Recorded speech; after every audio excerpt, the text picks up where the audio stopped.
Overnight, 10 billion people on Earth were transported to a strange ocean world. Each person started with only a small raft, with the constantly rocking sea beneath their feet and an endless expanse of water all around.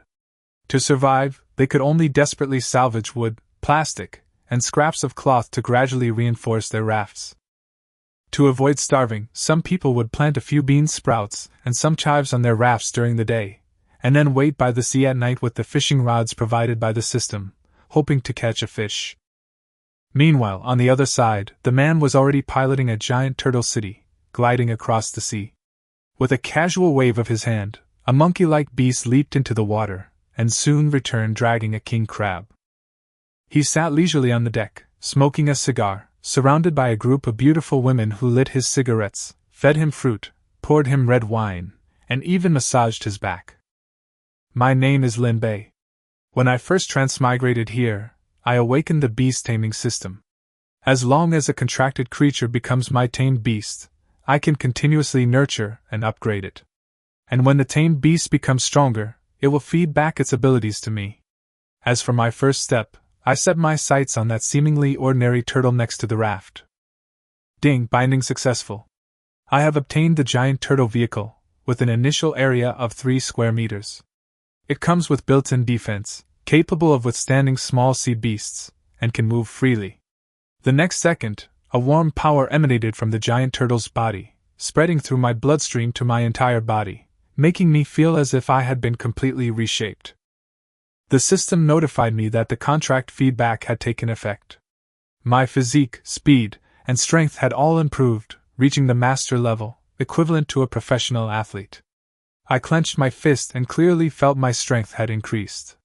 What used to be strenuous work was now much easier. Is this the beast-taming feedback? I lay on the turtle's back to catch my breath, and found that the 3 square meter shell was much more stable than the small raft, and the textured surface also prevented slipping. I tried to stand up. Although it wobbled a bit, I wasn't about to fall into the sea. More importantly, I had developed a mental connection with the giant turtle. I gave the command in my mind, and the giant tortoise immediately turned and swam towards the nearby floating objects at a speed faster than a person walking. I bent down and picked up the planks and plastic bottles. System notifications kept popping up, and basic resources were slowly accumulating. Isn't this much more useful than the small raft? I checked the giant turtle's interface and found that upgrading only requires energy points, which can be exchanged for crystal cores. Crystal cores are obtained by defeating sea monsters. During the beginner phase, sea monsters won't attack unless provoked, but the rules don't say you can't fight back. I plan to familiarize myself with the environment first before considering taking action. I then opened the chat channel, which was already in complete chaos, with everyone complaining about the environment and talents. Most people's awakened talents were between D and B level. C level was the most common, and S level was extremely rare, with only 1 or 2 in almost every newbie village. I saw someone mention that I could awaken my talent, so I opened my personal panel and found that my talent was not yet awakened. On a whim, I clicked Awaken, and a system notification sounded quickly, but the result left me speechless for a moment.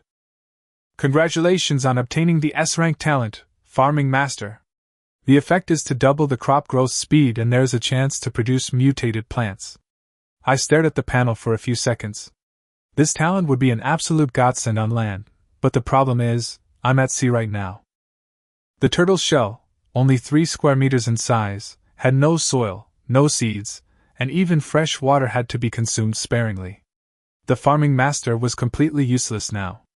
I gave a wry smile, closed the control panel, and patted the giant turtle. From now on I'll call you Xuanwu. The giant tortoise responded in a low voice, but a deep roar from a sea beast suddenly came from afar, causing my expression to change instantly. The newbie protection period is only 3 days. I must improve my strength as quickly as possible, or I won't survive. I checked Xuanwu's food intake and was immediately overwhelmed. It needs 100 gene of meat or 10 energy points every day. I can't even afford to feed it 1 meal right now. Compared to other people's rafts that don't need feeding, I'm facing a huge burden. We must gather resources today, at least to feed Xuanwu. I made up my mind and commanded Xuanwu to head towards more distant sea areas. As I moved, I collected floating objects, gradually widening the gap between myself and the other players, which was also my advantage. Someone in the chat mentioned that you could use a fishing rod with a stone knife attached to hunt small fish and obtain crystal cores. I silently noted this method down, planning to try it later. I also discovered that others needed a lot of materials to upgrade their vehicles, while I only needed crystal cores. This is both an advantage and a pressure. Crystal cores are rare, but once obtained, they allow for rapid upgrades. However, Xuanwu's daily consumption is equally staggering. I shook off distractions and continued to focus on collecting resources. Just then, I suddenly saw a square wooden box floating on the sea ahead, its surface shimmering, bobbing up and down in the waves. My eyes lit up.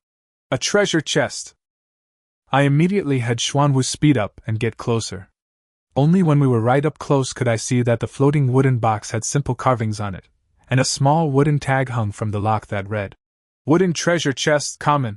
According to the rules, this was the lowest level box, but it was a treasure to me. I reached out and scooped the box up. The box felt heavy in my hands, and I immediately opened the lid. A system notification popped up. I have obtained 3 cans of pork, 2 bottles of 500 milliliters drinking water, 10 F-grade crystal cores, and a spear blueprint. My heart raced instantly, and my eyes fell on the blueprint first. This is a one-time use spear blueprint. It only requires 10 units of wood, and can be crafted directly without a workbench. I couldn't help but mutter, "Isn't this just a free weapon?" Then I looked at the 10 crystal cores, which would provide exactly 10 energy points, just enough to meet the upgrade requirements for Xuanwu. I was grinning from ear to ear, clutching the treasure chest, and even couldn't help humming a couple of lines of "Good luck." I quickly stopped halfway through, feeling awkward, but the smile on my face was impossible to suppress. I immediately used the blueprint. A flash of light, the wood was consumed, and a spear appeared in my hand. The spear's wooden shaft was smooth, and the spearhead was sharp enough.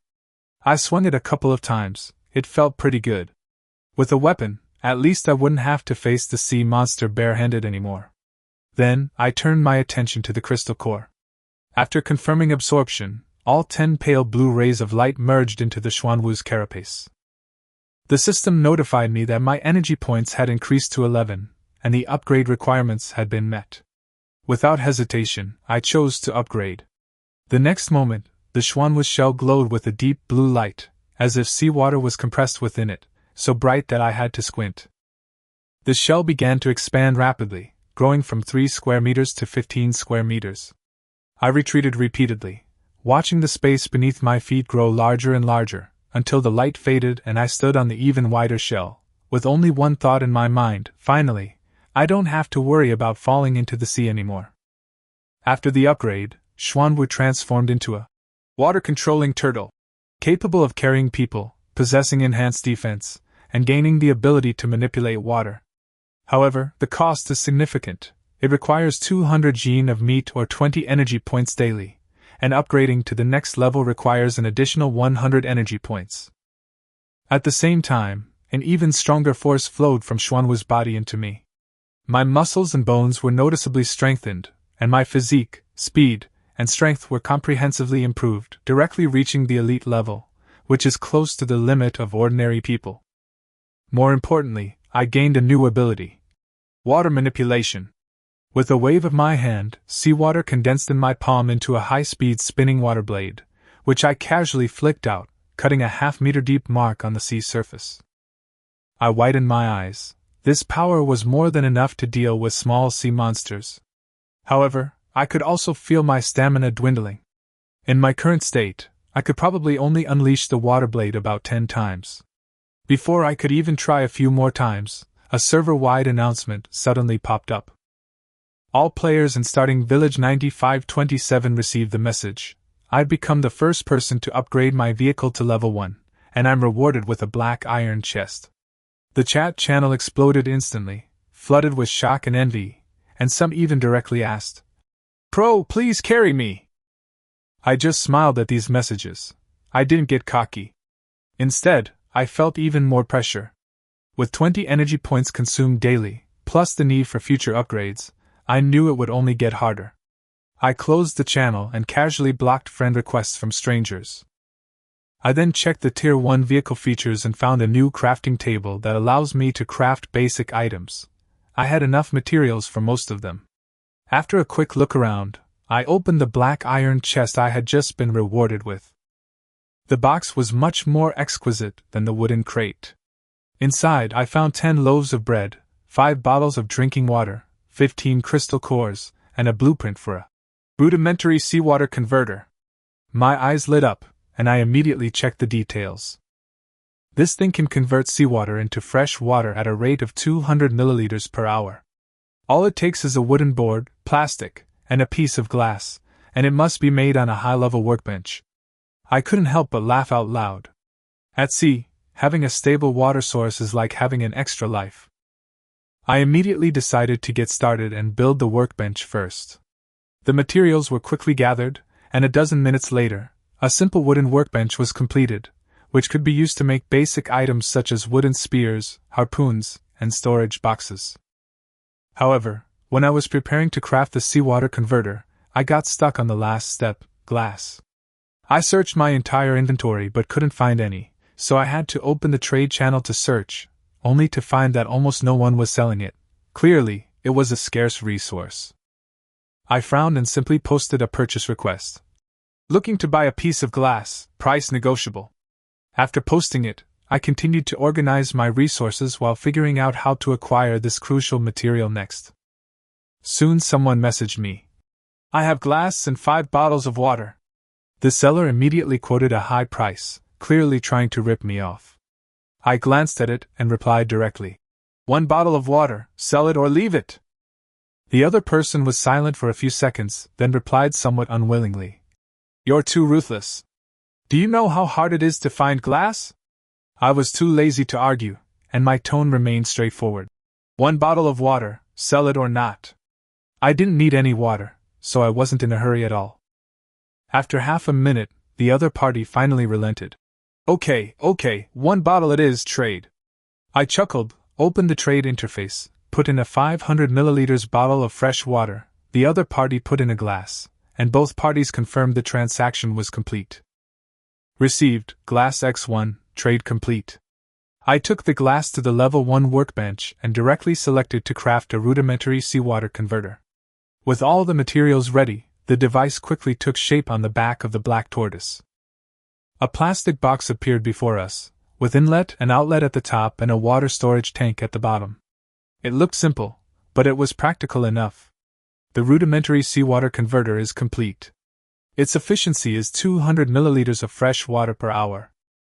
That adds up to about 4 liters a day, which is more than enough for one person. But my goal isn't just to drink water. My talent is that of a farming master, doubling crop growth and even having a chance to produce mutated plants. This talent might be ordinary in others, but it's a core advantage for me. The area on Xuanwu's back is already quite large, perfectly suitable for cultivation. I stood on it, looking around, and began to plan the layout. The 15 square meter space is much more spacious than before. A small hut can be built in the middle to store a workbench and supplies, and the rest of the space can be used for farming. It's only small scale now, but once Xuanwu continues to upgrade, it will become a whole farm. Thinking of this, a slight smile appeared on my lips. I gathered my thoughts, filled a bucket with seawater, and poured it into the converter. Soon, fresh water dripped out, slowly but reassuringly. I patted the black tortoise's shell. Let's go, continue collecting materials. The black tortoise moved forward slowly, and as I fished, I began to ponder the issue of resource utilization. I only need crystal cores and a small amount of materials for my upgrade. The excess wood and plastic are of little use to me. Since that's the case, I might as well exchange them for crystal cores, since others urgently need these resources for their upgrades. Once I had a plan, I immediately opened the trading interface and listed all my surplus resources, exchanging food and materials for F-grade crystal cores. As soon as they were listed, the chat channel exploded with activity. Many people were discussing it. Some thought I was stingy, some didn't know the purpose of the crystal cores, and some simply chose to wait and see. Most players planned to keep the crystal cores for now and were unwilling to exchange them easily. I glanced at the discussions, smiled, and offered no explanation. I didn't intend to reveal the importance of the crystal cores. They would naturally come to exchange them when they couldn't hold on any longer. I continued drifting and refreshing the chat, soon spotting a message. 5 iron nails available, trade for food or water. My eyes lit up. This was exactly the material I needed. I immediately messaged the other party privately. I want the nails, what do you want in return? The other party replied. 1 bottle of water for 5 nails. The price wasn't too expensive, so I immediately agreed. Deal. After the transaction was completed, I took the nail to the workbench and chose to craft a level 1 fishing rod. With all the materials ready, a flash of light appeared, and a much sturdier fishing rod appeared in my hand. This fishing rod is significantly better than beginner equipment, with a wooden shaft, nylon fishing line, and larger hooks. Level 1 fishing rod increases success rate and allows catching larger fish. Its practicality is off the charts. I gripped the fishing rod to test the feel, then broke off a piece of bread and hooked it onto the hook, ready to try fishing. Food was scarce, after all, and I needed to find a stable source. I cast the line and sat patiently on the back of the black tortoise. About 10 minutes later, the float suddenly dipped. Something had taken the bait. I didn't pull immediately, but waited for the fish to bite firmly. The next second, the fishing line suddenly tightened, and a tremendous force came from underwater. It was clearly not an ordinary small fish. If it were me when I first transmigrated, I probably would have been dragged into the sea. But things are different now. My attributes are close to the limits of ordinary people. I stood firmly and exerted my strength. Come up! The fishing line trembled violently, and the underwater creature struggled frantically, but it was no match for me. I even couldn't help but shout, "The 18 subduing dragon fishing techniques!" It was a bit cringe-worthy, but it was definitely stress-relieving. The next moment, a dark shadow burst from the water, slamming heavily onto Xuanwu's back. It was a strange fish, 1/2 a meter long, covered in gray-black scales, with a mouth full of sharp teeth, and an extremely ugly appearance. Its tail frantically slapped against its shell, making a slapping sound. Ugly monster fish, F-rank sea beast, killing it yields resources. I looked at this thing, my eyes immediately lighting up with excitement. I looked at the strange fish at my feet, casually hurled my spear, and hit it squarely. The next second, a system notification popped up, confirming that I had successfully killed an F-rank sea beast, which also dropped a crystal core and 20 pounds of fish meat. Only then did I realize that these things were the so-called sea beast resources. I bent down and picked up the pale blue crystal core, then glanced at the substantial amount of fish meat, and felt reassured. This haul was enough for Xuanwu to have a meal. I weighed the spear in my hand and found that hunting sea monsters wasn't as difficult as I'd imagined. In fact, it was quite easy. Just then, a server-wide announcement suddenly rang out, and all players in the entire newbie village 9527 received a notification. I became the first person to kill an F-rank sea monster, and I was also rewarded with a black iron treasure chest. As soon as the message came out, the chat channel exploded. Some were shocked that I had taken first place again, some envied the black iron treasure chest, and others wondered if I had gone mad by daring to go underwater to kill monsters. Various opinions arose one after another, but in the end, almost everyone came to the same conclusion: Lin Bei was not someone to be trifled with. I glanced at the discussions, a smirk playing on my lips, and immediately opened the treasure chest. Inside were bread, fresh water, 10 crystal cores, and a few iron nails, a pretty good haul. I absorbed the crystal cores without hesitation, instantly boosting my energy points to 23, and my mood improved considerably. I patted the Xuanwu shell and laughed. Good luck, keep it up. At the same time, I started looking forward to the end of the beginner phase. When that time came, the sea monsters would come on their own, and the resources would be delivered right to my doorstep, wouldn't they? After rebaiting, I cast my line again and quickly caught a small, ordinary fish. Although there was no crystal core, I had a sudden inspiration and looked at Xuanwu. Catch some food yourself, don't rely on me all the time. Schwanwu slowly turned its head, glanced at me, and even rolled its eyes. I was taken aback, then couldn't help but laugh. You've become a spirit, haven't you? The capable should do more, right? Schwanwu ignored me and turned to swallow a fish whole. So both sides started working simultaneously. I was in charge of fishing and salvaging supplies, while Schwanwu hunted underwater, doubling our efficiency. For the next period of time, I was able to harvest an F-level sea beast almost every hour, and the crystal cores and fish meat steadily accumulated. However, I soon realized the problem. The number of sea monsters in this area was limited, and every one I caught was one less. I could only wait for new ones to swim by. Just then, I suddenly saw a wooden treasure chest floating ahead, with a round sea monster perched on top of it. The system notification indicated it was an F-rank reef beast, lazy and fond of sunbathing. My eyes lit up. This was practically a double reward delivered to my doorstep. I patted Schwanwu. Move closer. As I approached, the reef beast merely glanced at me lazily before closing its eyes again, completely unsuspecting. I initially considered taking action myself, but then thought better of it and decided to let Schwanwu try. I commanded, "You go." As Schwanwu slowly approached, the reef beast panicked and tried to slide off the treasure chest to escape, but its movements were clumsy. Schwanwu bit its hind leg, but the beast's counterattack couldn't even break its shell. After several rounds, the reef beast's neck was snapped off. A system notification appeared immediately, confirming that I had killed the beast and received the crystal core and 30 portions of beast meat. I nodded in satisfaction. This mechanism was crucial, and I could easily have Schwanwu do it for me in the future. I then opened the treasure chest and got wood, plastic, scraps of cloth, and fresh water. It wasn't a huge surprise, but it was a steady income. As 5 p.m. approached, I casually opened the chat channel and found that the tide had completely turned. People who were complaining at noon are now all begging for food, with various high-priced exchanges happening one after another. The trades I posted were quickly completed. Bread, canned goods, and even basic materials were exchanged for crystal cores. System notifications kept popping up, and I collected and absorbed them simultaneously, my energy points steadily increasing to 37. Judging by this growth rate, I estimated I could gather enough energy for the upgrade within 2 days.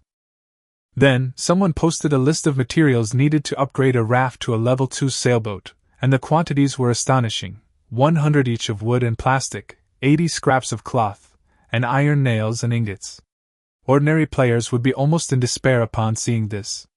But I noticed a crucial point: no crystal cores were needed. I immediately breathed a sigh of relief, meaning I could continue exchanging food for crystal cores, and the supply chain wouldn't be cut off. After turning off the control panel, I patted Schwanwu on the shoulder. Let's gather as many resources as possible before it gets dark. The sea was gradually darkening, but Schwanwu continued to move forward steadily, its night vision capabilities preventing it from being affected. I took one last look at my personal panel, summarizing today's gains. My level increased, resources were plentiful, and energy points steadily increased. It was a very smooth start to the day for me. As night fell, I casually opened a can of food, took out some bread and water, and that was my makeshift dinner. Schwanwu foraged for food on its own and managed to get about half full. If needed, it could have some fish or meat to eat later. After finishing, I was still a little unsatisfied, thinking how nice it would be to have a pot to cook a hot meal. Unfortunately, level 1 vehicles don't even have a kitchen, and they lack even a place to shelter from the wind and rain. I looked up at the clear night sky, secretly relieved that it wouldn't rain tonight. I also resolved to upgrade to a level 2 vehicle as soon as possible, so I could at least have a decent place to live and a kitchen. After getting ready, I picked up my fishing rod to continue fishing. Accustomed to staying up late, I was full of energy and not sleepy at all. But as soon as I cast the line, I sensed something was wrong on the seabed. In the darkness, tiny, eerie lights appeared one after another, the eyes of sea monsters, densely packed, numbering in the dozens. I immediately gripped my spear tightly and opened the chat channel. The channel was already in an uproar. Some exclaimed about the strange phenomenon underwater, while others reminded everyone that sea monsters wouldn't attack vehicles during the newbie protection period, which reassured everyone somewhat. But the more I looked, the more excited I became. Since they wouldn't attack on their own, weren't these sea monsters perfect targets? It was rare to encounter even one during the day, but now they were appearing in droves. It was like a monster spawn point. I patted Xuanwu and whispered, "Xuanwu, see those eyes? Let's go!" Xuanwu responded with a low growl, its fighting spirit instantly ignited. I stood atop Xuanwu's head, directing it to slowly approach the target. Only upon closer inspection did I see that it was an ugly, monstrous fish, floating underwater, staring at me but too afraid to move. Without hesitation, I raised my spear and plunged it down, the spear piercing the fish's head with a plop.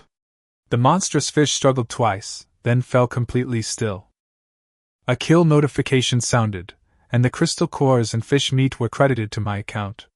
I quickly collected the loot and continued searching for my next target.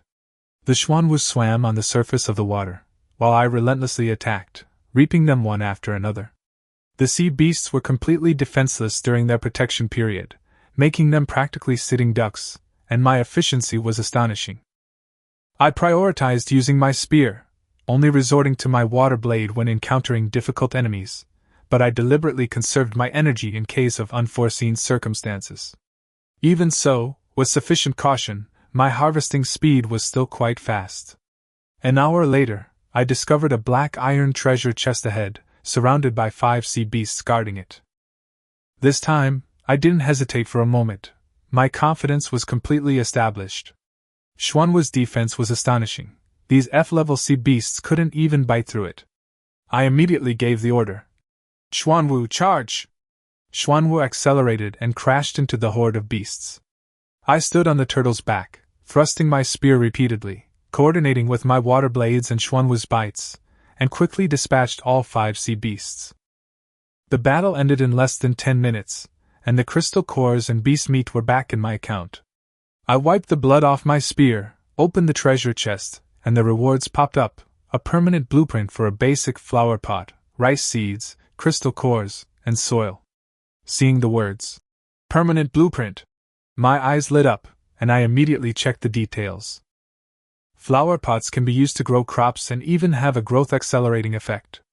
Combined with my farming talent, rice that matures in 5 days can probably be harvested in 2 or 3 days.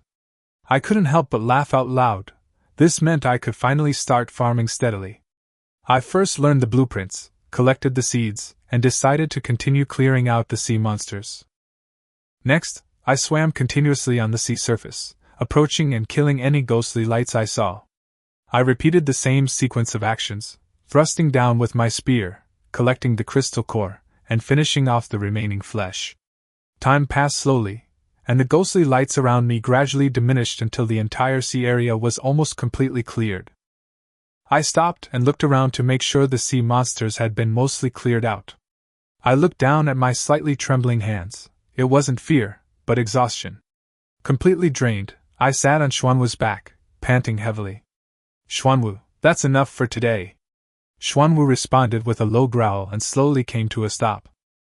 I opened my backpack to check my loot, over 50 F-grade crystal cores, and more than 500 caddies of fish and beast meat, enough for Xuanwu to eat for several days. Then, I absorbed all the crystal cores, and my energy points rapidly increased to a total of 107, meeting the requirements for upgrading to a level 2 vehicle.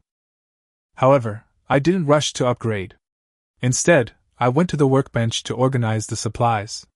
The materials on Xuanwu's back were piled up in a mess, so I made 3 wooden storage boxes to store the wood, plastic, cloth, etc. separately, and also organized the meat and food separately. The system box has built-in stacking space, which greatly alleviates storage pressure. After organizing, only the workbench, seawater converter, and 3 storage boxes remained on the turtle's back, looking clean and orderly. I clapped my hands, showing a satisfied expression. After everything was ready, I walked to the center of the Xuanwu's back armor, took a deep breath, and finally made up my mind. Xuanwu, upgrade. I stood on the Xuanwu's back, took a deep breath, and the shell beneath my feet suddenly began to vibrate violently. This time, it was no longer the gentle expansion of before, but a truly earth-shattering change. The area began to grow wildly, skyrocketing from a dozen square meters to 50 square meters, and the surface of the shell also showed interwoven patterns of yellowish brown and light blue, with light constantly flashing. The whole process lasted for almost a minute before stopping. After the light faded, I looked around and found that the 50 square meter space was already as big as a small house. The middle was slightly raised, and a low fence naturally formed around it, making it look both safe and spacious. A system notification sounded, indicating that Xuanwu had successfully leveled up to level 2 and evolved into the water earth Xian turtle. Not only was its defense stronger, but it also gained the earth control ability, allowing it to manipulate soil and sand. However, the cost had also increased significantly, requiring 500 caddies of meat or 50 energy points per day. The next second, the contract's feedback arrived once more. An even stronger power surged into my body, and I felt as if I had been completely reshaped. My attributes skyrocketed, propelling me directly into the entry-level transcendent realm, my abilities in every aspect far surpassing those of ordinary people. I leaped lightly, soaring more than 3 meters into the air, nearly losing my balance upon landing. "That's outrageous," I muttered to myself. But when I looked at my newly acquired ability, I couldn't help but smile wryly. The ground beneath my feet was entirely seawater, so earth defense was temporarily useless. Just then, a server-wide announcement suddenly rang out. I became the first player in the 9527 newbie village to upgrade my vehicle to level 2, and the system rewarded me with a bronze treasure chest. As soon as the message came out, the chat channel exploded. "Level 2 on the first day. This guy's a monster. I'm not even level 1 yet. Lin Bei, please carry me." Various voices flooded the screen. I was too lazy to pay attention to them, so I just turned off the channel and opened the treasure chest. The bronze treasure chest was more exquisite than the iron treasure chest, and the rewards were significantly more generous: a pet egg, 10 E-grade crystal cores, a barbecue grill blueprint, and intermediate grade soil. I picked up the pet egg first. Its pale blue shell gleamed faintly. Pet egg, hatches a random pet, requires 12 hours. I frowned, a little uneasy about the word random, but ultimately chose to hatch it anyway. The eggshell glowed, the countdown began, and I'd know the result tomorrow morning. Next, I checked the barbecue grill blueprints. They require iron ingots, stones, and wood, as well as a level 1 crafting table. The problem is, I don't have a single iron ingot right now. I can only write it down and figure out how to get it later. Finally, there was the crystal core. I chose to absorb it all. 10 beams of blue light merged into the Xuanwu's body, instantly raising my energy points to 110. But thinking about the daily consumption of 50 points, I couldn't help but sigh. Still poor. Fortunately, Xuanwu's satiety has recovered after the upgrade, so I don't need to feed it today. Next, I checked the secondary functions and found that many features require iron ingots to unlock, so I had to settle for building some basic infrastructure for now.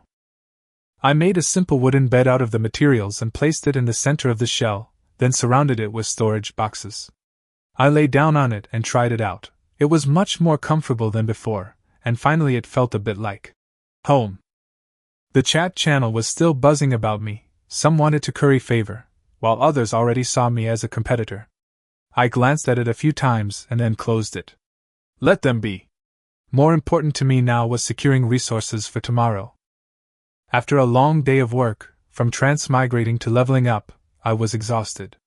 I lay down on the wooden bed, quickly closed my eyes, and fell into a deep sleep. In the night, the black tortoise floated slowly on the sea, its shell gleaming faintly. A faint light flickered in the distance, but never approached. There were still 2 days left in the newbie protection period. I didn't know what would happen next, but one thing was clear: I had to become stronger tomorrow. I woke up early the next morning. My enhanced physique gave me plenty of energy. I stepped out of the cabin, stretched, and felt pretty good. A new day, and there were still many things waiting for me to handle. I first opened the trading interface and searched for iron ingots, but there were none. I searched twice more, still empty-handed. Thinking that level 2 vehicles don't even have kitchens, I couldn't help but mutter to myself, "When will we ever get cooked food?" As I posted the purchase request, I walked to my workbench. Looking to buy iron ingots. DM me if you have any. Price is negotiable.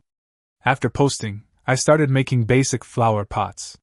I had plenty of materials and made 5 in one go. After arranging the 5 flower pots, I took out the intermediate grade soil, only to find that it required intermediate grade flower pots to use. I frowned, and a thought suddenly popped into my head. Since the flower pots only accelerate growth, could I plant them directly on the Xuanwu's back? I tried spreading the soil on the shell, and instead of slipping off, the soil adhered firmly to it, as if it were connected to the shell. My eyes lit up, and I immediately spread out the rest of the soil, which together formed a 10 square meter plot of land. Looking at the farmland on Xuanwu's back, I felt a surge of satisfaction. I took out rice seeds, 1 square meter at a time, and squatted down to begin planting. Although my movements weren't quite skillful yet, with the help of my farming master's talent, I performed each step perfectly. 10 minutes later, the sowing was complete. I stood up, ready to water the plants, when I suddenly realized the problem. There wasn't enough water. This is the biggest challenge in farming. I turned on the seawater converter, but only 2 liters of fresh water had accumulated overnight, so I had to carefully pour it down. But that wasn't enough, so I took out bottled water from my backpack to add more. After 3 bottles, I barely managed to complete the first watering. The system indicated that the rice had entered the growth stage and was expected to mature in 2.5 days. But looking at the dwindling water supply, my brow furrowed deeper and deeper. Watering had to be done every day. The energy expenditure was simply outrageous. Just as I was worrying, the pet egg next to me suddenly lit up.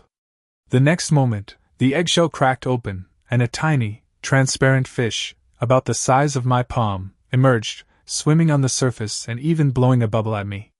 The system notified me that I had obtained the pet crystal fish, which could produce 1 liter of fresh water per day. I was stunned at first, then my eyes lit up instantly. I could form a contract with it. After the contract was completed, the crystal fish's water production increased to 10 liters per day. Without hesitation, I continued to upgrade. After consuming energy, the fish grew larger, and its water production capacity skyrocketed to 100 liters per day. I took a deep breath. The problem of getting into the water was finally completely solved. At the same time, I also gained a new ability, Water Shield, which allows me to condense water elements to form a defense. I tried to conjure a water shield in front of me. The semi-transparent blue barrier looked sturdy and elastic, with quite good defensive capabilities. I nodded in satisfaction. This meant I had another way to save my life. Next, I put the crystal fish into the water tank to let it produce water. Then I opened the chat channel to see if there were any messages about iron ingots, and I was quickly attracted by a post. Selling iron ingots in exchange for food and water, highest bidder wins. The poster was named Sea Drifter, and the comments section was already buzzing with excitement, clearly indicating that iron ingots were in high demand. I didn't rush to bid, but continued to read the messages. Soon, Sea Drifter sent another message, saying that the iron ingot was found on an island covered in iron ore. The chat channel exploded instantly, everyone asking for the island's location. But the other person just smugly replied that even if they told, no one could get there. I stared at the screen, my eyes growing brighter. The island not only had iron ore, but also the soil I desperately needed, the most crucial resource for development. I immediately closed the chat channel, stood up, and looked around, but all I could see was an endless expanse of sea, without a trace of land. Sighing, I patted Xuanwu on the shoulder. Just pick a direction and go. Since we didn't know the exact location, we could only rely on luck. Xuanwu slowly turned and began to move forward. I returned to my workbench to organize my next plan. First, exchange iron ingots for a barbecue grill, then search for islands to obtain resources, while continuing to accumulate energy to upgrade my beast taming skills. Just then, another message popped up in the chat channel. Sea Drifter reminded everyone that there were still monsters on the island, and they were quite powerful. I just silently memorized it, a smile appearing on my face instead. It's good that there are monsters. I was just worried about not having a source of crystal cores. I checked my resources, and now that I have crystal fish, fresh water has become the most abundant resource. Trading water for iron ingots seems like a surefire way to make money, since water is exactly what most players need most. I set a price, 500 milliliters of water for 1 iron ingot. I browsed the trading channel first, and happened to see a familiar ID selling a permanent wooden bowl blueprint for only 1 bottle of water. The price wasn't high, so I bought it immediately. These basic blueprints are cheap now, but they might not be so easy to buy in the future, so it's always good to stock up. Back at my workbench, I immediately tried making wooden bowls. 1 piece of wood could make 2, and although the workmanship was rough, they were practical enough. Soon, a dozen or so wooden bowls were finished. I put the bowls away and contacted the person who sold the iron ingots. 500 milliliters of water in exchange for 1 iron ingot, are you in? The other party replied instantly. Yes. The transactions went smoothly, one after another. I wasn't in a hurry to lower the price, and slowly exchanged for 10 iron ingots. The other party confirmed each transaction instantly, clearly indicating that they had a considerable inventory. This made me vaguely realize that the resources on the island might be even more abundant than I had imagined. My anticipation for the island had grown even stronger, but for now, I needed to focus on improving my strength. I walked to the level 1 workbench and arranged the materials carefully. I had already met the requirements to upgrade to a level 2 workbench. 50 wood, 20 nails, 5 iron ingots. After confirming the upgrade, the workbench lights up, its structure becomes noticeably larger, and it has additional slots and hooks on the edges, giving it a more solid overall feel. I opened the crafting list, and the upgraded furniture appeared one by one, but what really attracted me was the simple wooden house. Upon clicking on it, I found that it only required basic materials and had no additional restrictions. Without hesitation, I chose to build it. A light shone, the wooden planks automatically assembled, and the walls and roof quickly took shape. A dozen seconds later, a wooden hut stood firmly on the back of the black tortoise. Although simple, the hut had a door and a roof, enough to shelter me from the wind and rain. I pushed open the door and went inside. The space wasn't large, about 4 or 5 square meters, just enough for a bed and storage. I moved the wooden bed inside and placed it against the wall, then put a wooden table and a wooden cabinet on it. To the left of the room was a workbench and a water maker, to the right were storage boxes, and in front was a 10-square-meter rice paddy, lush and green. I stood at the doorway, surveying the scene, and couldn't help but laugh. To be reduced to this on the second day, who else can do this? With that, I turned and continued my work. The black tortoise, like a moving island, slowly advanced across the sea. I salvaged resources while keeping an eye on the underwater activity, taking immediate action against any sea monsters I encountered. There weren't many sea creatures during the day, so I wasn't in a hurry. I planned to have a big hunt tonight. At midday, the sun was blazing, so I casually scooped the crystal fish out of the water tank to examine it. The tiny, transparent fish were blowing bubbles in my palm, producing 100 liters of fresh water a day. I kept enough for myself, and what I needed for farming, and planned to exchange the rest for crystal cores. For me, the crystal core is the real core resource. Time flew by, and it was noon. My stomach was rumbling, and I realized I hadn't made a barbecue grill yet. After gathering the materials, I started making one, and a metal barbecue grill appeared on Xuanwu's back. Although simple in structure, it was very practical, able to grill 3 pieces of meat at a time. I picked out several kinds of marine mammal meat. Although they didn't look very appealing, I decided to give it a try anyway. I added firewood and started a fire. Flames quickly rose, and I began grilling the meat chunks. 15 minutes later, the first piece of roasted meat was ready, golden brown, the fat sizzling, and the aroma spreading on the sea breeze.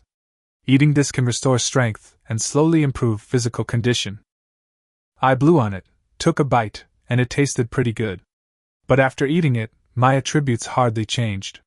The panel showed that all 3 of my attributes had already exceeded 10 points, so this little bit of boost was really limited for me. However, I knew very well that this stuff was an absolute treasure for ordinary players. Not only could it fill their stomachs, but it could also restore stamina and boost attributes, making it extremely valuable. I immediately started grilling meat in batches, 3 pieces at a time, every 15 minutes, which would yield 12 pieces per hour. Once the efficiency stabilized, I listed it on the trading platform. A piece of roasted meat can be exchanged for 1 F-grade crystal core. The price isn't high. At the same time, I filled a wooden bowl with water, also priced at 1 crystal core per serving. Then I posted in the chat channel. Roasted meat for crystal cores, water for crystal cores too. Limited quantity, first come, first served. After saying that, I went back to my own business. But what I didn't see was that the channel had completely exploded. Some people exclaimed that barbecue could boost attributes, while others tested it themselves and found their physique increased. The news spread quickly. I ate a piece, and my stamina was instantly restored to full, and my attributes increased too. Really? I'm not kidding! In an instant, everyone started scrambling to buy it. The price of water was quickly compared, and mine was clearly cheaper, prompting many to exclaim that it was a bargain. Crystal cores, which had previously gone largely unnoticed, suddenly became a valuable commodity. Transaction notifications kept popping up, and crystal cores poured in like water. Before long, several batches of barbecue were snapped up, completely sold out. The barbecue was still in short supply, and the chat channel was filled with messages urging for more orders. Brother Lin Bei, do you still have any? I've been waiting for ages and couldn't get a single piece. I've got all the crystal cores ready, just need the meat. Messages kept popping up, but I just shook my head. I only have 1 barbecue grill, and I can only make a maximum of 12 pieces per hour. It's impossible for me to have a stable supply in the long run. Just then, a private message popped up. The other party's ID was Sea Breeze, and they got straight to the point. I have a blueprint for a high-quality barbecue grill, do you want it? I clicked to view it, and the quality was indeed higher than the one I was using now, so I asked about the price. The other party didn't beat around the bush. No crystal cores, 30 pieces of roasted beast meat. I frowned, checked my inventory, and while I had enough meat, the price was clearly too high. I immediately bargained. 20 pieces, or I'll trade. The other party hesitated for a moment, but finally agreed. After the transaction was completed, I received the blueprints, and upon seeing the materials list, my face immediately froze. 10 iron ingots, 5 copper ingots, and 30 stones. Especially the copper ingots, I had never even seen them before. No wonder the seller was willing to sell them. This was clearly a blueprint that couldn't be made anytime soon. But it was too late to regret it now. I put the blueprint away, already having a plan in mind. To make it work, I had to find minerals, and island exploration was imperative. Just then, Xuanwu suddenly let out a low growl, its voice filled with excitement. I was startled, and quickly sensed a special aura coming from ahead. It was an Earth attribute fluctuation. I instantly realized that this was the Earth control ability at work. In the vast ocean, only an island could emit such an aura. Let's go take a look. At my command, Xuanwu immediately accelerated forward. Not long after, a dark spot appeared on the horizon, gradually growing larger until it became an island. It had everything: green trees, rocks, and sandy beaches.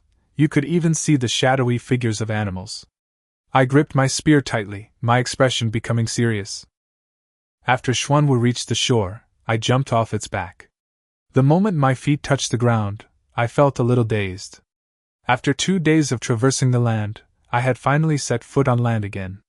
But before I could think any further, several gray-black figures darted out from the beach.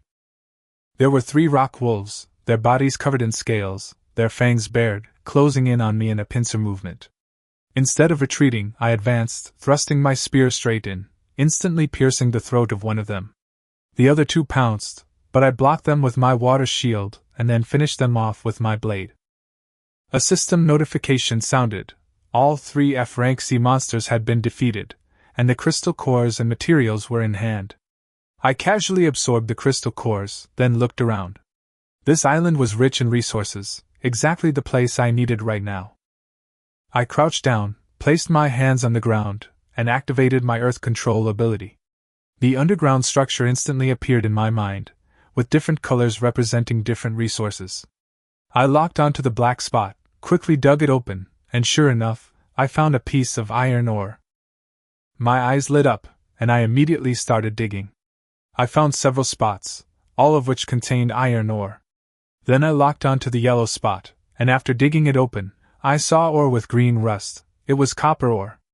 I was completely excited now, carrying chunks of ore onto the basalt's back, not even letting go of ordinary rocks. After running back and forth several times, I was panting heavily. Just then, the basalt shell glowed yellow, and the ore on the ground floated up on its own, landing neatly on its back. 10 pieces, 20 pieces flew up one after another, with astonishing efficiency. I was completely dumbfounded. I looked down at my hands, which were covered in mud, and was speechless. "Why didn't you say you could control stones earlier?" Xuanwu blinked slowly, as if to say, "You didn't even ask." I was too lazy to complain, so I started giving orders. "Collect the ore over there, and collect that pile of rocks too." Xuanwu moved slowly across the island, and the ore piles kept piling up, with hundreds of iron ore pieces and more than a dozen copper ore pieces. Looking at the huge pile of resources, I was a little worried about the weight, but Xuanwu seemed unfazed. So I continued deeper and soon arrived at an open area in the center of the island. Several rock wolves pounced again, but Xuanwu easily knocked them away. I finished them off, and another wave of resources was added to my inventory. Just as I was about to leave, I suddenly felt my legs give way. Looking down, I saw soft, black soil. I grabbed a handful and confirmed it was just ordinary soil, but that was enough for me. I immediately had Xuanwu activate its ability to move the entire topsoil away. Layers of soil flew up and landed on the turtle's back, rapidly expanding the area. From 10 square meters to 40 square meters, a large tract of usable farmland was formed. I nodded in satisfaction. As long as there were seeds, we could continue farming. Just as I was about to leave, a glance out of the corner of my eye made me suddenly stop. Ahead of me stood a tree emitting a faint glow, its branches laden with red fruit, and beneath it lay a bronze treasure chest. Beside the treasure chest lay a gigantic wolf. Its silver-gray fur and golden eyes exuded an aura far surpassing that of the previous rock wolves. A system notification appeared: E-rank Sea Beast, Rock Wolf King. Facing an E-rank monster, I wasn't confident. I had Xuanwu hold the rear while I stepped forward with my spear to probe. The Rock Wolf King slowly rose, its shoulder height nearly a meter. Its silver-gray fur gleamed metallically in the sunlight, its golden pupils stared intently at me, and it let out a deep roar, exuding an imposing aura. I didn't attack rashly. Instead, I raised my hand and threw a water blade to test the water. The Rock Wolf King easily dodged it, the water blade grazing past him and slicing a small tree in half. I knew what to expect, so I conjured a clod of earth and threw it from the side. This time, the Wolf King didn't dodge, smashing the clod of earth with a single claw, its power equally impressive.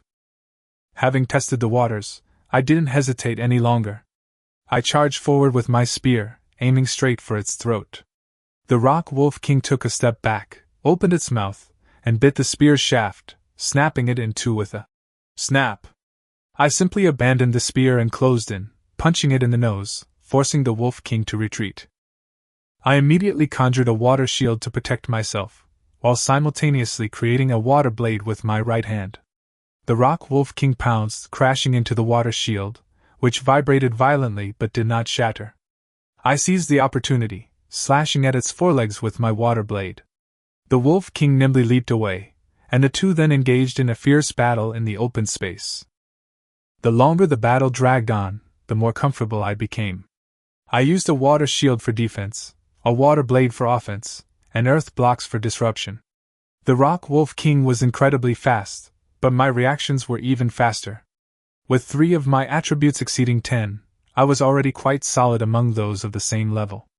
After missing my target once, I seized an opening and slashed it across the back. Blood gushed out, tearing open a half-meter-long wound instantly. The Rock Wolf King howled and turned to flee.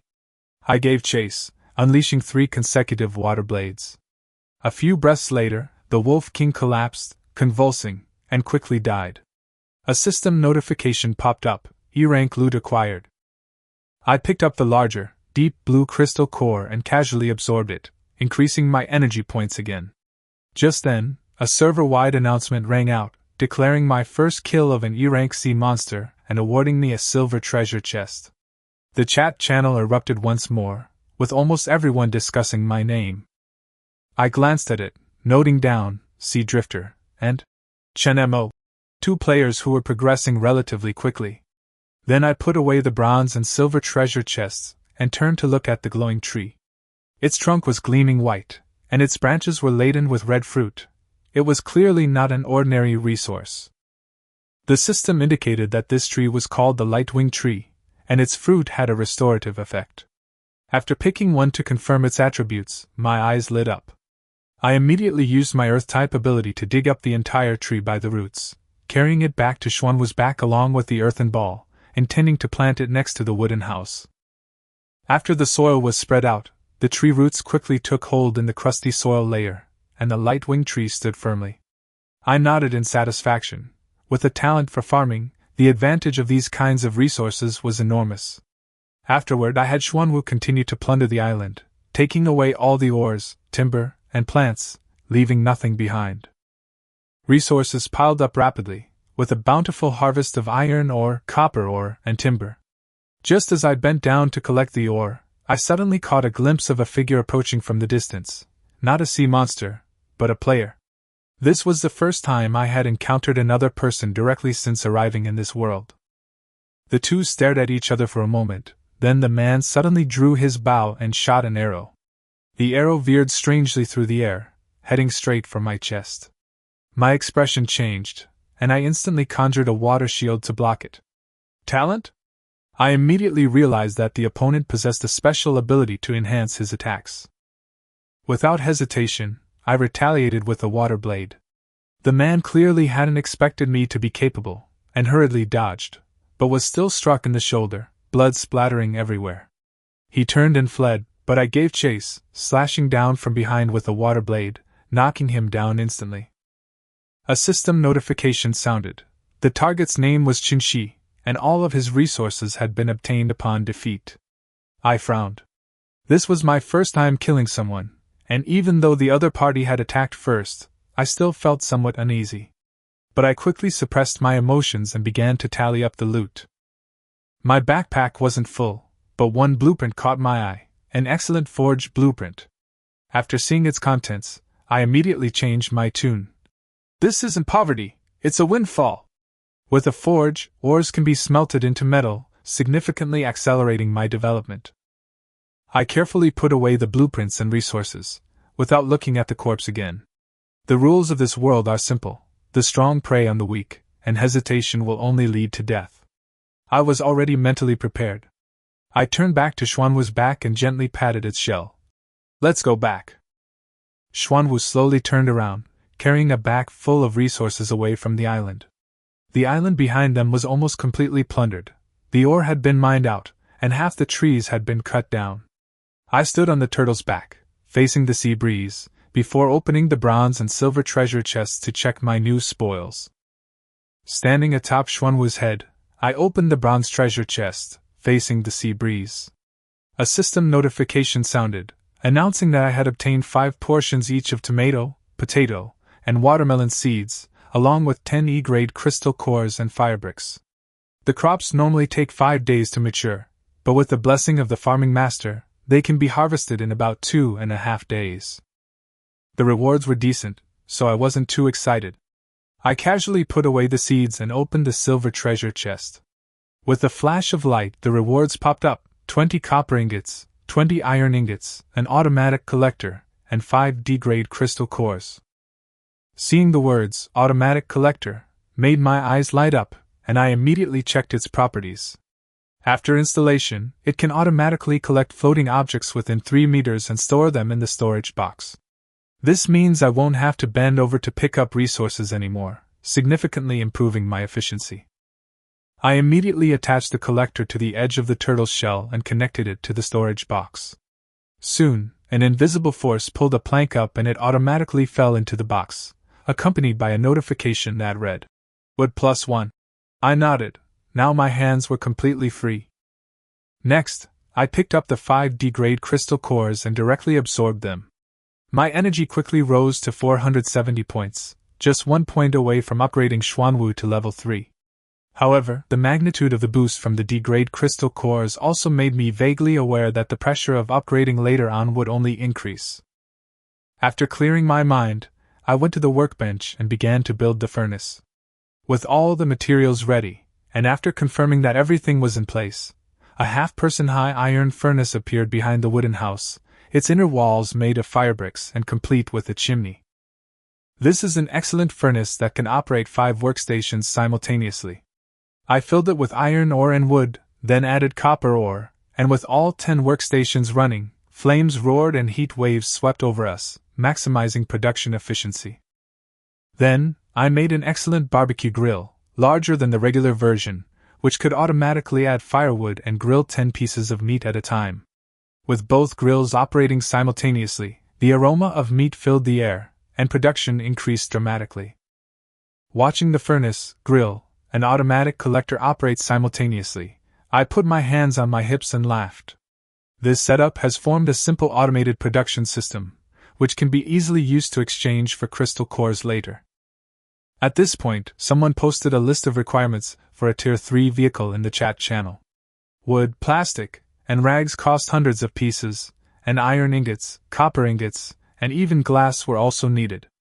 Other players groaned in despair, especially since copper ingots were extremely difficult to obtain. I laughed, because my excellent furnace was perfect for smelting copper. This meant I had gained access to a resource that others lacked. However, I also knew that other players were progressing at a fast pace, and I couldn't afford to be complacent. After closing the chat, I went to the field and planted all 3 crops. The 40 square meters were almost completely filled. With my natural talent, every step was efficient and precise. However, when watering, I found the water resources were starting to run low. The crystal fish produce 100 liters of water per day, but even with the water maker, it's still not enough for large-scale planting.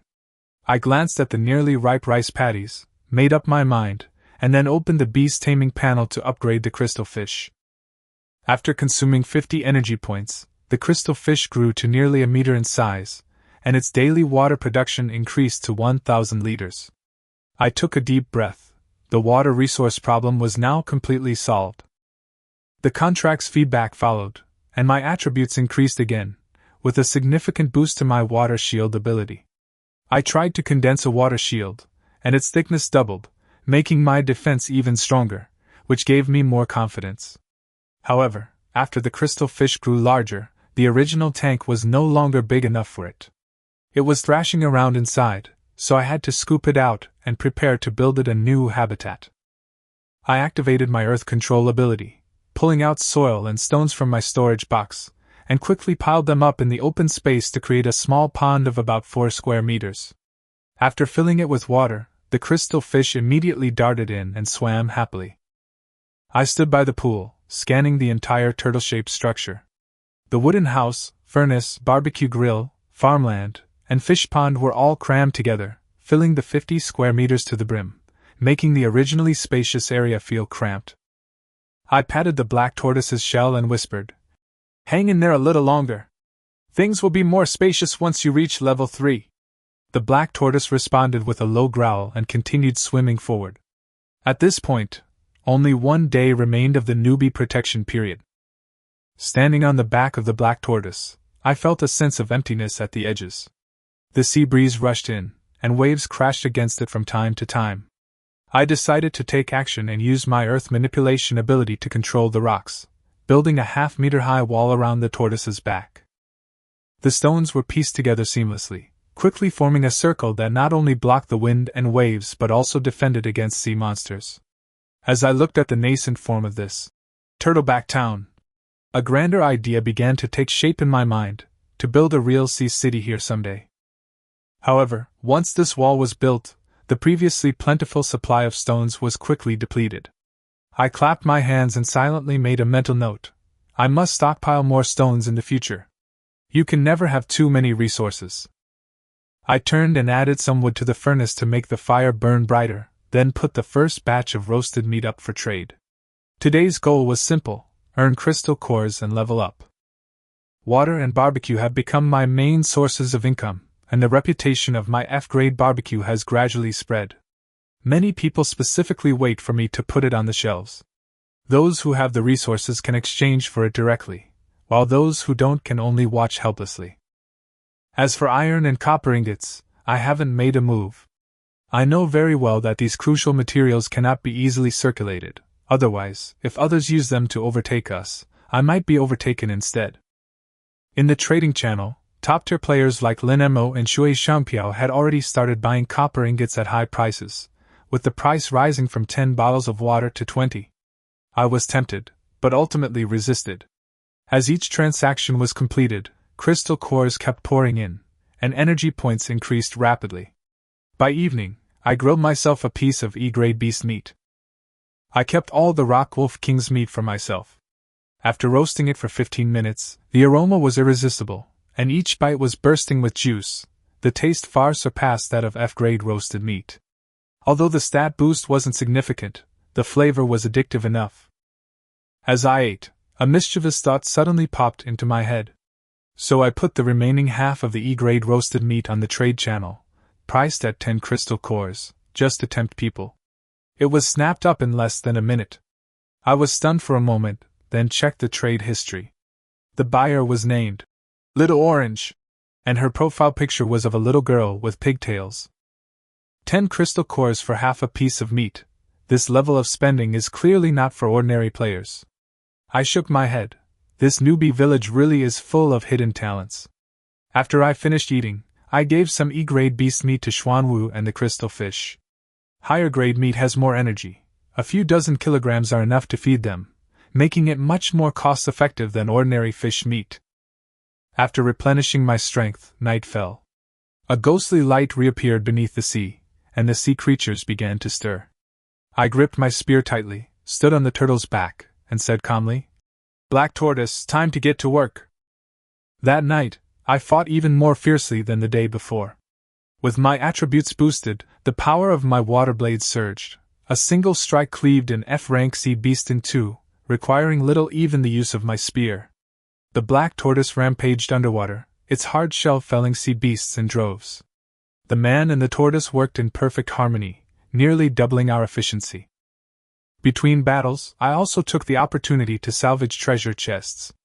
There were quite a few chests floating on the sea, mostly made of wood and black iron. I opened them one by one and obtained food, materials, and a small number of crystal cores. Basic resources have clearly increased. Bread, canned goods, and plastic are no longer scarce. I quickly realized this meant the market was about to change. Ordinary resources would become cheaper, but the increased circulation of crystal cores would actually make high-value items easier to sell. For me, there were pros and cons, but overall, the opportunities outweighed the disadvantages. At dawn, I sat on the turtle's back, tallying my catch, and opened the chat channel. It was still lively. Some were envious, some were skeptical, and some even said I was just lucky. I simply smiled after reading it, offering no response. Looking down at the pile of crystal cores in my hand, I knew perfectly well, luck was just the beginning, strength was the key. I began absorbing the crystal cores, and notifications popped up continuously, my energy points accumulating rapidly. Tonight's hunt and trading had yielded far more profits than expected. Soon, my energy points surpassed 600. I opened the panel, looked at the number 612, and my eyes narrowed. It far exceeded the upgrade requirement. I stood up, walked to the center of the black tortoise's carapace, reached out and patted the hard shell, my tone calm yet filled with anticipation. Black Tortoise Upgrade. The words had barely left his lips when the black tortoise's carapace trembled violently. This time, it wasn't a gentle expansion, but a cataclysmic change. Its area surged from 50 square meters to over 200, spreading out like a small island. Blue and yellow light alternated continuously, eventually condensing into a deep black gold. 2 minutes later, everything returned to calm. I stood on the new turtle's back, looking out at the astonishingly vast space. Its shell is as thick as rock, and the edges automatically rise to form a natural defense. The information for the giant spirit black tortoise, level 3, appears, indicating that all its abilities have been comprehensively enhanced, even its appetite has increased significantly. At the same time, a powerful force surged into my body, as if my muscles and bones were being reforged. I could clearly feel that I had crossed another threshold. My attributes skyrocketed: Constitution 32.1, Speed 31.5, Strength 32.8, officially entering the mid-stage of the extraordinary realm. I clenched my fist, and with a casual leap, I soared 6 meters into the air. Upon landing, even the armor trembled slightly. This power left me with only one thought: strong. Immediately afterward, a server-wide announcement popped up: "Congratulations to player Lin Bei for being the first to upgrade a vehicle to level 3. Reward: Silver Treasure Chest X1." The chat channel erupted in chaos. "Level 3 on the 3rd day? Can't you give me a break, boss?" A chorus of wails and shock filled the air, but as I looked at these messages, I just smiled, feeling only one word in my heart: awesome. On the other side, several top-tier players were gritting their teeth in resentment. They were just a little short of materials, yet they missed out on the first level-up reward again, and could only watch helplessly as I took the treasure chest. I ignored them and opened the treasure chest directly. E-grade Crystal Core X20, Copper Ingot X30, Intermediate Soil X20, Iron Ingot X30. The rewards were average, but all very useful. I absorbed the crystal core on the spot, and my energy points rose to 312. I then checked the level 3 vehicle function. A new level 3 workbench was unlocked, allowing me to craft higher quality items. While the material requirements were considerable, they weren't difficult for me. I immediately selected to craft a flash of light, and the workbench was upgraded, its structure becoming more complex and precise. The next most urgent thing was clothes. I hadn't showered for 3 days, and my body reeked of seawater and blood. Even I was starting to feel disgusted with myself. I immediately used my earth-controlling ability to build a stone house next to the wooden cabin. The walls were thick, and the interior was divided into a bedroom, a bathroom, a toilet, and a kitchen, fully functional. I even built a pool above the bathroom, connected a hollow wooden pipe to it as a showerhead, and even added a switch. Although it's simple, it already looks quite decent. Standing in the yard, looking at everything on the 200 square meter turtle shell of the house, houses, farmland, and equipment, everything is there. I feel completely satisfied. While others are still struggling, I've already started living my life. I then returned to my workbench and made a set of clothes using scraps of cloth and E-grade fur. The materials were a bit extravagant, but it didn't matter to me at the moment. I carried the clothes into the bathroom, turned on the shower, and the warm water washed away the fatigue and grime of the past 3 days. I let out a long sigh of relief, feeling completely relaxed. I didn't even waste the bathwater. I casually built a stone pool at the drain to water the crops. Everything was perfectly arranged. After changing into clean clothes, I felt refreshed. I went into the kitchen, cut a few pieces of E-grade beast meat, added water and wild onions, and cooked a pot of meat soup. Soon, the aroma filled the air. I sat on the edge of the turtle's back, holding a bowl, watching the moonlight on the sea, sipping the soup and relaxing. After finishing and cleaning up, I returned to my bedroom and lay on the fur-covered stone bed, feeling much more comfortable than before. The newbie protection period has only 1 day left. The real test is tomorrow. The rice in the fields is almost ripe, and our staple food will soon be in our hands. Thinking about these things, I gradually closed my eyes and drifted off to sleep. The next morning, I got up and started working. The first thing I did was spread out all the intermediate-grade soil I had been rewarded with. After Xuanwu was upgraded, the space on the tortoise's back expanded to 200 square meters, making the original small plot of land seem rather meager. I carefully laid out the soil piece by piece, expanding the area from 40 square meters to 80 square meters, until all the medium-grade soil was used up. The size of the field doubled, and it looked much neater overall. Next came watering. The reservoir was already full.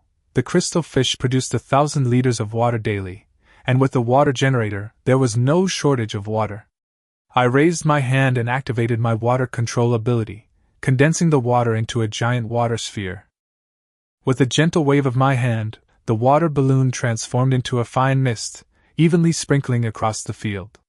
Every crop was nourished, yet nothing was wasted. The tomatoes, potatoes, and watermelons had already sprouted tender green seedlings, growing very well. What I was most looking forward to was the rice that had been planted first. 10 fields stretched out in a golden expanse, the heavy ears of rice bending low. It looked like they could be harvested today. I crouched down to examine them closely and noticed that a few fields were different. Those grains were brighter, fuller, and even had a subtle sheen. I immediately checked the system notification to confirm. As expected, the master farmer talent was triggered, and the 4 plots mutated into grade E rice. The specific effects will only be visible after they mature, but this is already a pleasant surprise. Then I went to the lightwing tree. The tree had grown to over 2 meters tall, with lush branches and leaves, its entire body a bright white, making it particularly eye-catching. Just as I touched the trunk, the beast taming system suddenly popped up a notification. The system surprisingly indicated that this tree could be contracted. I was slightly taken aback, but without much thought, I directly consumed 1 beast taming point to initiate the contract. Dark golden light enveloped the entire tree, and the binding was completed a moment later. After the contract was successfully signed, the lightwing tree became one of my tamed beasts and also gained a growth domain, which increases the growth rate of crops within a 10-meter radius by 50%. Combined with the original bonuses, the efficiency skyrocketed. More importantly, it produces a batch of fruit every 3 days. After the contract was completed, 10 light fruits immediately appeared on the tree, larger and brighter than the previous light healing fruits. I picked one and tasted it. It was sweet, but its effect on me was not significant. However, I knew very well that this thing was extremely valuable to ordinary players. I quickly planned the planting layout, using the lightwing tree as the center, and encircling an 80 square meter plot of farmland to ensure that all of it received the growth bonus. In the future, as long as I continue to expand the land, I can continuously improve efficiency. I then opened the trading interface, listed 5 light fruits, priced at 10 F-grade crystal cores or 1 E-grade crystal core, and briefly advertised them in the channel. Almost instantly, the listings were snapped up. The first buyer was Little Orange. Immediately afterward, she posted in the channel that her physique had increased by 0.5 after consuming them. This message instantly ignited the channel. Ordinary players toil for 2 days to gain only a fraction of an stat, while a single fruit could provide such a massive boost. The impact was enormous. The remaining fruits were snapped up instantly. The chat channel was in an uproar, everyone was trying to buy them. Some even offered double the price, but I didn't list any more. I simply announced, "Resources will be added periodically," then closed the channel and let the number of followers surge. With this move, I had firmly seized the initiative in the market. After finishing all that, I returned to the rice paddies. The rice, which would normally take several hours to mature, had its ripening time shortened again by the aid of the growing environment, to just over an hour. It then dawned on me that I hadn't prepared the harvesting tools. I immediately opened the system and searched. Hoes, sickles, and buckets were all readily available at reasonable prices. After spending a few bottles of water, I had all the basic farming tools ready. I also picked up a blueprint for a large wooden barrel, which I could use to store the harvested grain. Finally, I unexpectedly bought a stone mill, also at a cheap price. I stared at the trading interface, tapping my fingers lightly on the table, my brow gradually furrowing. The water transactions had slowed down significantly. Yesterday, 500 milliliters for a crystal core sold out instantly, but now it seemed to have sunk to the bottom with no takers. I looked at the food orders again. They were equally quiet, clearly indicating that most people had weathered the most difficult phase. Without hesitation, I immediately cancelled all trades for food in exchange for crystal cores. I kept the regular food for myself. My mouth was getting sore from eating roasted meat and canned food every day. Then I adjusted the price of water, exchanging 1 liter for 1 crystal core, doubling the supply without raising the price, effectively suppressing the market. The price change caused an uproar in the trading channel. Regular players cheered, but the merchants who made their living by reselling water were alarmed.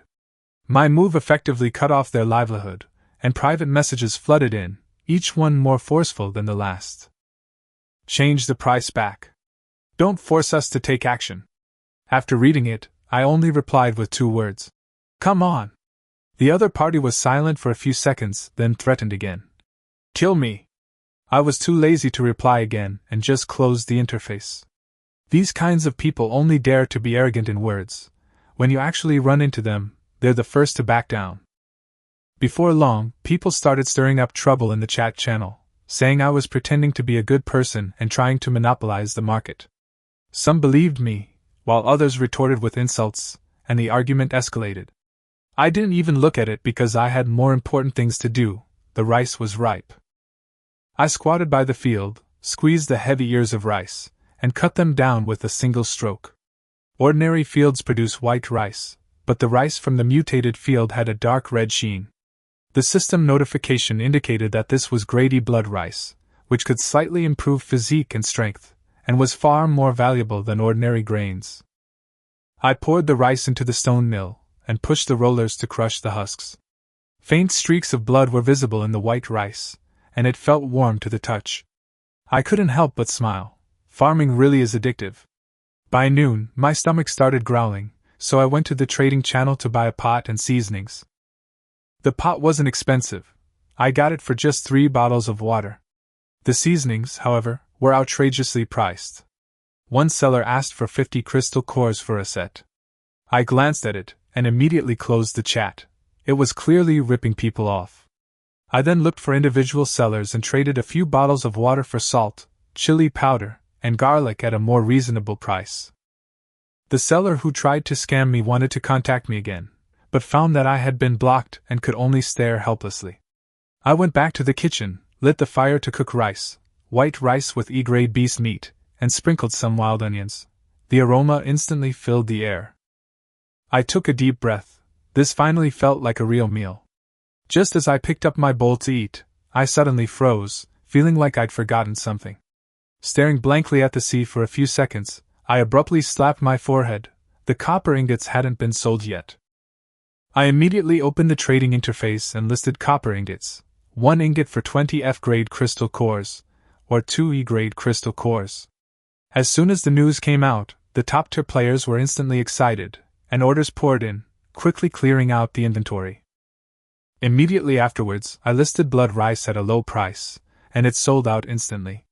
The first person to snag it was the familiar ID, Little Orange, which left me speechless.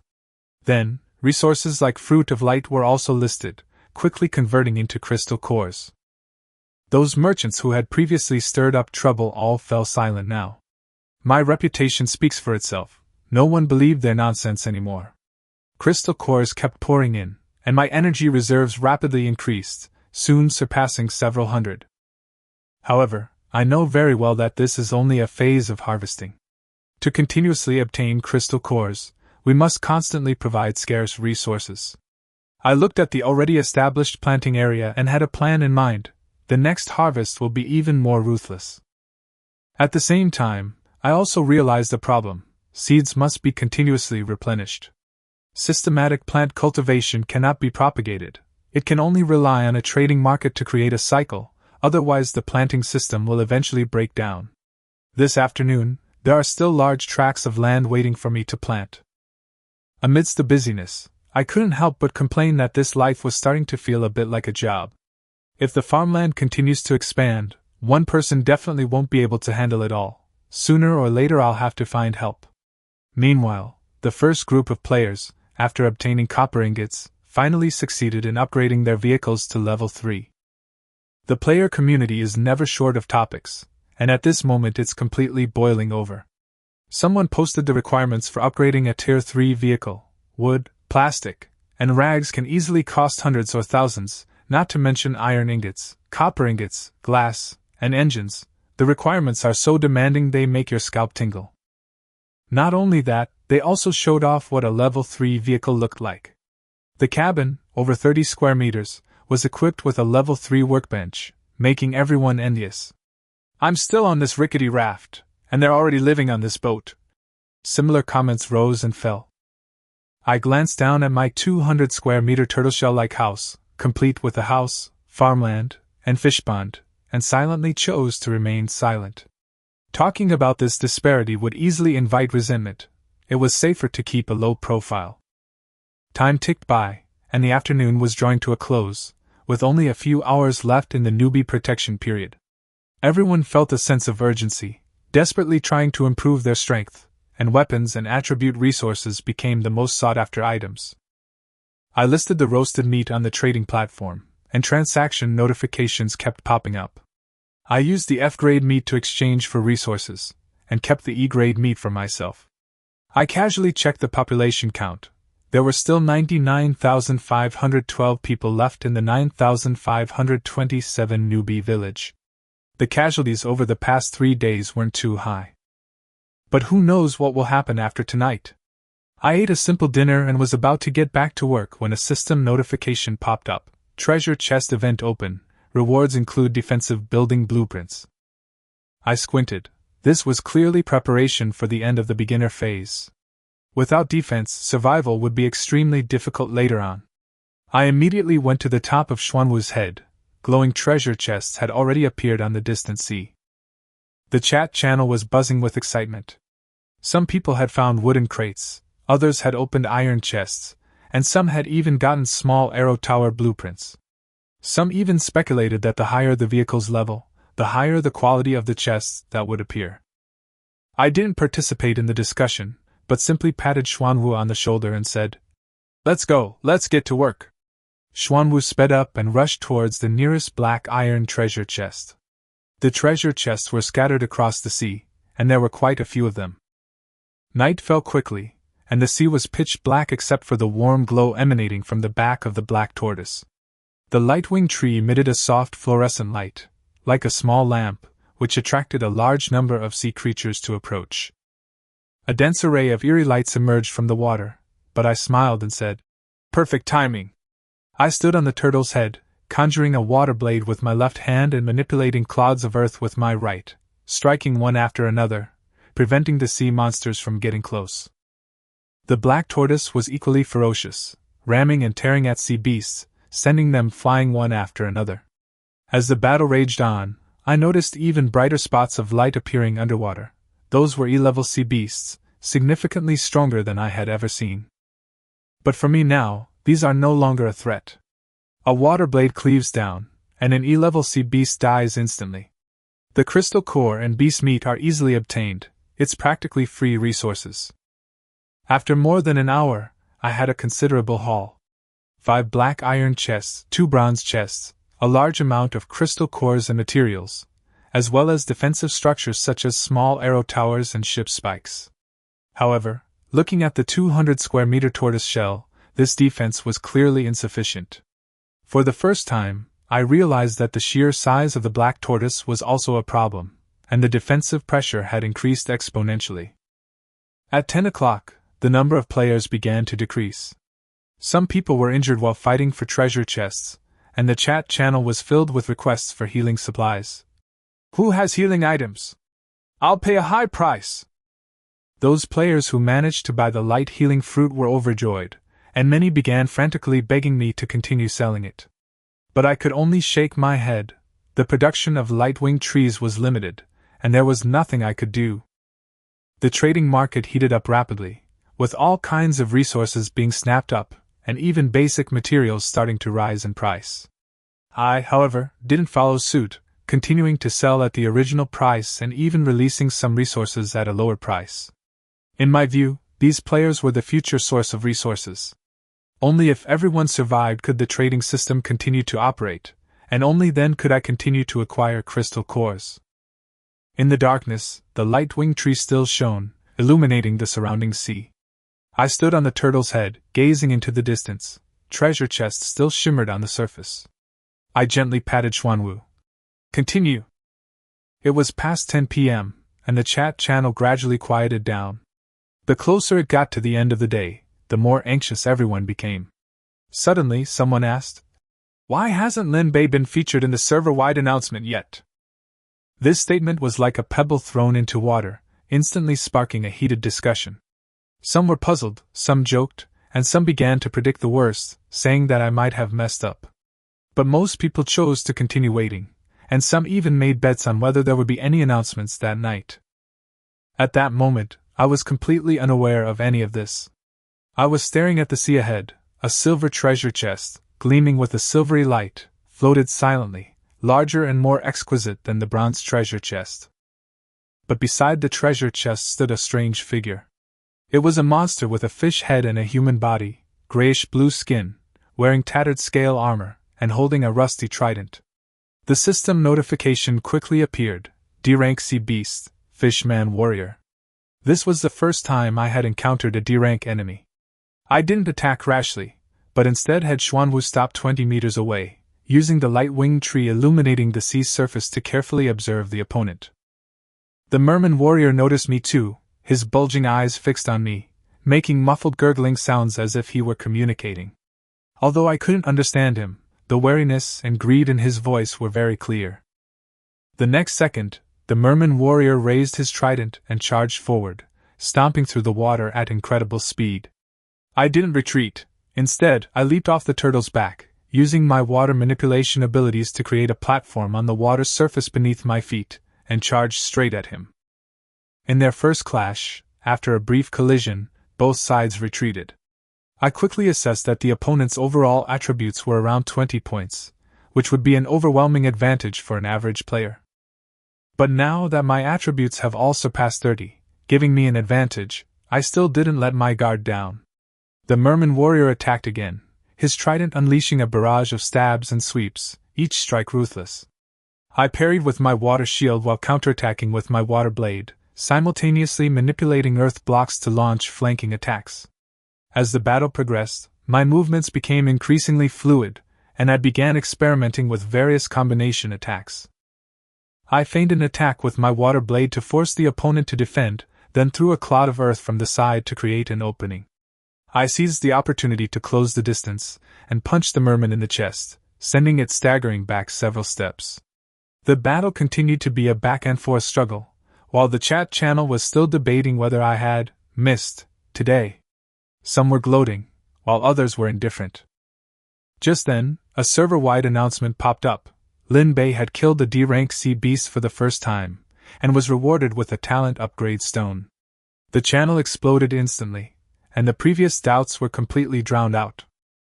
I stood beside the corpse, panting heavily. After more than 10 minutes of fierce fighting, the merman warrior was covered in wounds, and I finally smashed his head with a clod of dirt, ending his life.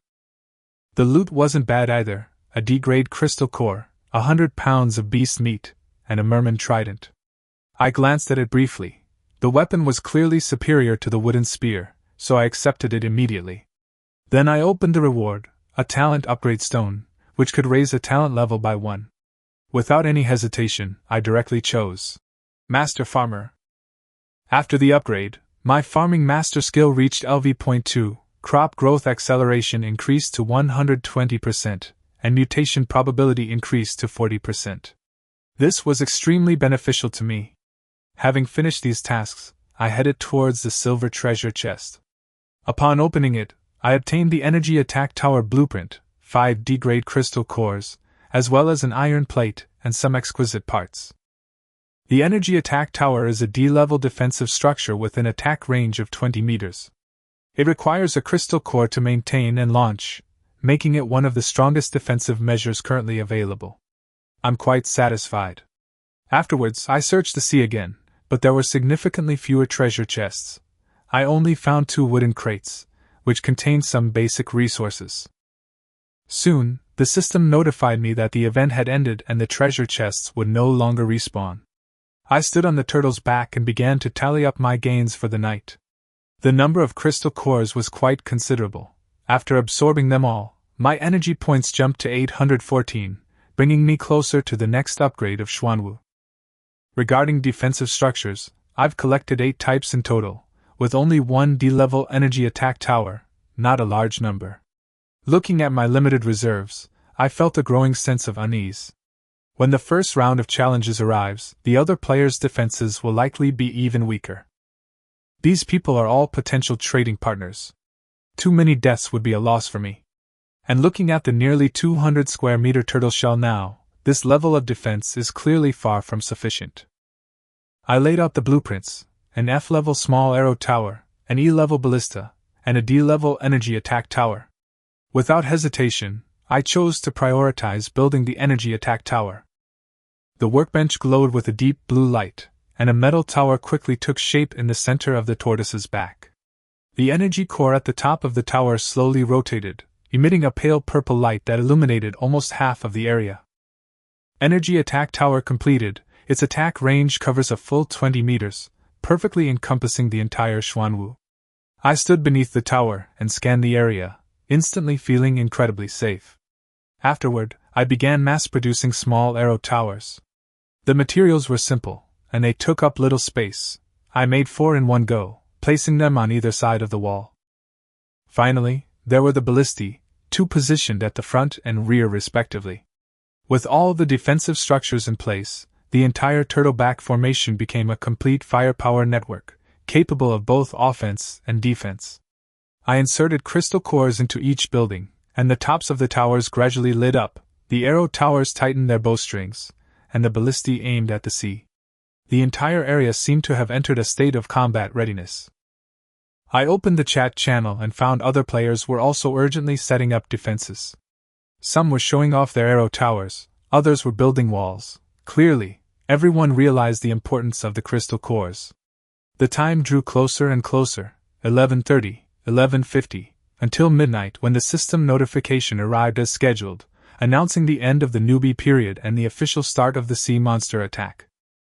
Immediately afterward, the leaderboard appeared, and I unsurprisingly took first place, my points far exceeding those of the second-place player, creating a significant lead that drew gasps of amazement. But before anyone could discuss it further, the sea's surface had already changed. Eerie light surged from beneath the water, and a vast number of sea monsters appeared simultaneously, far exceeding any number before. A raft in the distance was instantly smashed to pieces, and players were dragged into the sea, blood splattering everywhere. Similar tragedies continued to unfold in a short period of time. The death toll soared rapidly, leaving only a little over 90,000 people in the entire starting village. The chat channel was in chaos. Some cried for help, some were in despair, and some began to analyze the patterns. Soon, it was discovered that as long as one wave was repelled, the sea monsters would temporarily retreat. Players with defensive structures were generally able to hold their ground. Those players who hadn't even reached level 1 had virtually no chance of survival and were eliminated immediately. The cruel law of survival was fully revealed at this moment. On my side, a dozen or so F-rank monster fish charged forward. The energy tower opened fire first, a beam of light instantly killing the lead target, followed closely by arrow towers and ballistae firing relentlessly. I barely had to lift a finger. The first wave of sea monsters was wiped out, and the rest fled in panic. The battle ended exceptionally easily. But I quickly frowned. This rate of consumption was outrageous. Apart from the arrow towers, all the other facilities consumed crystal cores, and we couldn't sustain this indefinitely. I immediately shut down some buildings, putting them into standby mode, ready to activate them only in critical moments, to conserve resources as much as possible. Leaning against the energy tower, I reopened the chat channel. Some were devastated, some were excited, and some saw this as an opportunity to rise. After watching for a while, I knew very well, only personal strength could provide true security. I casually sent a message. Looking for all kinds of seeds, special inquiries only, please contact me privately. The message flooded my inbox instantly. Seeds of all kinds, wheat, vegetables, peppers, tumbled in. Just as I was filtering through them, a familiar ID popped up, Little Orange. Hey bro, I have seeds. The tone was tinged with mystery. I frowned and asked, what kind of seeds? The other party kept me in suspense, saying, guess. Before I could even speak, a bunch of items were sent over. Grade F golden wheat, green wood vegetables, Grade E fiery chili peppers, and even Grade D meat melt mushrooms.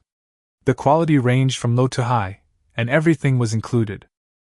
I was stunned for a moment after seeing it, and couldn't help but mutter under my breath, wow, is this guy cheating?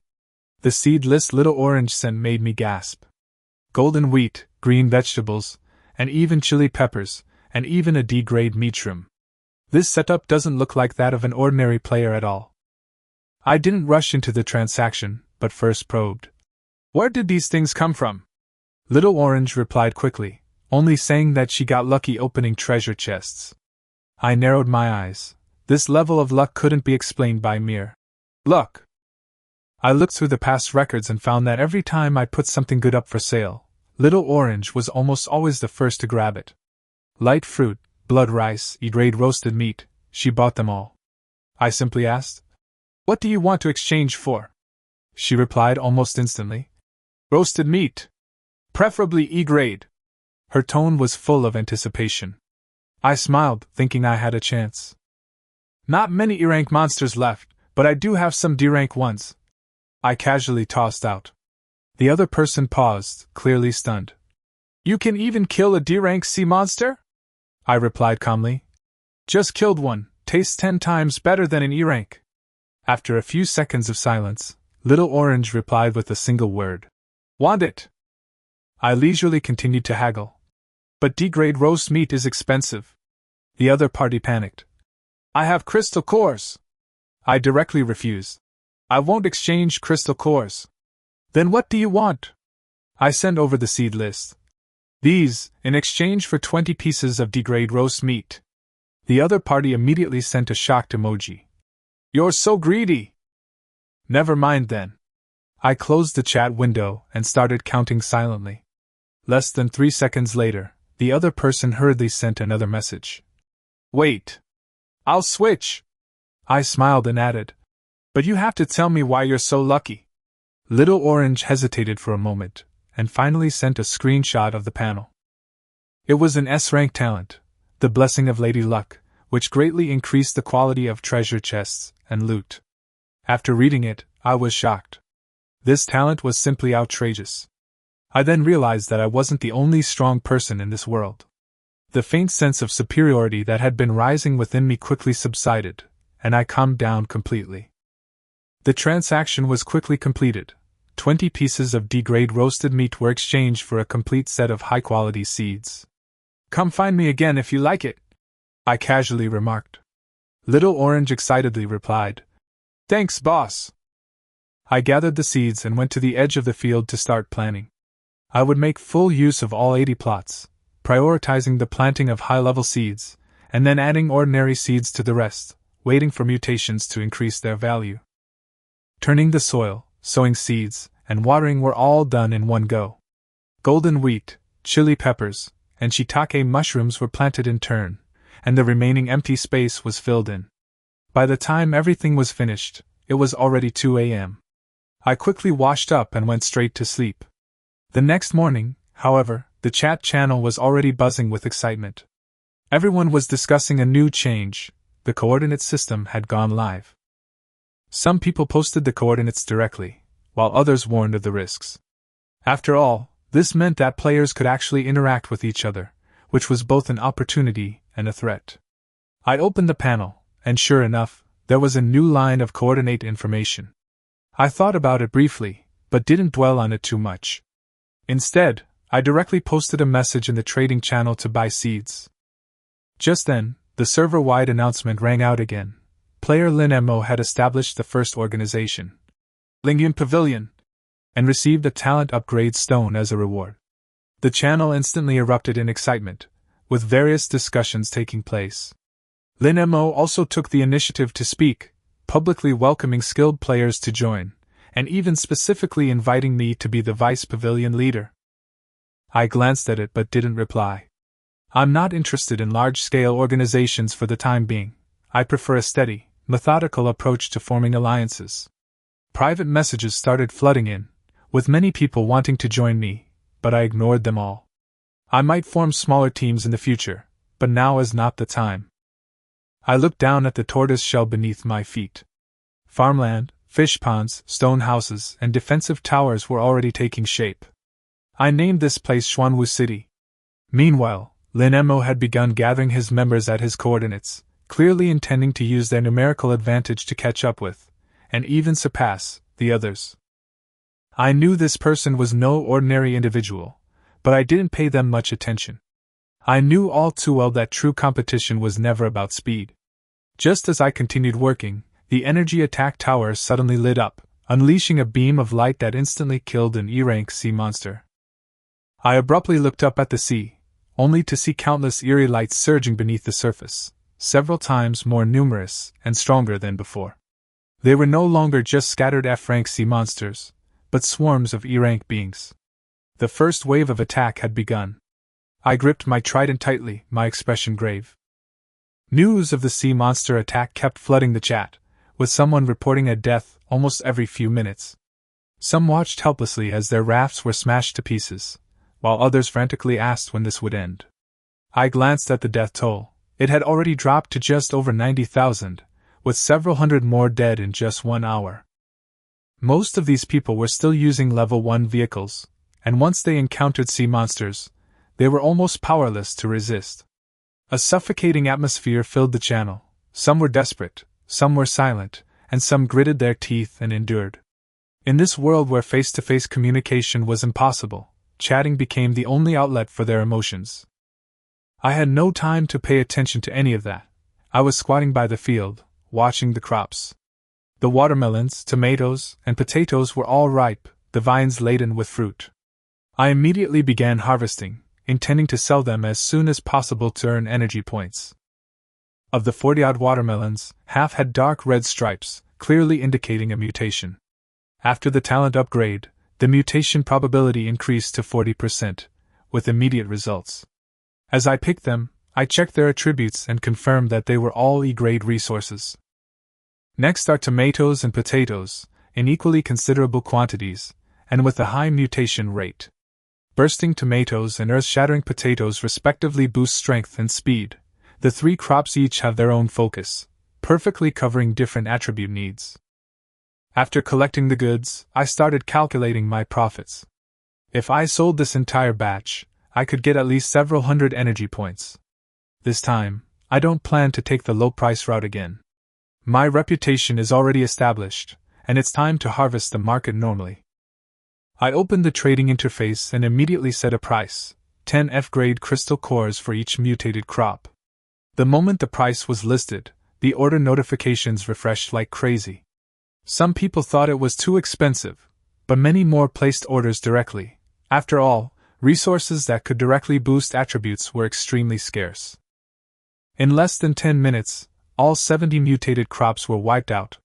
Crystal cores kept flowing in, and I absorbed them as I collected them, my energy points rising rapidly. The efficiency was astonishing. Only then did I head towards the last watermelon patch. The vine there was noticeably thicker, bearing only a small watermelon, yet its surface was covered in golden veins, gleaming brilliantly in the sunlight. I could tell at a glance that it was no ordinary plant. After checking the attributes, I was stunned. A D-grade golden-veined melon.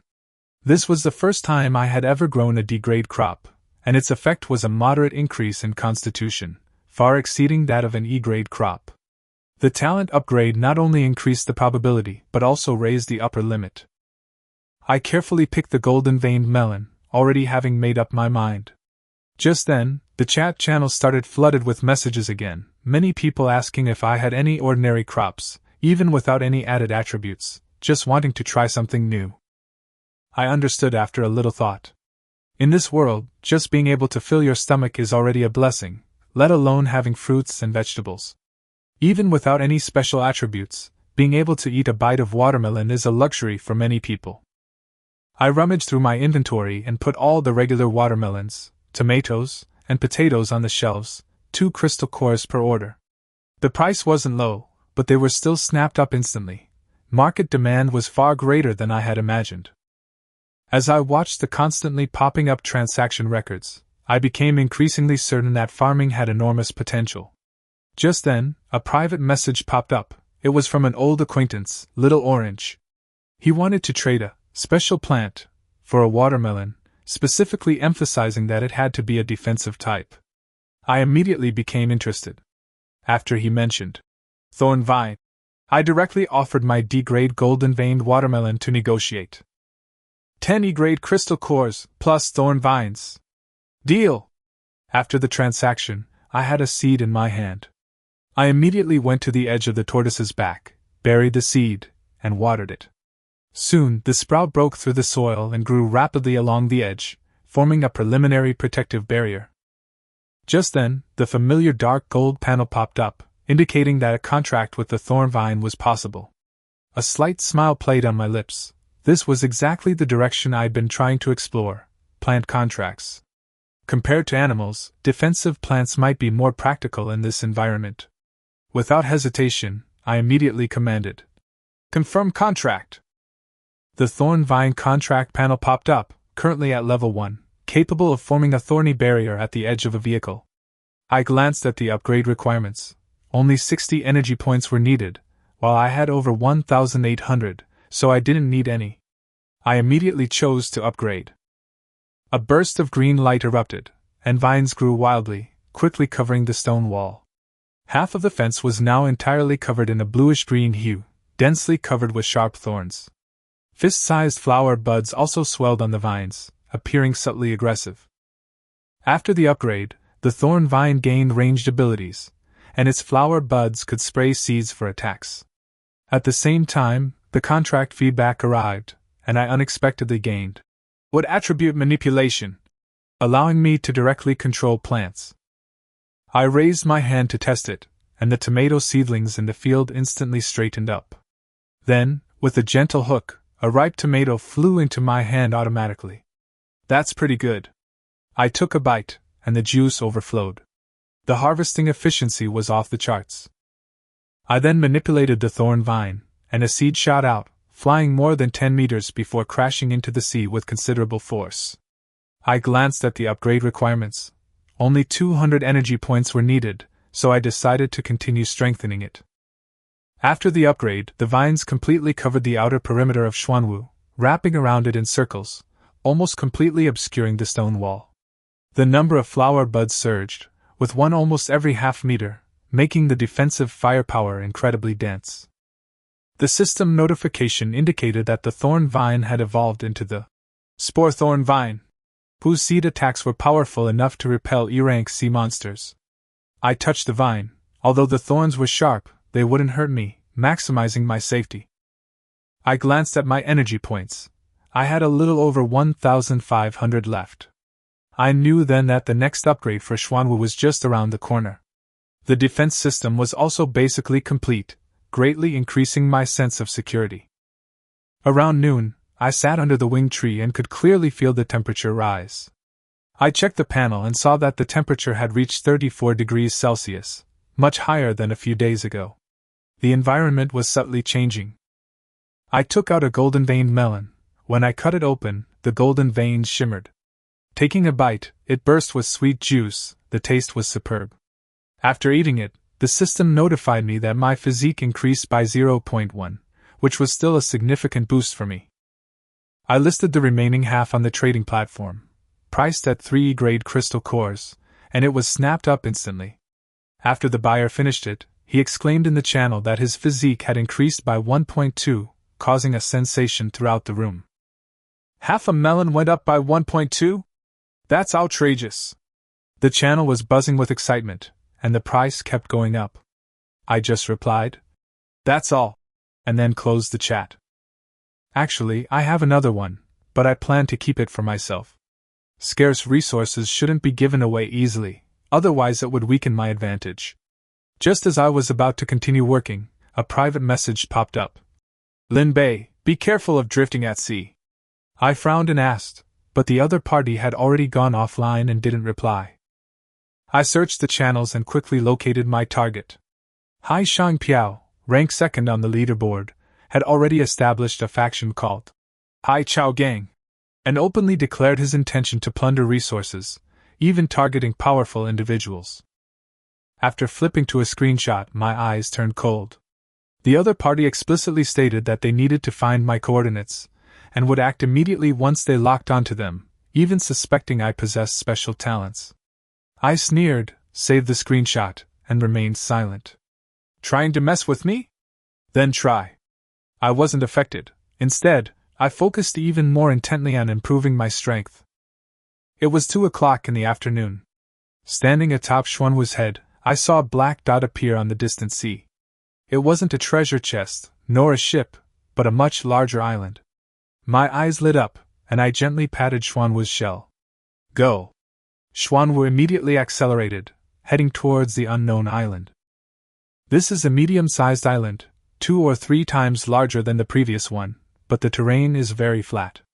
A dozen or so sea creatures are scattered on the beach, including F-level rock wolves, E-level sharp-toothed fish, and 2 D-level reef behemoths.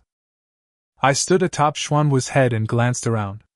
For ordinary players, this lineup was practically impossible to log into, but I didn't pay much attention. Xuanwu, absorb some sand here.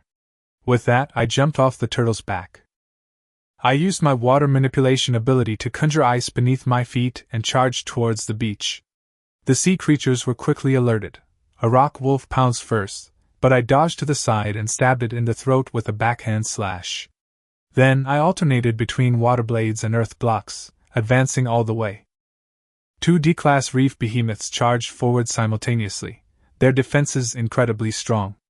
Instead of retreating, I advanced, piercing one of their eyes with my halberd while simultaneously slashing the other's neck with my water blade. A few minutes later, the beach was littered with corpses. After resolving the battle, I began gathering resources, collecting iron ore, copper ore, and stone. Just as I was thinking of expanding the turtleback farm, I suddenly received a message from Xuanwu. Someone was approaching. My expression darkened, and I immediately rushed back. 3 level 2 sailboats were anchored on the sea, and several players were staring at Xuanwu, mistaking it for some kind of opportunity or hidden area. The group leaped onto the turtle's back, scaled the stone wall, and froze upon seeing the houses, farmland, and defensive towers inside. Before they could react, the thorny vines activated, instantly wrapping around their ankles. The screams had barely begun when I was back on the wall, looking down at them. Who let you up here? The leader, pale-faced, stammered. This is a vehicle? I didn't explain further. The thorny vines simply flung him off. The man gritted his teeth and retaliated, firing an arrow. I easily dodged it and countered with a water blade, striking his shoulder. The others rushed forward, but the difference in strength was too obvious. Water shields blocked the arrow, water blades countered, and with the added attack of thorny vine seeds, in just over 10 seconds, all 3 fell dead. I showed no mercy. I wouldn't be lenient with a team that was clearly plundering others. After the kill, I began looting the spoils.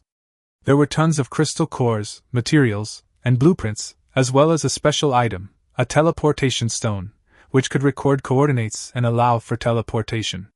My eyes lit up, and I immediately took it. Then, I boarded their boat to continue the search, but I heard a noise in a corner. I lifted the tattered cloth and found 4 people huddled inside, 2 women, 1 man, and 1 unconscious. The men were emaciated and pale, with obvious marks on their wrists. When I asked them, one of the women explained in a trembling voice that they had been forced into hard labor. The boat had been destroyed, and they were left to their own devices. I paused for a moment. Without a ship in this world, it's practically a death sentence. And I was indeed short-handed for miscellaneous tasks. I said directly, "From now on, stay here with me and take care of the work." The group froze, then their eyes reddened, and they nodded repeatedly. I carried the unconscious person back to Xuanwu, and the others followed. I quickly distributed some food and water, which they immediately devoured. After settling in, I began to tally up my gains. The number of crystal cores was quite considerable, over 100 F grade, a dozen or so E grade, and 2 D grade. After absorbing them all, my energy points skyrocketed, eventually settling at 2062, far exceeding the upgrade requirements. I stood in the center of the tortoise's back, took a deep breath, and gently patted Xuanwu's shell. Xuanwu, prepare to upgrade. However, I didn't execute it immediately. This upgrade would inevitably be on a larger scale, and I planned to complete some new arrangements while I was at it. Before taking action, I whispered, "Keep an eye on them. Deal with any unusual activity immediately." With its earth-controlling ability, Xuanwu was more than capable of suppressing these people who had lost their vehicles. Now, it was time to witness its transformation once again. I stood atop Xuanwu's head and gently patted it. Xuanwu, are you ready? Xuanwu roared, the sound waves rippling across the sea, startling the 4 people in the wooden house. They peeked outside, then quickly withdrew, their faces filled with shock. Is this still a vehicle? It's practically like land. A chill ran through them, and their awe of my abilities grew even stronger. I went inside and said calmly, "There will be a lot of noise later, don't come out." The others nodded quickly and huddled in the corner, not daring to move. I turned and walked to the center of the tortoise's shell, and said calmly, "Black tortoise, level up." As soon as I finished speaking, the shell trembled violently, far more violently than ever before. The area expanded wildly, soaring from 300 square meters to over 900 square meters. Light burst forth from the cracks, a mix of blue, yellow, and green, causing the entire sea to tremble. The people inside the wooden house huddled together, their faces pale. Is this really an upgrade? The tremors lasted for nearly 10 minutes before gradually subsiding. As the light faded, I stood atop the newly formed tortoise shell, gazing out at the nearly 1,000 square meters of space that stretched out before me, resembling a real island at sea. The surrounding walls were broken, and thorny vines covered only a small portion of the area. The group couldn't help but step out of the wooden hut, utterly stunned by the sight before them. So big, and this is a player's vehicle? I looked at them and smiled faintly. My name is Lin Bei. Their eyes widened immediately. Lin Bei, the one ranked number 1? After the initial shock, they mostly breathed a sigh of relief. Being with someone like him meant at least their safety was guaranteed. I nodded. Stay here for now, work steadily, and I won't treat you unfairly. These simple words eased the tension in their hearts.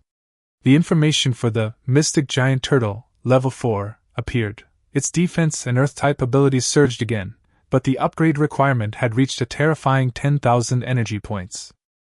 I glanced at it, and couldn't help but frown. This was no longer a goal that could be achieved in a short time, it could only be accumulated slowly through trading. New Level 4 features were unlocked, an advanced workbench, and a basic sea chart. However, the material requirements were extremely high, so I wasn't in a hurry to use them. Just then, the server-wide announcement rang out again. I had become the first player to own a Tier 4 vehicle, receiving a direct reward of 5 silver chests. The chat channel exploded instantly, the tide turning from skepticism to admiration. The top players fell silent. They had thought the gap had narrowed, but instead, it had widened even further. I ignored all that, didn't even open the treasure chests, and immediately began remodeling Xuanwu City. I told the others, "Don't move around," and headed towards the rear. "Xuanwu, move all the soil and rocks from the island over here." I activated my earth manipulation ability, and the entire island began to crumble, with soil, rocks, and trees flying towards the turtle's back. I continued to direct. Build a 3-tiered hill at the rear, 10 meters high, as a residential area. Earth and stones were quickly piled up, and a tiered platform gradually took shape. Next, I divided the central area. Make 300 square meters of farmland here, and plant all crops around the light-winged tree. The original crops were moved as a whole and arranged neatly. The crystal fish were also moved to a small pool on the first platform. Everything was in perfect order. The group stared in disbelief, and couldn't help but exclaim in low voices, "They're building a city!" I didn't stop, and pointed ahead again. Build 10 houses, each 15 square meters. Earth and stone surged, and the walls and roofs quickly took shape, arranged neatly. Add a public restroom. Even the details were meticulously planned. Clearly, I'd begun planning for long-term development. The final step was defense. Surround the entire area. 2-meter-high stone walls rose along the edges, completely sealing off Xuanwu City. The thorn vines quickly climbed up, but it was clearly not enough to cover the entire area, and even seemed to be struggling. I reassured them. Don't worry, you can upgrade later. The vines then quieted down. As the last piece of earth and stone fell, the original island completely disappeared, and all resources merged into the turtle's back, officially forming a true sea city. Xuanwu City had been completely transformed, complete with hills, farmland, houses, and walls, finally giving it a semblance of a city. Of course, it was only in its initial stages, This space of less than 1,000 square meters was far from sufficient for true development. I didn't rush into expansion. Instead, I focused on laying a solid foundation. I told a few people to rest first, and we'd arrange the work together later that evening. After saying that, I headed towards the platform at the back. After a few steps, I turned back to Xuanwu and said, "Move those trees to the first level to decorate it." Xuanwu nodded, activated its earth manipulation ability, and uprooted the trees, placing them steadily on the edge of the platform. Upon reaching the third floor, I immediately began building the house. Stone walls rose, the roof was completed, and doors and windows were installed in one go, quickly creating a 2-bedroom, 1-living-room structure. Although simple, it was sturdy and durable, perfectly suitable for living in. I built a 50-square-meter warehouse on the second floor and moved all the storage boxes, furnaces, and barbecue grills inside. I also left an open space at the entrance to facilitate the storage of supplies later. The bottom level will remain unchanged for now, serving as the basic living area. Afterward, I moved the crystal fish from the original pool to the larger pool on the third floor, which is about 10 square meters and 1 meter deep. The crystal fish became noticeably more active after moving in. Next is the water system. I use soil controlling techniques to shape the stones into hollow pipes, which run from a high pool all the way down to the houses, warehouses, and then to the planting area. I set up a water storage tank above the planting area to collect excess water, which is then channeled to various locations via water troughs and eventually flows into a well in the living area as a unified water intake point. By the time the simple water supply system was completed, night had fallen. I dusted off my hands, went to the living area, and called the group out. They lined up, looking somewhat reserved. I asked them to introduce themselves. Qin Xiaohe could cook, Zhou Xiaomian could mend clothes, and Lu Dazhuang was strong and capable of physical labor. I quickly assigned tasks. Cooking was assigned to Qin Xiaohe, miscellaneous tasks and warehouse organization to Zhou Xiaomian, and Lu Dazhuang was responsible for moving and heavy work. The wounded were to rest temporarily and be looked after by Xiaomian. I then established the following rules. The living area is for daily activities, the planting area can be entered as needed, and the core rear area must not be approached without permission. The schedule and water usage rules were also clearly explained. The clause about showering available, but water recycled, particularly caught their eyes. Such a condition was considered a luxury in today's environment. After making the arrangements, I told them to eat. Qin Xiaohe quickly prepared dinner, roasted meat, wild vegetable soup, and black rice, the aroma filling the air. The three of them devoured their food, barely able to stop. Qin Xiaohe immediately promised to cook better. Zhou Xiaomian's eyes reddened, and Lu Dazhuang went so far as to say, "This life belongs to the boss." I just nodded and gave a simple comment. "It tastes good. You'll be in charge from now on." I knew in my heart that good ingredients paired with someone who knows how to cook would produce completely different results. After dinner, I reiterated the rules, setting the start time for 6 a.m. the next day, and then returned alone to the rear hub area. Xuanwu City appeared quiet and stable under the night sky. The light-winged trees emitted a soft glow, the pools shimmered, and everything was operating in an orderly fashion. The three stood by the well, looking in the direction I had left, whispering among themselves, all feeling that they had found true support. I lay on the third stone bed, gazing at the starry sky, a sense of gankai, a feeling of deep emotion, often mixed with, rising within me. In such a short time, this place had transformed from a blank slate into a small outpost. However, I also discovered a problem. When I had Lu Dazhuang try to bind it to other abandoned vehicles, it failed. This was completely different from when I obtained Xuanwu. Was Xuanwu special, or was I special? I thought about it, and decided not to investigate further, putting the matter aside for the time being. What's more important right now is the resources at my disposal. I sat up, my gaze falling on the 5 silver treasure chests, and couldn't help but rub my hands together. Time to open them.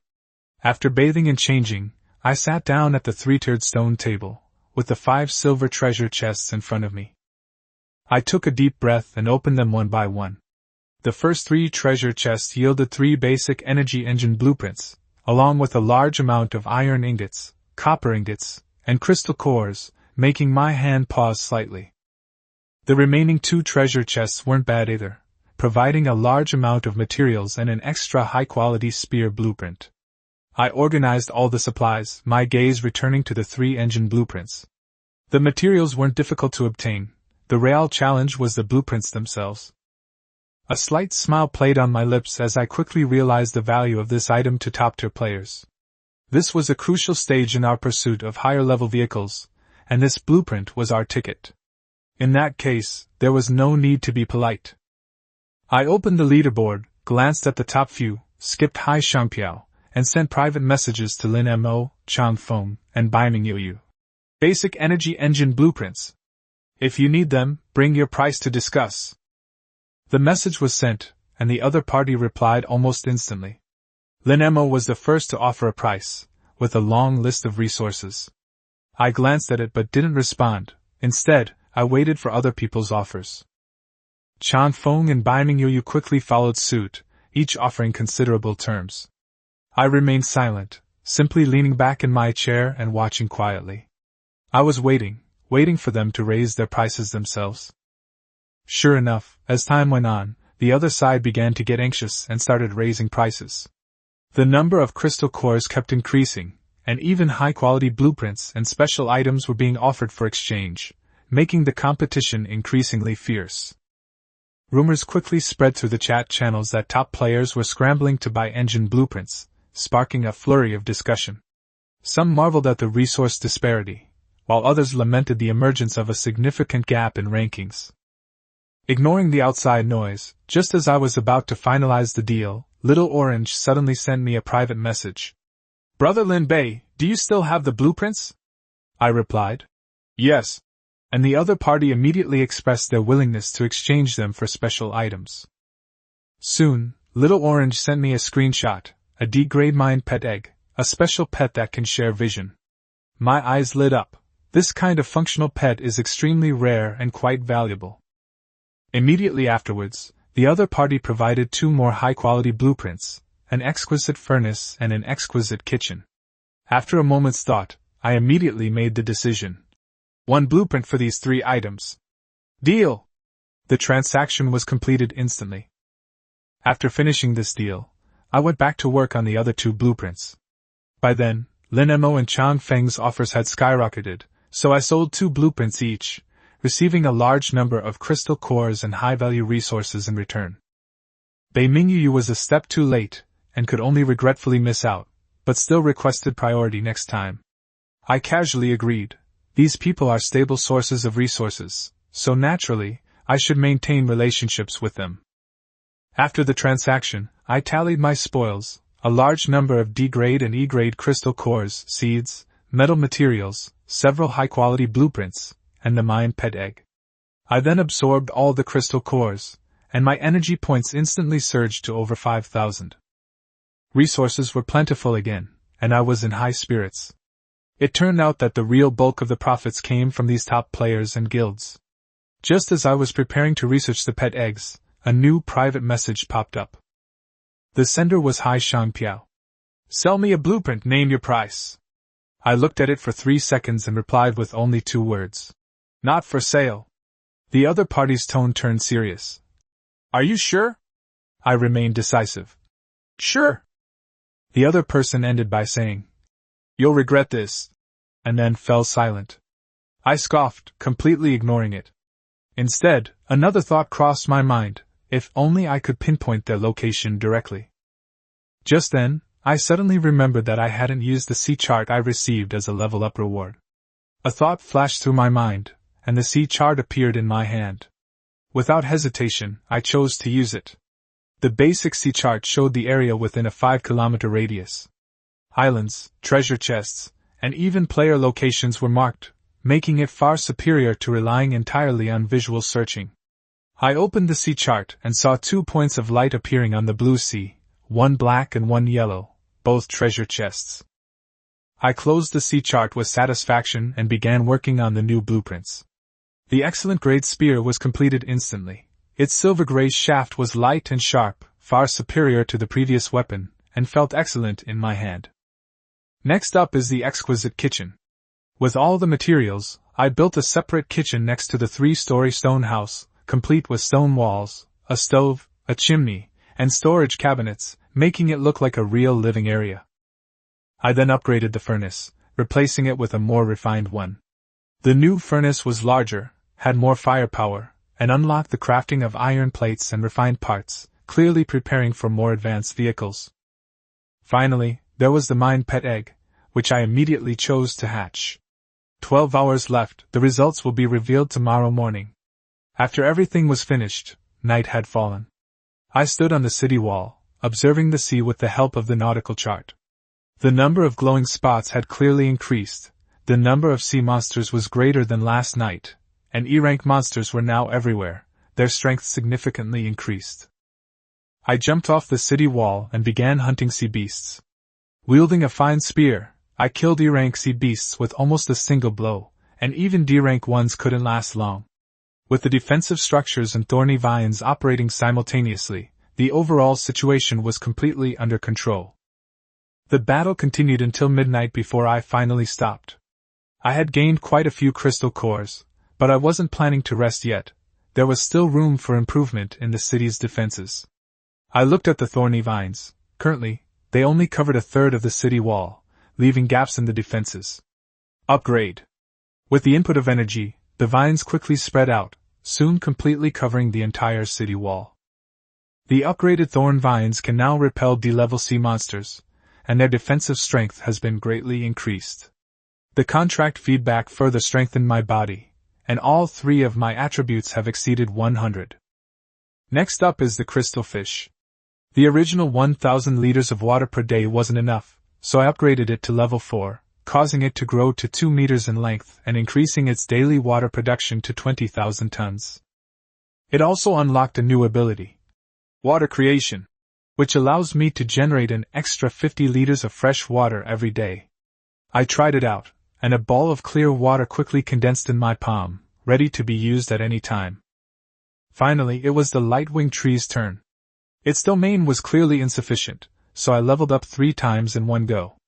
The canopy expanded rapidly, radiating golden light, eventually covering a 30-meter radius, almost enveloping the entire Xuanwu city. The temperature within the area remained constant, crop growth doubled again, and it could consistently produce D-grade light fruits. I stood under the tree, enveloped in golden light, and felt much more relaxed. This upgrade was incredibly costly, reducing my energy points from over 5,000 to 1,400. However, the results were equally astonishing. All 3 beasts reached level 4, significantly boosting their overall strength. The commotion was so great that it attracted the attention of the living quarters. Qin Xiaohe peeked out to inquire about the situation, and I casually replied, "Just an upgrade," which reassured her, and she went back inside. Night deepened, and silence returned. I returned to the 3-story stone house, lay on the bed, and watched the warm light of the radiant winged tree shine through the window. Thinking of the crops to be harvested tomorrow and the possible mutations, a slight smile appeared on my lips. Soon, my breathing became steady, and I drifted off to sleep. The next morning, I woke up and sat at the 3-tiered stone table, toying with a guild contract in my hand. I had obtained it from Bei Mingyu. I was considering whether to establish a guild, but after thinking about it, I decided to put it away for now. There was no rush. I got up and walked to the lightwing tree. Its golden canopy shimmered in the morning light, and its branches were laden with fruit, 30 light fruits in total. I collected them all and then headed towards the living area. At 6:30 in the morning, the kitchen was already filled with delicious aromas. Chen Xiao was cooking meat porridge and baking meat patties, Zhou Xiaomian was setting the table, and Lu Dazhuang was helping out. The woman who had been unconscious the night before had also woken up, though she still looked somewhat weak. Seeing me enter, the group quickly stood up. I waved for them to sit down and said simply, "Eat first." The woman introduced herself as Su Xiaowan, her voice full of gratitude. I nodded and told her to eat first. After the food was served, I took out 4 fruits of light and distributed them. "Eat them after the meal." The group stared blankly at the golden fruits, but quickly took a bite. The next second, a system notification sounded, Their physiques had significantly improved. The group was stunned, especially Su Xiaowan, whose physique had almost doubled. Qin Xiaohe looked at the fruit pit, her eyes slightly red. She hadn't improved her attributes in a long time. I said calmly, "Work hard, and you'll get your share of the rewards." That was more effective than anything else. After breakfast, I led them to the center of the living area and placed a storage box filled with seeds and tools. I first confirmed that their attributes could still be improved, and after receiving confirmation, I began assigning tasks. Qin Xiaohe was assigned to the Highland Kitchen to prepare high-quality food. Zhou Xiaomian and Su Xiaowan were responsible for patrolling the fields and weeding. Lu Dazhuang regularly transported the resources from the collector to the resource box. After making the arrangements, I led them to the planting area. 300 square meters of farmland stretched around the winged trees, and the crops were growing very well. I demonstrated sowing and watering on the spot, demonstrating how controlling the growth of the trees and watering was highly efficient. Several people stood by, stunned, and couldn't help but sigh. Qin Xiaohe even said something with a hint of pride, which I simply smiled at. Clearly, she already felt a sense of belonging here. With the division of labor, my workload has been reduced considerably, but I've also realized that we need more people. Thinking about this, I can't help but think of Little Orange. Perhaps this player is worth recruiting. Just then, light suddenly shone in the field. The crops had ripened. Golden wheat, green leafy vegetables, and fiery chili peppers were plentiful. I crouched down to examine them. The ordinary quality crops were only so, but the mutated crops were the key. This mutation yielded a good harvest, multiple D-grade crops, and even a C-grade emerald green vegetable, which can significantly increase speed. My eyes lit up, and I carefully stored it away, preparing to use it at noon. I brought the ingredients to the Highland Kitchen and assigned the task to Qin Xiaohe: make bread, stir-fry vegetables, and stir-fry pork with chili peppers. Xiaohe's eyes lit up at the sight of these high-grade ingredients, and she immediately got to cooking. Kneading the dough, chopping the vegetables, and controlling the heat were all done in one fluid motion, her movements remarkably skillful. I watched for a while and casually asked about her previous talent. A-level, Chef King. This statement surprised me slightly, and I finally understood why her skills were so exceptional. It's just a pity that after losing her player identity, her talent disappeared along with it. I leaned against the doorway, watching her busy figure, and a thought couldn't help but cross my mind. Would these people still have a chance to become players again? The oil in the kitchen sizzled, and the aroma of chili peppers and meat quickly spread, enveloping the entire Xuanwu city in this tempting scent. I laid out several blueprints in front of me, a small arrow tower, a ballista, and an energy attack tower. Without hesitation, I chose the most powerful one first. The workbench glowed with a deep blue light, and a metal tower quickly took shape in the center of the tortoise's shell. The energy core at the top of the tower slowly rotated, illuminating the surroundings with a pale purple light, creating an oppressive atmosphere. Energy attack tower completed, its attack range covers the entire Xuanwu back armor. I glanced at it, and felt much more at ease. Then I continued working, building 4 small arrow towers in one go, distributed on both sides of the wall. Finally, I built 2 ballistae, one in front and one behind, gradually perfecting the firepower layout. Once all the defensive structures were activated, the crystal cores were filled in, the tower tops glowed faintly, bowstrings were taut, cannons were aimed at the sea, and the entire turtle-like structure was on high alert. I opened the chat channel and found that others were also frantically setting up defenses. Arrow towers, walls, and all sorts of makeshift structures sprang up one after another, and the importance of the crystal cores gradually became clear to everyone. Midnight arrived quickly, and a system notification sounded. The newbie period was over, the sea monster attack had officially begun, and the vehicle leaderboard was simultaneously opened. I unsurprisingly held first place, my score far exceeding second place, creating a commanding lead. The chat channel erupted in exclamations, but were quickly interrupted by something else. A ghostly light surged beneath the sea, and hordes of sea monsters emerged. In the distance, rafts were smashed, and players were dragged into the sea, their screams echoing across the land. Within a short time, the death toll skyrocketed, drastically reducing the population of the entire starting village. Panic spread rapidly, but some gradually figured out a pattern. Fighting back one wave would grant them a brief respite. On my side, a dozen or so strange fish had just charged forward when they were instantly killed by the energy towers, followed closely by arrow towers and ballistae. I barely had to lift a finger. The first wave was easily dealt with, but I quickly frowned. These defensive structures consumed too much energy. The crystal cores simply couldn't sustain their operation for long. I decisively shut down some facilities, leaving only basic defenses. Then I opened the channel and calmly observed the situation. After a while, I sent a message.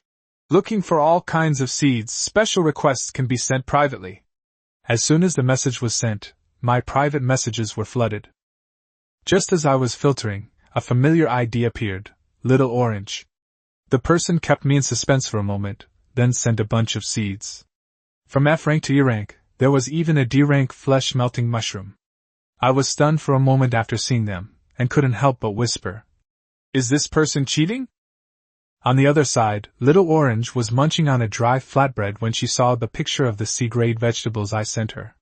She instantly became defensive, her mouth watering. Before she could say anything, I immediately sent her a portion of the stir-fried vegetables. She took a bite, and then froze. "Brother Lin Bei, you're so good to me." She was almost moved to tears, and even started to have wild thoughts. I just reminded her. "Don't easily reveal your talent." Little Orange snorted. "I'll only tell you." A few simple words of conversation made me realize that this girl's abilities were extraordinary, even somewhat like those of a protagonist. Just then, the pet egg in front of me suddenly cracked open. A golden light flashed, and a small brown monkey jumped out, its eyes unusually bright and lively. Pet acquired, clever monkey, rank D. I immediately chose to contract it. A dark golden light enveloped the monkey, and its aura instantly changed. Beast Tamer, Heavenly Eye Monkey, its ability is to see through people's hearts.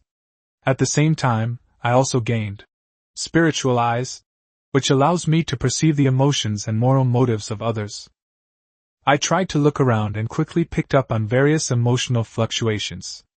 This ability, while not directly increasing combat power, was extremely valuable. The little monkey jumped onto my shoulder and nuzzled affectionately. I smiled. "From now on, you'll be called Wukong." Wukong picked up the spear and started wielding it, his movements quite skillful, showing exceptional talent. I snapped a picture and sent it to Little Orange, who was instantly charmed. After chatting for a bit, I got back to business, listing various resources on the trading platform. Roasted meat, water, and mutated crops were quickly snapped up. Crystal cores kept arriving in my account, and I absorbed them while accumulating energy points, but I was still far from level 5. Just then, the chat channel suddenly exploded. Hai Shangpiao started openly taunting me, even posting screenshots of level 4 vehicles, trying to put me down. A large number of players watched and argued, some supporting the idea, others refuting it. I merely glanced at it, my expression calm. A 200 square meter tier 4 vehicle was nothing special to me. The only thing of any value was its power system. The creature on the sea kept taunting me. "Lin Bei, say something?" Scared? It even threatened to come knocking on my door. I immediately shut down the channel and continued processing resources. Wukong chirped softly on my shoulder. "No rush," I said calmly. "Let him have his fun first." I opened the exquisite furnace and carefully checked the crafting list. Iron plates and exquisite parts were still the core materials. Not only were they scarce, but almost all high-quality crafting required them, and vehicle upgrades were even more indispensable. I leaned back in my chair, pondering our next development strategy. The direction of exchanging resources for crystal cores was already decided. The next issue was efficiency. Just then, Wukong scratched my hair on my shoulder, chattering incessantly. Reluctantly, I got up and walked onto the city wall. A dozen sea monsters were approaching from the sea, including several E-rank creatures. Just as I was about to make my move, a figure rushed out first. Wukong leaped down from the city wall, spear in hand, his movements swift and decisive. He swatted away an F-class sea monster with a single blow, then turned and pierced another. Facing an E-class attack, he remained calm and composed, ending the battle in just a few moves. In less than 5 minutes, all the sea monsters were gone. System notifications kept popping up, and the rewards were still mine. Wukong jumped back onto the city wall, grinning at me triumphantly. I smiled and patted its head. Well done. Now I don't even need to do the daily defense myself. Back at my desk, I continued listing resources. Light fruits, mutated crops, roasted meat, and water were all put on the trading post and quickly snapped up by players. In the chat channel, people started complaining about the rising temperature. With temperatures nearing 40 degrees Celsius, water resources were scarce again, and many were already struggling to survive, beginning to ask for fresh water. After observing for a while, I immediately lowered the water price. 3 1,500 milliliters portions of water would only get you 1 F-grade crystal core. I don't lack water at all. The crystal fish produce 20,000 liters a day, which I can easily use to exchange for resources. The price announcement caused an instant uproar in the chat. Regular players cheered, while the merchants reselling water could only watch helplessly. Things gradually stabilized, and the death toll began to decline. Players slowly adapted to the pace, their defenses and equipment improved, and the overall survival rate significantly increased. That night, I sat under the lightwing tree, scrolling through the chat history. Someone noticed I hadn't posted in the server-wide announcements today, which sparked a bit of teasing. I just smiled. There were no announcements because there really weren't any major breakthroughs today. As development stabilizes, the leveling pace naturally slows down. After turning off the channel, I started checking the planting progress. The current growth bonus had reached 320%, and the crop growth rate was incredibly fast. Ordinary crops could mature in a little over a day, F-grade and E-grade crops only needed 1 or 2 days, and even D-grade crops could be harvested within 3 days. The planting system was now fully established. I toured the fields. The new crops were growing well. Golden lilies, hydroponically grown vegetables, and wood-budding yellow grass were all growing steadily, and the mollusk mushrooms were nearing maturity. On the wing tree, a new batch of fruit was forming. Everything was going according to plan. Satisfied, I returned to my room and quickly fell asleep. The next morning, I was awakened by Wukong's shouts. I went up to the city wall and my expression changed slightly. 3 D-rank sea monsters had appeared simultaneously. It was only the 3rd day, and the difficulty had already increased significantly. Further on, even higher-ranking sea monsters were likely to appear. Wukong had already rushed down to engage in battle, fighting a D-rank sea monster. I didn't rush to attack, but instead observed the situation first. The chat channel was buzzing with activity, with many players saying that the sea monsters were noticeably stronger today, and some even had their vehicles destroyed. I hesitated for a moment, then made my move. A water blade flashed, instantly dispatching a D-rank sea beast, and I ordered, "Quickly finish this!" Wukong quickened his attack, quickly eliminating the remaining enemies. I put away the crystal core and returned to the city wall. Looking at the distant sea, I began to form a judgment. The increased difficulty was not accidental. Rather, some kind of selection mechanism was accelerating. Was it survival of the fittest, eliminating the weak? Or was it forcing players to band together for survival? I had no answer, but one thing was certain: the truly brutal phase had only just begun. I sent Xiaojuzi a private message to ask what else I needed for the Tier 4 vehicle. Xiaojuzi replied quickly, saying that she had collected most of the materials, but was missing a Tier D crystal core, which was extremely difficult to obtain. Iron ingots and copper ingots could be accumulated slowly, but the crystal core had essentially blocked her progress. I casually asked her why she didn't hunt sea monsters, but Little Orange hesitated and seemed a little embarrassed. She relied almost entirely on opening treasure chests for resources, rarely participated in battles, and even rarely encountered sea monster attacks, as if she were favored by a special talent. She added helplessly, "I've opened a lot of treasure chests, but I just can't get any D-grade items." Naturally, her progress has slowed down. Then she tentatively asked me if I wanted to start a guild, saying that she also had a contract that she hadn't used yet. I paused slightly, this time not refusing, but also not taking her contract. Instead, I told her to use it to exchange for resources to upgrade herself. I took out the contract myself and used it directly. Light unfolded, and a panel appeared. I entered the name, Xuanwu City. The guild was successfully established, and basic functions were instantly unlocked. I immediately brought Little Orange in, making her member number 001. Looking at that number, a slight smile appeared on my lips. I already had more plans in mind. Immediately afterward, I thought that Chen Xiaohe and the others might be able to join, so I tried sending invitations. To my surprise, it actually worked. A guild panel popped up in front of them. Although the functions were incomplete, their personal attributes and talent slots were fully restored. Chen Xiaohe's eyes reddened. My talent is back. Although there was no complete system, that alone was enough to excite them. After they calmed down, I began to inquire about their respective talents. Chen Xiaohe's A-level, Chef King, skill can greatly enhance the effects of food. Lu Dazhuang is a B-level, blacksmith, who can not only forge equipment but also learn and develop blueprints. Zhou Xiaomian's textile, skill and Su Xiuan's gardener, skill, although slightly lower in level, are equally practical. After listening, I quickly made arrangements. Lu Dazhuang would be in charge of forging, and I would provide blueprints. Chen Xiaohe would focus on food processing to increase added value. Zhou Xiaomian would first make clothes and bedding to solve basic living problems, and Su Xiaowan would work with me on planting. Everyone nodded, and with the tasks clearly divided, the team began to take shape. I added everyone to the guild channel as the core for unified coordination in the future. The channel quickly became lively, with several people greeting each other, and Little Orange joining in the conversation. Everyone then realized that she was actually a top-ranked player, and the atmosphere became somewhat subtle yet relaxed.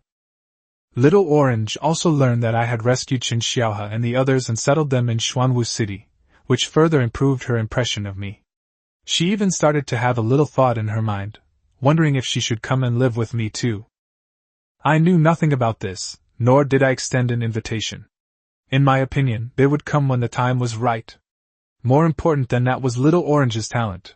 If she could consistently perform well, her value would be immense.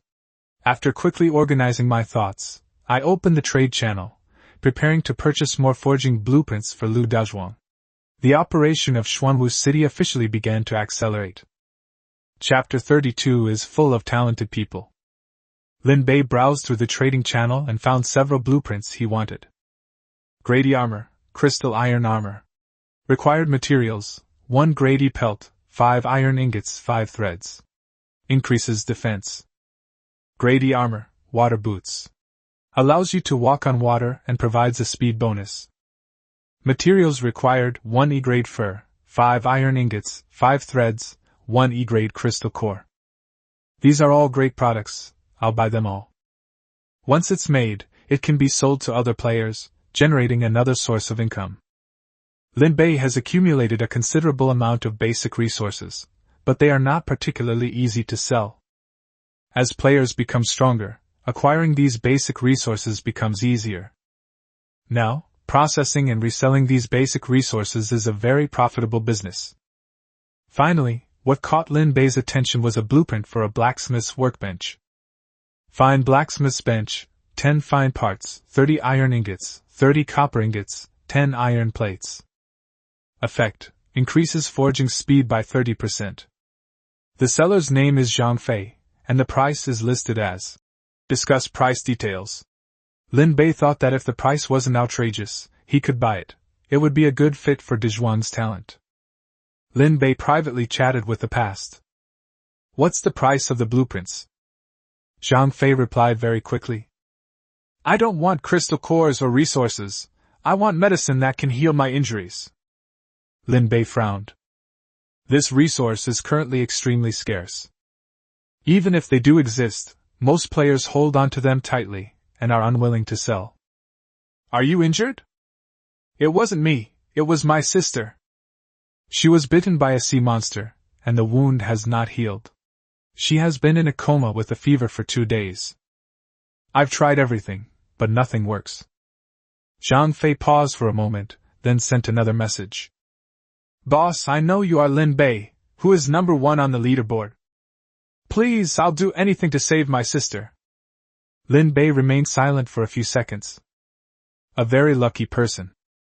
Among so many people, I was surprised to run into my younger sister. You can use these 2 fruits of light for now. We'll discuss the conditions for exchanging them later. Transaction request. Zhang Feimiao confirmed. 2 fruits of light appeared in his hand. With trembling hands he fed it to his sister. A moment later, a young woman in her early 20s slowly opened her eyes. Elder brother! Zhang Fei burst into tears. Little sister! You're finally awake! He held his sister and cried like a child. After a while, he remembered something and opened the trading interface. They sent over the blueprints for a fine blacksmith's workbench directly. They didn't even quote a price, they went straight to the transaction. Lin Bei saw the deal but chose to refuse, unwilling to take advantage of the situation. He initiated another trade, placing a pile of resources into the trade box: iron ingots, copper ingots, wood, food, and water. There are items for upgrading vehicles, as well as ordinary living supplies. These, plus the 2 fruits of light, are roughly the same price as the blueprints. If you don't want it, I don't want it either. Zhang Fei's eyes reddened again as he looked at the pile of supplies. Boss, if there's ever anything you can do to help me, just let me know. Lin Bei nodded silently and added the friend. Lin Bei likes people who are loyal, righteous, and know how to be grateful. However, further investigation is needed. After chatting for a few more minutes, Lin Bei closed the chat window and glanced at the leaderboard. First place, Lin Bei. Second place, Lin Mo. Third place, Chang Feng. Fourth place, Baiming Yoyu. Fifth place, Drifting at Sea. The top spots on the leaderboard are still occupied by familiar faces. The top 8 have all upgraded to Tier 4 vehicles. As for Lin Bei, he still holds the top spot. Lin Bei handed over all the purchased blueprints to Lu Dazhuang. Dazhuang, once you've learned these blueprints, I'll entrust the forging work to you from now on. Lu Dazhuang took the blueprints, his heart trembled, and his eyes lit up. These things are incredibly appealing to a blacksmith. Don't worry, boss, I'll definitely do my best. Lin Bei led him to the first floor of the high ground. With the earth manipulation ability activated, a spacious forging room was quickly built. He moved the furnace from the warehouse area and made a fine blacksmith's table. From now on, this will be your workbench. If you run out of materials, just let me know. Lu Dazhuang nodded vigorously. Lin Bei went up to the second floor. The warehouse and kitchen are both located here. He thought for a moment, and then built another room next door as a textile room. Xiao Mian, you'll be in charge of managing this place from now on. Zhou Xiaomian looked at the tools and materials in the room, her eyes lighting up. Boss, I'll definitely make the best clothes. Lin Bei went up to the third floor. That was his home, no one else was there. He stood on the edge of the high ground, overlooking the entire Xuanwu city. The golden canopy of the light-wing tree covered most of the city, and in the farmland, the crops were neatly arranged. In the residential area, several people are busy at work. Although there weren't many people, each one looked full of energy. Lord of the city, dinner is ready. Qin Xiuhe stood at the foot of the high ground and shouted. Lin Bei was taken aback. What did you call me? Lord of the city. You are now the master of Xuanwu City. Is it all right for us to call you Lord of the city? Lin Bei's lips curled up in a smile. Can. He walked down the hill and followed Qin Xiuhe into the kitchen. The food is already laid out. E-grade beast meat stew with potatoes, F-grade stir-fried green vegetables, blood rice, and a bowl of wild vegetable soup. Lin Bei sat down, picked up his chopsticks, and took a bite. It tastes amazing. It tastes even better than before. Is this the effect of an A-level talent chef? Although it didn't improve Lin Bei's skills, the taste alone was a treat. He casually posted a message in the Union channel. Dinner's ready. Xinxia. Received. Lu Daozhuang. Coming right away. Zhou Xiaomian. Coming. Su Shaowan. Thank you, City Lord. Little Orange also popped up, and seeing the message, felt a pang of sadness. You've all eaten, what about me? She stared at the screen, her mouth watering as she recalled the delicious food Lin Bei had posted earlier. I'm too embarrassed to say it. Zhou Xiaomian posted a photo of the food in the group chat. The dishes smelled delicious today. Sister Xiaohe's cooking skills are getting better and better. Little Orange looked at the photo and her stomach growled. I really want to eat it. Just as I was hesitating, a transaction request popped up. It was sent by Lin Bei. A meal, steaming hot. This is a union benefit. You'll receive it at every meal from now on. Little Orange was stunned. Really? Really, since we've already done it all, it won't make a difference if you're one of them. Little Orange clicked, accept. The food appeared in my hand. She picked up a piece of food with her chopsticks and put it in her mouth. It's still hot. Long live the City Lord! She posted a message in the channel, then buried herself in her food. Xinxia. Little Orange, the City Lord is so good to you. Little Orange. Absolutely. Boss Lin Bei is a good person. Zhou Xiaomian. Then why don't you thank the City Lord? Little Orange. Thank you, Lord. Lin Bei looked at the messages on the channel and smiled. He has always been very generous to his own people. He picked up his bowl and continued eating. Rukong squatted on the corner of the table, holding a piece of meat and gnawing on it with his mouth full of oil. Chapter 33 Danger Zone. The first batch of clothes was produced very quickly. With the added advantage of talent, they are highly efficient. Zhou Xiaomian presented 3 neatly folded sets of clothes to Lin Bei.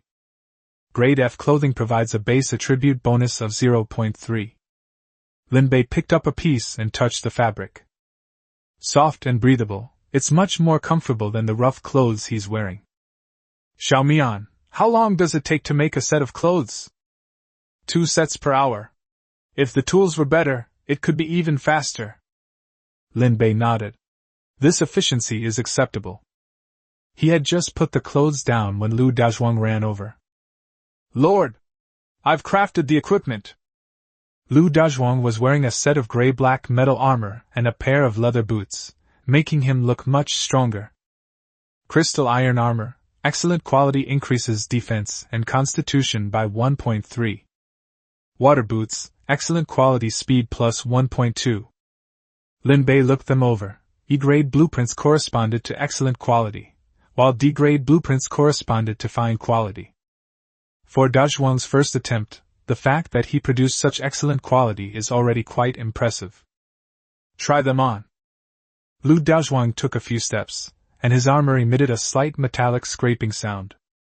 It looks heavy, but it's actually quite light. It's alright. Lin Bei also took a set and put it on. The attributes were indeed increased.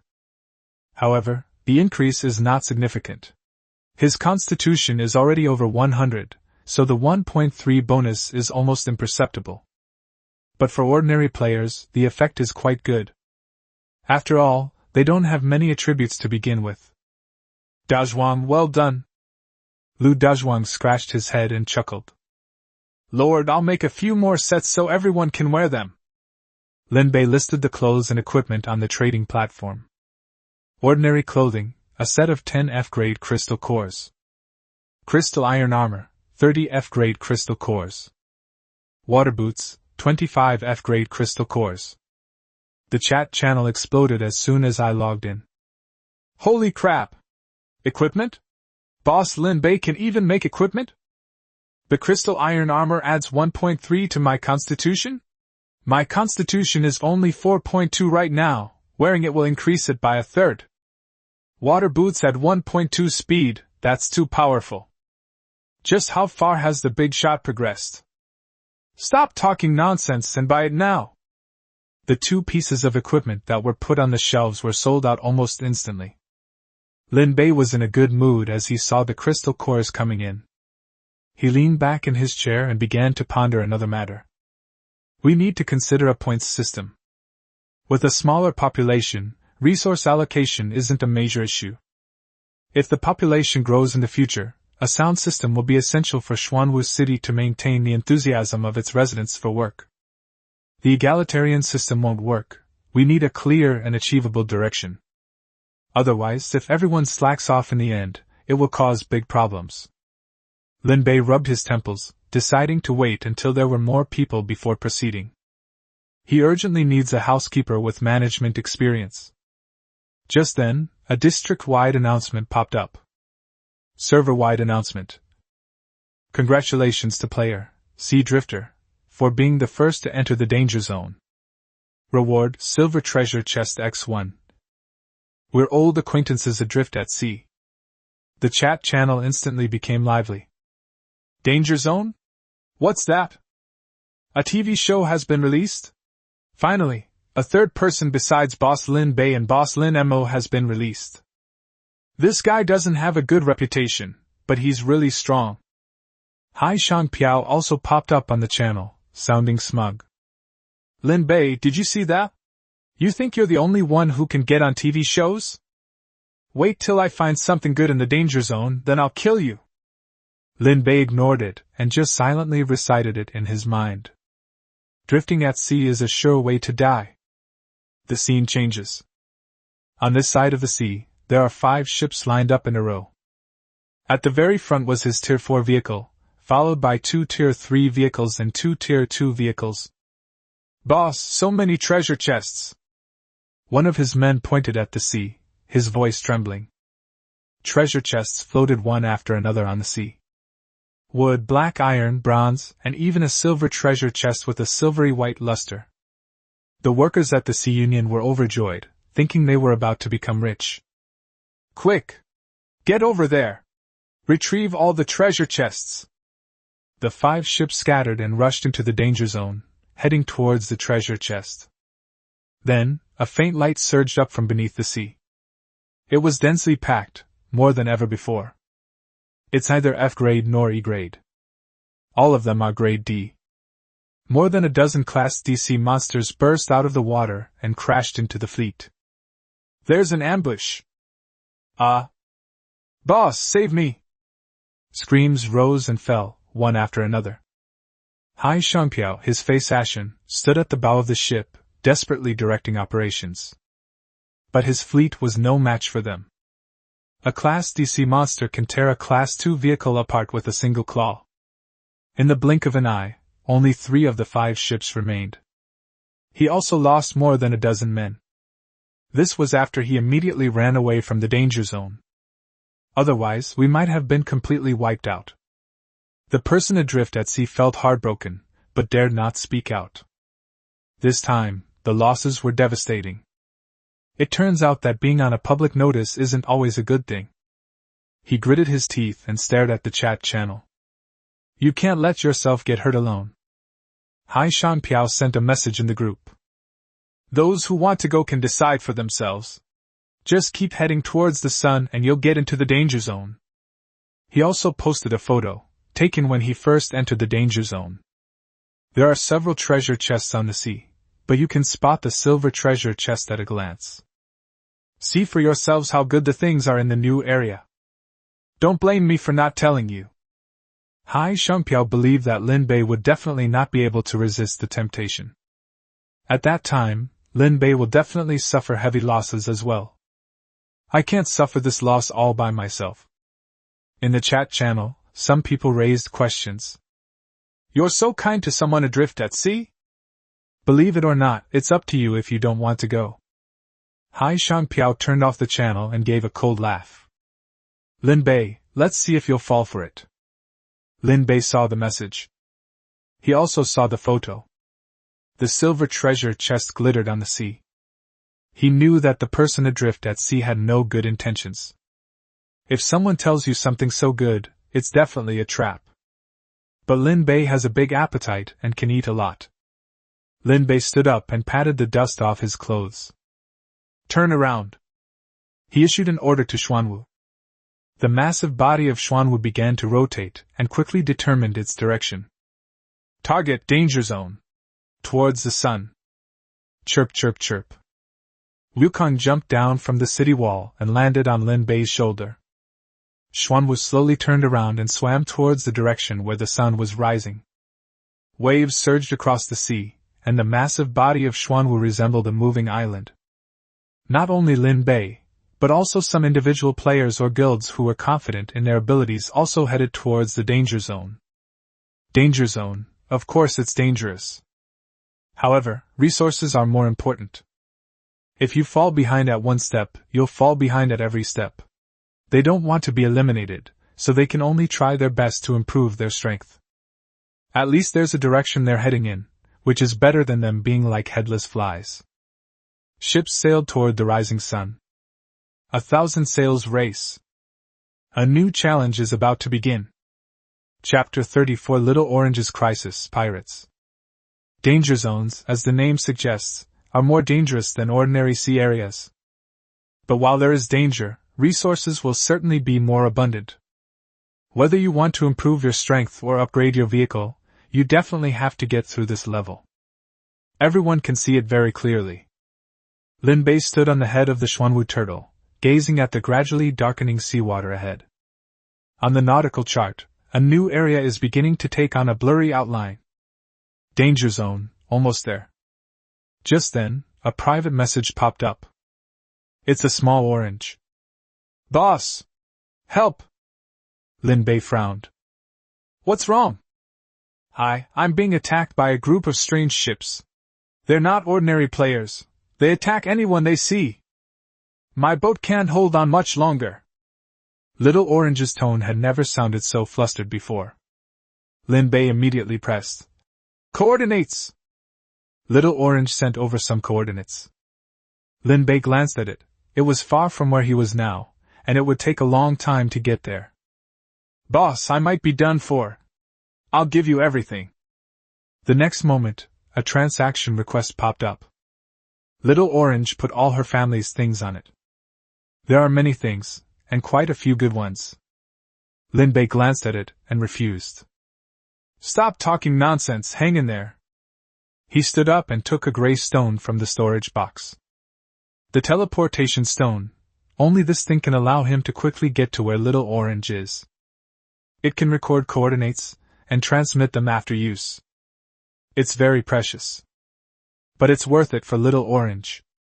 Lin Bei gripped the teleportation stone and silently recited the coordinates.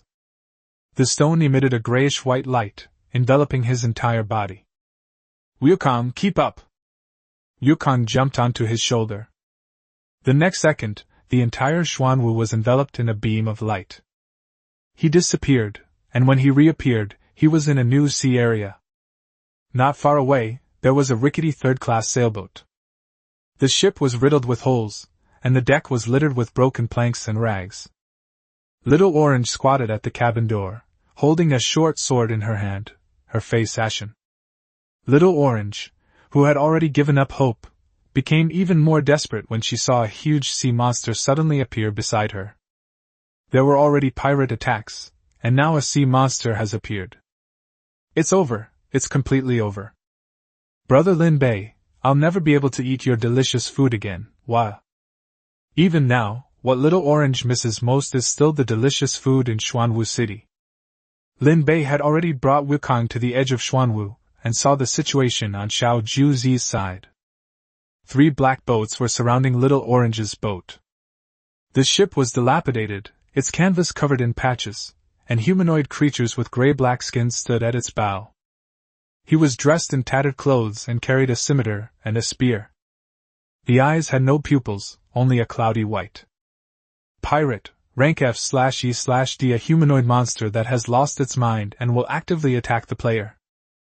The lead pirate was the largest, wearing half-body armor, and holding a long sword that gleamed with blue light. Grade D. Wukong. Chirp chirp chirp. Wukong jumped off Lin Bei's shoulder, picked up the fine-grade spear, and stood at the bow of the ship.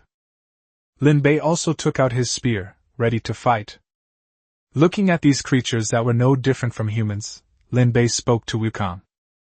Wukong, don't kill them! Leave them alive! The next moment, two figures rushed down from Xuanwu, stepping on the sea surface, and headed towards Little Orange. It was only at this moment that Xiao Juzi finally realized Lin Bei's presence. Who is that person? Boom! Lin Bei unleashed a water blade, blasting away a pirate who was attacking Little Orange. Then, he stood in front of Little Orange. What, don't you recognize me? Lin Bei said with a smile. You, your boss Lin Bei? Little Orange felt her eyes instantly well up with tears. At this moment, Lin Bei's actions perfectly matched the scenario in Xiao Juzi's mind of a hero descending from the sky. The big shot actually came to save her. Don't be silly, get moving! Patting Little Orange's head, Lin Bei charged toward the remaining pirates. Xuanwu slowly approached, the city wall on its back gleaming blue in the sunlight. Qin Xiaohe, Lu Dazhuang, Zhou Xiumian, and Su Shaowan stood on the city wall, watching this side nervously. Lord! We've come to help! Lu Dazhuang, dressed in a suit of crystal iron armor and carrying an iron hammer, jumped directly off the city wall. Wukong nodded, flicked his spear, and sent an F-rank pirate flying into the sea. Lin Bei jumped off Little Orange's boat and rushed towards the pirate ship, stepping on the water. With a swift water jet, the mast of a pirate ship snapped in two.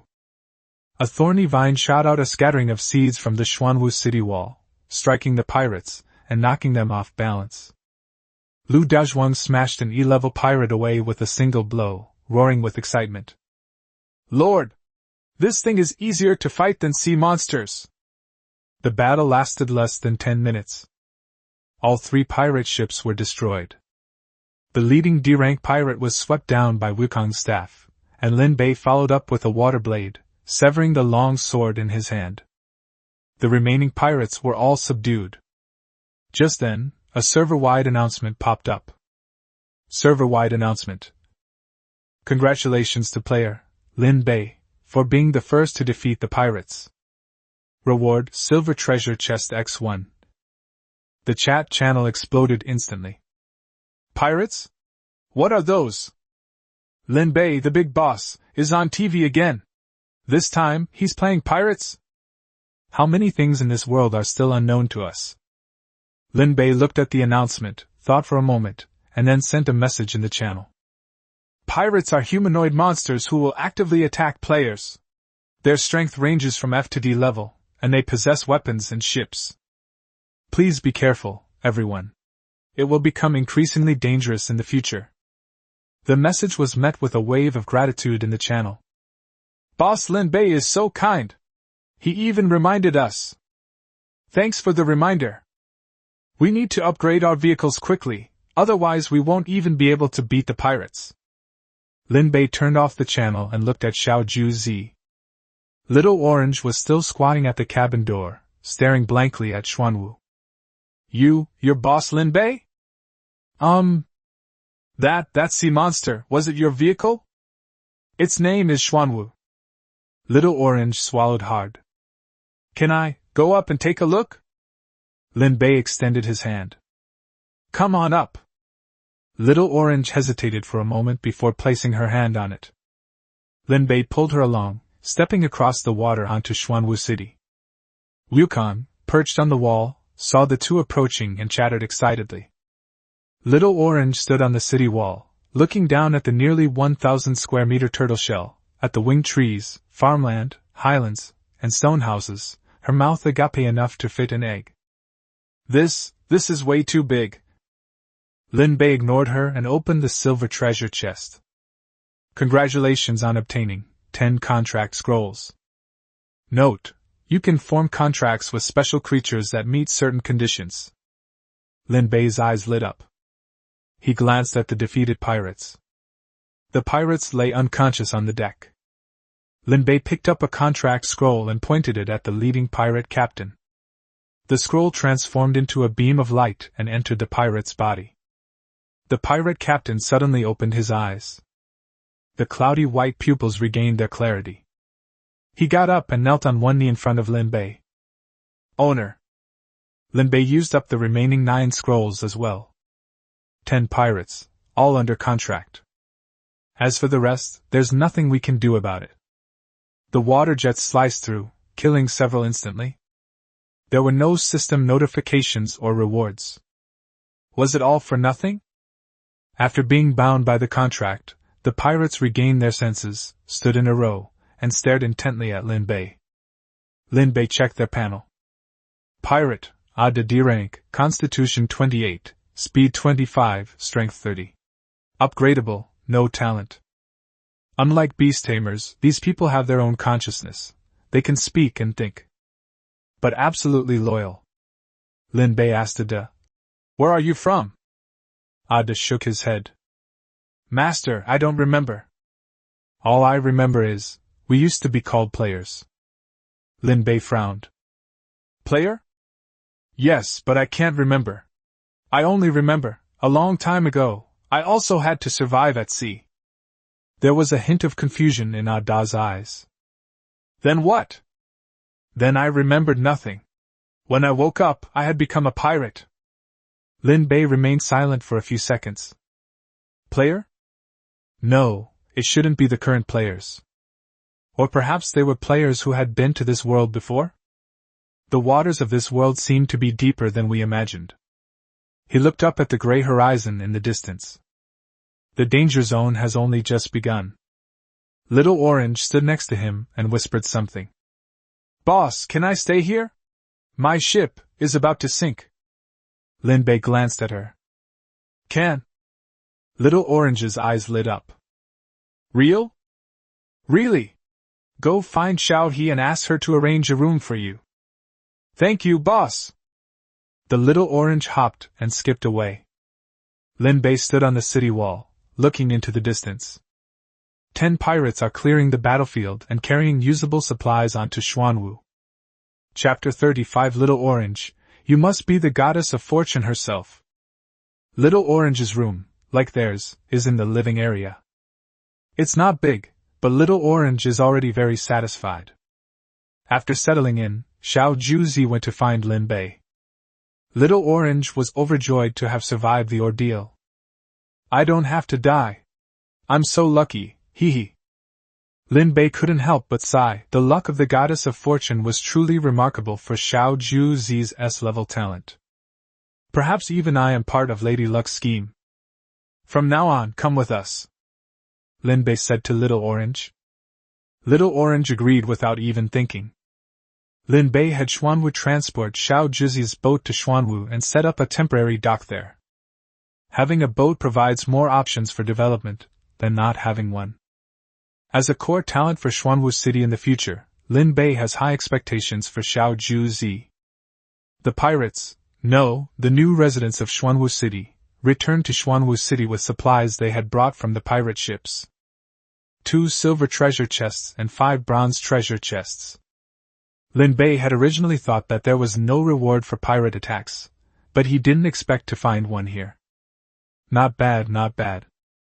It was getting late, and after a busy day, everyone was hungry. Xiaohe immediately went to cook. Little Orange secretly followed them. She loved Xiao He's cooking the most. In just a few meals, Little Orange's tastes became quite discerning.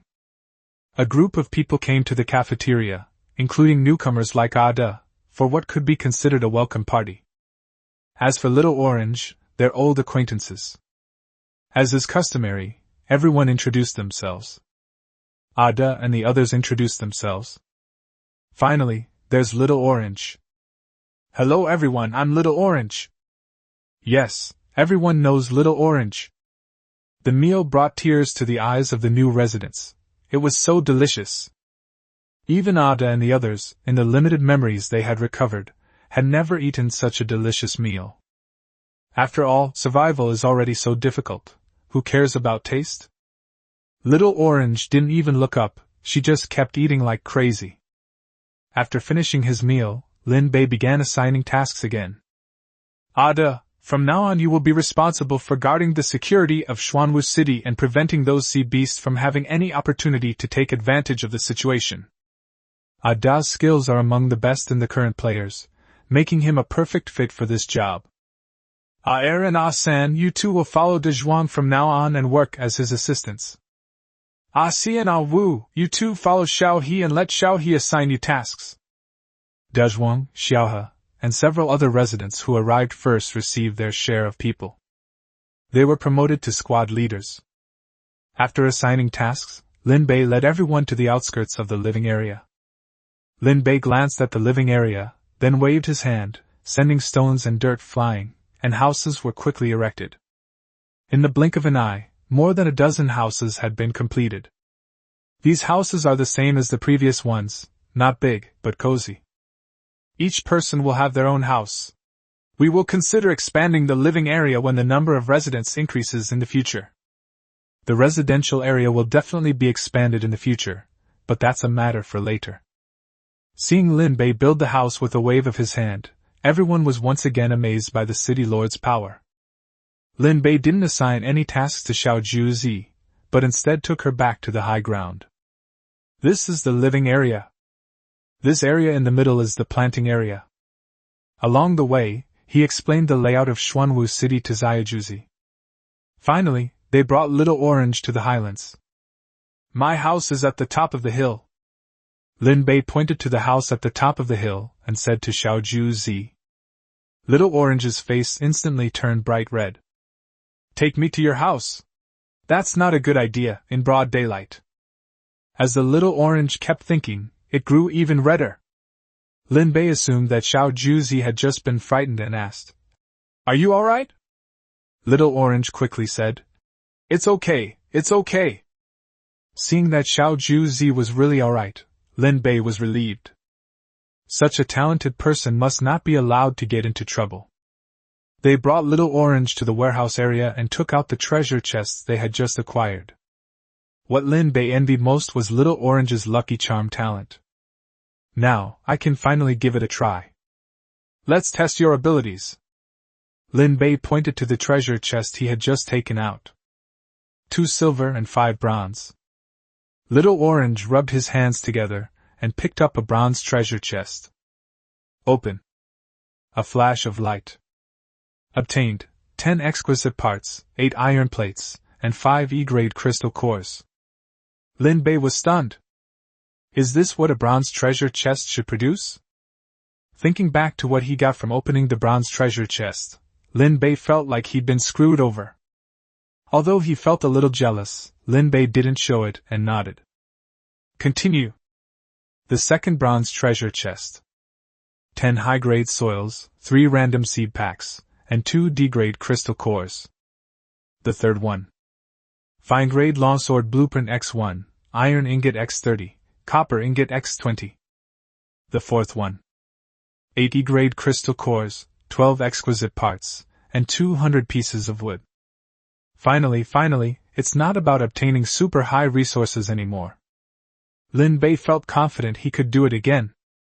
The fifth one.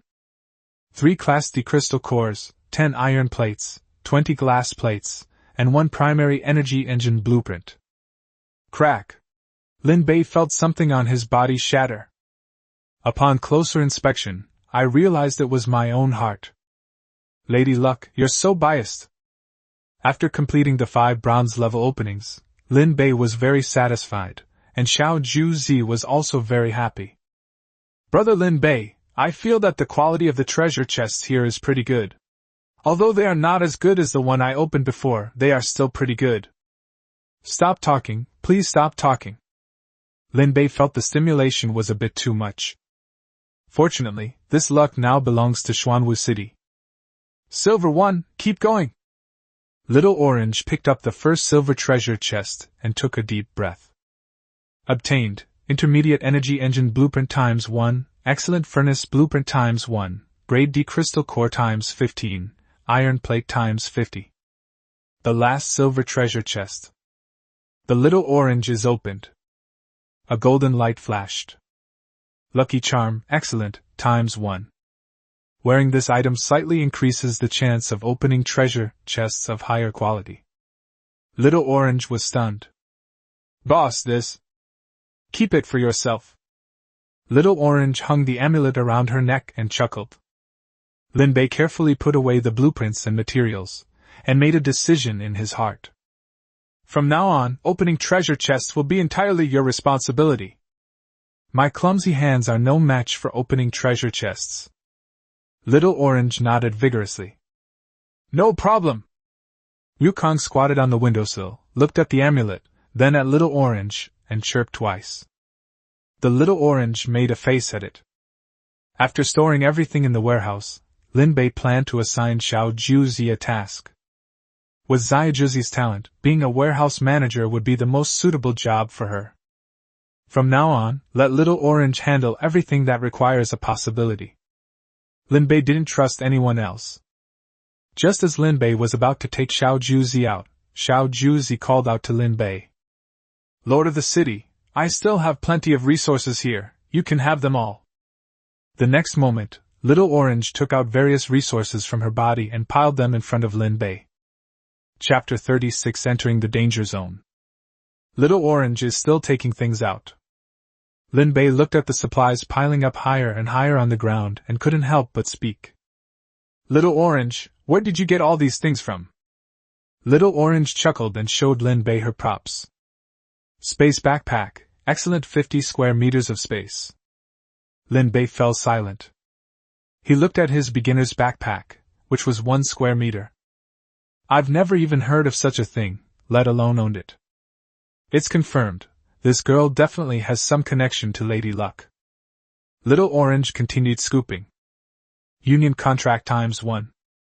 20 portions of grade F seeds, 10 portions of grade E seeds, and 5 portions of grade D seeds. 200 iron ingots, 100 copper ingots, 50 fine parts, and 30 iron plates. There are still quite a few crystal nuclei. There are over 300 F-grade crystal cores, over 50 E-grade crystal cores, and 3 D-grade crystal cores. There are hundreds in total. Lin Bei looked at the pile of things on the ground, and then at Little Orange. What kind of rich woman are you exactly? Little Orange smiled sheepishly. I got them all from opening treasure chests. I don't need them, so I'm just saving them up. Lin Bei stopped talking and absorbed all the crystal cores. The energy points are rising rapidly. Current energy points, 8120. Adding the remaining 10,000 points needed to upgrade Xuanwu, it's already more than halfway done. He will upgrade Xuanwu again within 3 days. Lin Bei put the supplies into the warehouse and assigned tasks to Xiao Juzi.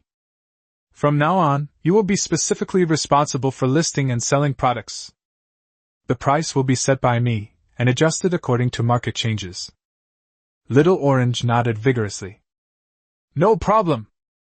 Having handed over the busiest tasks, Lin Bei finally had some time to himself. He sat on the high ground, watching the people below busy with their own tasks. Little Orange squatted in front of the stone table, diligently listing items on the trading interface, occasionally checking the chat channel and adjusting prices. With 2 helpers, Xiaohe became much more efficient. The 2 pirates were in charge of chopping, washing, and delivering the vegetables, while Xiao He was only responsible for cooking. The new series of stir-fries belonging to Xuanwu City has finally been launched. Little Orange posted an announcement in the chat channel. Xuanwu City stir-fried dishes are now officially available. Welcome to purchase. The news caused quite a stir in the channel. Little Orange? The Little Orange who's in the top 10? What does Xuanwu City mean? Little Orange replied. Xuanwu City is the guild created by boss Lin Bei. Boom! Lin Bei, the big boss, actually created a guild without saying a word? I want to join. Please take me in. I want one too. Boss Lin Bei, please take me with you. Messages kept coming in. Lin Bei did not reply. He doesn't plan to hire on a large scale. Their development paths are different. Otherwise, given the treatment Xuanwu City offers, they could easily recruit a whole bunch of people. Hai Shanpiao also saw Lin Bei's message. He was initially taken aback. Lin Bei was all alone. He could cause trouble for Lin Bei. However, if Lin Bei also has a bunch of subordinates, then Lin Bei will cause him trouble. The feud between him and Lin Bei is basically irreconcilable, and Hai Shanpiao certainly doesn't want to see Lin Bei doing well. Then Hai Shangpiao discovered that Lin Bei wasn't hiring anyone, and burst into laughter. "This Lin Bei is far too arrogant," he said to his subordinates. "We must seize this opportunity to find his coordinates. Everything he has will be ours then." His subordinates nodded repeatedly. In the chat channel, the first batch of players who bought the stir-fry dish began to post comments. "Delicious! And it even boosted my stats by 0.5. It's so much better than regular barbecue. It's a bit pricey, but it's worth it. Any more? Put a few more on the shelves." Xiaohe was swinging the spatula so hard in the kitchen that it was practically smoking. While replying to inquiries, Xiao Zhuzi continued to restock, but demand still exceeded supply, keeping her busy and sweating profusely. Lin Bei sat on the high ground, watching all of this. The warm light from the wing tree shone down. He opened the nautical chart. A new area outline appeared at the edge of the map. "We're finally approaching the danger zone." Lin Bei was very cautious as this was his first time entering a dangerous area. He stood atop Xuanwu's head, looking ahead. On the sea, treasure chests floated, made of wood, black iron, bronze, and silver, scattered everywhere, gleaming in the sunlight, a truly magnificent sight. Meanwhile, beneath the surface of the sea, the shadowy figures of sea creatures swam back and forth. Near almost every treasure chest, there were many sea monsters gathered. To obtain these treasure chests, one will inevitably have to confront these sea monsters. The person who went to sea was not lying. The supplies in the danger zone were indeed plentiful. For the strong, this is the most suitable place to explore at this stage. And who is the strongest? It's none other than Lin Bei, of course. "Everyone, we are about to enter a danger zone. Please prepare yourselves." Lin Bei stood on the high ground and addressed the crowd below.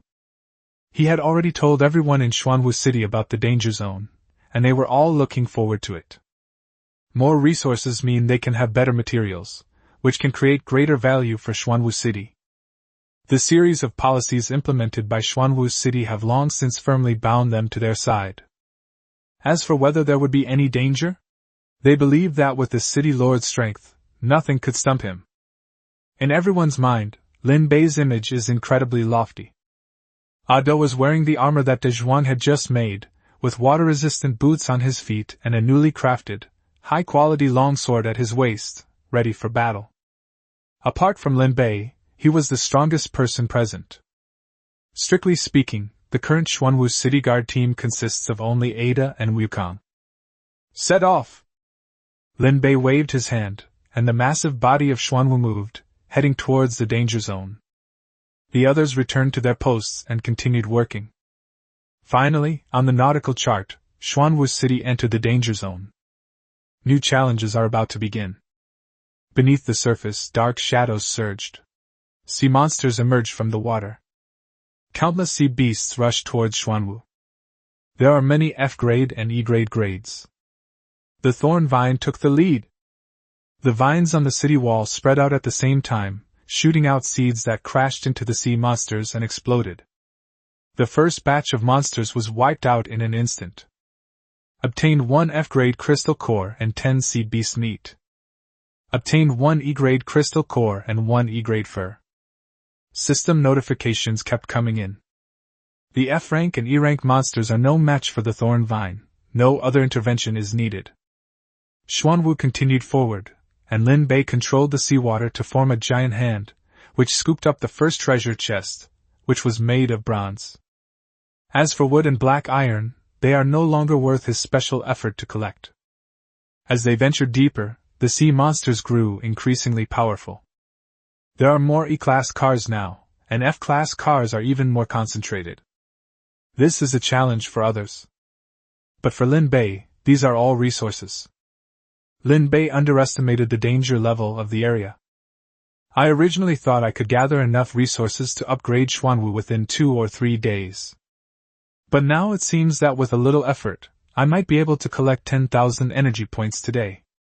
The people of Xuanwu City each performed their duties. Those who were to forge, those who were to cook, and those who were to farm. The fighting outside seemed to have nothing to do with them.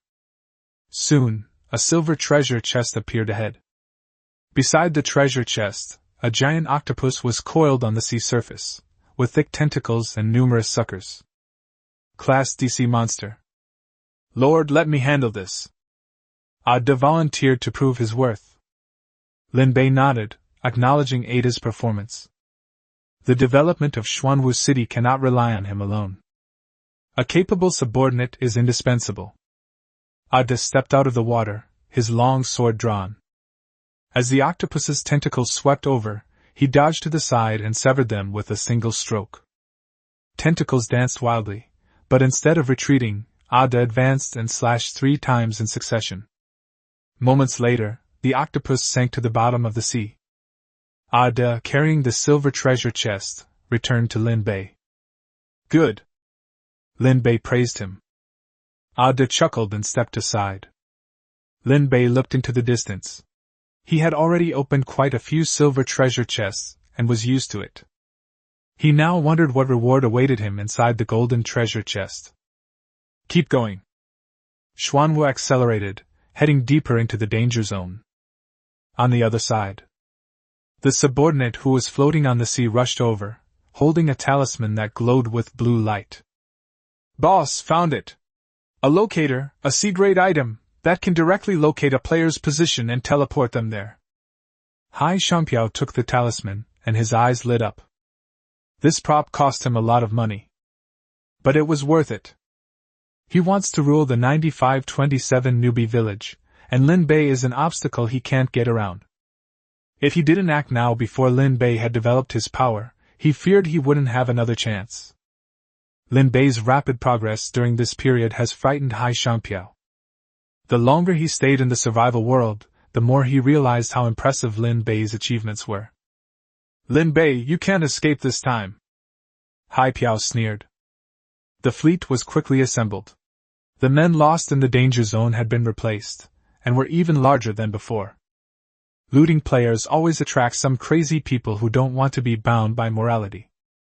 Previously, there was legal repression, but now there is none, and these people's true nature has been completely exposed. Destroy Lin Bei and seize its resources! Destroy Lin Bei and seize its resources! The men shouted, their eyes filled with fanaticism, not fear.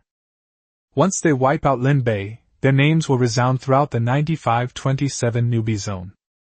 Resources, beautiful women, and still plenty to come. Why did they join the crew of the Sea Drifters? Wasn't it for these reasons? The locator was crushed while adrift at sea. A burst of blue light enveloped the entire fleet. A flash of light. Everyone disappeared from the spot. When they reappeared, they had arrived in an unfamiliar sea area. The sea breeze is salty and the seawater is a deeper color than that of ordinary sea areas. One of the subordinates looked up, his voice trembling. Boss, what kind of monster is that? Drifting on the sea, I followed the direction of his finger. In the distance, a huge dark shadow was moving slowly. Shell, wall, wing tree, city wall. Like a moving island. The pupils of the person floating on the sea suddenly contracted. Lin Bei, who was continuing his journey on Xuanwu, immediately noticed a group of unfamiliar players around him. Who are these people? Their gazes met in midair, sparks flying repeatedly. Chapter 37. Thanks to my old friend at sea, the verification data is very important. Please read on and add it to your bookshelf. The members of the floating union stared in horror at the moving island. There are people on that giant beast! They tried to recall what they had come for, and it seemed they had come to look for Lin Bei. Lin Bei didn't find it, but instead saw a giant beast. What the hell is that? And there were actually people on this giant beast. Could it be that Lin Bei was killed by this beast? Or perhaps this giant beast belongs to Lin Bei? Someone swallowed hard. Fear spread through the fleet. Lin Bei also recognized Hai Shangpiao. There's nothing I can do about it. Hai Shangpiao, a character from a Chinese folktale, has been quite flamboyant, posting his own photos in the chat channel. Lin Bei's lips curled up. An old acquaintance, finally meeting again. Move closer. Xuanwu slowly turned and moved toward the fleet. The mere movement of the waves caused the ship drifting on the other side of the sea to rock violently. The members of the Union adrift at sea were terrified. Some of them, not being quick-witted enough, hadn't yet guessed that the person on the ship was Lin Bei. He had already recognized Lin Bei's icy hands and feet, and wondered what kind of monster he had provoked. Glug, what to do, what to do? Xuanwu stopped in front of the fleet. Hai Shangpiao, trying to remain calm, greeted them. Hello, we are players who have accidentally wandered into this area. Are you players too? Lin Bei looked at him with amusement. You're putting on an act with me, aren't you? You're not like that in the chat channel. Oh? You don't recognize me? Lin Bei stood on the high ground, looking down at him. Didn't you come to see me, Chairman Hai Shangpiao? I want you to go back to your old, unruly self. Hai Shangpiao's pupils suddenly contracted. Lin Bei recognized him. Since that's the case, then let's stop pretending. Let's do it! Hai Shangpiao roared, and his men on more than a dozen ships simultaneously raised their weapons and launched an attack on Xuanwu. But those attacks didn't even leave a mark on Xuanwu's armor. Lin Bei didn't even raise his hand before Wukong jumped down from the high ground, carrying a spear and charging towards the fleet. The seeds of the thorn vine shot out like bullets, piercing holes in the players. Even the vehicles were instantly riddled with dents and potholes. Ada also drew his long sword and stepped out of the water. Crush them! Even Hai Shangpiao himself was no match for Ada, let alone anyone else. Lin Bei, who was originally considered prey, bared his fangs at this moment. In just a few moments, many people lost the ability to resist. Begs for mercy rose and fell, but Lin Bei did not soften his heart. Continue! This is a world of survival at sea, where there are no morals or constraints. Their fate was sealed the moment they set their sights on Lin Bei. If you're already using cheat codes, and you still get bullied, then all those cheat codes were for nothing. Lin Bei, you'll die a horrible death! Hai Shangpiao watched in despair as Wukong's spear pierced his hand, leaving him with no ability to fight anymore. Lin Bei, you're bullying the weak! Don't let him fool you! After finally shouting this sentence in the chat channel, the sea drifter fell completely silent. Even if it means death, I'll still make it disgusting. Lin Bei felt no emotional fluctuation, he had simply resolved a minor problem. Not long after, the entire floating guild was wiped out.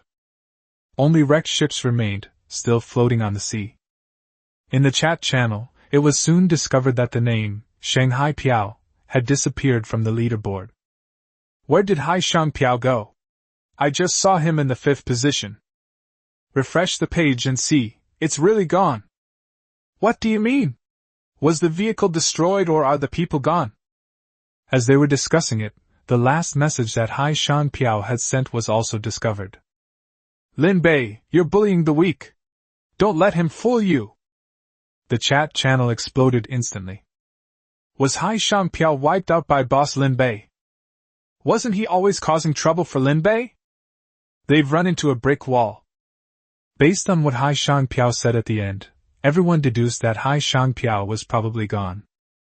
And that person should be Lin Bei. Amidst the discussions, Lin Bei posted a photo.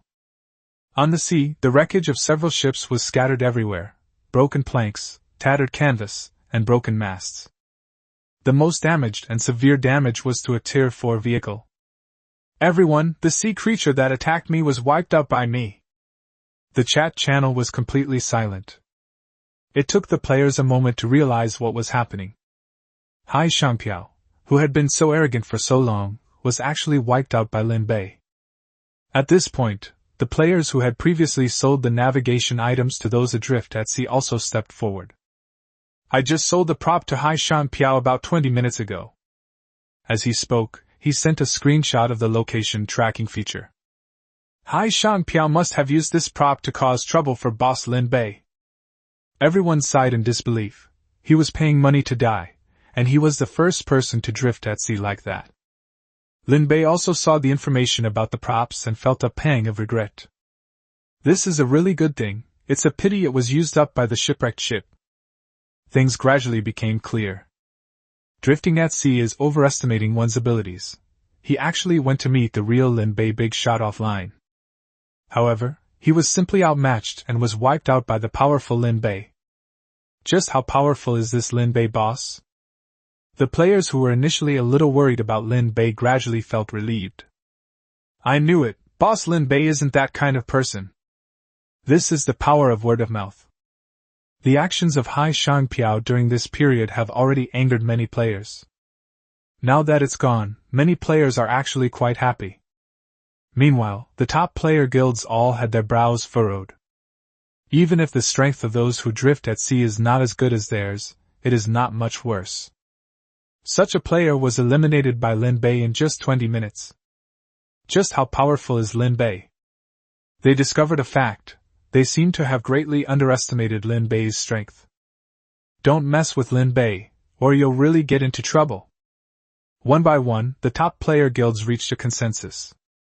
Meanwhile, Lin Bei was busy transferring resources from the players' ships at the Maritime Drifting Guild to his own ship. They looted a considerable amount of supplies from the ships, including crystal cores, materials, and blueprints. Ada led a few pirates to fish in the water, while Wukong helped carry things on the deck. Lu Dazhuang led his men to count the items on the high ground and send them to the warehouse one by one. There are more than 300 crystal cores, including F-grade and E-grade ones. 200 iron ingots, 150 copper ingots. 5 blueprints, and quite a lot of materials. Lu Dazhuang recited the numbers in a loud voice. This harvest will keep them busy for quite some time. Lin Bei stood on the city wall, watching the wreckage slowly sink into the sea. We'll set off once we're done cleaning. We haven't finished traversing the danger zone yet. Ada responded and quickened his pace. Half an hour later, all the salvageable supplies were moved on to Xuanwu. Lin Bei glanced at the energy points. With the addition of newly absorbed crystal nuclei, the total has exceeded 9,000. I'm only a few hundred points away from reaching 10,000 points. I'm so grateful to my old friend who's been traveling 1,000 miles to deliver my head. Keep going. Xuanwu slowly turned and headed deeper into the danger zone. On the sea, sunlight shines on the shimmering water. In the distance, a golden dot of light appeared and disappeared. Lin Bei narrowed his eyes. Golden treasure chest. Chapter 38 First C-rank kill, quite a gain. Upon closer inspection, it really was a golden treasure chest. Moreover, the golden treasure chest is located on an island. Treasure chests and an island, double happiness. Fortunately, my eyesight improved after the physical enhancement, otherwise I might have really missed it. Lin Bei stood on the city wall, squinted for several seconds, and made sure he wasn't seeing things. The island's outline is faintly visible on the horizon, and that golden light shines on the island's beach. Full speed ahead. Xuanwu rolled over the wreckage left by the fleet of ships adrift at sea and sped toward the golden treasure chest. During a break in their journey, Lin Bei began to take stock of the spoils he had obtained from the sea. There aren't many items, but 2 of the blueprints are somewhat valuable. Grade E blueprint, excellent long-handled great sword. Grade D blueprint, fine-grained breaking staff. Weapons of this caliber are currently quite popular among players. We can have Dazhuang start crafting them when we get back. Lin Bei put the blueprints away and sighed inwardly. It's too slow for Dazhuang to manufacture weapons all by himself. We also need to train a few blacksmiths. Making low-level weapons can be quite profitable. Although those pirates can assist, none of them are currently capable of independently forging. The other blueprints were for low-level armor and tools, which were of little use to Lin Bei. But it's not bad for ordinary players. They can put it on the trade list and sell it for some crystal cores. Xuanwu continued its advance. The closer you get to the island, the more frequent the attacks from sea monsters become. F-class, E-class, D-class, one wave after another surged up, as if someone was chasing them from behind. The thorny vines kept releasing seeds, and bursts of blood erupted outside the city walls. Wukong squatted on the city wall, his spear across his knees, occasionally jumping down to deliver a finishing blow. Ada also made a few moves, slicing off several D-class sea monsters that tried to approach the turtle's back with his long sword. Lin Bei didn't move. His eyes were fixed on the distant island, his gaze fixed on the golden treasure chest.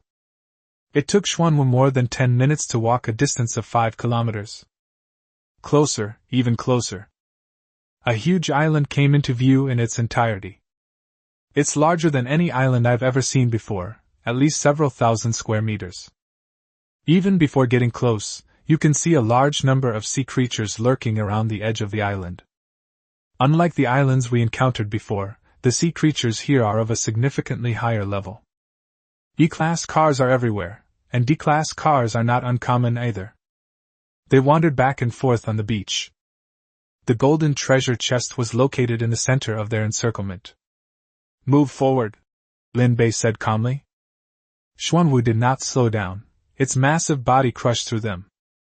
The thorny vines fired wildly, and Wukong and Ada attacked from both sides, tearing a gap in the sea monster horde.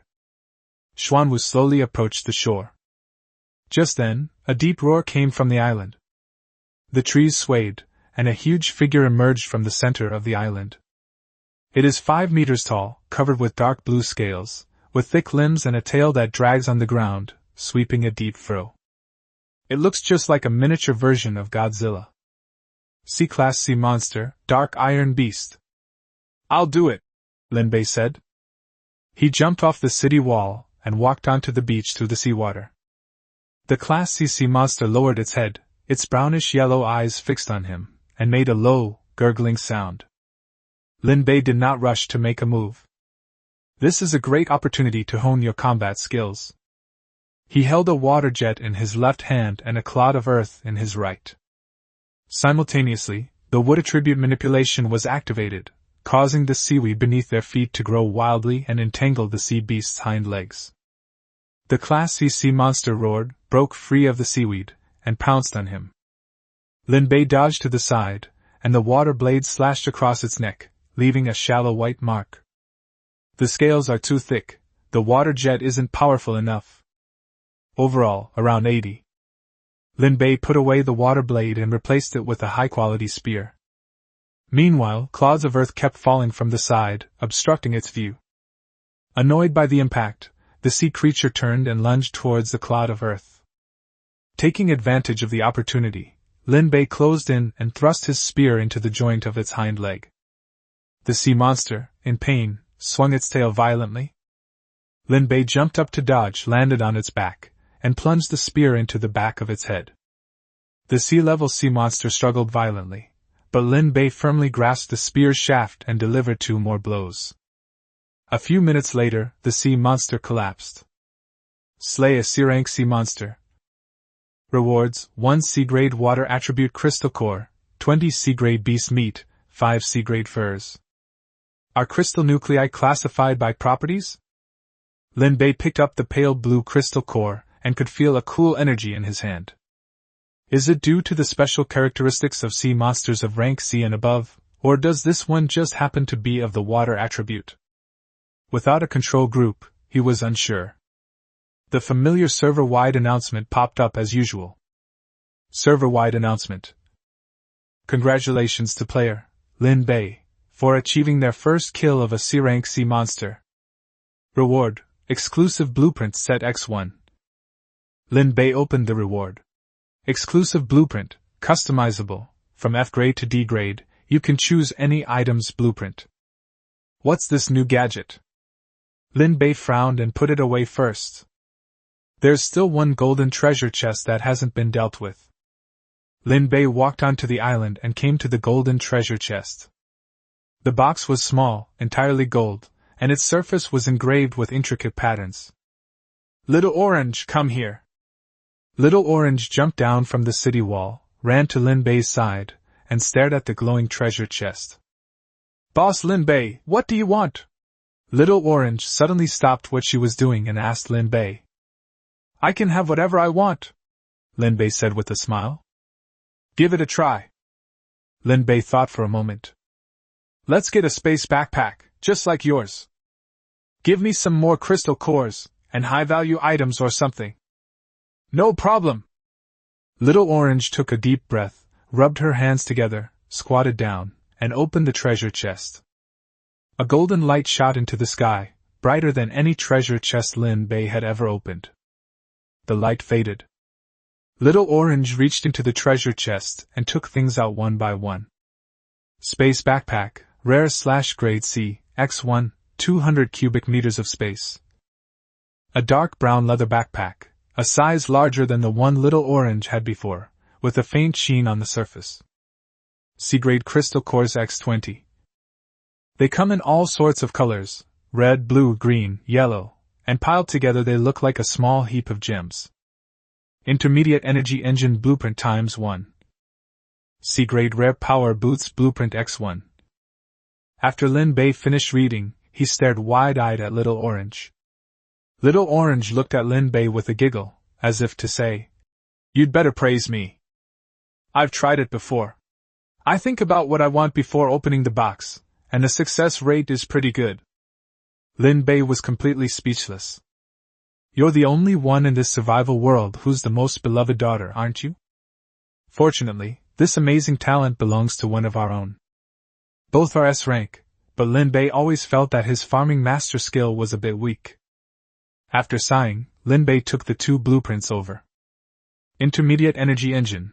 Requires 500 iron ingots, 300 copper ingots, 100 refined parts, 50 iron plates, and 30 grade D crystal cores. Crafting requirements, level 4 workbench. Little Orange had already opened one from the silver treasure chest before. "I have two now, but that's not enough. If you want to get things from those top player guilds, these essential upgrade items are the most useful.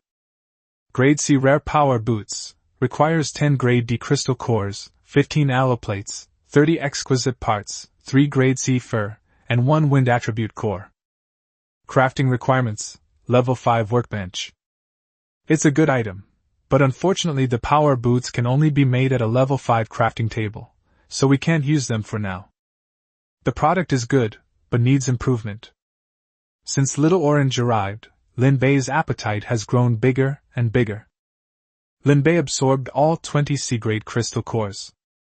One C-grade crystal core provides approximately 100 energy points, so 20 cores would provide 2,000. Adding what was left over, the energy points exceeded 10,000. Current energy points, 12100. Lin Bei glanced at the panel and a smile appeared on his lips. Chapter 39 Level 5 Vehicle, Sky-Supporting Giant Turtle. Meanwhile, the chat channel was still buzzing with discussion about Lin Bei's system announcement. But this time, it wasn't as enthusiastic. Players have gotten somewhat used to Lin Bei receiving system notifications. There's no need to make a fuss about it. After all, isn't it a consensus that Lin Bei is a powerful figure? Lin Bei opened the chat channel and glanced at it. "Oh, it turns out that Boss Lin Bei has made another district-wide announcement. That makes sense. I feel restless if I don't see Lin Bei's appearances on TV shows for a day. This is the first kill of a sea-level enemy, awesome." Lin Bei turned off the channel and put on his newly acquired space backpack. The storage space instantly increases by 200 cubic meters. He packed all his belongings into his backpack and set off lightly. "Keep exploring, don't rush to upgrade, let's finish exploring the island first." Lin Bei led Wukong and Ada deeper into the island. After walking for a short while, a meadow appeared ahead. On the grass, several white sheep are grazing. Classy special sea beast, hairy sheep. The Nyenyang people also noticed Lin Bei and his group's appearance, but they were not as aggressive as the other sea monsters. After glancing at it, it lowered its head and continued eating grass. Lin Bei's eyes lit up. A bold idea popped into his head. Can these sheep be raised? Wool can be used to make clothes and pants, and mutton can be used to cook dishes, make hot pot, and grill mutton skewers. Just thinking about it makes my mouth water. No, we can't waste these sheep. Wukong. Wukong nodded, jumped off Lin Bei's shoulder, and walked towards the flock of sheep. It didn't make a move, it simply released its aura. Hierarchical suppression. The sheep instantly became docile, lying down on the ground, not daring to move. Take all these sheep back with you. Lin Bei waved his hand, activating his earth-controlling ability. Soil rose from the ground, forming a simple fence to enclose the flock of sheep. Keep walking forward. A coconut grove came into view. 2 grade D coconut trees. Take them back, take them back, take them all back. Lin Bei activated his wood attribute manipulation, uprooting the coconut trees one by one and sending them flying into the air, where he stored them in his spatial backpack. As they walked, searching for resources, they found quite a few ores. Iron ore, copper ore, and some rare metal ores. Take everything with you, leave nothing behind. Lin Bei's enhanced control over Earth attributes allowed him to easily locate ores. Suddenly, he noticed a batch of unusual ore. Its color is silvery white, with a faint luster, hidden deep within the island's soil layers. With a thought, Lin Bei dug the ore out of the soil. A system notification popped up. Mithril ore, a high-level resource that requires a rare-grade furnace to refine. Lin Bei thought for a moment, and concluded that it must be a resource required for a higher level. Lin Bei also mined all the mithril, or 32 mithril ore. After searching the entire island, I didn't find anything else of interest. Lin Bei has taken most of the resources. The rest will all be taken away later. Even a clod of soil is a resource in Lin Bei, it won't be lost. Lin Bei returned to the beach with the supplies and glanced at the group of people who had already come down. In that case, it's about time to upgrade Xuanwu. He left the others on the island, then took Xuanwu and left the island. The black tortoise floated in the deep water, its shell gleaming with a bluish-black light in the sunlight. Lin Bei stood on the glands and took a deep breath. Black tortoise upgrade. Consumes 10,000 energy points. The shell beneath my feet began to shake violently. More intense than ever before. The carapace expanded wildly outwards, growing larger and larger in concentric rings. 1,000 square meters, 2,000 square meters, 3,000 square meters, 4,000 square meters, 5,000 square meters. Light shone from the cracks in the carapace, a blend of blue, yellow, and green that illuminated the entire sea. Water and earth attributes have been dramatically enhanced. The armor became thicker, and the strength became greater. The tremors lasted for nearly half an hour. During this time, even the originally frenzied sea beast seemed to be frightened by Xuanwu's upgraded aura and did not cause any disturbance. The light gradually faded. Lin Bei stood on the back of the brand new Xuanwu and looked around. 5,000 square meters. The size of dozens of basketball courts put together. Upgrade complete. Vehicle, sky-piercing giant turtle, Tier 5. Characteristics: greatly enhanced water and earth-type abilities, significantly improved shell defense. Unlocked, Level 5 workbench, intermediate sea chart. Upgrade required, 100,000 energy points. At the same instant, an unprecedented power surged into Lin Bei's body. Contract feedback, host attributes significantly enhanced. Physical condition, 310. Speed 305. Strength 315. Dual attribute abilities enhanced, water and earth defense power greatly increased, range expanded. The district-wide announcement was issued again. Server-wide announcement. Congratulations to player Lin Bei for being the first to upgrade a vehicle to level 5. Reward: 2 golden treasure chests. Players who had finally gotten a little used to it were once again losing their composure. Boss Lin Bei, don't open it, your account will be banned. A big announcement every day, who can handle that? Here we go again, Boss Lin Bei is here again. I haven't even reached level 3 yet, while others are already at level 5. The difference is too big. It caused a sensation throughout the entire district. Lin Bei's reputation has been boosted once again. Several players on the leaderboards looked at the latest system announcement with bitter expressions. The gap wasn't that big initially. Why is the gap getting bigger and bigger as we get to the later stages? Lin Bei, please have some decency. No more competition, I'll take first place. We give up. Lin Bei, of course, had no idea how the other players felt. He's currently putting in his best effort to adapt. Feeling the powerful energy within his body, Lin Bei was very happy. The stronger you are, the safer you are, that's true. If you can play invincible mode, who would bother with hard mode? Just then, Lin Bei suddenly heard the weary response of the thorn vine in his mind. When Xuanwu was upgraded, the thorn vines desperately tried to circle Xuanwu again, upholding their responsibility.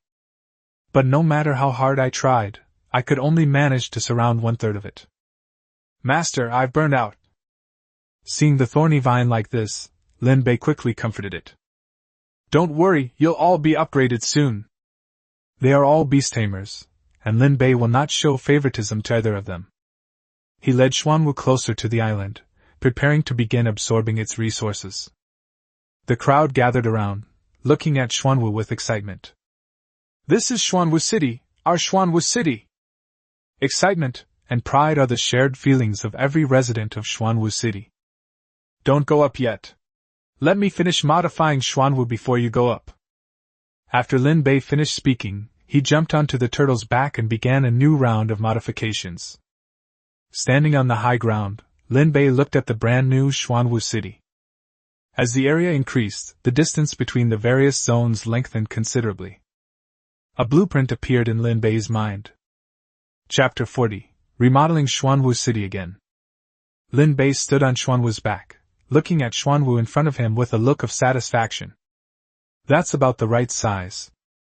The previous size could only be considered a large single-level apartment. Since that's the case, then so be it. Let's get started. Earth controlling ability activated. The entire Xuanwu City began to tremble. It's not the earth-shattering expansion of an upgrade, but a rhythmic, precisely controlled reshaping of the terrain. The rock layers on the turtle's back seemed to come alive and flow. Lin Bei's first target was the high ground. The high ground located at the tail of the turtle is the core hub of Xuanwu City, and the original 3-story platform has begun to be raised. Soil and rocks gathered from all parts of the turtle's back, piling up layer by layer. The island below is starting to shrink. Lin Bei still divided the high ground into 3 layers, but the area and height of each layer were increased significantly. The first floor is 300 square meters and 10 meters high. The second floor is 200 square meters and about 15 meters high. The top floor is Lin Bei's house, about 150 square meters in size and about 10 meters high.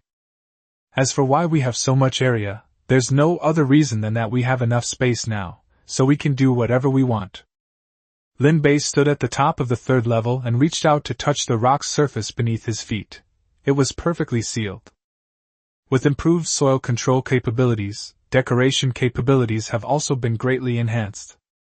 Sturdy enough. He walked to the edge of the 3rd floor and looked down. The entire Xuanwu City was laid out before us. Before I could see the end of it at a glance, but now I have to crane my neck to see it. First, prepare the pool. The thought was transmitted, and the rock strata in the center of the 3rd platform began to sink. A circular pool with a diameter of 20 meters and a depth of nearly 3 meters slowly took shape. The pool walls have a spiral structure, allowing the water to circulate on its own. Lin Bei walked to the edge of the pool and placed his hand on the pool wall. Water control capability activated. Fresh water condenses in the air and gushes out from the spring at the bottom of the pool. The water level is rising slowly. The crystal fish flew up from below and landed steadily in the new pool. The 2-meter-long transparent fish spun around in the pool. Then they started having a blast. It swam frantically, its tail splashing water all over Lin Bei. Lin Bei could sense the emotions it conveyed. Pure, unadulterated joy. This will be your home from now on. The crystal fish swam over and rubbed its head against his fingers. Lin Bei smiled and stood up. Next is the 2nd layer. Warehouse area. Lin Bei walked down from the 3rd floor. The original warehouse building looked isolated, surrounded by empty land. He raised his hand. The rock strata surged, and walls rose from the ground. The main warehouse, which occupies the largest area, is used to store valuable resources such as crystal cores, high-level materials, and blueprints.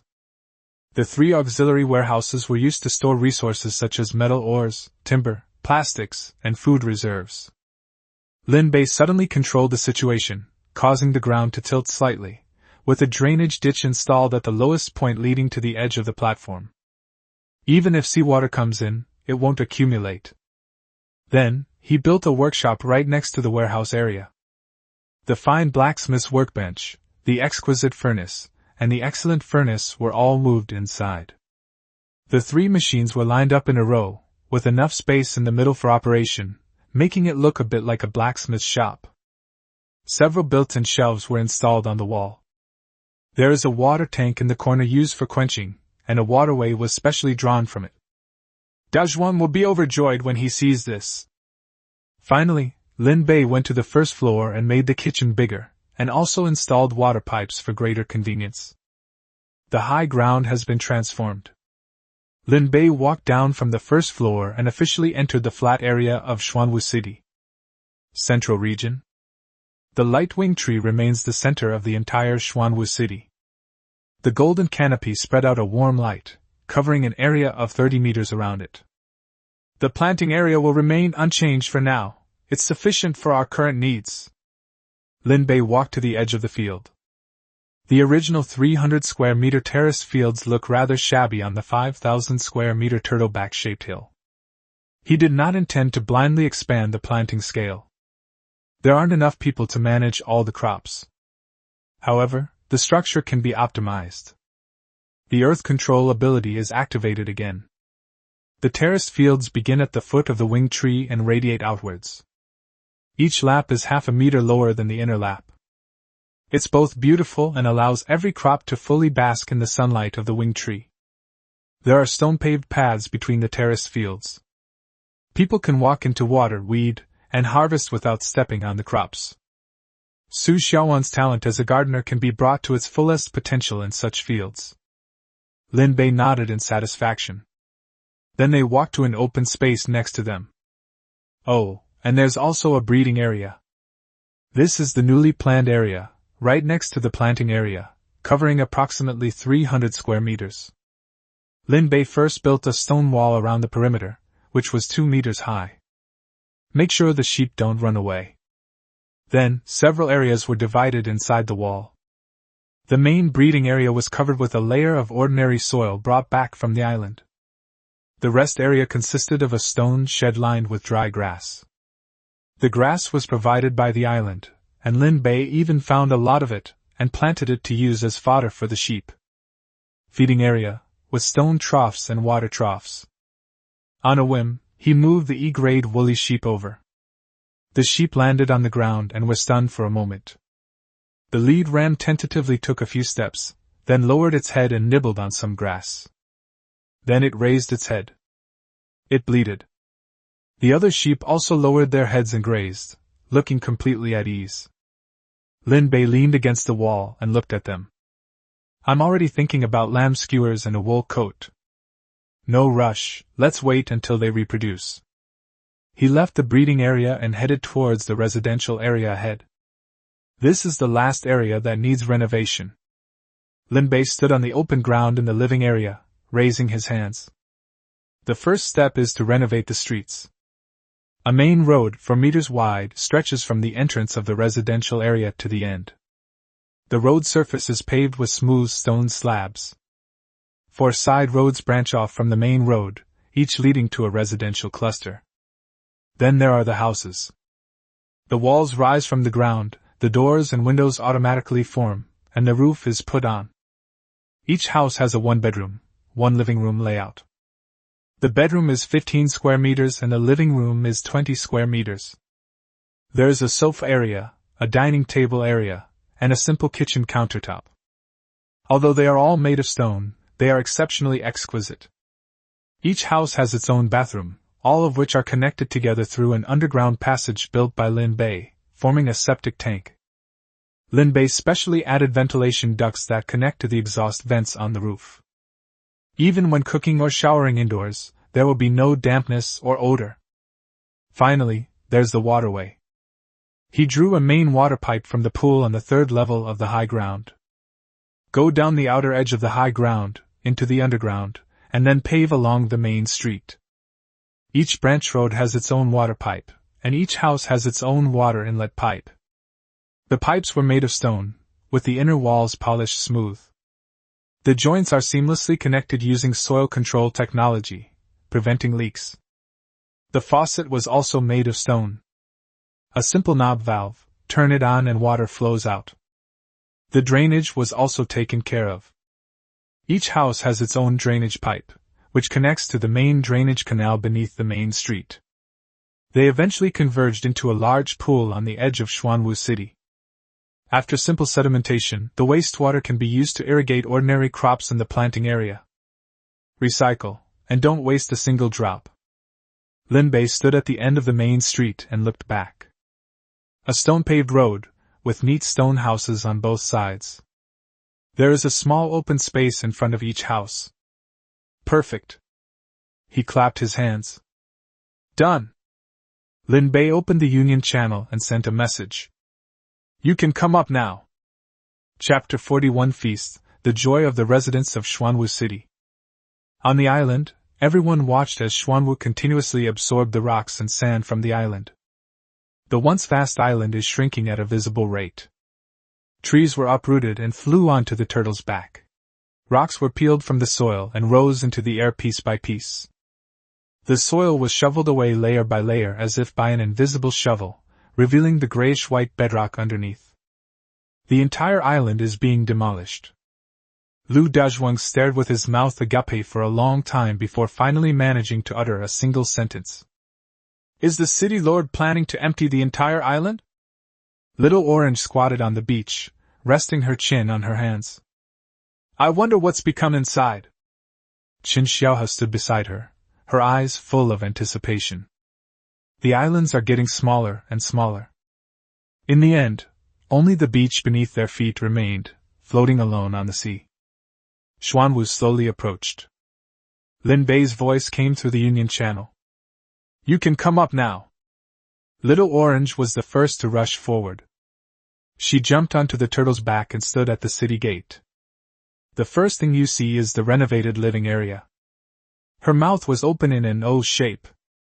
Is this where we'll be living from now on? Others followed one after another. This is too big. Su Xiaowen's gaze was drawn to the terrace fields in the distance.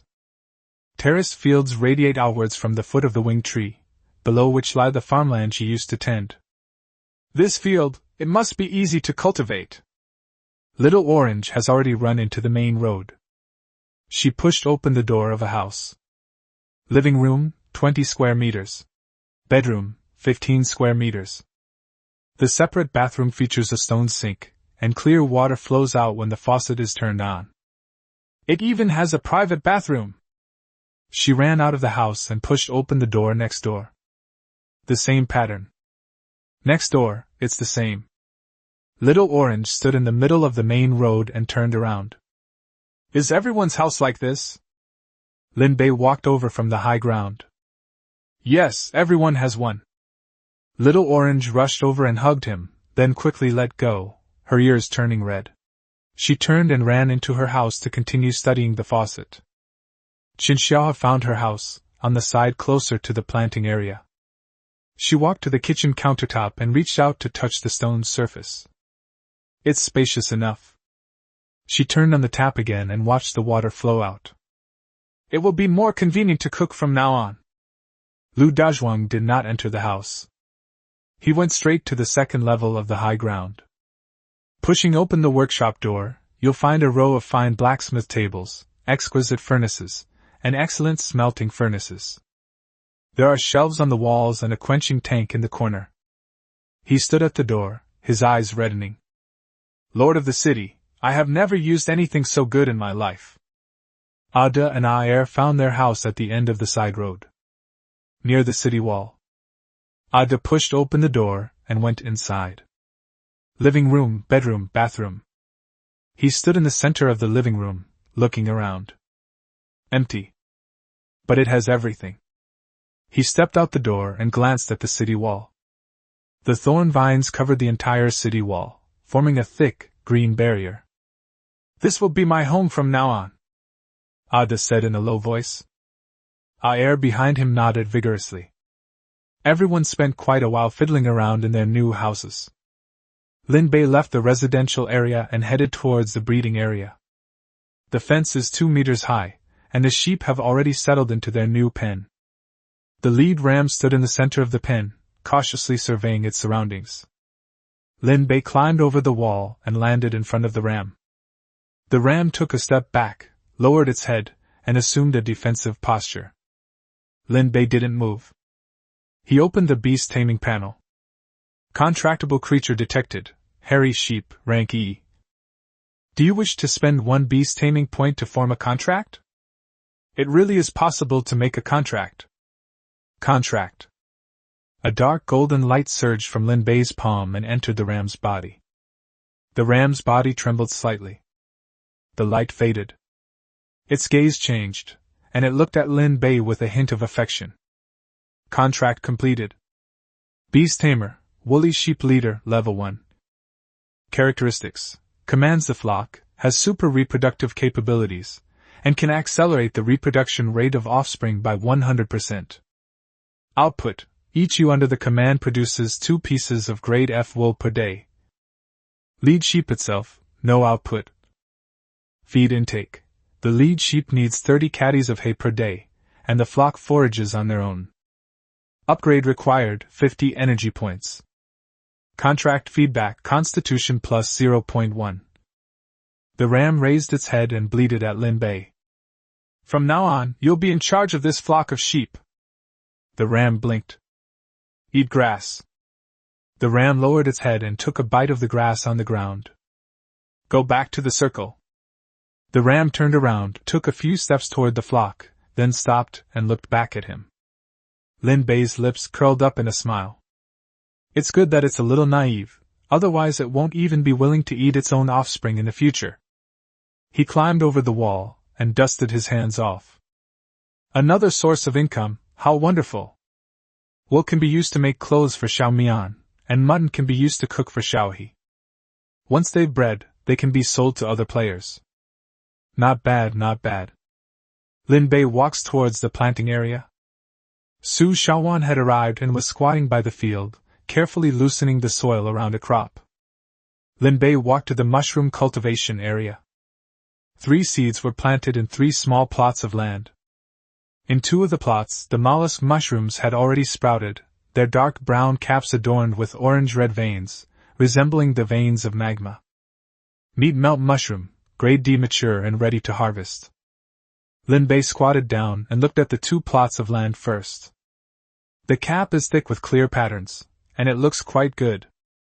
Then, looking at another patch of land, the flesh-melting mushroom was different from the other 2. It really has mutated. The cap is larger and darker in color. It's bigger, with more beautiful textures, and looks like lava on the surface. Lin Bei reached out and touched it. It's warm. Lava mushroom, grade C, a mutated variety, mature, and ready to harvest. Effect: moderately improves physical condition and strength after consumption. Lin Bei was very satisfied with the good results. Finally, we have a second C-grade crop. With a 40% mutation rate, I planted 3 and got 1 C-grade plant. I was lucky. He picked all 3 mushrooms and carefully put them into his spatial backpack, planning to deliver them to Xiao He later. There are other crops in the fields that will soon be ripe. Golden wheat, green vegetables, blood rice, many of the E-grade crops are familiar. Once they mature, another batch of crystal nuclei will be produced. Xiao He. Qin Xiaohe ran over from the residential area. City Lord. Lin Bei handed over the green vegetables and meat-infused mushrooms to her. These will be used for the victory celebration tonight. Qin Xiaohe took the dishes, her eyes lighting up. This is a grade D mushroom? Yes, I ate everything tonight. Lin Bei waved his hand magnanimously, even taking out a C-grade lava mushroom. Good stuff should be used by our own people first. Leave it to me. Xiao He was also very happy. it's hard for a chef to refuse good ingredients. Today, she will definitely show off her best cooking skills. Night fell. In the small canteen, the stone table was laden with dishes. Stir-fried E-grade beast meat, stir-fried green vegetables, and beast meat soup with meat-melting mushrooms. The staple food is black rice, and there's plenty to go around. There was also a large bowl of wild vegetable soup and several plates of marinated sea animal meat slices. Everyone sat around the stone table. Little Orange held her bowl, her eyes scanning each dish, unsure which to eat first. This is too lavish! Lu Dazhuang was already swallowing hard. Sister Xiaohe, your cooking skills are getting better and better. It's because the city lord provided such good ingredients. Qin Xiaohe said modestly. Lin Bei sat down in the main seat. Stop looking and eat. Everyone started eating at the same time. Little Orange picked up a piece of meat-filled mushroom and put it in her mouth. Edible flesh-melting mushroom, grade D constitution plus 0.8, strength plus 0.5. Her eyes widened in surprise. Holy crap, the stats have increased so much! Lu Dazhuang quickly picked up a slice as well. My physical fitness improved by 0.8.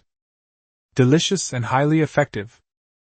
Everyone immediately stopped talking and began to attack the food. It's a loss to eat even one less bite. Little Orange secretly took out the system panel and took a few pictures of the dishes on the table. She opened the chat channel and uploaded the photo. Xuanwu City will hold a victory celebration banquet tonight.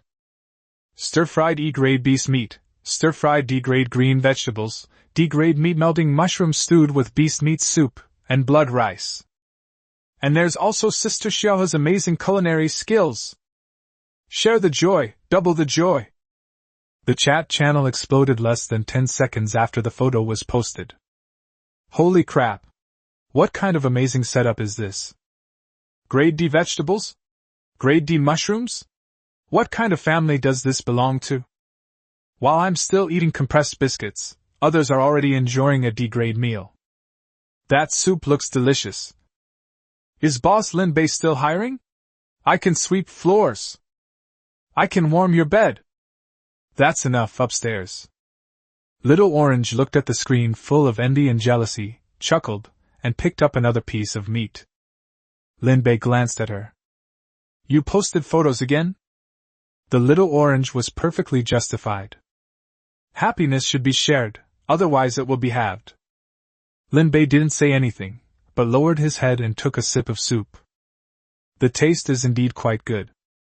Chapter 42 Hot and Sour Noodles, Boosting Happiness Index. Lin Bei opened his eyes. Daylight broke. He sat up in bed, rubbed his face. He still had a lot to do today. I turned on the tap, and cold water splashed on my face. After a quick wash, I felt refreshed. Lin Bei glanced at the bathroom and felt that it was missing some towels, cups, toothpaste, and other things, which he would have to get later. Pulling himself out of his thoughts, he took out a set of exclusive blueprints from his spatial backpack. I haven't had a chance to study this thing since I got it, but I should use it today. Choose to use. A beam of light unfolded before my eyes. Please select the blueprint type, equipment, or tools. Lin Bei thought for a moment, and decided that he had enough tools for the time being, so he would choose equipment first. Selected equipment. 3 more options popped up on the panel, categorized as full armor, helmet, and combat boots. He glanced at it, and chose full body armor. A flash of light. The 3 blueprints ended up in his hands. 1 F grade, 1 E grade, and 1 D grade. The 3 blueprints are exactly the same, only the levels are different. Lin Bei flipped through it several times. So this is what exclusive outfits mean. 3 drawings, the same design, but at different levels. From basic to advanced, a complete production line. He thought for a moment, and named the drawing. Black Tortoise Armor. Xuanwu City Standard Armor, made by Xuanwu, is guaranteed to be of the highest quality. Once the name was decided, the 3 characters, Xuanwu Armor, automatically appeared in the blank space on the drawing. There is also a simplified version of the black tortoise, which resembles both a turtle and a snake, with strong lines. Lin Bei first looked at the F-level ones. Black tortoise armor, F-grade light armor for the whole body, constitution +2. Required materials, 10 iron ingots, 2 grade F pelts. Let's look at Class E next. Black tortoise armor, grade E light armor for the whole body, constitution +5, strength +2. Required materials, 30 iron ingots, 10 copper ingots, 2 grade E pelts. Finally, there's grade D. Black tortoise armor, D grade full body light armor, constitution +12, strength +6, speed +3. Required materials, 80 iron ingots, 30 copper ingots, 10 iron plates, 5 exquisite parts, 1 D grade fur. After reading it, Lin Bei did some mental calculations. It is at least 50% stronger than ordinary equipment of the same level. The D-grade item's attribute bonus is almost catching up with the feedback from his early contracted beast taming. This is another thing that can make a lot of money. He held up 3 blueprints and shouted in the guild channel. Dazhuang, come here. Within 2 minutes, Lu Dazhuang ran up. Lord of the city, what is it? Lin Bei handed over the 3 blueprints. Lu Dazhuang took it, and his eyes widened in surprise. Black tortoise armor? We designed it ourselves? Okay, let's build 5 degrade sets first, for our own people to use. Ada and his guards will get theirs first. I'll get 1 set for myself, and you get 1 set. Lu Dazhuang was stunned for a moment. I have 1 too? You're a blacksmith. If you don't wear armor and something happens, who will forge the iron? Lu Dazhuang scratched his head and chuckled. Lu Dazhuang hugged the 3 blueprints to his chest, turned around and left, his steps quick and hurried, as if afraid that Lin Bei would change his mind. He took a few steps and then turned back. Lord of the city, should we also make a few sets of F-grade and E-grade armor? Get 10 sets of F-grade items and 5 sets of E-grade items, then sell them on the trading channel. Test the market reaction first, then decide on the final quantity. Lin Bei thought it would sell very well. Okay. Lu Dazhuang ran off excitedly. Lin Bei leaned back in his chair. The F-grade and E-grade Xuanwu armor had significantly better attributes than ordinary equipment. If the price was set right, there was no worry about selling it. Once its reputation is established, the name, Xuanwu City, will become its brand. Just then, Qin Xiao walked in carrying a bowl.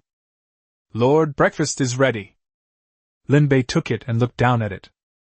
A bowl of glass noodles, soaking in a bright red broth. It's topped with chopped green onions, crushed peanuts, and a few thin slices of meat.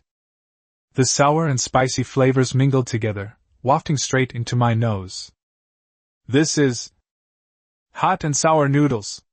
Qin Xiao smiled. It took several attempts to make the flour, which was made from potatoes and blood rice. The broth is made from animal bones, with added chili peppers and vinegar. Lin Bei picked up a piece of food with his chopsticks.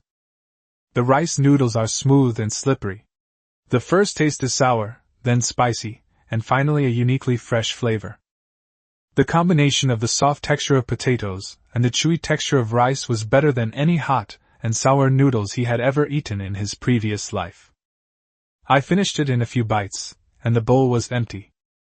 Is there anything else? Qin Xiao smiled and served herself another bowl. After finishing his second bowl, Lin Bei leaned back in his chair and let out a long sigh. Xiao He, this is amazing. Qin Xiao's eyes lit up. Real? Really, from now on we'll follow this standard for breakfast, and develop more new dishes. Qin Xiao nodded vigorously. Hot and sour rice noodles, grade E increases constitution by 3 and strength by 2 after consumption. Effective daily. Lin Bei glanced at the panel. The level was too low, so it was still useless to him. However, it's a rare find for ordinary players. It doesn't add many attributes, but the key is that it tastes good. In the struggle for survival at sea, being able to get a decent meal is more valuable than any amount of attribute bonuses. Make more and put them on the shelves to sell. Qin Xiaohe responded and went back to the kitchen. Making hot and sour noodles in bulk can be much more profitable than stir-frying. Not long after, Little Orange posted a message in the guild channel. Holy crap! This hot and sour rice noodle soup is so delicious! Then there's Lu Dazhuang. I ate 2 bowls, and I almost swallowed my tongue. Ada also posted something, which is quite rare for him. Tasty. This morning, not only Lin Bei ate hot and sour noodles, but everyone else did too. Xiao He's cooking skills received unanimous praise. Lin Bei opened the trading channel, and Xiao Juzi had already listed the hot and sour noodles. The price isn't cheap. 1 pack contains 10 F-grade crystal cores. They were all wiped out in less than 10 seconds. The chat channel exploded. I just managed to snag a bowl of hot and sour noodles, and guess what? I cried. I cried too. After 5 days of time travel, this is the first time I've had a proper meal. That glass noodle, that soup, that sliced meat. Wow! Do those who didn't manage to get one still have a chance? Boss Lin Bei, I want more! Please put a few more on the shelves. What kind of magical place is Xuanwu City? It's one thing to be ahead in strength, but their standard of living is also so much higher. Comparing yourself to others will only make you miserable. Little Orange replied in the channel. More will be available later, but quantities are limited, first come, first served. Another chorus of wails erupted. Lin Bei turned off the channel and stood up. Time to get down to business. He walked down the hill, through the residential area, and jumped onto Xuanwu's head. The sea breeze was blowing, making it both humid and hot. Lin Bei frowned. Yesterday it was over 30 degrees Celsius, but today it feels even more muggy. He opened the system panel and took a look. Temperature displayed, 41 degrees Celsius. It's only morning and it's already past 40. He opened the chat channel and browsed through it. Why is it so hot today? It's almost 40 degrees Celsius here, and the water is going down so fast. It started getting hot yesterday, and it's even more outrageous today. Is the weather about to change? Is anyone stockpiling water? I bought a batch yesterday, and the price has gone up today. Lin Bei switched to the trading channel. Sure enough, the price of water resources has increased. He had previously agreed to exchange 3 500 milliliters portions of water for 1 F-grade crystal core. Other players selling water, though unwilling, had no choice but to follow suit. But this morning, the price has generally risen to 2 portions per piece. Some unscrupulous merchants even listed a price of 2 coins per set. Lin Bei thought for a moment, and didn't change his pricing. Still 3 portions per serving. The crystal cores he earns from water resources are no longer a major source of income for him. In Xuanwu City, equipment, food, and crops all generate more money faster than water. It's not worth ruining the reputation you've worked so hard to build just to earn a few more crystal cores. Ordinary players don't have many crystal cores to begin with, so every little bit they can save is a good thing. Reputation is more valuable than crystal cores. He turned off the trading channel and posted a message in the guild channel. Little Orange, come here. A moment later, Little Orange ran over from the residential area, carrying a bowl of hot and sour noodles. Lord of the city, what is it? Lin Bei took out 2 golden treasure chests from his spatial backpack. Little Orange's eyes lit up. Open a treasure chest? She immediately put down the bowl and rubbed her hands together. Leave it to me. Chapter 43 Player's Trail, Encounter with Zhang Fei again. Little Orange rubbed his hands together and squatted down in front of the first golden treasure chest. She took a deep breath and opened it. A golden light burst forth, and the first chest was opened perfectly.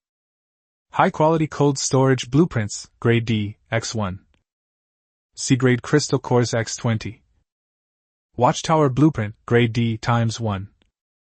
Little Orange arranged the items in a row, then looked at the second golden treasure chest. Continue. She rubbed her hands together again and opened the second treasure chest. The golden light shone again. Talent upgrade stone X1. Talent stone, grade C, X5. Guild upgrade card X1. Little Orange was stunned. Talent stone? Linbei picked one up. It was about the size of a fist, pale gold in color, with fine lines on the surface, and he could feel a warm energy flowing through it when he held it in his hand. Talent stone, grade C, awakens a grade C talent upon use. Can only be used by those whose talents have not yet been awakened. Linbei's fingers tightened. Only for those whose talents have not yet been awakened. Qin Xiaohe, Lu Dazhuang, and the others regained their talents after becoming residents of Xuanwu City, but Ada and the other 10 pirates still have no talents. Ada and the others each have their own roles, and if each of them had an additional C-level talent, their abilities would be even greater. This stuff is good. Linbei carefully put away the 5 talent stones. Then there's the guild upgrade card. Guild upgrade card. After use, guild level +1, member limit increased to 50, guild warehouse capacity expanded to 600 slots. Perfect. Xuanwu City currently has 17 people, with a population cap of 20. A few more and it will be full. With this card, we don't need to worry about the population cap for now. Linbei used the guild upgrade card first. The guild Xuanwu City has been upgraded to level 2. Maximum number of members 50. Guild warehouse, 600 slots. Next upgrade requires guild upgrade card X2. Finally, Linbei picked up the talent upgrade stone. I got this item once before, and it upgraded my farming master skill from LV.1 to LV.2. Now another one has arrived. Linbei used it without hesitation. Linbei was well aware of the benefits of upgrading his talent. Upgrade your talents, become a farming master. Farming master upgraded to LV.3. Effect: crop growth speed plus 200%, 50% chance of producing mutated plants. The mutation probability has increased from 40% to 50%, and growth has accelerated even faster. This is definitely worthwhile. Linbei's lips curled up in a smile. But now is not the time to be happy, there are still good things to see. High-quality cold storage blueprints, grade D, suitable for constructing a cold storage facility with a constant internal temperature of 0 to 5 degrees Celsius, used for storing perishable food items. Required materials: 100 stones, 30 iron plates, 20 refined parts, 3 grade C ice attribute crystal cores. Subsequent consumption: 1 C grade crystal core every 10 days. Linbei's eyes lit up. The weather is getting hotter and hotter. If I could have a cold drink, life would be perfect. Moreover, if cold drinks were sold, they would be a killer product in the coming weather. Ice attribute crystal cores, just what I need. The crystal cores awarded each time are random. The second picture shows a watchtower. Watchtower blueprint, grade D. Construct a watchtower, increases map coverage by 50% upon installation. Materials required: 80 stones, 50 iron ingots, 15 iron plates, 10 exquisite parts. We have enough materials, we can manufacture it. Linbei stepped out of the room and chose a spot on the edge of the 3rd floor of the high ground. Earth controlling ability activated, foundation automatically formed. Construction confirmed. A stone tower rises from the ground, 5 meters high, with a circular observation deck on top. The watchtower is now complete. Chart coverage increased by 50%. Linbei opened the intermediate C chart, which was unlocked by the system after Xuanwu was upgraded to level 5. The basic range of an intermediate level nautical chart is 10 kilometers. Now, with the added benefit of the watchtower, the effect is even better. Linbei glanced at the nautical chart. Quite a few points had already appeared. The green dots represent islands, and the various dots represent treasure chests. Linbei even discovered 2 golden dots representing players. Players have entered the danger zone again. Those top guilds are quick. The 2 players are about 10 kilometers away from where Linbei is now. Linbei didn't plan to look for him, he wanted to finish his own business first. Next, and most importantly, is building a cold storage facility. He chose a location next to the warehouse area, right next to the main warehouse. System used the cold storage blueprints. As the resources dissipated, a building of about a dozen cubic meters slowly emerged. The high-quality cold storage facility has been completed. Internal temperature, 0 to 5 degrees Celsius, suitable for storing perishable food. Lin Bei pushed open the door and walked in. A cool breeze hit him, a stark contrast to the sweltering heat of over 40 degrees Celsius outside. He came out first and went to search through the warehouse. More than 20 ordinary watermelons. Regular potatoes, a dozen or so servings. A pile of ordinary tomatoes. There were also some green vegetables that I planted before. After harvesting them, I kept a few portions of the ordinary quality ones and didn't sell them. They'd been sitting in the storage box ever since. These ordinary fruits and vegetables don't have any attribute bonuses, but they taste pretty good. Before, without cold storage, things would wilt and rot if left for too long, but now it's much better. Lin Bei moved all the items into the cold storage and stacked them neatly. Then I picked the biggest watermelon, took it out, and cut it open. Red flesh and black seeds, with a refreshing coolness. He took a bite. The icy juice exploded in my mouth, cooling me all the way down my throat to my stomach. On a day with temperatures reaching 40 degrees Celsius, this taste is better than any other attribute bonus. Lin Bei leaned against the entrance of the cold storage, eating large bites of iced watermelon. Feeling great. Little Orange happened to pass by at some point, and when she saw the watermelon in Lin Bei's hand, her eyes widened in surprise. Where did this frozen watermelon come from? Lin Bei nodded his chin towards Lin Ku. Little Orange ran into the cold storage, took one out, and cut it open. I took a bite. She let out a groan that was difficult to decipher. So cool, so sweet, this is the best life ever. Lin Bei finished the watermelon in his hand in a few bites and wiped his hands. Eat and get back to work. Oh, and if you see any toothpaste or toothbrushes, buy some. Lin Bei said as he ate. Little Orange, biting into a watermelon, mumbled a reply. Lin Bei opened the nautical chart and glanced at it. Within a 30-kilometer radius, there are many more places to go. He patted Xuanwu's head. Keep going deeper. Xuanwu let out a low growl, slowly turned, and swam deeper into the danger zone. Around 2 or 3 in the afternoon, when the sun is at its strongest, Lin Bei was lying under the shade of the lightwing tree, while Wukong squatted beside him, munching on a piece of iced watermelon rind. Xuanwu suddenly let out a low cry. It wasn't the usual leisurely voice, it was short and alert. Lin Bei immediately stood up. He strode to the watchtower, jumped up, and opened the nautical chart. Several golden spots of light appeared in the vicinity. Players. However, the number of golden dots is incorrect. It wasn't just 1 or 2, it was a whole bunch of them huddled together. Moreover, they were surrounded by a dense circle of red dots. Sea creatures. Lin Bei zoomed in on the nautical chart. At least 20 players were surrounded by 30 or 40 sea monsters. Some of them have particularly large red dots, indicating they are at least grade D. Take some men up to the city wall. After finishing his message in the guild channel, Lin Bei jumped off the watchtower and headed towards Xuanwu's head. Chapter 44, Zhang Fei is subdued, and the population increases. Zhang Fei felt that he was going to die here today.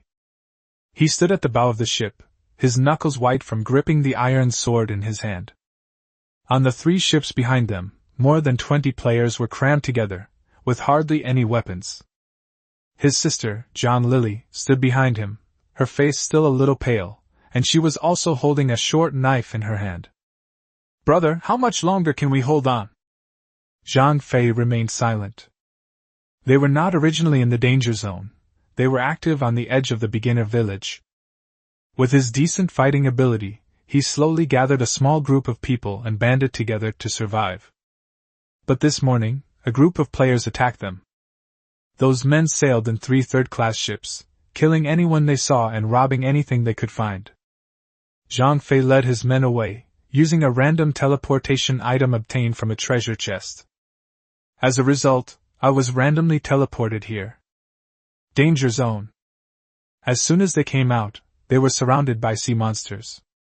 30 or 40 of them, ranging from F level to E level, and 2 D level deep sea lurkers. None of them were easy to deal with. In a short period of time, 5 people have already been injured. I'm sorry, I brought you to this godforsaken place. Zhang Fei gritted his teeth. A middle-aged man behind him shook his head. If you hadn't taken us in, we would have died long ago. Even if I were to die here today, it would be an extra day I've lived. The others remained silent, but they all gripped their weapons tightly, ready for a fight. The sea creatures began to climb onto the ship. An F-class monster fish jumped onto the deck, only to be cleaved back into the sea by Zhang Fei's sword. However, more and more sea creatures gathered around. The Class D deep-sea lurker has moved. A tentacle entangled a player standing by the boat and dragged him directly into the water. The scream only lasted once before it stopped. Zhang Fei's eyes reddened. He rushed over and slashed at the lurking creature with his sword. The sword struck its body, leaving only a white mark. It did not cause much damage at all. The infiltrator turned around, and 2 rows of glowing eyes stared at him. Zhang Fei gripped his sword tightly, and stood at the edge of the deck. His biggest regret in life was that he couldn't give his sister a good life. This was true before time travel, and it's true after time travel. They had finally managed to gather some hope, but then they were hunted down again and ended up in this predicament. He glanced back at Zhang Lili. Zhang Lili was looking at him, her lips trembling, but there was no fear in her eyes. Brother, it's okay. Zhang Fei turned his head and glared at the lurking creature. Come on. A wisp of silver sword energy emerged from the blade. Just then, a deep, long roar came from afar. With just a roar, all the sea monsters stopped moving at the same time. The D-class deep-sea lurker turned around, its 2 rows of eyes no longer fixed on Zhang Fei, but looking in the direction from which the sound came. A huge shadow appeared on the horizon. First it was a blurry outline, then it became clearer and clearer. An oval-shaped behemoth floats on the sea, its carapace resembling a moving island. A colossal beast is swimming this way. Everyone stopped moving. The players were stunned, and so were the sea monsters. Zhang Fei stared wide-eyed at the enormous creature that was getting closer and closer. What the hell is this? One of his men swallowed hard. Dragon King? Another voice trembled. Dragon King, my foot! Your Dragon King looks like this? This is clearly a monster! Before he could finish speaking, the giant beast was close enough that they could see the people standing on the city wall. A young man wearing light gray armor had a monkey perched on his shoulder, looking at him with a smile. The young man looked down at the sea creature in the water. Then he waved. The thorn vines instantly went into attack mode, sending countless seeds hurtling towards the horde of sea monsters like bullets. At the same time, Wukong jumped down from the city wall and arrived at the battlefield in a few leaps. He stepped on the head of a D-level lurker and thrust the spear downwards. The infiltrators who had left Zhang Fei and his team helpless were directly nailed through. Ada and the others jumped down from the city wall and plunged into the sea monsters through the water. In less than 5 minutes, all 30 or 40 sea monsters were wiped out. The sea was littered with corpses. The giant beast slowly approached and stopped beside Zhang Fei's boat. The young man on the city wall looked down at him. Zhang Fei? Zhang Fei looked up blankly. Who are you? Zhang Fei was completely bewildered. How did this person know his name? I am Lin Bei. Zhang Fei's mind went blank. The Lin Bei who's number 1 on the leaderboard, the Lin Bei who saved Xiao Yu's life. He opened his mouth, but didn't know what to say. Zhang Fei struggled for a long time, but only managed to utter 2 words. Holy crap! Zhang Fei looked up at Lin Bei on the city wall, his mouth agape for a long time. Big boss Lin Bei? He rubbed his eyes hard. Yes, it really is Lin Bei. What a coincidence. Lin Bei said. Zhang Fei was so excited that he could hardly speak. What a coincidence! What are you doing here, boss? Lin Bei glanced at the little orange next to him. Little Orange was peering down from the city wall, looking on with a curious expression. A thought popped into Lin Bei's mind. Was it really a coincidence? Zhang Fei had just been teleported in, and he happened to save him. His luck was just too good. The thought flashed through Lin Bei's mind, but he didn't pay it any mind. Zhang Fei, are you willing to join Xuanwu City? Zhang Fei was stunned for a moment, not expecting Lin Bei to be so direct. Lin Bei knew Zhang Fei was a loyal and righteous person because he had met him before, but further investigation would definitely be necessary. Then he nodded vigorously. Yes. Of course I'm willing. He turned to look at the players crammed onto the wrecked ship behind him. Brothers, Boss Lin Bei is willing to take us in. Those players who were still in a daze all realized what was happening after hearing this. Willing? I'd love to. Thank you, boss. Without hesitation, they followed Zhang Fei and banded together to survive, even after being chased and nearly dying in the mouths of sea monsters. The top-ranked player on the leaderboard has personally extended an invitation. Only a fool would refuse. Lin Bei ordered them to climb the city wall in batches, with the wounded going first, and the leaving men to fetch them. Once everyone had arrived, Lin Bei stood by the main road and casually glanced around. Wukong perched on his shoulder, his eyes fixed on the crowd. Lin Bei said in a low voice. Wukong, check if anything seems amiss. Wukong chirped. Its eyes shone with a pale golden light. Tianmu, heavenly eye, sees through people's hearts. There were more than 20 new faces, and Wukong looked at them one by one. Feelings of gratitude, relief, tension, and fear are all normal for someone who has survived a disaster.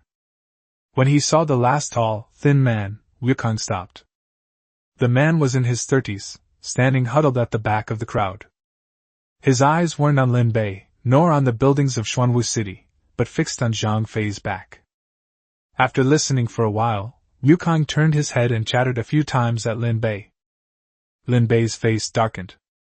He stepped forward, his gaze landing on the tall, thin man. You come out. The tall, thin man was taken aback for a moment, then forced a smile. Boss, you called me? What's your name? My surname is Li, and my name is Li Chen. Li Qing. Lin Bei looked at him. Don't you think Zhang Fei is being a bit unfair? He had a teleportation item, but he didn't use it sooner. Li Qing quickly shook his head. No, Brother Zhang is very kind to us. Is it good? Lin Bei interrupted him. Then why did you give his coordinates to the people who were hunting him? Chapter 45 Xuanwu City, Loyalty. Li Qing's smile froze on his face. Boss, I didn't. You must have made a mistake. My pet heard everything you were thinking. Lin Bei pointed to Wukong on his shoulder. This monkey is called Wukong, and its ability is to see through people's hearts. It knows exactly what you're thinking. You wanted to trade Zhang Fei's fleet coordinates for a position in another guild, so you leaked his location to that group, right? Li Cheng's face turned pale instantly. I didn't. What right do you have? Why should I? Lin Bei looked at Zhang Fei. Do you believe me or him? Zhang Fei clenched his fist. Boss, of course I believe you. He then looked at the people behind him. And you? A middle-aged man was the first to speak. Why would Boss Lin Bei need to lie to us? What would he want from us? That we haven't showered for days? Another person stepped forward. That's right, if it weren't for the big boss's intervention, we would all be dead by now. We believe what the big boss says. No one spoke up for Li Qing. Li Qing's lips trembled, and he wanted to say something more, but Zhang Fei had already grabbed him by the collar. I've taken you in for several days, and I've shared food and water with you. Zhang Fei's voice was trembling. You almost killed us all. He dragged Li Qing to the city wall. Li Qing struggled and shouted. Brother Zhang! Brother Zhang, I was wrong. I was just confused for a moment. Okay, It's completely confirmed. Zhang Fei ignored him and pushed him away with both hands. Li Qing climbed over the city wall and fell into the sea. Water splashed up. The thorn vines moved, and a seed shot out from the flower bud, hitting Li Qing. A muffled thud. There was nothing to be seen on the sea. Zhang Fei turned around and said to Lin Bei, "Boss, it's all done." Lin Bei nodded. This temperament is acceptable. He is decisive and ruthless. Lin Bei doesn't need a saint. Then, he looked at the remaining 20-odd people. Xuanwu City has its own rules. Work hard, and no one will mistreat you. But if someone has ulterior motives, that person just now is a prime example. More than 20 people nodded in unison. No one thought Lin Bei had gone too far. When it comes to survival at sea, they wouldn't feel comfortable having this kind of person as a teammate. After dealing with Li Qing's matter, Lin Bei turned around and looked at the remaining 20-odd people. The way people looked at him had changed. Before I felt grateful and fortunate, now, I feel even more awe. This is exactly the effect Lin Bei wanted. Simply bestowing favors is not enough, nor is simply establishing authority. A combination of kindness and strictness is the right way to manage a place. All right. Lin Bei clapped his hands. Please introduce yourself first, your name, what you did before, and what your talents are. Zhang Fei spoke first. My name is Zhang Fei, and I used to be a worker in a machinery factory. His talent is that of an A-rank swordsman. By practicing swordsmanship, he can comprehend sword skills, and the stronger he becomes, the more sword skills he can comprehend. He pointed to his younger sister beside him. This is my sister. A young woman in her early 20s peeked out from the crowd. His face was still a little pale, but he was in much better spirits than before. My name is Zhang Lily. My talent is Crystal Item Master, S-rank. S-class. Upon hearing this, even Lin Bei glanced at her.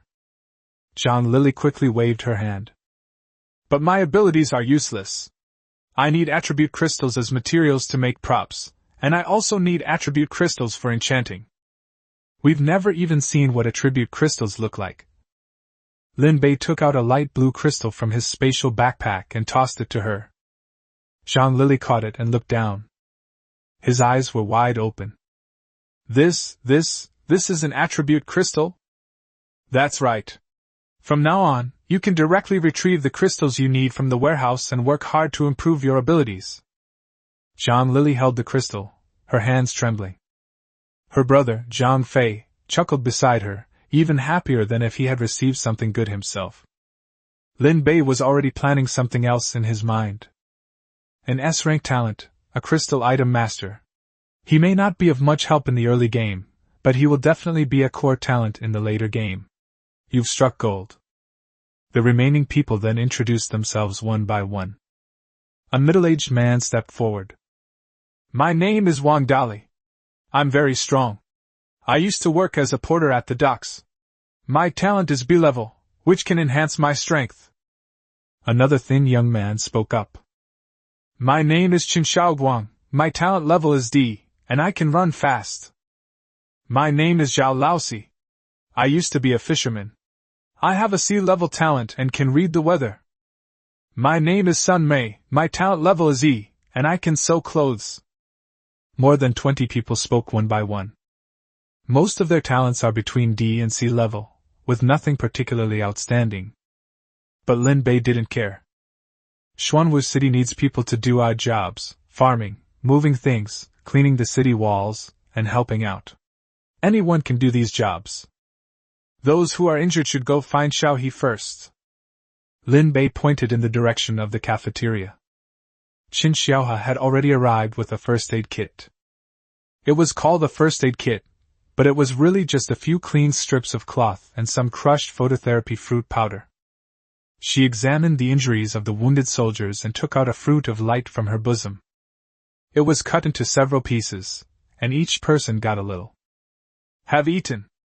Several wounded soldiers took it and stuffed it into their mouths. The wound began to heal in no time. What is this? A wounded soldier looked down at his rapidly healing wound, his face filled with disbelief. The fruit of light, if you work hard in the future, you will be able to eat it too. The man nodded vigorously. After treating the wounded, Lin Bei led the remaining people towards the residential area. On both sides of the main road are rows of empty stone houses. More than 20 people followed behind, looking around and exclaiming in amazement. This road is really smooth. Look at that sink, can it make water flow? Nonsense, even the big shots build their houses so neatly. Lin Bei stopped in an open space. You guys stand back a bit. The crowd was puzzled, but they still took a few steps back. Lin Bei raised his hand. Earth-controlling ability activated. The ground shook, and rock strata surged up from underground. The walls rose one by one, the doors and windows formed automatically, and the roof was put on. More than a dozen new houses stand before us. The layout is exactly the same as the previous ones: one bedroom, one living room, separate bathroom, and ventilation ducts. The 20-odd people stared dumbfounded at the house that appeared before them. Lin Bei lowered his hand, his tone nonchalant. These will be your houses from now on. One for each of you, choose one yourself. Nobody moved. A middle-aged man in his 40s stood in the crowd, his lips trembling several times. We can live in a house like this too? Abel. Are we worthy? Lin Bei looked at him. Whether you're good enough or not depends on how you work in the future. The man's eyes immediately reddened. The others were similar. Some people lowered their heads and wiped their eyes, while others tried their best to hold back their tears. We've been on the road for over 10 days now, either drifting on a broken raft or being chased and beaten. Forget about a house, we don't even have a place to sleep peacefully. How could they not be excited about this sudden treatment? To put it bluntly, the house they rented before they time-traveled wasn't even this nice. Zhang Fei was the first to go in and choose a room, and Zhang Lili followed behind, choosing the one next to him. The others then realized what was happening, and went inside the house. This bed is big enough. There's water! There really is water! The window can be opened! I've never lived in such a nice house in my life. Lin Bei waited until they had all turned around before speaking. Once you've made your selections, go to the warehouse and find Little Orange to collect your items. Each person will receive 2 sets of ordinary clothes, a towel, and a blanket. Go back and take a good shower, then meet at the cafeteria. You don't need to do anything today, just rest well, and we'll assign tasks tomorrow. He paused, looking at the people. From now on, live a good life in Xuanwu City. No one spoke. But everyone's eyes changed. Previously it was reverence and gratitude, but now there is a hint of recognition. They don't want to go back to those old days. Of course, it's not that I think Zhang Fei is incompetent, but that Boss Lin Bei is too good. Boss Lin Bei, Xuanwu City, loyal. Chapter 46 New System of Xuanwu City. Lin Bei stood in the open space in the middle of the residential area, looking at the newly built canteen in front of him. There are 23 new people this time. Adding to the previous 17 people, Xuanwu City now has exactly 40 people. A canteen with 50 seats and a food serving area was built just like that. From now on, this will be a place where ordinary residents eat. There are quite a few people now, we need to set some rules. Lin Bei leaned against the cafeteria entrance, pondering to himself. As the number of people increases, relying solely on their own initiative to work will definitely not be enough. There needs to be a clear record of who did more and who did less, who contributed more and who contributed less. A points system will have to be implemented sooner or later, but people can still be controlled for now, so let's think about it first. He was more concerned about something else. Xuanwu City sold equipment, food, and water through the trading channel, earning a considerable amount of crystal cores. Ultimately, it's no different from other player guilds. It's just that the products are better and the reputation is stronger, but it still falls short of Lin Bei's expectations. What makes Xuanwu City special? It can't just rely on a server-wide announcement every time that Lin Bei has leveled up again. Linbei leaned against the city wall, frowning. Commerce is the most important aspect of Xuanwu City. Simply selling things won't highlight the uniqueness of Xuanwu City. Little Orange was squatting next to him, munching on a piece of iced watermelon. Hearing him talking to himself, she looked up at him. Don't worry, boss, it might be resolved soon. Linbei glanced at her. Yeah, what's there to worry about? He suddenly smiled. Maybe it'll be resolved soon, don't you think, Little Orange? Little Orange, biting into a watermelon, blinked, sensing that there was something more to what the big shot had said, but couldn't quite figure it out. Linbei didn't continue the topic. He sent someone to find Ada. Big brother, bring second brother, third brother, fourth brother, and fifth brother to the highlands. The 5 people arrived quickly.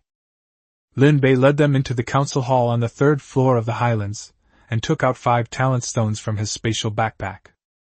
The pale gold stones were arranged in a row on the table, their surface patterns shimmering slightly. 1 for each person, use them up. Ada took it, and without hesitation, crushed it. A beam of light exploded from his palm, and a pair of translucent wings suddenly unfolded behind him. They weren't physical wings, they seemed to be formed from wind, with a pale blue light emanating from their edges. Ada looked down at his hands, then looked back at the wings on his back. This? Ada's awakened talent, winged human, rank A. Possessing aerial combat capabilities, its combat effectiveness is greatly enhanced. It can fly short distances in the air. Linbei's eyes lit up. Grade A, and its flying talent. On the sea, those who can launch attacks from the air have a far greater advantage than those who can swim in the sea. Air, San, Sea, and Wu also crushed their talent stones one after another. Air's awakened talent, combat intuition, rank C. Indian awakening talent, power burst, rank C. AC's awakened talent, speed enhancement, rank C. Awu's awakened talent, iron wall, rank C. They all possess combat talent. While not as impressive as Ada's A rank, they excel in practicality. Linbei noticed that the system panel jumped after Ada used the talent stone. Lord of the city, Ada said, looking at his player profile. My player status has been restored. Linbei leaned over for a look and saw that it was the system panel.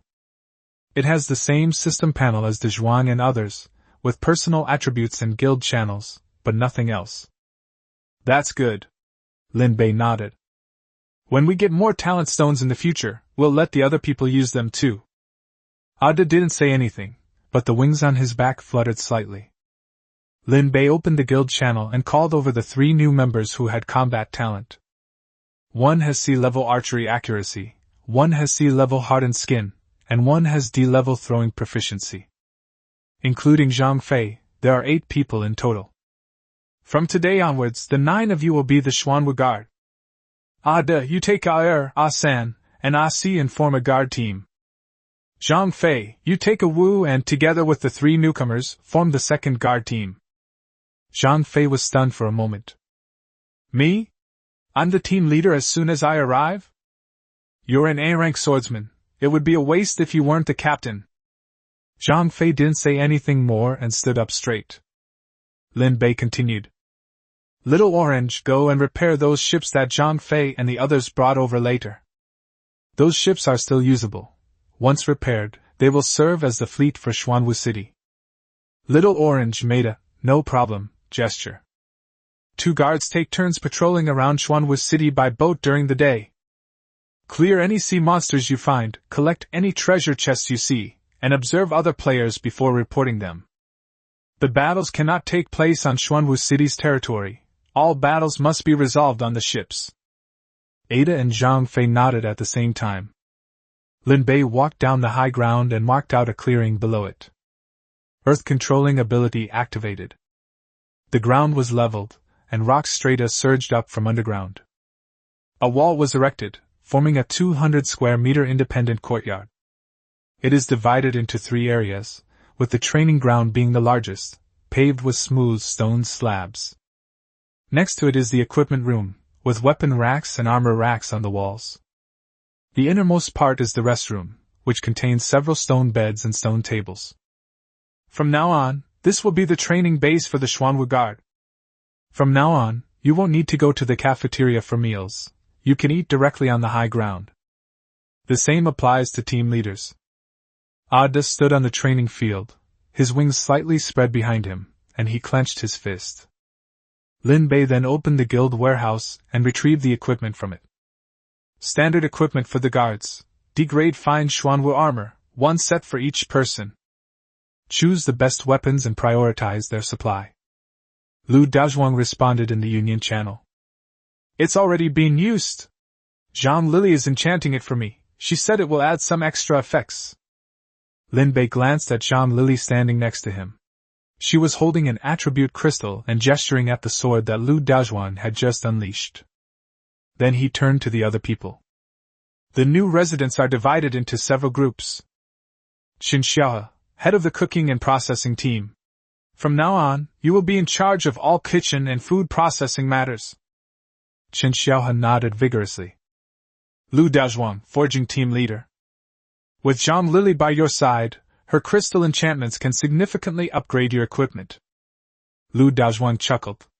Zhang Lily whispered beside him. Please give me your guidance. Zhou Xiaomian, head of the textile production team. You are in charge of all clothing, fabric, and fur processing. Zhou Xiaomian nodded shyly. Su Xiaowan, head of the planting group. The fields, orchards, and livestock farms are all yours. You'd better work hard. Everyone depends on you for their livelihood. Su Xiaowan's eyes lit up. She was a little excited. Ada, the captain of the first squad of the guard. Zhang Fei, captain of the second guard team. Lin Bei pulled Zhang Fei and Ada into the guild channel and then had them notify their respective team members. Team leader level, the salary will be raised by 1 level, and D-level resources will be allocated. Ordinary residents will be allocated F-level resources. Upon hearing this, several of the earliest followers of Lin Bei couldn't help but smile. A promotion and increased resources. Who wouldn't be happy? Little Orange waited for a long time, but when she realized that Lin Bei hadn't mentioned her, she got anxious. What about me? What about me? You. Lin Bei glanced at her. You are the Minister of Administration of Xuanwu City. Little Orange paused for a moment. What does the Minister of State do? Manage money, manage supplies, manage transactions. The warehouse is yours, the shelves are yours, and the movement of crystal cores is yours. Little Orange's eyes lit up. Isn't that the finance minister? More or less, plus a mascot. Little Orange pouted. Why is it a mascot again? Lin Bei ignored her and sent a message in the guild channel. All of you, come to the high ground for a meeting. Before long, everyone arrived. Lin Bei stood in the center of the council hall and announced his plans for Xuanwu City one by one. Who is responsible for what resources are allocated, how are the benefits distributed, how are patrols arranged, and how is training conducted? Each and every case was explained clearly.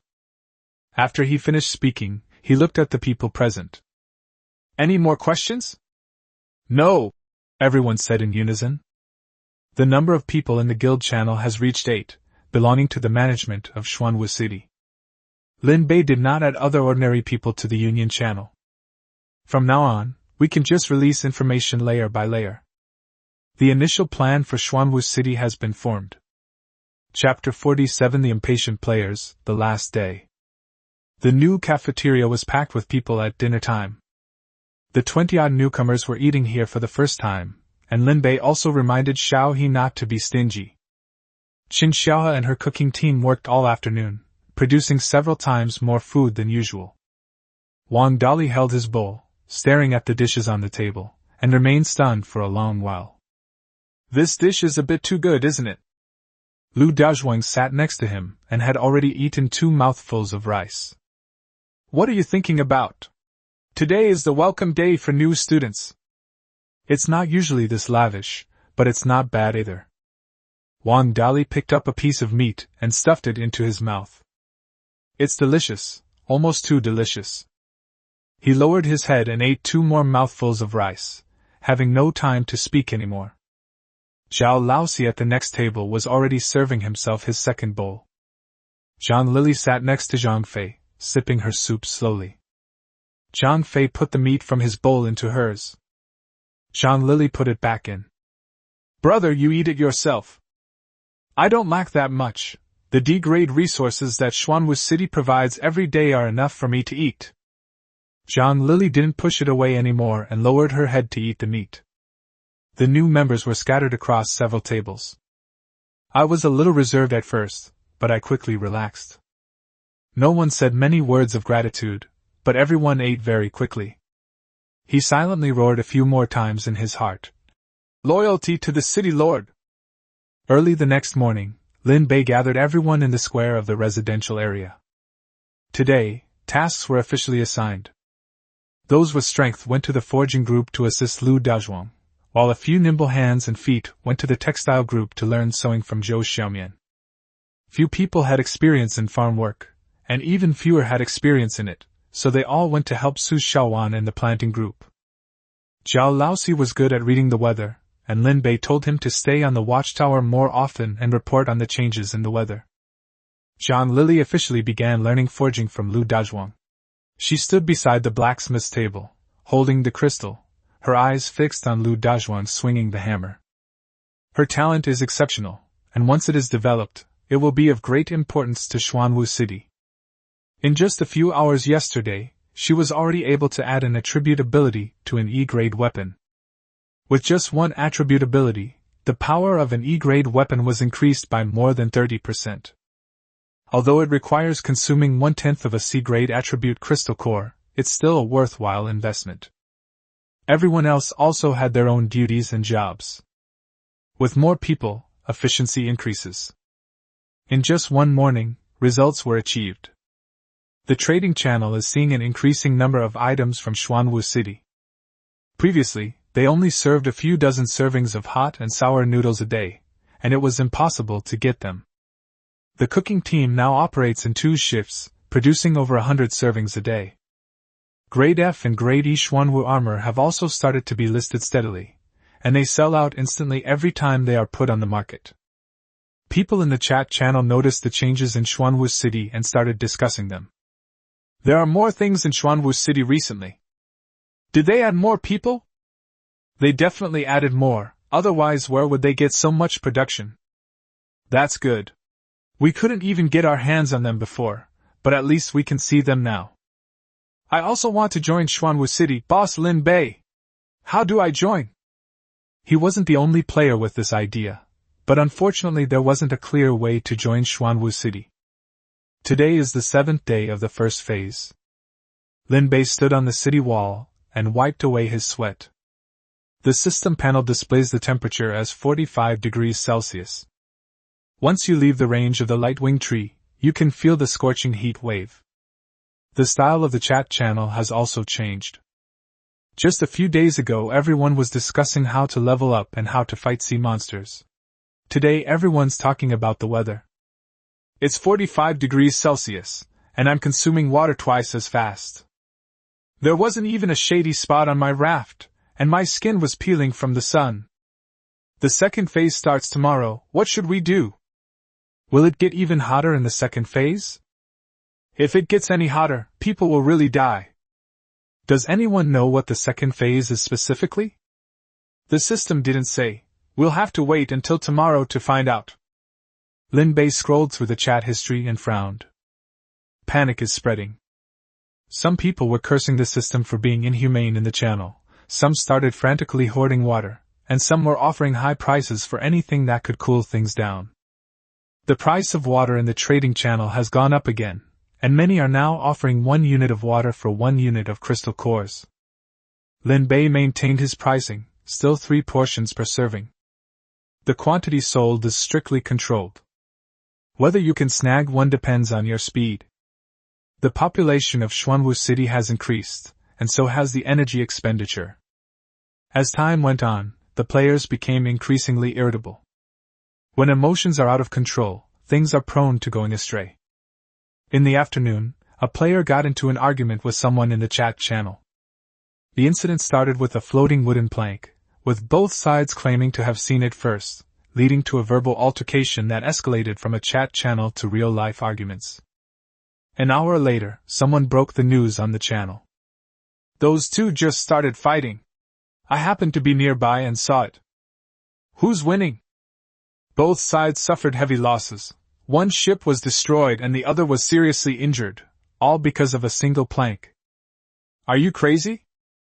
It's too hot, everyone's irritable. This isn't even the second phase yet." The previously stable number of surviving players has also begun to decline steadily. It's all messed up. The sea, which had finally calmed down a few days ago, has started to become turbulent again. There was no disturbance in Xuanwu City. Everyone remained relatively calm. Lin Bei leaned against the city wall, pondering another matter. Tonight is the last day of the first phase, and the leaderboard rewards will be tallied tonight. He opened the leaderboard and saw that he was still in first place, with a vehicle level of 5 and a significant lead in points. Lin Mo came in second place, and Chang Feng came in third. The settlement is only held once every 7 days. Last time, he was level 2, and now he is level 5. With this difference, I should be able to get something good. Just then, the sound of a boat came from afar. 2 small sailboats sailed in from the sea, with Zhang Fei standing on the bow and several members of the second guard team behind him. On the other boat was Ada, his wings folded back, standing motionless at the bow. As the boat approached, Zhang Fei jumped onto the city wall. "Lord, today's patrol cleared out 8 groups of sea monsters, found 5 treasure chests, and also obtained a lot of other resources." He brought up the treasure chests. 2 were made of black iron, and 3 were made of bronze. Little Orange appeared out of nowhere, and her eyes lit up as soon as she saw the treasure chest. "Another treasure chest?" Lin Bei waved his hand. "Take it."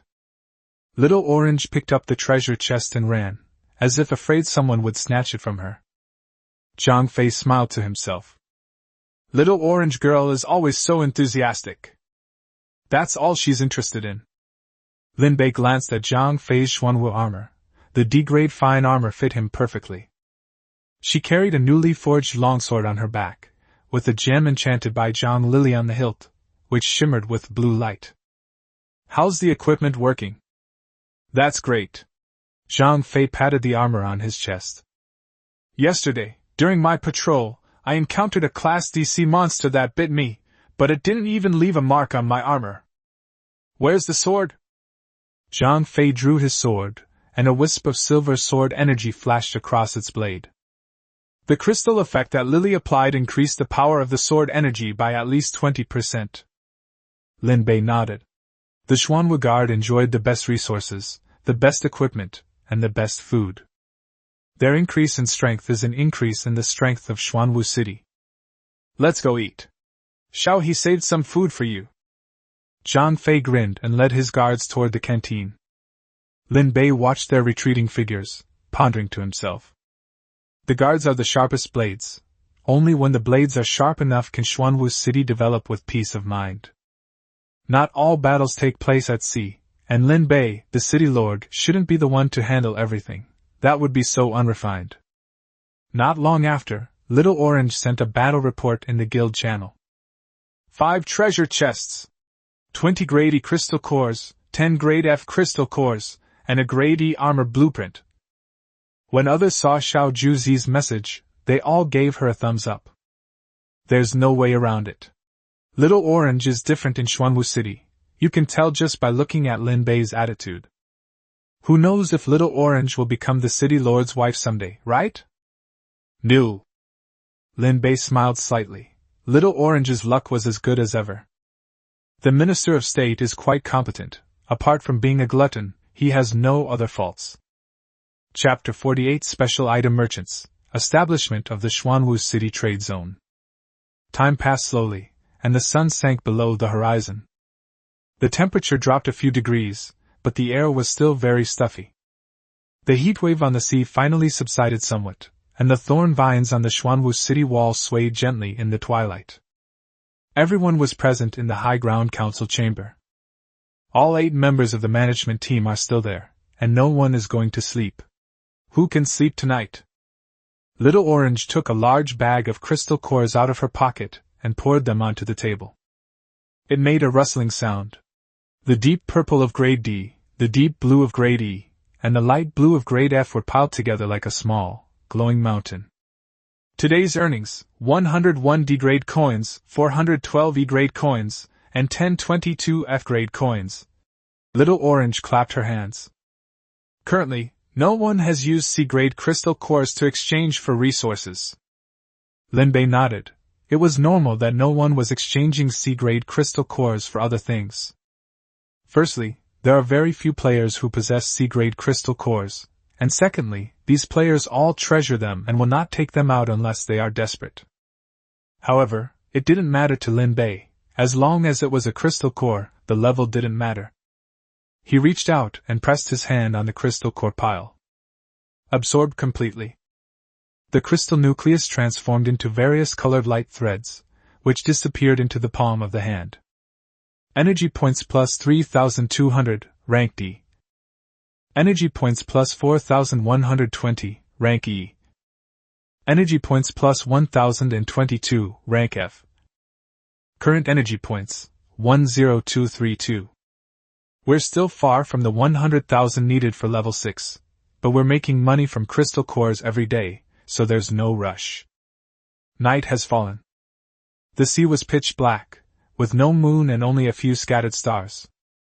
Suddenly, a red light appeared in the center of the sky. It wasn't the red of the sun, but an unsettling dark red, as if the entire sky were on fire. The red light spread outwards from the center, turning the sea's surface a dark red. Everyone stood up and went to the window. The system alert sounded. A familiar mechanical voice rang in everyone's ears. The second phase, the trial of blazing fire, has officially begun. Server-wide announcement. The first phase of the sea monster attack has ended. The second phase, the trial of blazing fire, has officially begun. Rules explanation. 1. Temperatures continue to rise, exceeding the survival limits of ordinary people. Second, all items in the space lose their preservation effect. 3. Firestorms will occur randomly during the day without warning. 4. Marine mammal activity has increased significantly. A new challenge has begun. Please prepare yourselves. Duration, 15 days. The red light in the sky lasted for more than 10 seconds before slowly dissipating. But the lingering dark red hue still hung in the air, sending chills down one's spine. The chat channel crashed. The second phase has finally arrived. A trial by fire? That doesn't sound good. My spatial items preservation function is gone? What about all the meat I stockpiled? What should we do?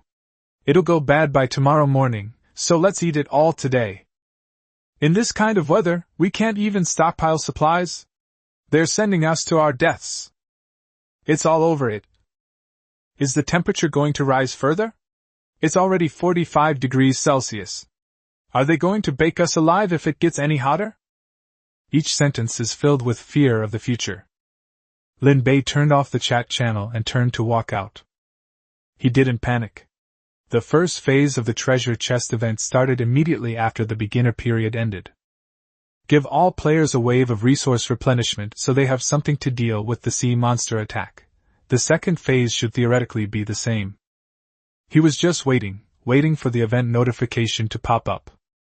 If the treasure chest event arrives as scheduled, many players will be unable to keep their valuable items.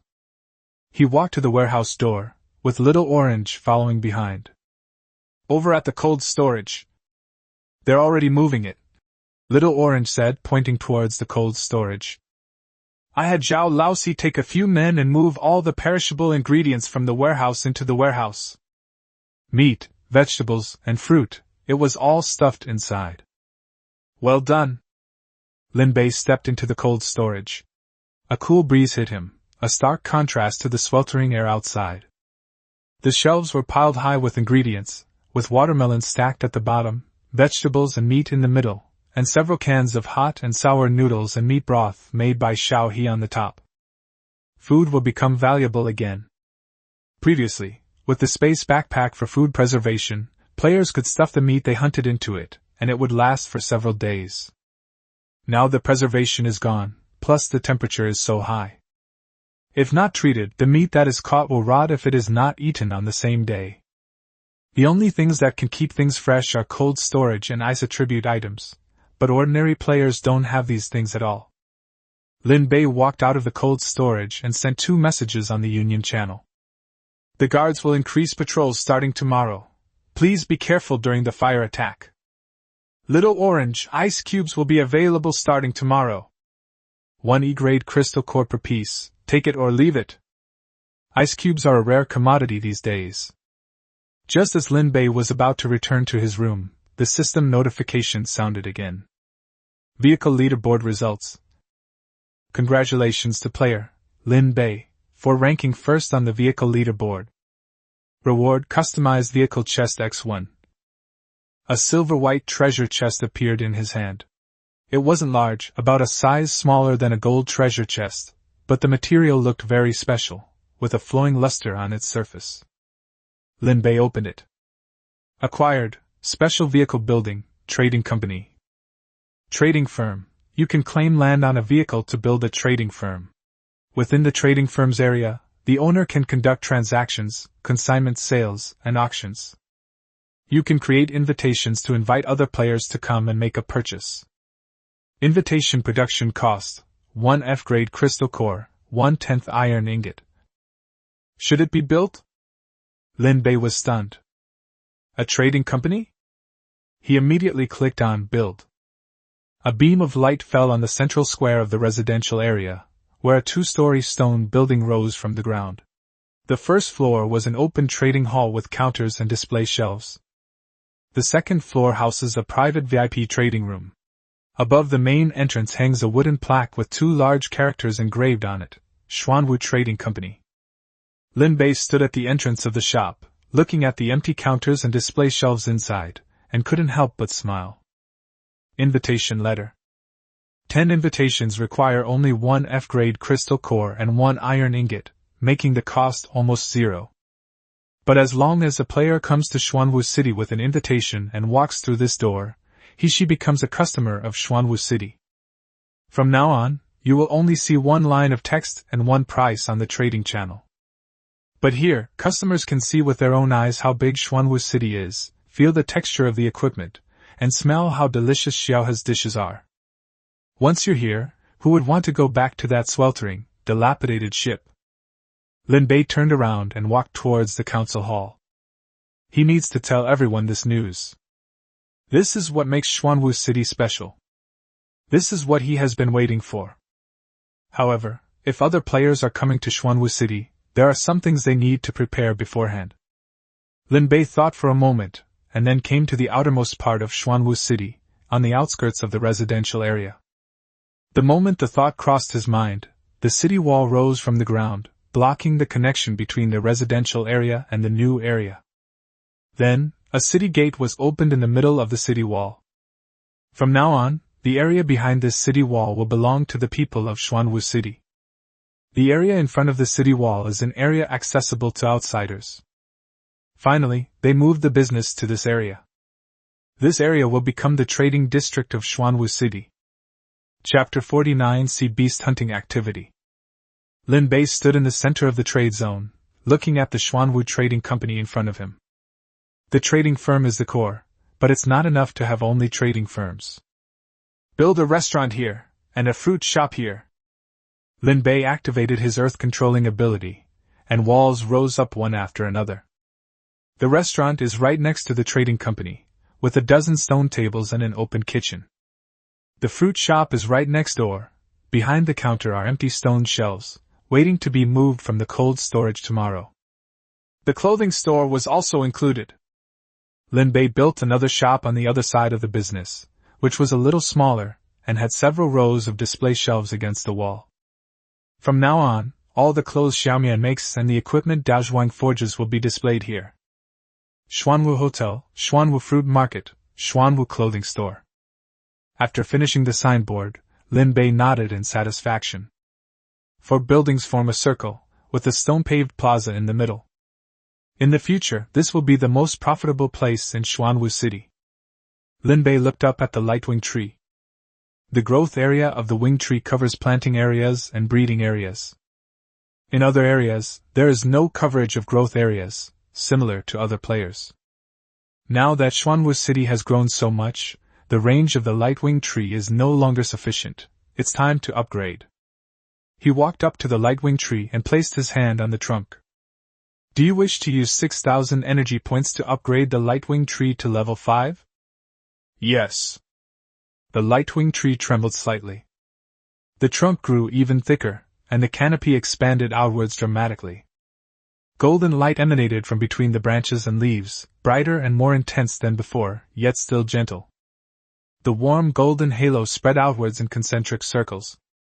The light curtain, which originally only covered the edge of the residential area, has been pushed outwards by a large margin. First, we passed Xiaohe's canteen, then the stone-paved road in the living area, and then the thorny vines under the city wall. Finally, the aperture came to a steady stop at the edge of the trade zone. Upgrade complete. Beast Taming, Lightwing Tree, Level 5. Ability. The growth area covers 100 by 100 meters, the temperature within the area is constant, and the crop growth rate is increased by an additional 200%. Output, Fruit of Light, Grade C, harvested once daily. Upgrade required, 60,000 energy points. At the same instant, a warm current flowed into Lin Bei's body. Contract feedback, Constitution plus 7.5, Strength plus 4.3, would attribute manipulation ability improved. Lin Bei clenched his fist. The attribute increase wasn't much, after all, Lin Bei's current attributes were already too high. People in the residential area noticed the changes. Why does it suddenly feel cool? It was a bit stuffy just now, but it feels so comfortable now. It's a lightwing tree. The lightwing tree seems to have gotten bigger. The city lord has been promoted again? The people of Xuanwu City have now gotten used to Lin Bei's special abilities. Su Xiaowan stood by the terrace fields, and she was the happiest of them all.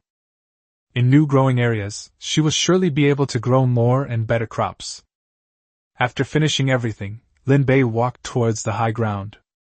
As they passed by the training ground, Wukong happened to be walking out carrying a spear. When Wukong saw him, he chirped twice and hoisted the spear onto his shoulder. Lin Bei glanced at Wukong's condition. He had been patrolling with the guards every day and had killed quite a few sea monsters, but his strength was indeed lagging behind. D-level sea monsters are becoming increasingly common, making it difficult for Wukong, a character in the game, to fight them at level 3. Lin Bei opened the beast taming panel. Do you wish to spend 800 energy points to upgrade the celestial monkey to level 4? Yes. Wukong looked up and chirped. Golden light burst forth from its body. Its size did not increase, it remained about half a meter tall. However, its fur became smoother and shinier, and its eyes became more lively. The muscle definition in his arms is much more pronounced than before, making him look significantly stronger. Upgrade complete. Beast Tamer, Heavenly Eye Spirit Monkey, Level 4. Abilities, Heavenly Eye, sees through people's hearts, senses kindness and malice, agile movement, greatly increases evasion. Upgrade required, 8,000 energy points. Contract feedback, enhanced insightful eyes ability, now able to sense changes in the target's emotions. Wukong picked up the spear from the ground and twirled it twice. With a whoosh, the force of the stick swept across the stone shelf next to the training ground, smashing an empty ceramic pot on it to pieces. Lin Bei's eyes lit up. He drew his spear and waved to Wukong. Come on, give it a try. Wukong tilted his head. The next second, he darted over, his spear aimed straight at Lin Bei's chest, at least twice as fast as before. Lin Bei dodged to the side and swung his spear back. Wukong used one hand to brace himself, somersaulted to avoid it, swept his tail across the ground, and used the momentum to pounce back. The two sparred more than a dozen times on the training field, the sound of their spear shafts colliding echoing repeatedly. Wukong's movements were much more agile than before, and his trajectory was almost invisible when he dodged. Lin Bei stopped. All right. Lin Bei estimated that Wukong's current attributes were around 100 points. Such strength is comparable to that of a C-class sea monster. For now, it's sufficient. Of course, the main problem was that he didn't have enough energy points, otherwise Lin Bei would have wanted to continue improving. We're still poor. Wukong landed on the ground, hoisted the spear onto his shoulder, and let out 2 triumphant shouts. He put away his spear and walked out of the training ground. Wait, I'll upgrade you when you have enough energy points. Wukong jumped onto Lin Bei's shoulder and chirped twice, as if to say, "That's more like it." Lin Bei walked back to the council hall. Little Orange was organizing today's trading records when she saw Lin Bei come in and looked up. "Boss, I've made 10 invitations. When do we start promoting them?" "No rush." "Ah? Now is not the time." Lin Bei sat down in the chair. "I'll talk to you when it's time to promote it." Little Orange thought for a moment and nodded. That's true. Despite saying that, she couldn't help but glance out the window. The area where the business is located is vaguely visible. Once it opens, it'll be a money-making opportunity. She's a Little Orange, and she loves money the most. Even if we don't advertise it, we can still put it on the trading channel first. Everything is ready. The east wind hasn't come yet, but it will come sooner or later. Just then, the system notification sounded again. A dim red light appeared before all the players who were still active. Event, Sea Monster Hunt. Event description: hunting sea monsters will earn you points, which can be exchanged for treasure chests in the event shop. The number of sea monsters has increased significantly. Players, please prepare accordingly. Event ranking rewards: after the event ends, the top 10 players in terms of points will receive additional rewards. Event duration, 3 days. Good luck to all players. The chat channel was quiet for a moment. Then it exploded. An event! There's an event! Sea Beast Hunt? Kill sea beasts to earn points and exchange them for treasure chests? The number of sea monsters is going to increase? We can't even defeat them now. What's there to be afraid of? Just kill them! What quality of treasure chests can I exchange points for? The system didn't say anything, just kill them. The players, who were initially panicked and confused, suddenly perked up. Events always mean resources. Treasure chest events provide basic resources and defensive buildings. What did this sea monster hunt reward them with?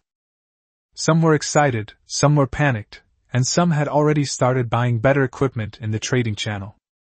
Lin Bei stood at the window of the council hall, watching the red light in the sky slowly dissipate, and couldn't help but smile. The east wind is coming. During the event, the number of sea monsters surged, and all players were desperately killing monsters to earn points. 3 days later, the event ended, and everyone had a bunch of crystal cores and treasure chests in their pockets. Only then can the role of trading companies be truly demonstrated. The invitation from Xuanwu City awaited them at that time. Little Orange. Lin Bei turned around. 100 invitations. Get them ready before dawn tomorrow. Little Orange stood up. Leave it to me. Chapter 50: Xuanwu City makes its first appearance. The sea monster hunting event has officially begun. The next moment, the sea surface changed. The sea surface was covered with countless eerie lights, several times denser than usual, the kind that would terrify anyone with claustrophobia. Class F and E are crammed together, and Class D also has significantly more light spots than usual.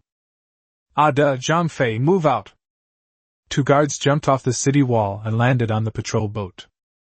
Ada also spread his wings and swooped down from the sky, his long sword slashing down on the back of a D-class sea beast. The Birdman is indeed quite mobile and moves incredibly fast. A flash of silver sword energy appeared on Zhang Fei's sword, and he cleaved down 2 E-rank enemies with a single strike. Then, more sword energy shot out. Lin Bei also jumped off the city wall and stepped onto the water. The water jet was thrown out, and a row of F-class sea monsters were instantly shattered into crystal cores and chunks of flesh. The system notifications came one after another, crisp and pleasant. Slay an F-rank sea monster, score +1. Slay an E-rank sea monster, score +5. Slay a D-rank sea monster, score +30. Lin Bei glanced at it. F grade 1 point, E grade 5 points, D grade 30 points. I haven't encountered a class C yet, but based on the proportion, it shouldn't be low. The score is rapidly increasing in the upper right corner of the panel, with the total score constantly increasing. Next, just kill them all. The sea is full of eerie light, you can't kill them all. The battle was exhilarating. The fighting continued until dawn, when the sky changed from pitch black to a faint glow. The faint lights on the sea surface had thinned out somewhat, but were still quite numerous. Lin Bei stood on the water, his arms a little sore. Wukong squatted on the city wall, munching on fruit. He had been killing all night, and his fur was all ruffled. He was also very hungry. The other members of the Xuanwu Guard were also exhausted. Little Orange poked her head out from the city wall and shouted to the crowd.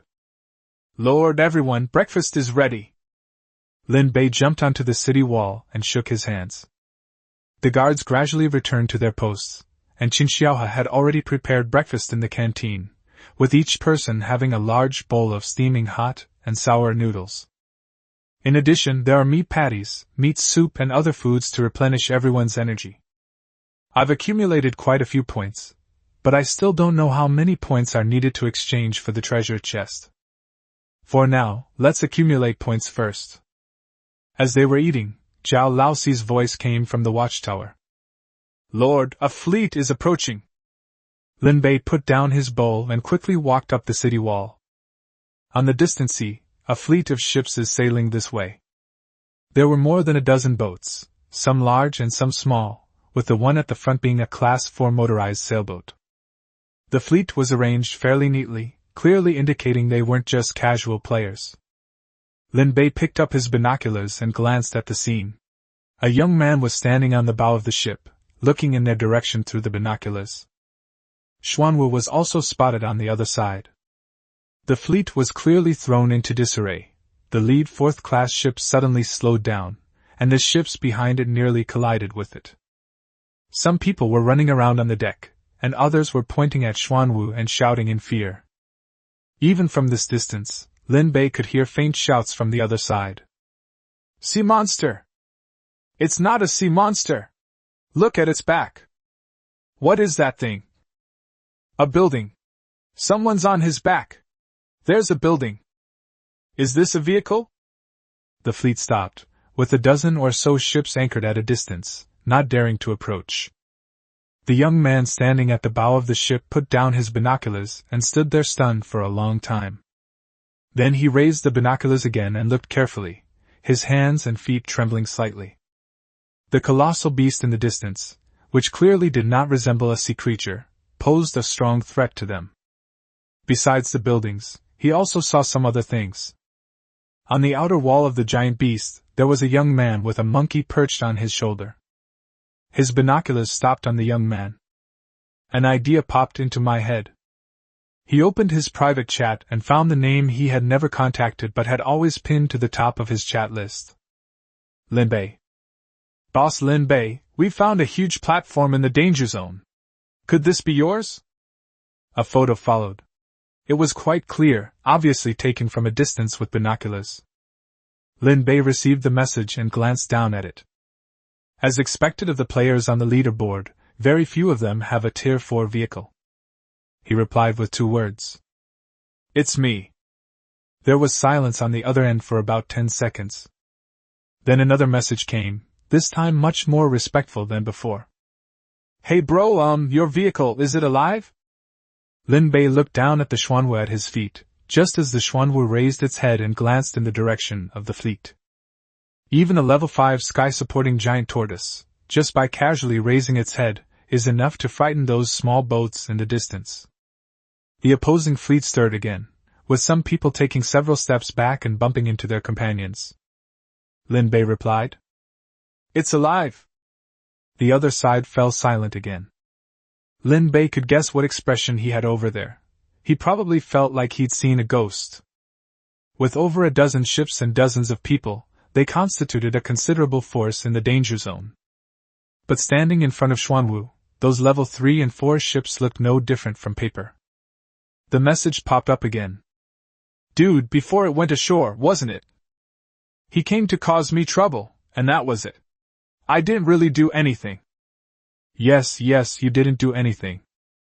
Even with your vehicle, it's not something the other side can easily bluff over. This silence was even longer. After a long while, the other end finally replied. I understand, sir. I was just passing by and didn't mean anything by it. Lin Mo, the one ranked second. Lin Bei had some impression of him. He had built Lingyun Pavilion and was relatively reasonable in the chat channel, unlike Hai Shangpiao who was so arrogant. When the primary energy engine was sold last time, Lin Mo offered a high price, so he's a very good customer. Lin Bei glanced at the fleet. A dozen or so ships were anchored in the distance, neither advancing nor retreating, and everyone on the deck was looking in their direction. Lin Mo stood at the bow of the ship but did not order it to turn around. The next moment, an idea popped into my head. Lin Bei opened the Union Channel. Little Orange, bring me an invitation. A moment later, Little Orange ran up the city wall and handed him a pale gold card. The front of the invitation features a simplified image of Xuanwu, Black Tortoise, while the back is engraved with the coordinates of the Merchant Guild. Lin Bei took a screenshot of the invitation's attributes and sent it to Lin Mo. The Xuanwu City Trade Zone opens today. Interested in taking a look? Lin Mo replied instantly. Xuanwu City? The trading district? You'll see when you get here.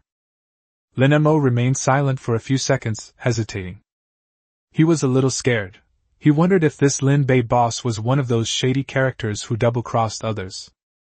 But considering that even if she didn't go, she would still be Lin Bei's prey, she finally agreed. Boss, how many people can I bring? Whatever. Lin Bei closed the private message and put the invitation into his backpack. The opposing fleet began to slowly approach. Lin Mo stood at the bow, his expression a mix of nervousness and excitement. The people behind him were still whispering. It's fucking huge, is this really a vehicle? Etc. When Lin Mo turned around and glared at him.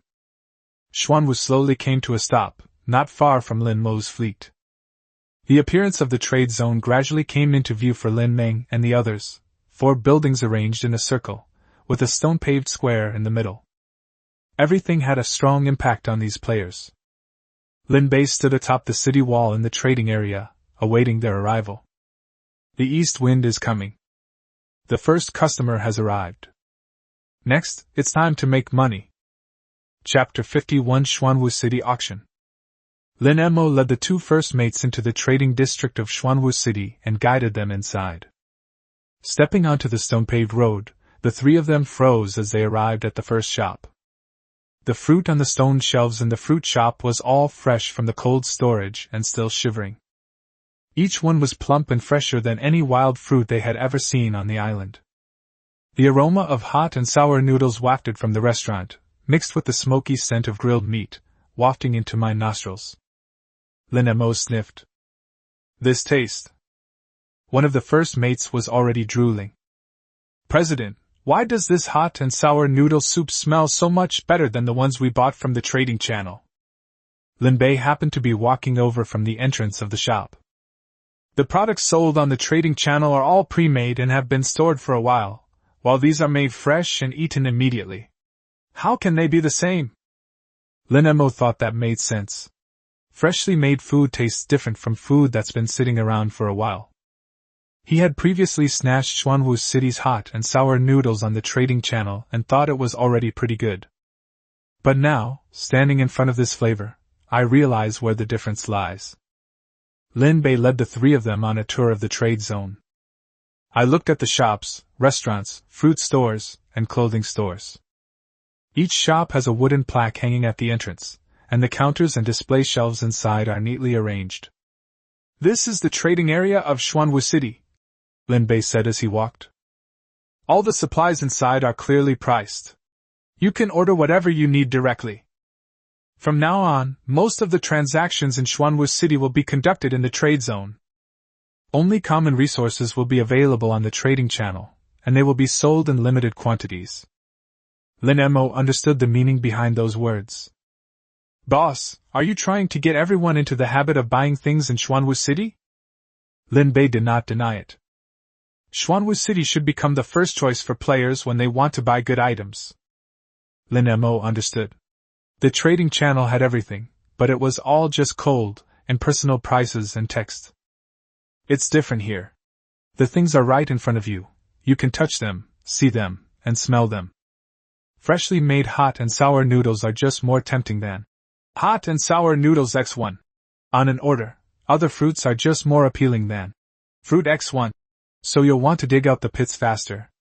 There's no comparison. Lin Mo sniffed again. The fragrance kept penetrating his brain, and he simply couldn't resist it. How much are the hot and sour noodles? One set contains 5 E-grade crystal cores. 3 servings, please. The 2 first mates' eyes lit up. 3 bowls of hot and sour noodles were served, and the aroma was so enticing that it made one want to eat them. The 3 of them picked up their bowls and started eating without saying a word, slurping their food down. Then, they all exclaimed in unison, "It's so delicious!" After taking a few bites, Lin Mo looked up and saw the freshly baked meat pies by the window. How much are the meat patties? 3 F-grade crystal cores. It's not expensive, give me 3. Stir-fried vegetables? E-grade, please? A first mate pointed at the menu and glanced at Lin Bei. 10 E-grade crystal cores. Yes, I want it now. A plate of freshly stir-fried green vegetables was served, glossy and vibrant green, with the aroma of minced garlic filling the air. The 3 of them continued eating, ordering another bowl of hot and sour noodles, a few more meat patties, and an extra plate of vegetables if needed. By the end of the meal, I was leaning back in my chair, rubbing my stomach because I was so full. After we finished eating, we continued shopping. Upon entering the store, Xuanwu armor was displayed on the shelves, with F-grade, E-grade, and D-grade armor neatly arranged. Lin Mo picked up a D-grade Xuanwu armor, and examined it several times. It was far superior to the armor he was wearing. How much does a grade D Xuanwu armor cost? 30 D-grade crystal cores per piece. It was expensive, but looking at the attributes of the Xuanwu armor, Lin Mo felt it was totally worth the price. Then he rubbed his eyes and saw ice blocks. Several stone troughs were placed in the corner, filled with neatly stacked transparent ice blocks, emitting a cool breeze. A first mate walked over and reached out to touch it, but pulled his fingertips back as soon as they touched the ice. It was so cold. Ice? From the cold storage, each one is an E-grade crystal core. Lin Mo then noticed something. The outside temperature had already exceeded 50 degrees Celsius early this morning. Standing inside Xuanwu City, I didn't feel stuffy or sweaty. I felt comfortable all over. I was so nervous when I first boarded the ship that I was so focused on looking at the buildings and supplies that I didn't notice the temperature. Now that I've relaxed, I realize that the temperature inside Xuanwu City is like 2 completely different worlds from the outside. It's already over 50 degrees Celsius outside, but it's at most around 20 degrees Celsius here. This place is fucking amazing. He muttered something under his breath, then turned to the 2 first mates and spoke. Ice cubes bring 10. Watermelons carry 5. I want this one too, I want this one too, I want this one too. A shopping spree, a huge expense. When it was time to pay the bill, Little Orange took the ledger and did the math. A total of 312 D-grade crystal cores and 13 C-grade crystal cores were consumed. Without saying a word, Lin Mo took out the crystal core. He felt great about it, and thought it was well worth it. You can't buy it anywhere else, even if you have the money. Lin Bei took out 20 invitation cards from his pocket, and handed them over. These invitations are for you. There will be an auction in Xuanwu City in 3 days. You will need these invitations to enter. Lin Mo took the invitation and glanced at it. It was a light gold card with a black tortoise pattern on the front, and the entry time printed on the back. What's at the auction? Blueprints for an intermediate-level energy engine. Lin Mo suddenly looked up, his eyes filled with excitement. He's been stuck on the CET4 exam for several days, and all he's missing is this blueprint. It wasn't just him, other players were probably the same. Even now, Lin Bei still has only one Tier 5 vehicle on the leaderboard. I couldn't acquire it even through server-wide acquisitions, but I never expected to find it here. Xuanwu City, awesome. Brother Lin Bei, I will definitely come in 3 days. Lin Mo stood at the bow of the ship, looking at the invitation in his hand. The card is light gold in color, with a black tortoise pattern on the front and the entry time and coordinates printed on the back. He originally thought it was just an ordinary certificate, a formality. After all, it's perfectly reasonable to invite people from the rankings to support the opening of Xuanwu City. He casually clicked on the attributes of the invitation, and then he froze. Xuanwu City Invitation. This item teleports you to the Xuanwu City trade zone for up to 10 hours. You can also use it again to return to your original location. It is a one-time use item. Just to add something. Holy crap! Transmit. This invitation can be directly sent to Xuanwu City. The two first mates behind him, seeing that he hadn't spoken for a while, leaned over to take a look, and then they were also stunned. Guildmaster, this thing can teleport? Lin Mo didn't answer. He looked at the 20 invitations in his hand, his mind racing.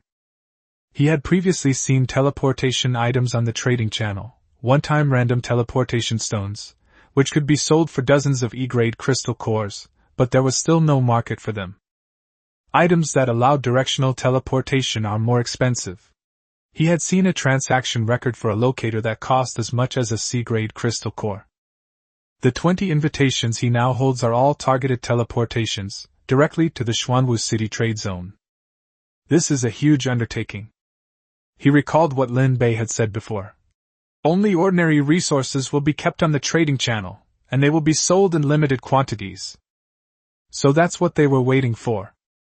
The trading channel is responsible for letting everyone know that Xuanwu City has good products. Limited sales let everyone know that there aren't enough, and invitations are responsible for attracting people over. When people come to Xuanwu City, their spending goes far beyond just a bottle of water or a serving of barbecue. Seeing something with your own eyes allows you to extract the crystal core 10 times faster than doing so over a channel. This business model is a complete closed loop. Lin Mo carefully put away each invitation, as if they were lovers. These are not just admission tickets. They are 20 teleportation channels leading to Xuanwu City. He no longer had any desire to compare himself to Lin Bei. How can you compare them? If you force a comparison, you'll end up adrift at sea. He gathered his thoughts and turned to look at the two first mates. These 20 invitations will be sent to the presidents who are ranked high on the leaderboard. 3 cards were given to Changfeng, 2 to Baimingyu, and the rest were distributed to the others. Make it clear to them that this invitation can be directly transmitted to Xuanwu City, so don't lose it. One of the first mates asked in a low voice. President, how many crystal cores should we bring to the auction in 3 days? Bring as much as you have. Lin Mo carefully kept his invitation letter close to his body, with only one thought in his mind. Not only will they come, but they'll also spend lavishly and have a good meal. Chapter 52 Debut, The Guild's Decision. Lin Mo isn't stupid. Lin Bei suddenly invited him to Xuanwu City, and he understood what it meant after a little thought. Other players knew nothing about Xuanwu City, such a large, living vehicle. Who would dare to venture onto it rashly? Lin Bei needs a role model. Lin Mo was the first to go up, spend money, bought things, and returned unscathed before the others dared to follow. Okay, I'll be the model. Lin Mo didn't plan to cause any trouble. Instead, he intended to help Lin Bei promote his work. The fact that Xuanwu City has such a business-focused super player is a good thing for ordinary players. The only downside is that he himself is the second son. It's estimated that it will continue to be suppressed. Lin Mo sighed. Never mind, don't be angry. Lin Bei stood in the center of the trade zone, looking around. The 4 buildings, a shop, a restaurant, a fruit store, and a clothing store are arranged in a circle. Since we're going to hold an auction, we're just missing an auction house. Let's get right to it. He chose an open space next to the trading company and activated his earth control ability. The wall rises from the ground. It is not large, about the size of the trading company. The first floor is the auction hall, with several rows of stone benches facing a display stand. With the current player base, the auction house doesn't need to be too large. We'll gradually improve it later. The auction house was officially completed. Lin Bei looked around the trade area. The once spacious square was now crammed with 5 buildings, making it feel a bit crowded. Not only in the trade zone, but in other areas as the population grows, productivity also increases, making it insufficient. It's still not big enough. Xuanwu still needs to be upgraded. Currently, Xuanwu City's income is quite good. Lin Bei can gain thousands of energy points every day. If you save it for a while longer, you'll be able to upgrade Xuanwu. Once Xuanwu City expands several times over, Lin Bei feels that he can gradually implement his other ideas as well. Just then, Qin Xiao walked over from the high ground, carrying several bottles in her hands. The transparent stone bottle was filled with a white liquid, somewhat like coconut milk. "Lord of the city, please have a taste."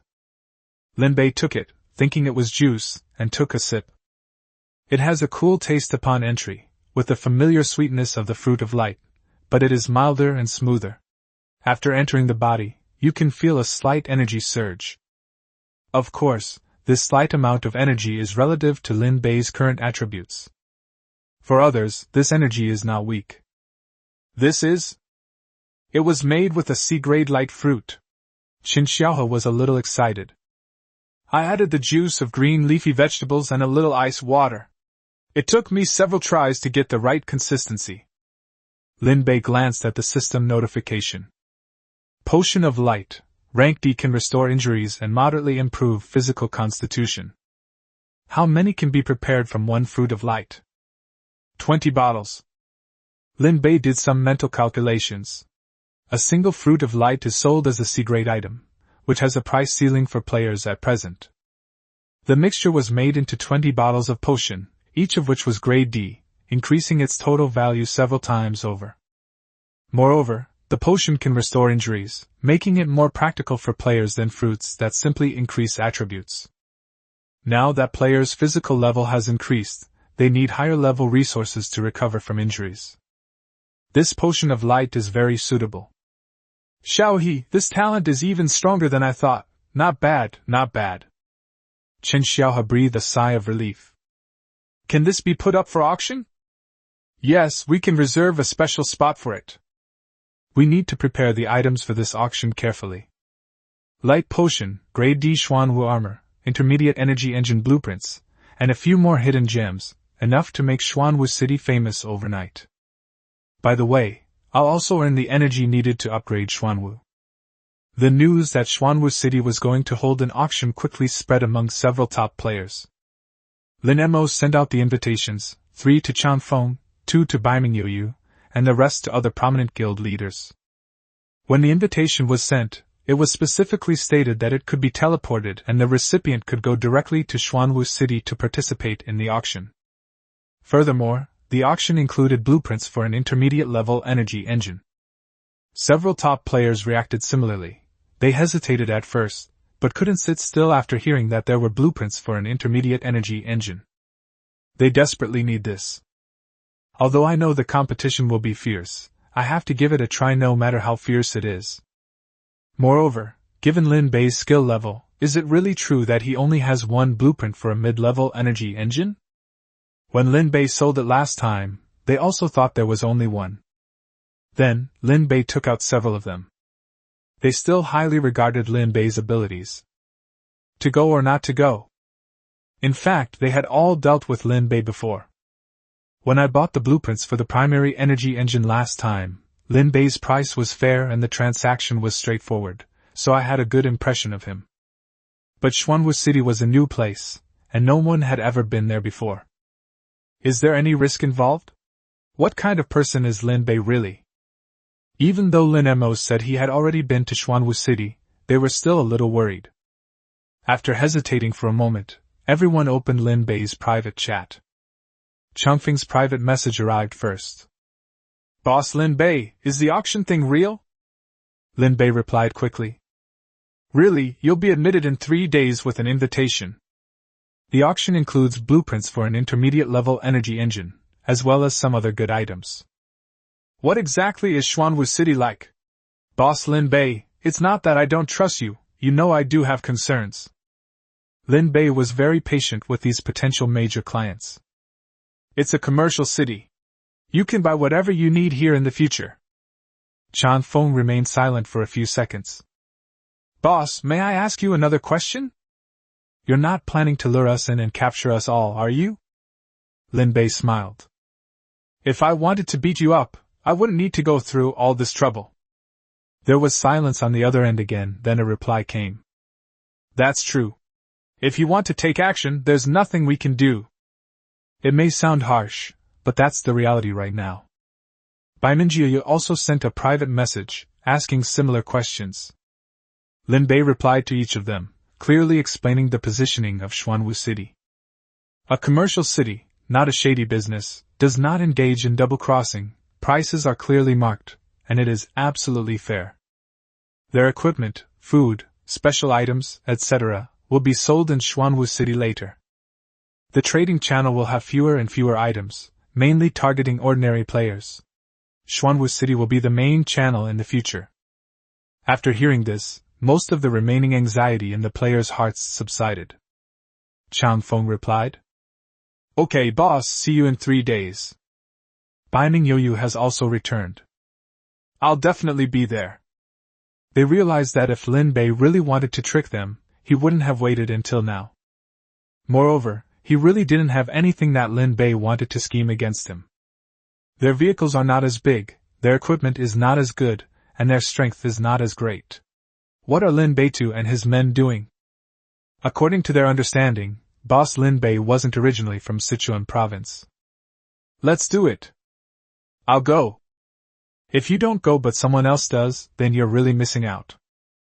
Chapter 53 I am a heartless businessman. In the afternoon, the temperature reached its peak, jumping to 60 degrees Celsius. The heat waves from the sea rose in large swathes, making people irritable. The chat channel became much quieter. People who were cursing and swearing just a few days ago don't even have the energy to do that anymore. Players who have survived to this day have all experienced several rounds of attribute increases. Its tolerance to high temperatures is much stronger than when it first crossed the land. However, 60 degrees Celsius is not something that can be overcome by physical strength alone. It remains a huge challenge. The number of people began to decline slowly. Refresh the page every now and then, and the number of items decreases. There were still just over 90,000 when the first phase ended. It has now fallen below 85,000. This is the system's elimination mechanism. The bottom-ranking elimination system will continue. Those who can't get through it will remain in that stage forever. Lin Bei turned off the control panel. We can't let the number of players drop like this. These are all customers of Xuanwu City. It's not just those few presidents. The same applies to regular players. They usually buy water, basic food, and F-level equipment. Even if you save them up 1 or 2 portions, it can still be a significant source of crystal cores. Actually, when you think about it, the majority of Lin Bei's profits now come from these ordinary players. What's the best way to combat the heat? That's ice, of course. Lin Bei opened the Union channel. Little Orange, how many ice cubes are there now? It's been prepared for a long time. Little Orange replied very quickly. There are dozens of square meters of ice blocks stored in the cold storage, but we haven't sold them yet. Cut them all, divide them into 1,000 milliliters portions, and put them on the shelf. What about pricing? Lin Bei thought for a moment. 5 F-grade crystal cores per set, limited quantity, 1 set per person per day. Little Orange paused for a moment. So cheap? Not everyone is as rich as Lin Mo. We need to take a long-term, sustainable approach. After Lin Bei finished speaking, he added another sentence. We need to keep them alive so we can continue to earn their crystal cores. Lin Bei's face was icy cold, and he tried his best to put on a stern expression. Little Orange didn't ask any more questions and led people to the cold storage to move ice. Ice cubes were quickly put on the shelves, and then the chat channel exploded. This is a timely help for players who are about to lose their way. Ice? Boss Lin Bei is selling ice? 5 F-grade crystal cores per set. I can afford it. 1 per person? Good. Otherwise, the unions would have bought them all. Those players who were about to give up immediately clicked to buy. Once you have the ice, rub it gently on your body to cool it down. I can't bear to use it forever. Wipe it clean and quickly put it back into the storage space, trying to keep it for as long as possible. We're saved. I thought I was going to die here today, thank you, boss. Thank you, boss Lin Bei. The sounds of gratitude rose and fell, as if Lin Bei had become a savior at this moment. Lin Bei stood on the city wall, watching the constant stream of thank you messages popping up in the chat channel, without saying a word. But the corners of her mouth were still slightly upturned. Little Orange took a piece of ice and put it on her face, mumbling something indistinctly. Boss, aren't we being a bit too generous? Lin Bei touched his chin. I also think it's not dark enough. However, he has no intention of changing the price. Those top players also witnessed the ice blocks being snatched up in seconds. Chan Feng secretly sent a message to Baiming Yu in a private chat. Lin Bei said he's purely doing business, and it seems to be true. The trust that the several association leaders had in Xuanwu City increased even further at this moment. If it were them, they would never offer such a good money-making opportunity for such a low price. Lin Bei's reputation reached its peak at this moment. Then, someone jumped out. Lin Bei, you have so much ice, why don't you give it to me for free? Exactly, you've earned so many crystal cores, and you can't even part with this little bit of ice? A big shot should act like a big shot. The message had just been sent out when Lin Bei hadn't even had a chance to speak. The chat channel exploded. Are you fucking crazy? Free? Why don't you just take the stuff out of your warehouse for free? They've already given us 5 F-grade crystal cores per set, what more do you want? That kind of person is just asking for trouble, just ignore him. Don't listen to them, boss Lin Bei, we support you. They were afraid that Lin Bei would get angry and stop selling ice or raise prices. Lin Bei did not respond. I just silently blocked those people. Little Orange also saw these people's messages in the chat channel. These people will. Don't even think about buying anything from Xuanwu City again. Little Orange sat down next to them, pouting. Boss, those people are so annoying. You're selling it so cheaply, and they still say you're greedy. Lin Bei didn't care. Just block them and that's it. Little Orange snorted. Anyway, I think the big boss is a good person. She turned and ran back to the cold storage, calling several people over to cut the ice. The group of people were busy and working hard. In one day, more than 2,000 servings of ice were sold. 5 F-grade crystal cores per set, which doesn't seem to be expensive per unit. But the sheer quantity was overwhelming. Over 2,000 portions meant tens of thousands of F-grade crystal cores. Converted to energy points, it easily exceeds 10,000. Little Orange finished calculating the accounts, her eyes crinkling with laughter. Wow, I earned over 10,000 energy points today just from ice blocks. Lin Bei nodded. We can continue harvesting tomorrow. At this rate, it will only take a few days to reach 100,000 energy points. He put away the ledger and looked out at the sea. The hunting of marine mammals continues, but the eerie light in the nearby waters is noticeably less than yesterday. It's not that the event is about to end. He killed them too ruthlessly.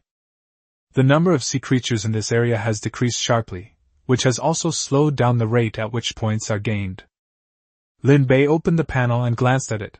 His points had surpassed 5,000.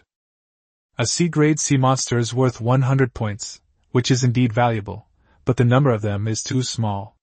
Most of the points are accumulated from D-grade and E-grade sea monsters. Go deeper in. He patted Xuanwu's head. Xuanwu let out a low growl, slowly turned around, and swam deeper into the danger zone. But before that, there are two things to do. Lin Bei first opened the beast taming panel. Do you wish to spend 8,000 energy points to upgrade the celestial monkey to level 5? Yes. Wukong looked up and chirped. Golden light burst forth from its body.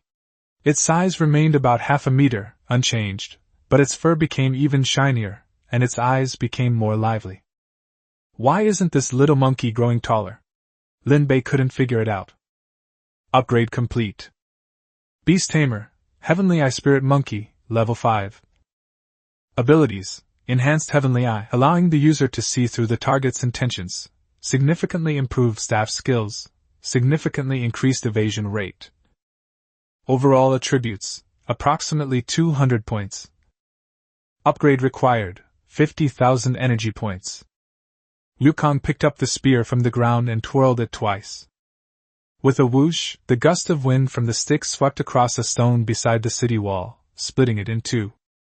Lin Bei's eyes lit up. With this power, Wukong's strength had increased considerably.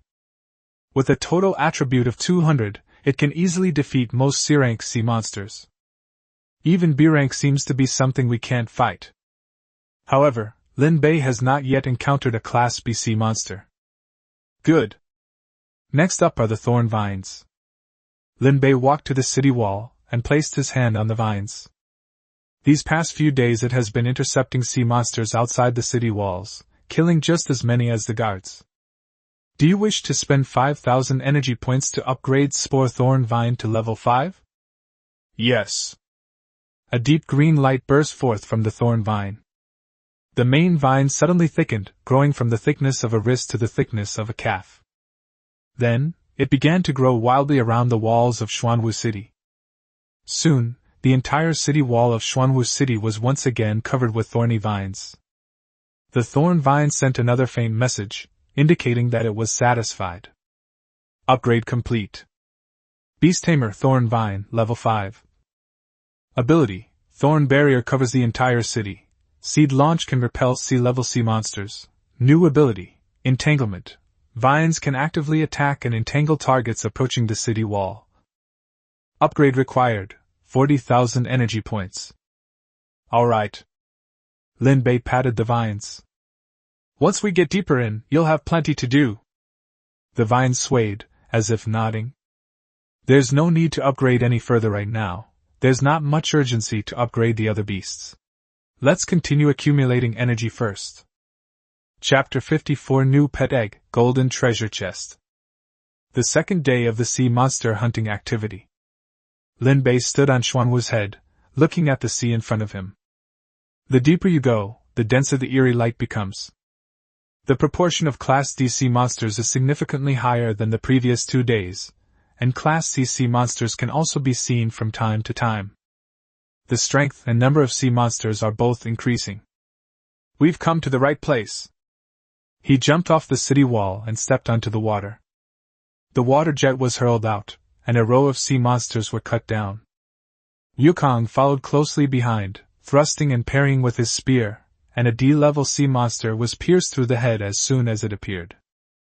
Zhang Fei and Adao's strength improved very rapidly, and they could kill ordinary D-level sea beasts as soon as they showed their faces. The points are increasing much faster than yesterday, they're skyrocketing. At exactly 12 o'clock, a system notification popped up. Today is only the first day, and the points mall has already opened. Lin Bei glanced at the exchange list. Black Iron Treasure Chest, 100 points. Bronze, 800 points. Silver, 3,000 points. Gold, 10,000 points. Lin Bei glanced at the upper right corner of the panel. His points had already exceeded 12,000. Sea monsters continued to surge up from the vicinity, and Wukong and the others continued to kill them, their points continuing to rise. Let's exchange it for gold first. After deducting 10,000 points, the golden treasure chest ended up in his hands. Like the golden treasure chest we've opened before, it's all gold, the kind of color that you can fall in love with at first sight. He opened the Union channel and sent a message. Little Orange, come here and open the box. A short while later, Little Orange ran up the city wall. Their eyes lit up when they saw the golden treasure chest. Another gold medal! She rubbed her hands together, took a deep breath, and opened it. A burst of golden light erupted. The first item is a set of 20 C-grade crystal cores, which still have random attributes. The second item is a C-grade custom blueprint *1, similar to the exclusive blueprint set Lin Bei used before, but there is only one blueprint, which can be used to customize C-grade equipment. Without hesitation, Lin Bei immediately chose to customize a C-grade Xuanwu armor. Grade C Black Tortoise Armor Blueprint. Materials needed: 200 iron ingots, 80 copper ingots, 40 iron plates, 25 refined parts, 3 Grade C crystal cores, 2 Grade C furs, 5 mithril ingots. Mithril ingots? Lin Bei remembered the mithril ore he had obtained before. However, the furnace level is not high enough to smelt mithril yet, so it's currently stored in the warehouse as ore. But it's alright. Lin Bei patted Little Orange's head, thinking that they should be able to get the furnace blueprint soon. The third item is a Grade D seed package. 10 Grade D Water Spirit Rice Seeds, 10 Grade D Heavenly Rose Tomato Seeds, 10 Grade D Fiery Watermelon Seeds. The fourth item is a Talent Upgrade Stone X1. Lin Bei picked up the Talent Upgrade Stone. His farming master was already at level 3, and he needed 2 Talent Upgrade Stones to level up another level. 1 stone wasn't enough. This is perfect for Little Orange. Little Orange, it's your turn to use it. Lin Bei threw the Talent Upgrade Stone directly to Xiao Juzi. Without hesitation, Xiao Juzi crushed the orange. Her talent level was uprated, and she transformed into a pale golden light that entered her body. Little Orange's talent, blessed by Lady Luck, upgraded to LV.2. Effect: greatly increases the probability of obtaining high-quality items from treasure chests. Current level, LV.2. There are no specific figures. Unlike farming masters who write 50% or 60%, it only says, significant improvement. Talents related to luck are indeed special, Lin Bei said. Little Orange clapped her hands, but it was unclear how much she had improved. But she had a big smile on her face, so it must be something good. Good stuff has been found, so of course we should use it first. The blueprints were given to Dazhuang, and the seeds to Su Shaowan, making the two of them very happy. Plant it immediately, in that high-grade soil at the foot of the Lightwing tree.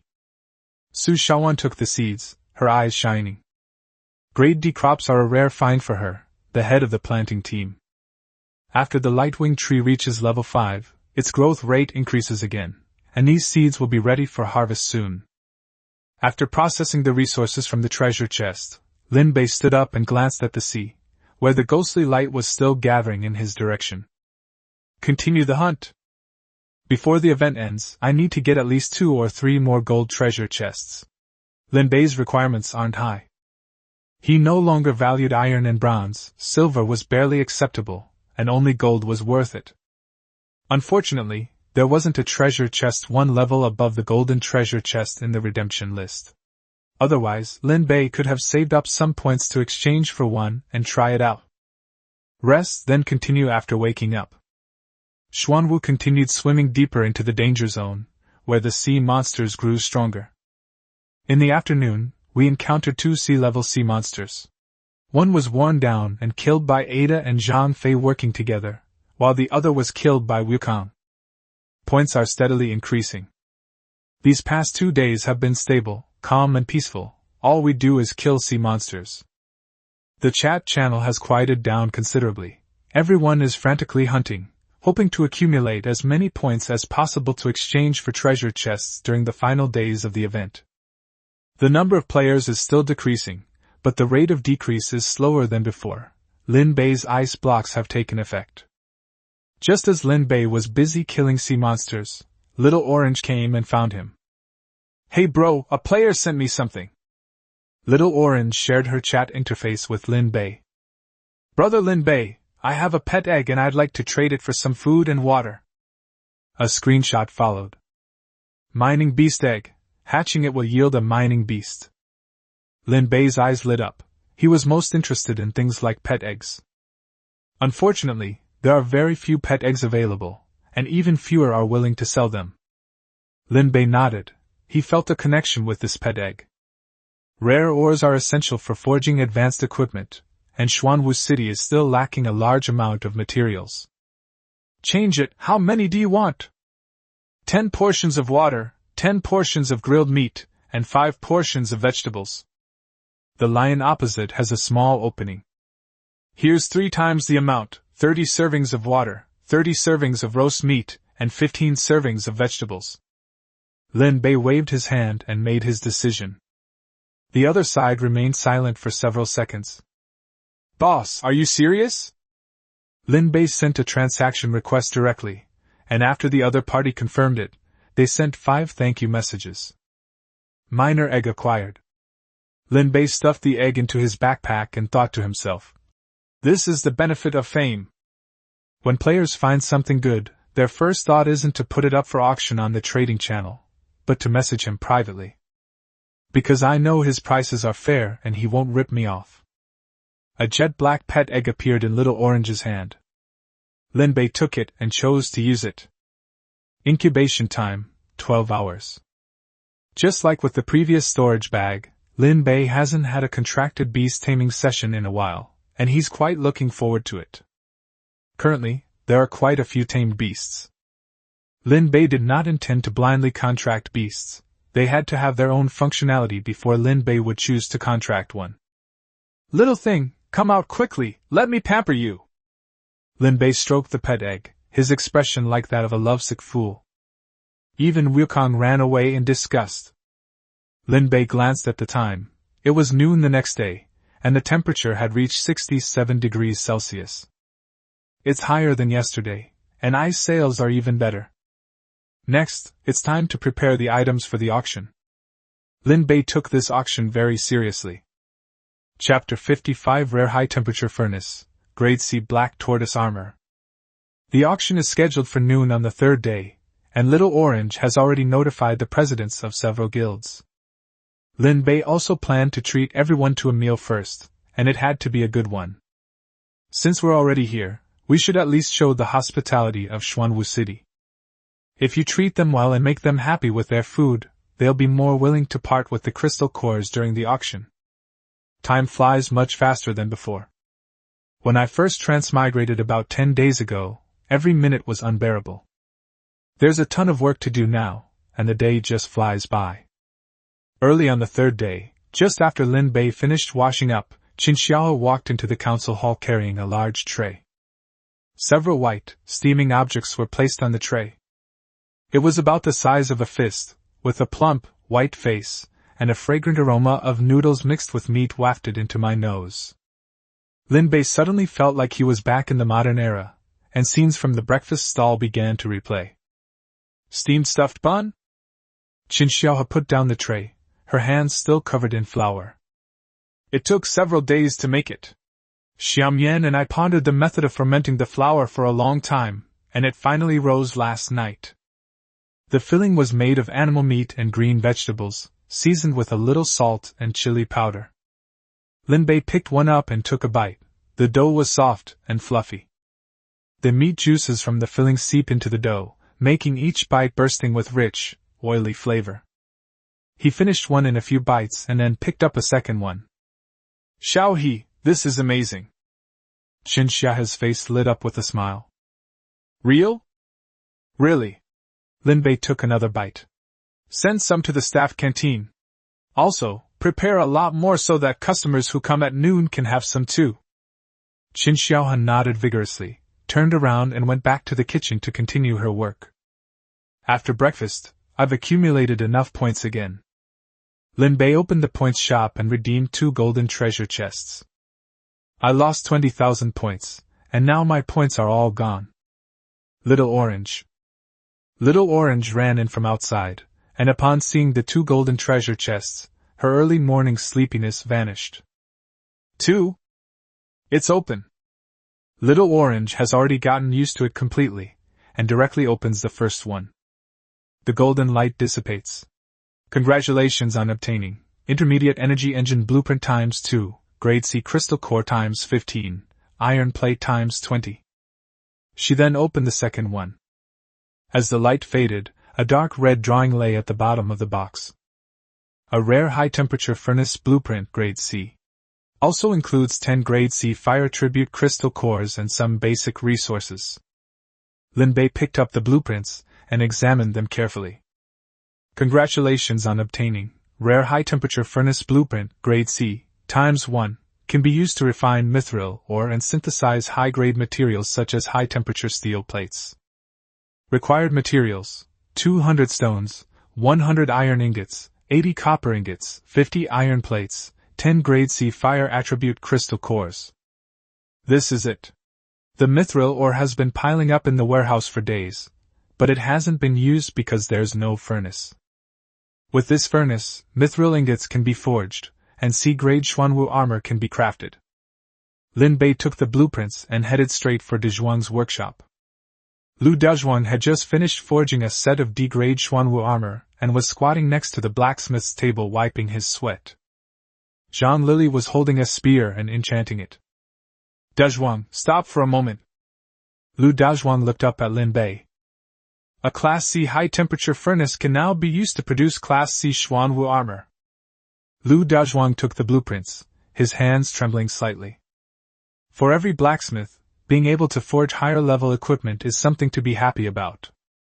Lily, go to the warehouse and move all the mithril ore over here. Zhang Lili responded and turned to run away.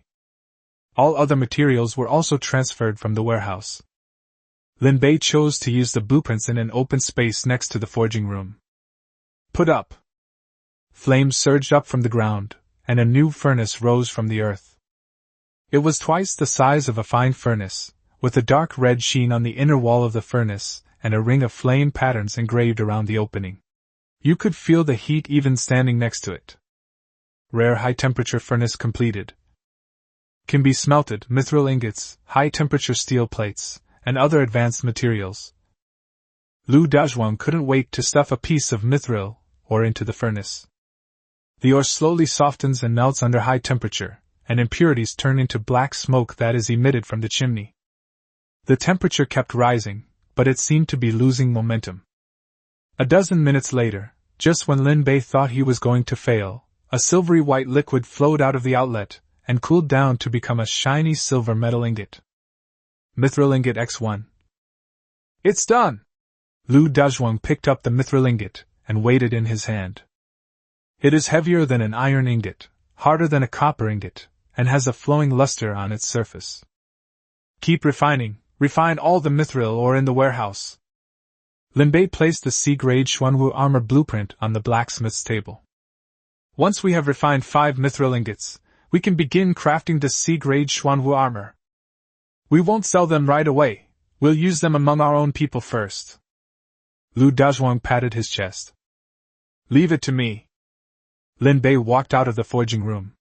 The highest grade C-level resources at present would naturally be used by Xuanwu City itself first. I'll keep the C-grade Xuanwu armor for myself, and I'll also save the Fruit of Light for later. Once people are strong and healthy, then we can consider selling them to others. At the same time, Lin Bei also noticed the situation of the furnace. The furnace is still fueled by wood. It seems the fuel is a bit too low-end. However, no other fuels have been discovered so far, and we can only think of other solutions later. Lin Bei returned to the council hall, sat down, and began to plan the auction list. The intermediate energy engine blueprints came from 2 gold chests this time, plus the 2 I had prepared before, making a total of 4. The 4 engine blueprints were photographed separately, one by one, ensuring intense competition for each one. 20 sets of grade D Xuanwu armor, sold individually. 100 bottles of light potion, divided into 10 portions, with 10 bottles in each portion photographed together. This time, Lin Bei had already spoken with the presidents of several guilds, and the entire auction would be settled in crystal cores. This time, we're going to make enough crystal cores to upgrade Xuanwu.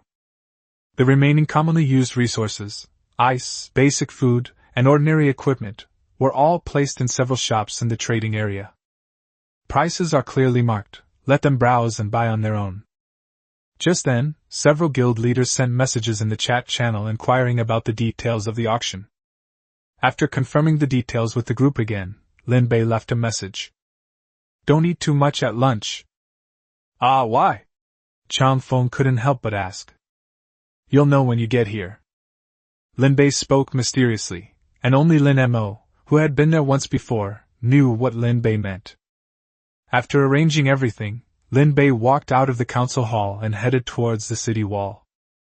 The eerie light still flickered on the sea surface. The sea monster's hunting activity was not yet over. Finally, we'll give out a golden treasure chest to wrap up the event.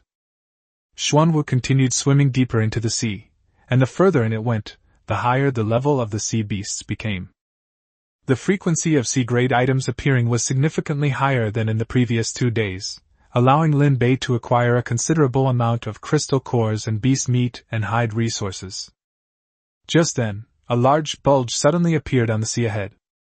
The seawater spreads outwards from the center, and the bulge becomes larger and larger, like a small mountain rising from the seabed. A deep roar came from underwater, making one feel a tightness in their chest. The big guys are here? A huge outline slowly emerged from beneath the water. Lin Bei stood on the city wall, staring at the water. Although it hasn't appeared yet, Lin Bei can already sense that aura. Very strong. Lin Bei was filled with anticipation. Finally, the big guys had arrived.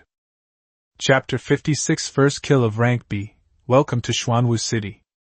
The sea here appears even deeper. The seawater changed from blue to a deep, almost blackish blue, and you couldn't see the bottom when you looked down. The water in front of us suddenly swelled up. A huge head emerged, followed by a massive body. Finally, a gigantic sea monster, over 10 meters long, appeared before everyone. A deep roar emanated from its chest, shaking the surface of the sea. The eerie light around them vanished in an instant, and all the sea creatures fled. Class B Sea Beast, Abyssal Giant Armored Beast. Lin Bei stood on the city wall, staring at the giant beast, eager to try his luck. Don't make a move!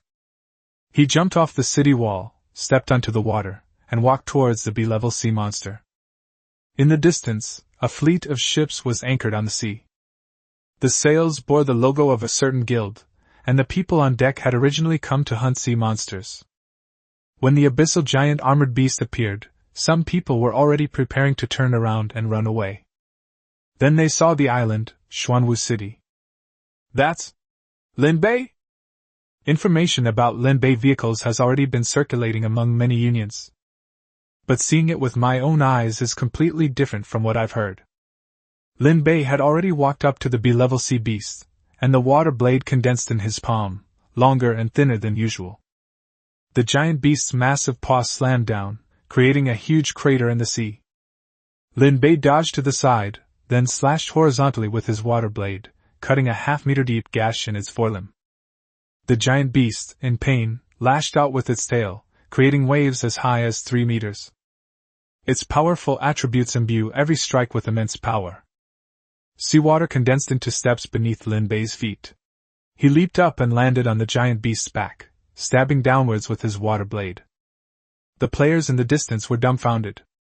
Is this the power of Boss Lin Bei? A first mate stared wide-eyed, nearly dropping his weapon into the sea.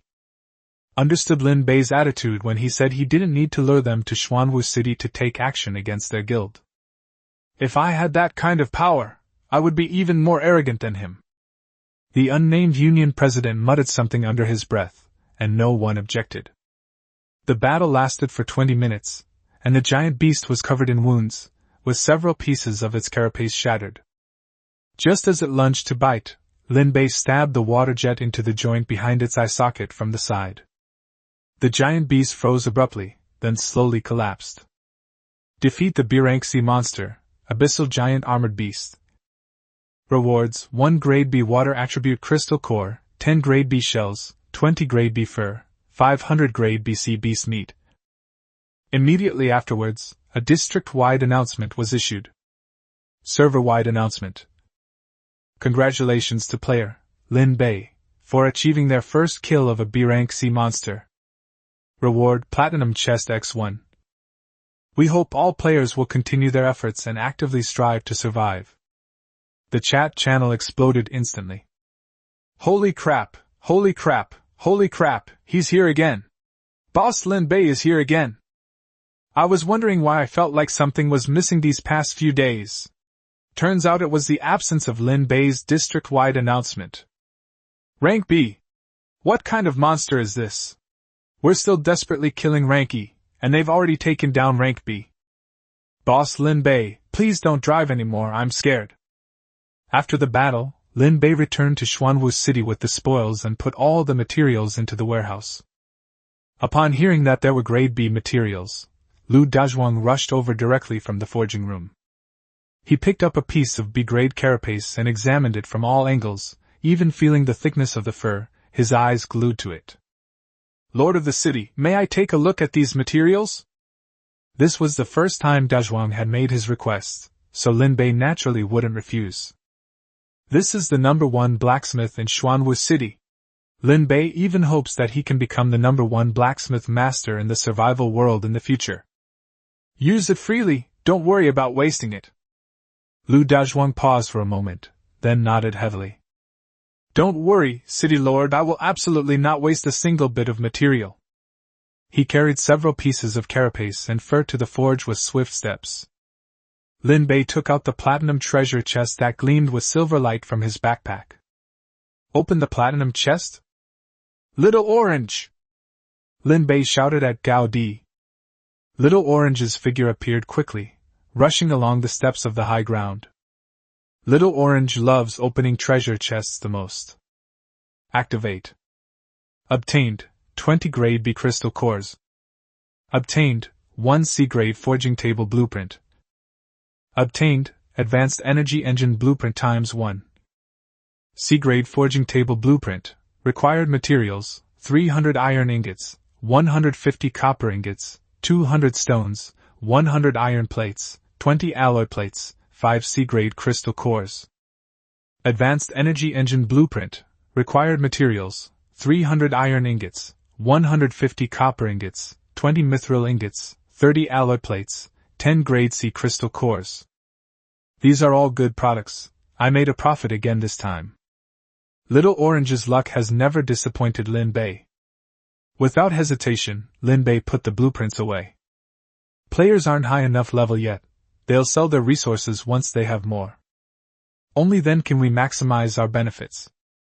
Then, Lin Bei picked up a grade B crystal core and tried to absorb it. Energy points plus 500. It is very efficient. 1 B-grade crystal core is equivalent to 5 C-grade crystal cores. However, there are too few Class B sea monsters, so it's not worth it at all. Lin Bei carefully stored both the B-grade and C-grade crystal cores as a reserve of energy.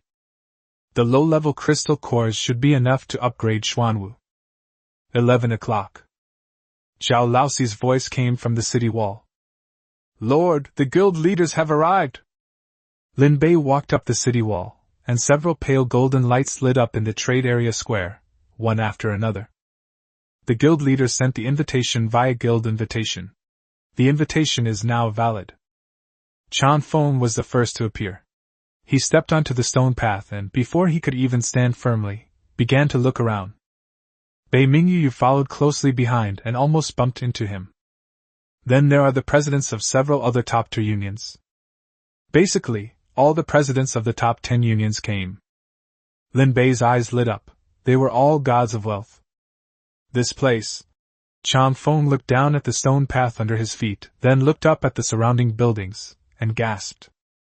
This single trade zone is almost the size of one of their level 4 vehicles. Just like Lin Mo said, but standing here in person, it feels completely different. Bei Mingyu took a deep breath beside him. Lin Mo also arrived. He was much calmer than the others, having been there before, but he couldn't help glancing towards the restaurant. The taste of the hot and sour noodles I had last time is still lingering in my mouth. How about we go get a bowl of hot and sour noodles first? The others also observed the environment of the trading area, saw the various goods in the shops, and had their own thoughts. At the same time, they also noticed the city walls surrounding the trading area. This is only a part of Xuanwu City. What is Xuanwu City like outside the city walls? Various thoughts and ideas began to surface in the minds of these association presidents. At this moment, Lin Bei walked down from the city wall, pulling everyone back to their senses. Lin Bei looked at the group of presidents with different expressions and slowly spoke. Welcome to Xuanwu City, everyone. Let me treat you to a meal first. Chapter 57 The Shock of the Guild Leaders, Crystal Core Exchange Mechanism. The group followed Lin Bei into the restaurant.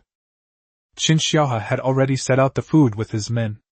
There were 7 or 8 dishes on the stone table, steaming hot, and the aroma wafted into everyone's noses.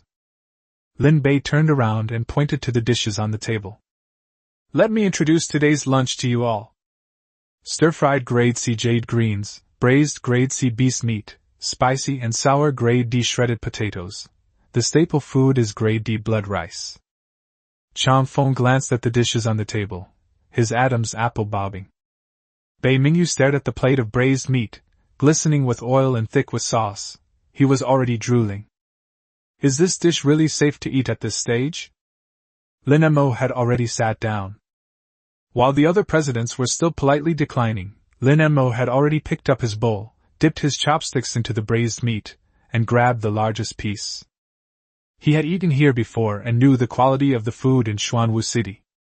Hesitation leads to defeat. He ate heartily without saying a word. Chang Feng wanted to exchange a few more polite words with Lin Bei, but when he turned his head and saw that Lin Mo was already picking up the third piece of meat, he immediately shut up, pulled out a chair and sat down. The others realized what was happening, and who was still holding back.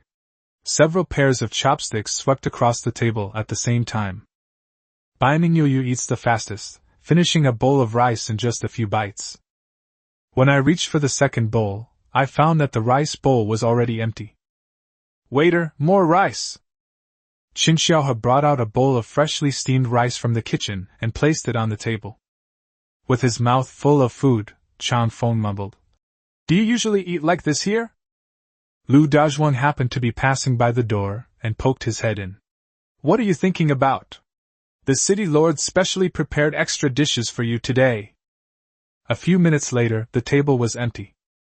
Chang Feng leaned back in his chair, looked down at his stomach, then at the empty plate, and felt a little embarrassed. Bei Mingyu wiped his mouth, his eyes still scanning the table, making sure every plate was empty before putting down his chopsticks. Lin Mo didn't look up the whole time. After finishing the last bite, he put down his chopsticks, picked up the water glass next to him, and took a sip. He regretted not eating more last time he came, but he's learned his lesson this time. Having eaten my fill will give me the energy to bid at the afternoon auction. Lin Bei looked at the people at the table. Everyone, are you satisfied with the food? Satisfied, satisfied. Chang Feng nodded quickly. Would you like to order a few more dishes? Chang Feng opened his mouth, clearly wanting to say yes. Bei Mingyu kicked him under the table, and Chang Feng swallowed the word, okay, back. No need, I'm done eating. Let's auction it first. Lin Bei smiled and said, The auction will last for another hour. You are all free to do as you please. As everyone left the restaurant, they finally had time to take a closer look at the trade area. Several shops were their main targets of observation. Just then, a group of people passed through the city gate and came from the residential area to the trading area. Zhang Fei led the second squad of guards on patrol in the trade zone. He walked at the front, his C-grade Xuanwu armor gleaming with a pale silver sheen. The guards behind him were all dressed in D-grade Xuanwu armor, with enchanted long swords at their waists, their eyes fixed straight ahead. Chang Feng stopped in his tracks. Bai Mingyu also stopped, and all the guild leaders stared at the equipment on the guards. Rank D? The entire guard is wearing rank D uniforms? Chang Feng looked down at his armor. It was D-grade, and he had bought it from the trading channel at a high price. The best equipment in his guild was only 2 sets of D-grade gear, which he rarely wore except when fighting. But look at Xuanwu City, Their guards wear uniforms like work clothes on their daily patrols. Bei Mingyu took 2 steps forward and stared at Chang Fei's armor for a long time. The color was off, the luster was different, and the texture was more complex. He suddenly turned to look at Lin Bei. "Dude, is that a C-grade item?" Lin Bei nodded. The C-grade Xuanwu armor is an advanced version of the D-grade Xuanwu armor that you can purchase. Looking at the C-grade Xuanwu armor, Lin Mo's mouth watered. "Boss Lin Bei, are you selling this grade C Xuanwu armor?" The others also looked at Lin Bei expectantly. The difficulty is increasing, the sea monsters are getting stronger, and high-level equipment has become a hot commodity. "Not for sale for the time being." Lin Bei shook his head. The presidents all looked disappointed. Chang Feng sighed and said nothing. What can you do if the other party doesn't want to sell? They haven't even collected all their D-grade equipment yet, while the guards are already wearing C-grade gear. The difference between us became especially clear after coming to Xuanwu City. The group tightened their clothes and walked in other directions. Just then, the aroma of hot and sour noodles wafted out of the restaurant. They shouldn't be hungry since they had just eaten lunch, but the overpowering aroma made the association leaders feel hungry again. Lin Mo had already brought over 2 bowls from the restaurant. He ate one himself and placed the other on the table next to him, not giving it to anyone. Chang Feng gritted his teeth. 2 bowls of hot and sour noodles, please. Bai Mingyu is very interested in fruit. 2 chilled watermelons, please. Several association presidents began a buying frenzy, pulling out items one by one. Some were bought for themselves, while others were bought for union members. Ice, barbecue, fruit, equipment, even some pre-cooked dishes. I want everything. However, they still retained their last shred of rationality, deciding to save most of the crystal cores for the auction. The engine blueprints are the main focus today. 5 minutes to 12, the auction house doors opened. No one cared about continuing to spend money. They all went inside and sat down in the lobby on the first floor. Several rows of stone benches faced the booth, on which was placed a stone table. Lin Bei walked onto the booth without saying a word. Distinguished guests, let's warm up first. He took a blueprint out of his backpack and placed it on the stone table. The pale gold paper gleamed faintly, covered with intricate patterns. The first item up for auction is the blueprints for an intermediate-level energy engine. The starting bid is for 20 grade C crystal cores, with each bid increment being no less than 5 cores. The crystal core exchange mechanism is 11 F-grade crystal cores for 1 E-grade crystal core. 5 E-grade crystal cores can be exchanged for 1 D-grade crystal core. 5 D-grade crystal cores can be exchanged for 1 C-grade crystal core. Lin Bei doesn't mind using low-level crystal cores. In fact, he welcomes using them for settlement. For Lin Bei, the level of the crystal core is not important. The number of crystal cores is what matters most. Upon hearing Lin Bei's exchange rules, the guild leaders visibly showed delight. They are all large guilds with many members. With so many people hunting sea monsters together, the number of low-level crystal cores is naturally quite large. I originally thought it wouldn't be of any use, but I didn't expect Lin Bei to be so thoughtful. Boss Lin Bei, loyal. For these top-tier players, high-level crystal cores are clearly more useful than low-level crystal cores. I'll offer 100 D-grade crystal cores. 150 Class D missiles. 200 D-level. From the very beginning, everyone was giving it their all. For them, acquiring a mid-level energy engine is definitely more useful than these crystal cores. Chapter 58, Energy points exceed 100,000, ready to upgrade. Lin Bei stood on the exhibition stand, watching the heated bidding scene below. Come on, the higher the better. The battle for the first blueprint for an intermediate-level energy engine ended quickly. Qin Zhan, the president who ranked 5th on the back row, gritted his teeth and shouted out the final bid. 410 D-grade crystal cores. Converted to C-grade crystal nuclei, there are 82. This price exceeded Lin Bei's expectations. These association presidents were even richer than he had imagined. The presidents who weren't photographed leaned back in their chairs, their faces full of regret. What can be done if there isn't enough money? Lin Mo and Bei Mingyi did not offer a price throughout the entire process. The two looked at each other and saw the smile in each other's eyes. They had dealt with Lin Bei before and knew his way of doing things. They decided to take a gamble, betting that Lin Bei had more than one set of blueprints. The second item up for auction. The light potion comes in sets of 5 C-grade crystal cores, for a total of 10 sets. Treatment drugs are always among the best-selling products. In particular, the light potion is a D-grade item that most players simply cannot obtain. The 10 sets of medications were filmed in just a few minutes. Each batch of transactions is worth around 10 C-grade crystal cores. Lin Bei did the math in his head. One fruit of light was made into 20 bottles of potion, which were then sold in 2 sets, increasing the total value several times over. It was definitely the right decision to turn it into a medicine and sell it. Just as everyone was thinking about what the next item to bid would be, Lin Bei took out another light gold drawing from his backpack. The third item up for auction is the blueprints for an intermediate-level energy engine. The president, who was the first to photograph the blueprints, stared wide-eyed. Lin Bei actually has intermediate engine blueprints here? The other presidents who didn't get a shot were overjoyed. I thought I'd come all this way for nothing, but then another opportunity came along. Lin Mo and Bei Mingyi exchanged another glance. You guessed right. The bidding has restarted. The price wasn't as high as the first one, but it wasn't low either. Then came the third set of drawings. The crowd became even more excited. The fourth set of drawings. The crowd had become somewhat numb. Chang Feng shouted from below. Boss Lin Bei, do you still have any engine blueprints?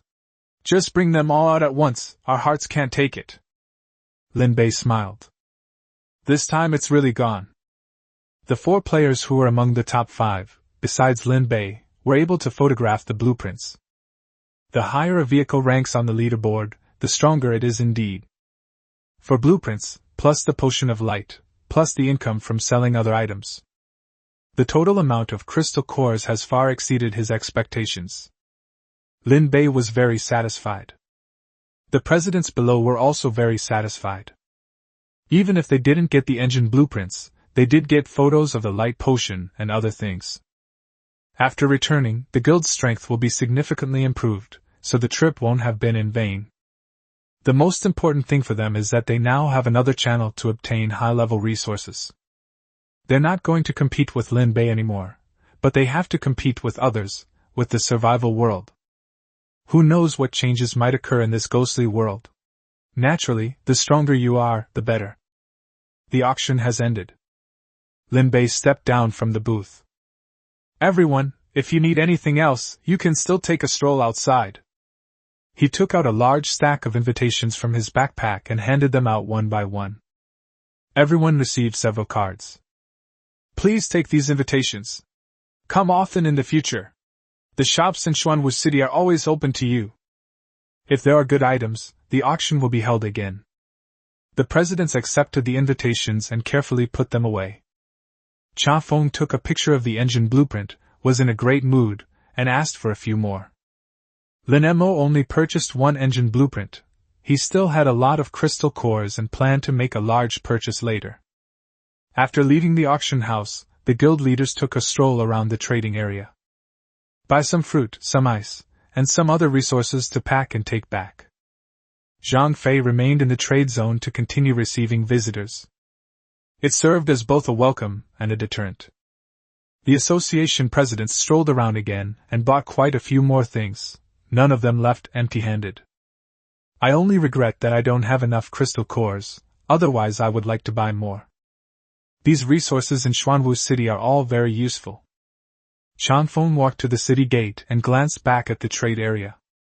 Come and visit whenever you have free time. Even if you don't buy anything, it's nice to have a meal here. The other presidents nodded in unison. No one refused, nor could they find a reason to refuse. Lin Bei didn't stay in the trade zone for long.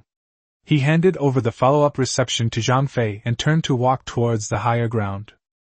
My backpack was stuffed full of crystal cores, and I was getting a little excited. Back on the third level of the highlands, he poured all the crystal cores onto the ground. A pile of crystal cores of various grades were mixed together and formed a small mountain. Lin Bei reached out and pressed it. Absorbed completely. The crystal nucleus transformed into various colored light threads, which surged wildly into the palm of the hand. Energy points plus 4,100. Energy points plus 8,230. Energy points plus 15,600. Current energy points, 123321. Lin Bei looked at the numbers on the panel and couldn't help but grin. 123,321. I've never been so rich. A level 6 certificate requires 100,000, which is enough, and there's even 20,000 left over. This feeling of having plenty of ammunition is so great. I have money now, but I don't know what to do with it. On the other side, the guild leaders spent almost all the crystal cores they brought before leaving Xuanwu City. Crush the invitation and teleport back to your respective vehicles. The person who acquired the blueprints for the intermediate level energy engine immediately summoned his deputy. Materials! Bring out all the materials from the warehouse. Upgrade! Upgrade my vehicle immediately! Almost instantly, 4 more Tier 5 vehicles appeared on the leaderboard. Changfeng upgrade. Chenemo level up. In an instant, 4 more Tier 5 vehicles appeared. Soon, some idle people in the chat channel noticed the changes on the leaderboard. Holy crap! What's going on with the leaderboard? There are 4 new level 5s all of a sudden? Wasn't it just Lin Bei, the big boss, who was at level 5 just now? Are these 4 cheating? Leveling up at the same time? However, soon, someone who knew the inside story came forward to explain. You didn't know? Boss Lin Bei held an auction in Xuanwu City and won the blueprints for a mid-level energy engine. What is Xuanwu City? Lin Bei's vehicle. A city. There are shops, restaurants, and an auction house. If you have an invitation, you can be teleported there directly. Everything on there is high-end. The shelves are full of D-grade equipment, and there are also C-grade equipment. The food was all made with D-grade and C-grade ingredients, far superior to anything available on the trading channel. The description is so vivid, it's as if I've been there myself. The chat channel was silent for a moment. Then it exploded. Teleportation? A city? I want to go. How do I get an invitation? Same question. I've saved up some crystal cores and want to go check it out. Lin Bei also saw the players' activity in the chat channel. It's about time. The time has come. The reason we kept it hidden before was because Xuanwu City wasn't ready yet. Now that the auction is over, the 4 chairmen were promoted 5 levels on the spot. That's the best advertisement. He had Little Orange post an invitation on the trading channel. 1 purchase per person. 1 F-grade crystal core per purchase. Sales will begin tomorrow morning at 6 a.m., limited to 50 units. Xuanwu City currently has limited capacity to accommodate visitors, so this is the best we can do for now. The reason for setting it for 6 o'clock is that Lin Bei has one more thing to finish before then, upgrading Xuanwu. After handing the task over to Xiao Juzi, Lin Bei began preparing to take action. Just then, Lin Bei suddenly felt something nudging his leg. Looking down, he saw a black and white furry ball rubbing its head against his calf. With its round body and short limbs, it looks like a little bear. It made chirping sounds, unlike any animal sounds Lin Bei had ever heard. The mineral beast's egg has hatched. Chapter 59 Xuanwu Level 6, Northern Sea Imperial Turtle. Lin Bei looked at the chubby body of the mining beast and felt that it looked somewhat familiar. Isn't that a giant panda? He squatted down and reached out to poke the little thing's head. The little creature instinctively grabbed his finger and chirped once more. At this moment, a system notification popped up. Mining beast, level 0. Contractable creature detected, mining beast. Do you wish to spend 1 beast taming point to form a contract? A mining beast that looks exactly like a giant panda is quite interesting. Lin Bei chose yes. The contract was activated instantly. The little creature squinted its eyes and let out a soft, sweet cry. Contract completed. Beast Tamer, Iron-Eating Beast, Level 1. Ability, Master of Mineral Veins, can generate 1 mineral vein every 5 days. The type and level of the mineral vein increase with the level of the Beast Tamer. Upgrade required, 80 energy points. After looking at the attribute panel, Lin Bei looked down at the black and white ball of fluff that was gnawing on his shoelaces. The Master of the Mineral Vein.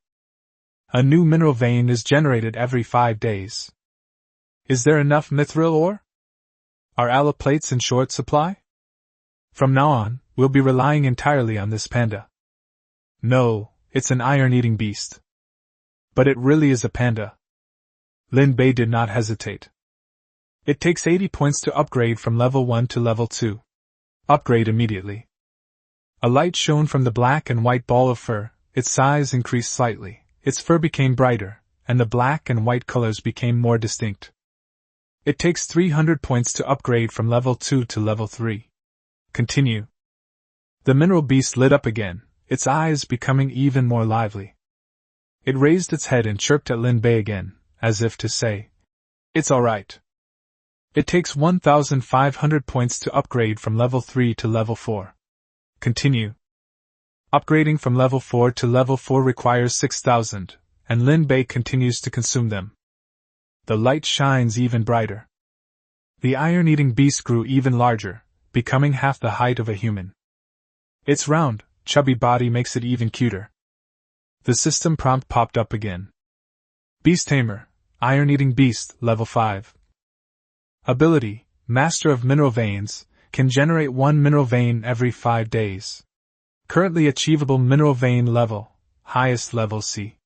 Has a certain probability of generating a level B mineral vein. Upgrade required, 60,000 energy points. 60,000 points. Lin Bei glanced at his energy points. He had over 110,000 left. Let's upgrade to this point for now. It's sufficient for my needs. Xuanwu is the foundation, and it always ranks first in the upgrade sequence.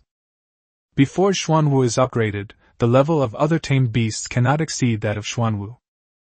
The iron-eating beast had adapted to its current strength, chirped, and then lowered its head to gnaw on his shoelaces. Lin Bei stood up and walked to the edge of the high ground. Now, it's time to get down to business. Lin Bei posted a message on the Union channel. Attention everyone, Xuanwu is about to upgrade. The noise might be a bit loud, don't panic. The moment the message was sent out, the guild channel became instantly lively. Is Xuanwu going to upgrade again? I knew the city lord's hurried return to the highlands today must be for something important. I'm ready! I'm ready! The team leaders responded excitedly, and then relayed the message to others. One by one, the residents of Xuanwu City came out of their houses and stood in the open space. The newcomers were a little nervous, while the long-time residents were full of anticipation. Lin Bei stood at the top of the high ground, reaching out to press his hand on the carapace beneath his feet. Black Tortoise upgrade. 100,000 energy points deducted. The carapace beneath my feet began to vibrate. A tremendous change occurred in Xuanwu City. After absorbing energy, Xuanwu's shell began to expand outwards wildly. 5,000 square meters, 8,000 square meters, 10,000 square meters. A powerful aura erupted from Xuanwu. The intense energy surge caused even the gentle Xuanwu to let out a low roar. Roar! The sea monsters in the distance scattered frantically. Even the sea-level sea monsters ran away without looking back. This aura frightened them. 15,000 square meters. 20,000 square meters. 25,000 square meters. 30,000 square meters. The tremors lasted for nearly 40 minutes. The light slowly faded away. Lin Bei stood on the back of the brand new Xuanwu and looked around. 30,000 square meters. From the head of Xuanwu to the tail of the tortoise, it stretches as far as the eye can see. The layout hasn't changed much, it's just bigger and taller. At the same time, there are more things that can be arranged. Upgrade complete.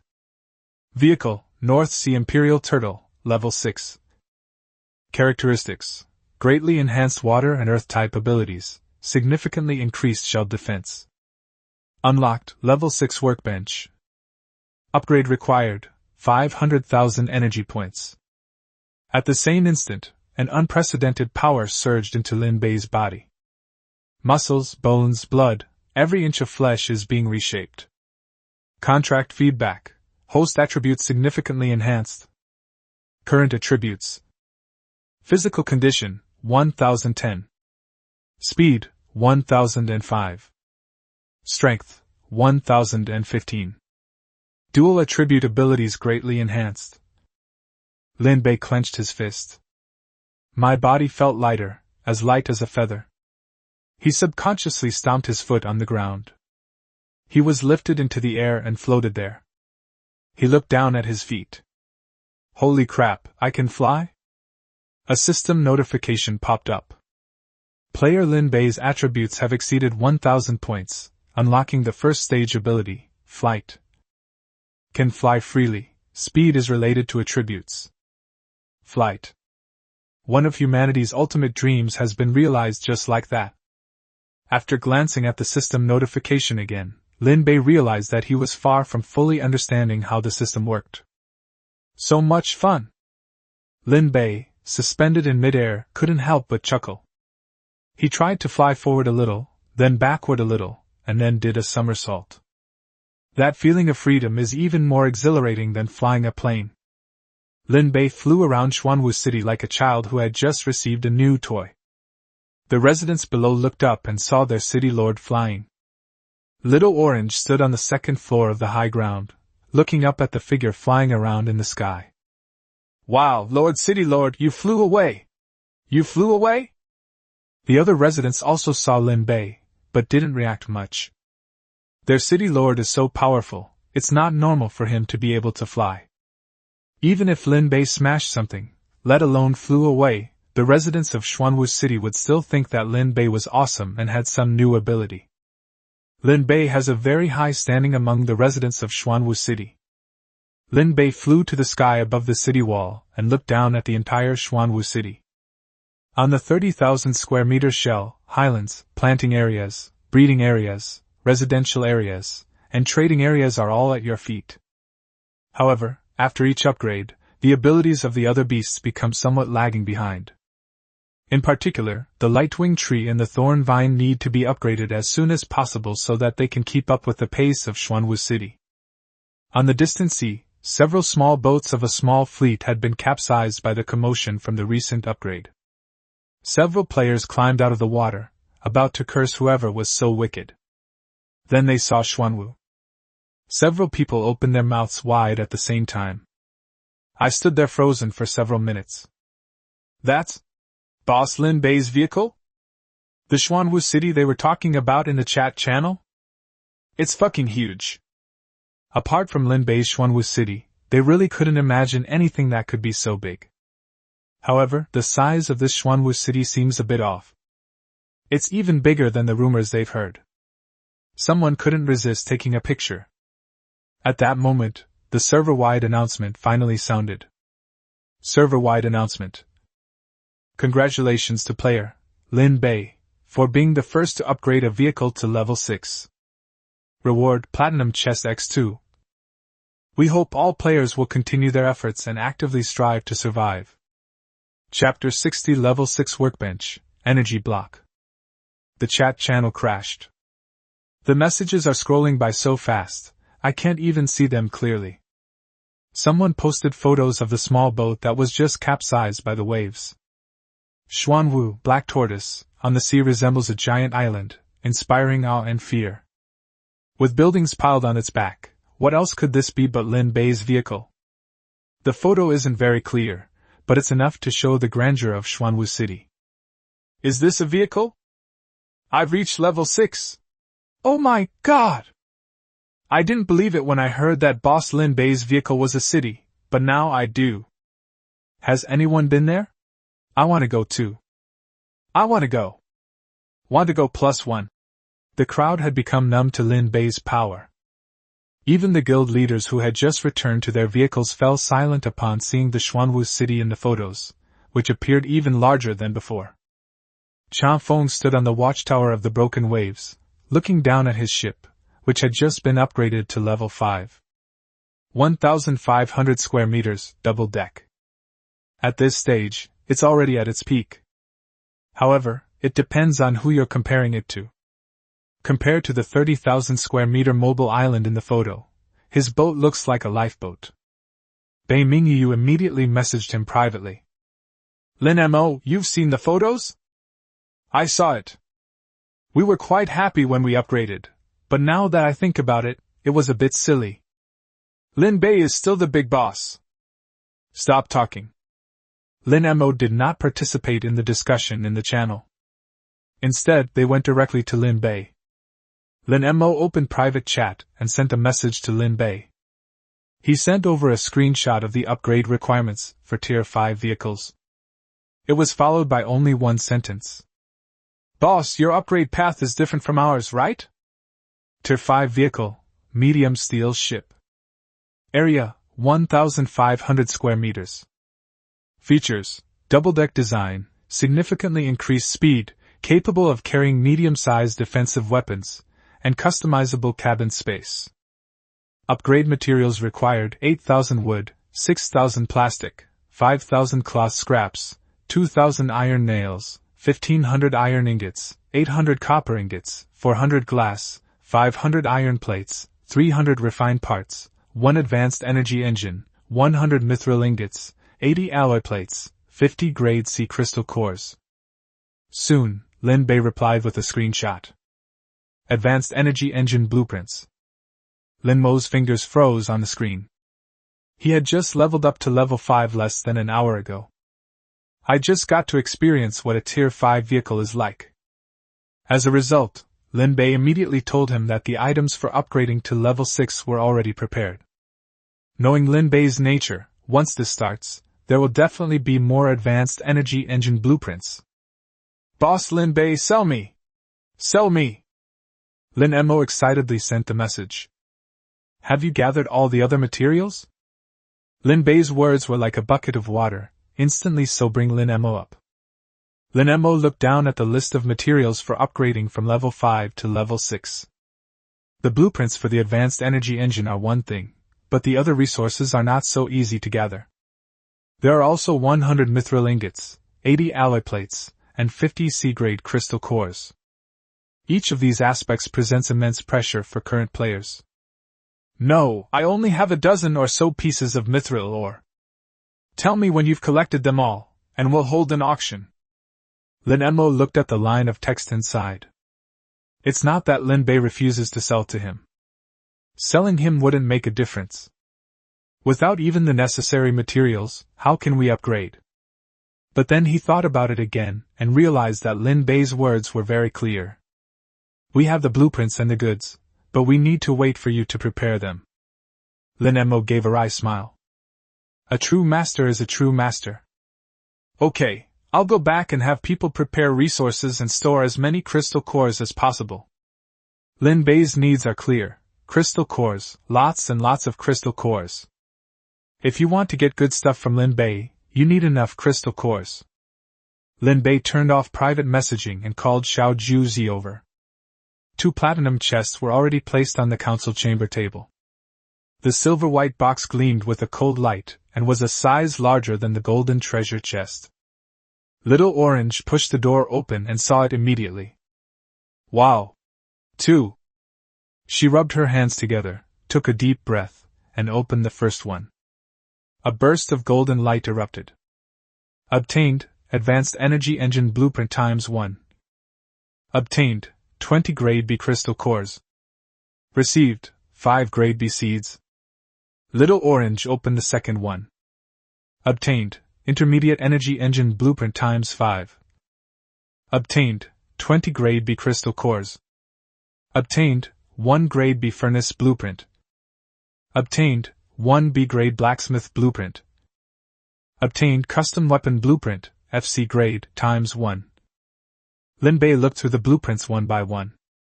The second treasure chest didn't contain many high-grade items, but they were all things that Xuanwu City needed most right now. A Class B furnace can elevate De Zhuang's forging skills to another level. A B-level blacksmith shop can double the equipment production capacity of the entire Xuanwu city. Custom weapon blueprints, covering all grades from F to C, are now available, including weapons for the guards. The next step is to digest these resources. Xuanwu city also needs to be replanned. With 30,000 square meters, it can't be divided into just a few areas like before. We need to think carefully about how to plan this out. Lin Bei opened the system panel to check the creation requirements for the Level 6 workbench. Level 6 workbench. Quality, rare. Crafting requirements, requires upgrading from a Level 5 crafting table. Required materials, 500 iron ingots, 300 copper ingots, 100 alloy plates, 20 mithril ingots, 1 grade B crystal core. Little Orange, do you have enough mithril ingots? Little Orange instantly got into character. Lord of the city, we have been acquiring scarce resources all along. We've acquired 37 mithril ores so far, and half of them have already been smelted into mithril ingots, which is more than enough. Lin Bei looked at Little Orange and felt a little emotional. This girl is not only incredibly lucky, but also a master at planning and coordination. After the trade of Xuanwu City was handed over to her, everything from inventory and shelf listing to pricing and customer relations was arranged perfectly. Someone else might not have been able to do this well. He was very glad that Little Orange had joined Xuanwu City. After finishing her business, Little Orange stood there without leaving. The expression on his face switched from a capable mode to another mode. With an expression that says, "You're praising me." Her chin is slightly tilted up, and her eyes are sparkling. Lin Bei smiled. He reached out and patted Little Orange's head. Well done. The smile on Little Orange's face froze for a moment. It's another head pat. She took a step back, brushed her disheveled hair back, and spoke with displeasure. I'm not a child anymore. Lin Bei withdrew his hand and looked at her with a smile. You stinking city lord. Little Orange snorted and turned to leave. As he walked to the door, he turned back and said, Don't touch my head next time. Lin Bei shook his head and walked into the forging room. The materials are ready, we can upgrade now. He walked to the 5th level workbench. Upgrade. The materials disappeared from the warehouse, turning into filaments of light that flowed into the workbench. The entire countertop began to deform, becoming larger and more complex. The upgrade process lasted a few minutes and ended quickly. Level 6 workbench completed. The number of craftable items has been greatly expanded. Lin Bei opened the production list. The first line made him raise an eyebrow. It wasn't equipment, but something that had never appeared before.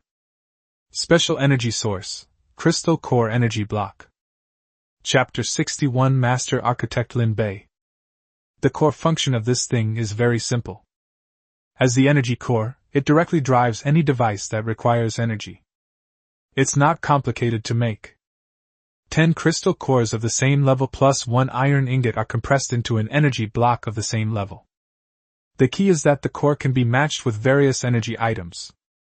The facilities produced by the system are usable. Items created by players themselves can also be used. This is very useful in the world of maritime survival. Players with talents in blacksmithing, enchanting, or engineering will no longer be held back by blueprints. With an idea, materials, and energy blocks, you can do it yourself. This is a significant shock to the current situation. The role of players with special talents will be greatly enhanced. The first thing Lin Bei thought of was a furnace. Previously, wood was used as fuel, but the temperature couldn't be raised. This problem was discovered the last time mithril ore was smelted. Now, it's time to address that first. By the way, let's give De Zhuang a surprise.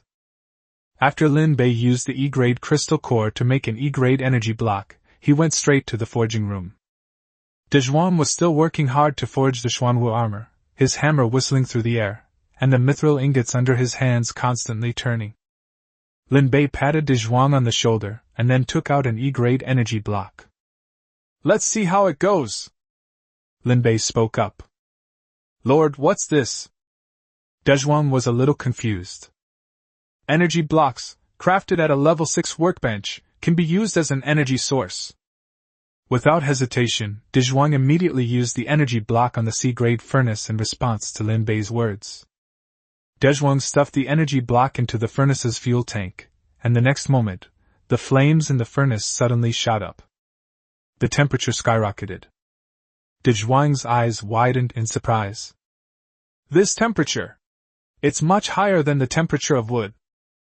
Temperature is very important to a blacksmith. This can be used not only for furnaces, but also for other things that require energy. Holy crap! Dezhuang's eyes widened, and then he rubbed his hands together excitedly. Lord, with this, I feel like all my previous ideas can be put to the test. Dezhuang had long wanted to develop his own equipment, but he was always stuck on the energy aspect. As he spoke, Dezhuang turned around and took a piece of armor from the shelf. The dark silver armor has a more complex pattern and a deeper luster than the C-grade Xuanwu armor. The surface of the nail was dull, without any shimmering light. This was made using those grade B materials from last time. I tried to make a suit of armor, but it has no attribute energy, it's just a blank slate. Its defensive capabilities are slightly stronger than a C-grade Xuanwu armor, but it doesn't reach the level of a true B-grade. What's wrong with it? Equipment of grade C and above basically has its own energy drive module. The energy surge directly driven by the crystal nucleus cannot form an energy path. And these energy nodes. When Dezhuang started teaching forging, everything changed instantly. The professional terminology was a bit hard for Lin Bei to understand. After rattling off a long string of words, he looked at the energy block. But this is too stable. The energy output is the same from beginning to end, without any fluctuation. Lord, I think I can succeed using this. With a devout attitude and high expectations. Dezhuang, feel free to use the energy blocks. Take the first step in development as soon as possible. If we are fast at one step, we will be fast at every step. Xuanwu City must establish its own equipment advantage. Lin Bei, of course, would not refuse Dezhuang's request. On the contrary, he asked Dezhuang to increase his efforts. Dezhuang straightened up. No problem, City Lord, I will definitely complete the mission. Lin Bei patted him on the shoulder and walked out of the forging room. He posted a message on the Union channel. The second plenary meeting of Xuanwu City will be held in the council hall on the high ground in 1 hour. The meeting had only one agenda: how to proceed with the construction of Xuanwu City. The message immediately caused a stir in the channel. Receive! I'm coming right away! The group abandoned their work and rushed towards the higher ground. A dozen minutes later, everyone had arrived. Xiao Juzi, Qin Xiaohe, Lu Dezhuang, and others all arrived. All 8 members of the management team were present. Lin Bei got straight to the point. Xuanwu City has expanded again, to 30,000 square meters. The original layout is no longer sufficient, and it needs to be redesigned. The core area remains the highlands, residential areas, planting areas, breeding areas, and trading areas all need to be rearranged. If you have any thoughts, just say them. Su Shaowan was the first to speak. As for the area covered by the lightwing tree, it's currently only enough to cover the planting area. It doesn't even reach the residential areas. Zhang Fei stood at the window and pointed into the distance. Without a port, the ships can only dock at Xuanwu, which is too troublesome for loading and unloading supplies. It's rare for Ada to speak up. Could the guards' training camp be moved out? Lin Bei listened and wrote down each and every one of them. He marked everyone's opinions on the sand table and made several adjustments. The plan was quickly finalized. Once the plan was finalized, Lin Bei didn't hesitate. Let's do it. He walked out of the council chamber and stood at the top of the hill. Earth controlling ability activated. The entire Xuanwu City began to tremble. Lin Bei floated in the air, looking down at Xuanwu City, and began the renovation. First, there are the highlands. The original 3-layer platform was expanded outwards.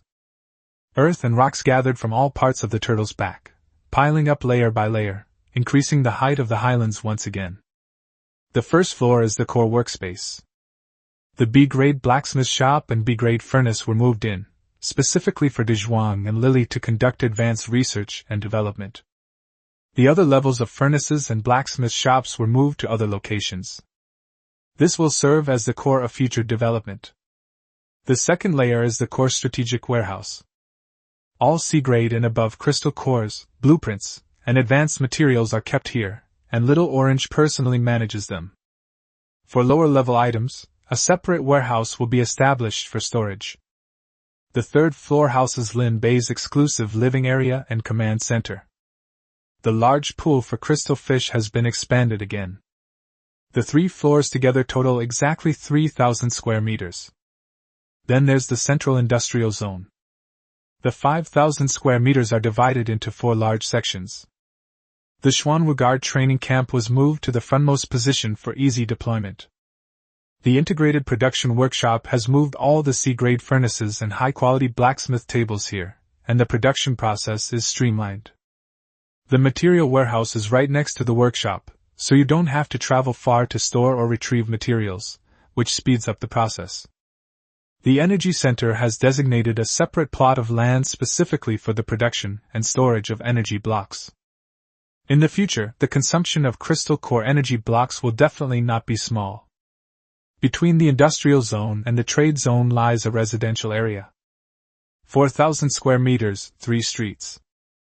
The Grade A street is located on the innermost side, closest to the light wing tree, and has the best environment and the largest area.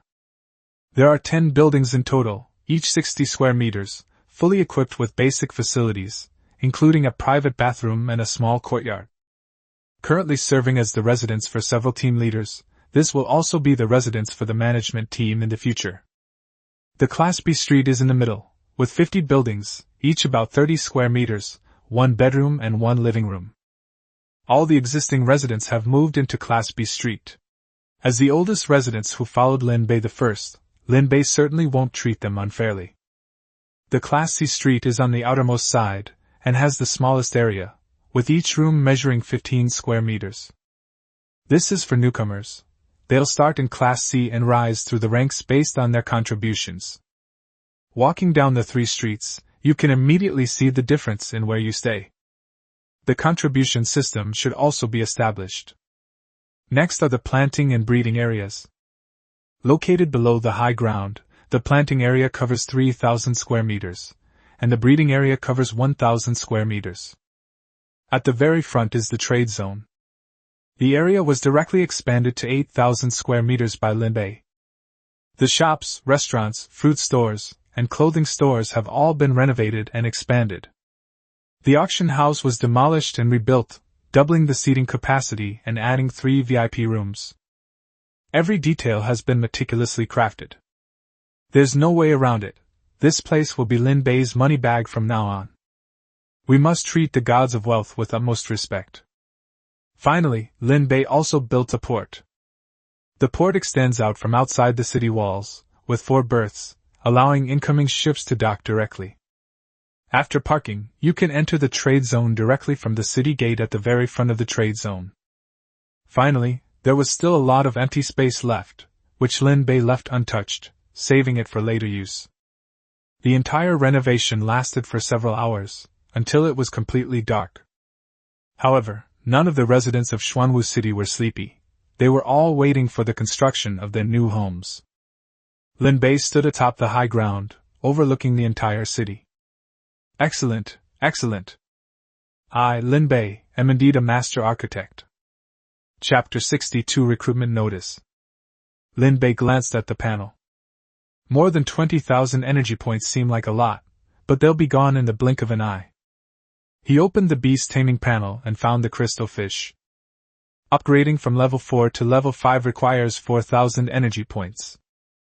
Upgrade confirmed. A deep blue light shone on the crystal fish, signaling the start of the upgrade.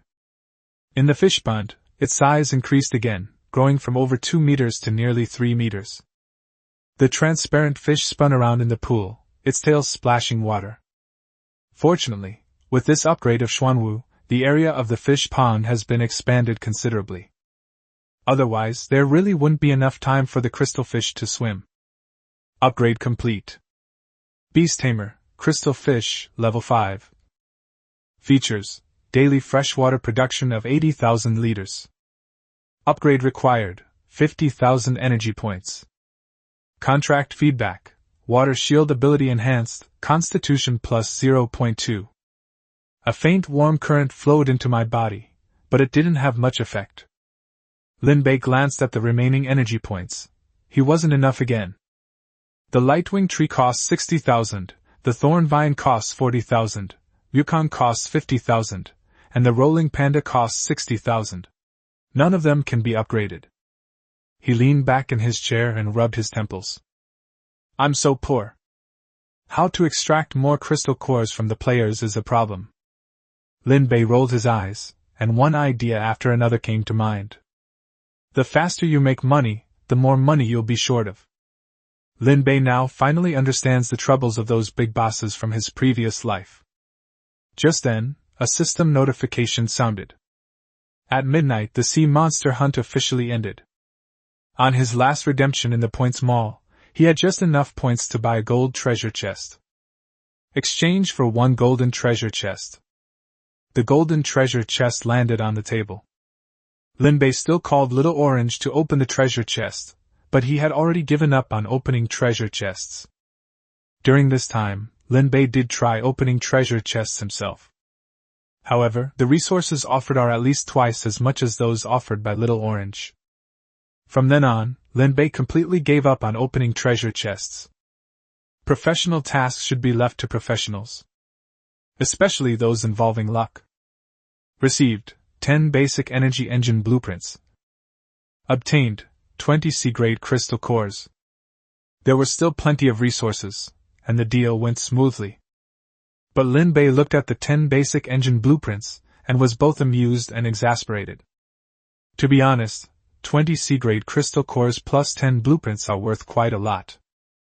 It's true, opening a gold treasure chest and only getting a basic blueprint feels like a loss. But then I thought about it again, and these drawings weren't entirely useless.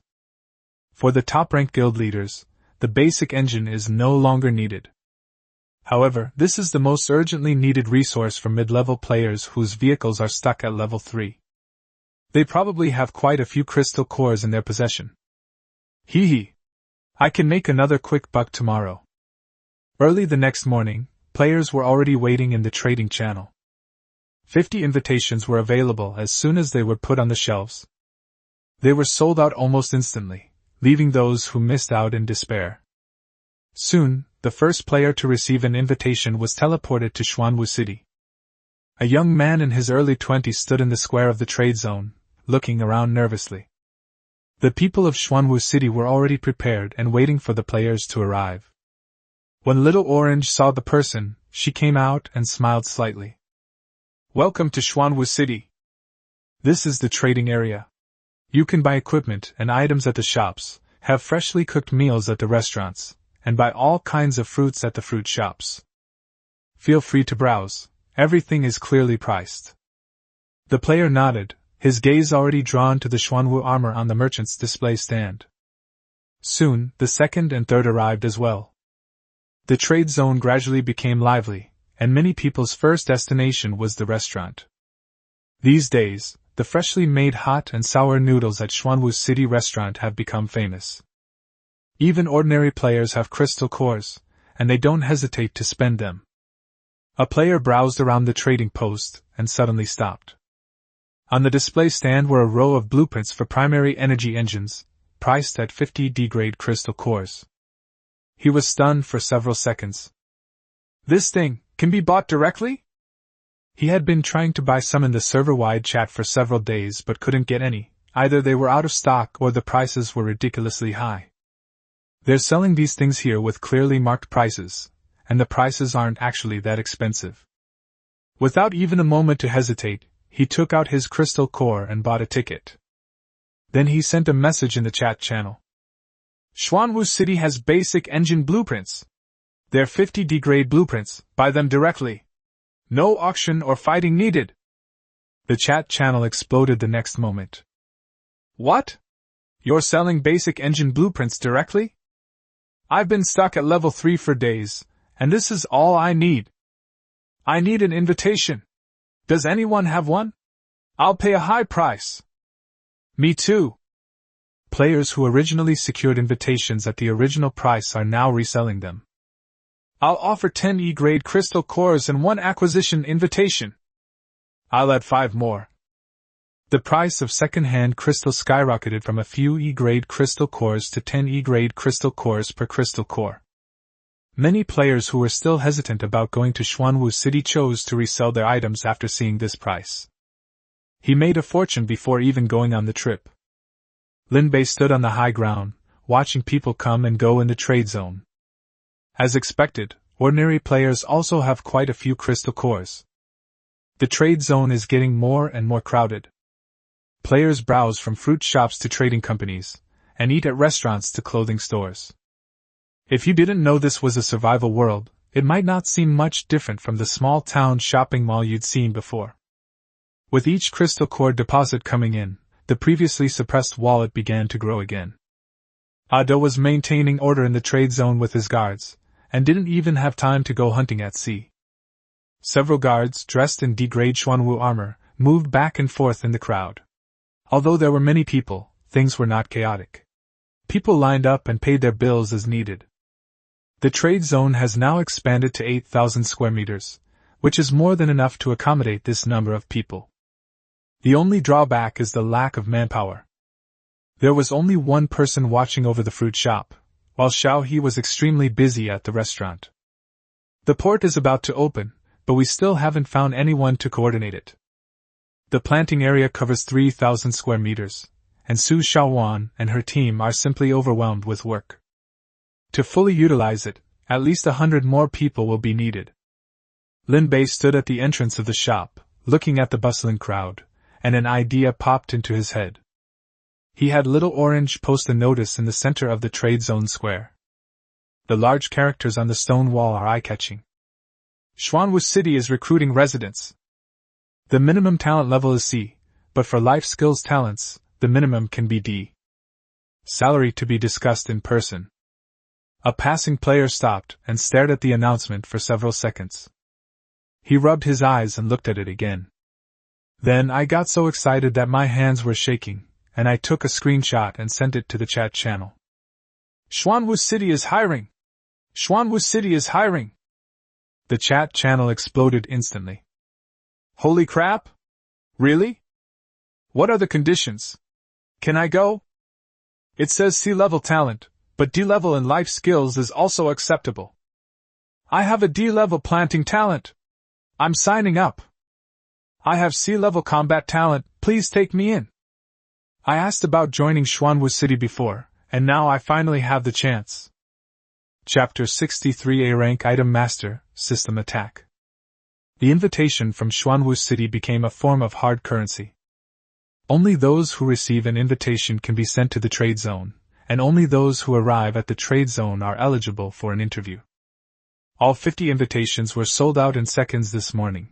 The only way to get one is to buy a second-hand one. Now, the price of a second-hand invitation letter has been inflated to more than a dozen E-grade crystal cores per letter. The first player to discover the recruitment notice was named Qianduo. After grabbing the invitation, he didn't continue shopping and went straight to Little Orange. Qianduo knew very well that if she could pass the interview, she could go shopping anytime. Hello, I'd like to have an interview. Little Orange glanced at Qianduo. He was in his early 20s, wearing faded cloth clothes with wood chips stuck to his cuffs, and his fingers were constantly rubbing the corner of his clothes. Come with me. Little Orange led him through another city gate in the trade zone, a gate that was usually closed and led to the inner city. Qianduo followed behind, first passing through residential areas, then industrial areas, and finally arriving at the highlands. Throughout the journey, Qianduo couldn't stop her eyes from wandering. Everything was new and amazing to Qianduo. When they reached the high ground, Qianduo's legs trembled a little as she walked up the steps. He secretly vowed to stay in Xuanwu City. Soon he saw Lin Bei. And there was Wukong on Lin Bei's shoulder, its golden eyes staring at him. With just one glance, Qian Duoduo felt as if he had been seen through. In front of Wukong, Qian Duoduo quickly realized that he was as naked as if he were not wearing any clothes. Lin Bei also sized up Qian Duoduo before speaking. Please introduce yourself. Qian Duoduo quickly stood up straight. My name is Qian Duoduo, male, 22 years old. Before time travel, I made handicrafts and enjoyed making all sorts of little trinkets. As he spoke, he pulled out several ceramic jars from his backpack. They were crooked and had rough patterns carved on their surfaces. My talent is that of an A-level prop master. When making props, the power is increased by 50% and the production speed is also increased by 50%. This is a Class D bomb, which I made myself using the materials. This is the best thing I have at the moment. I used it to blow up a D-Class C monster before. Lin Bei picked up a pottery jar and examined it. The workmanship was indeed rough, but the energy fluctuations emanating from it were not weak and were quite violent. A-level talent, all that's missing is the materials and the platform.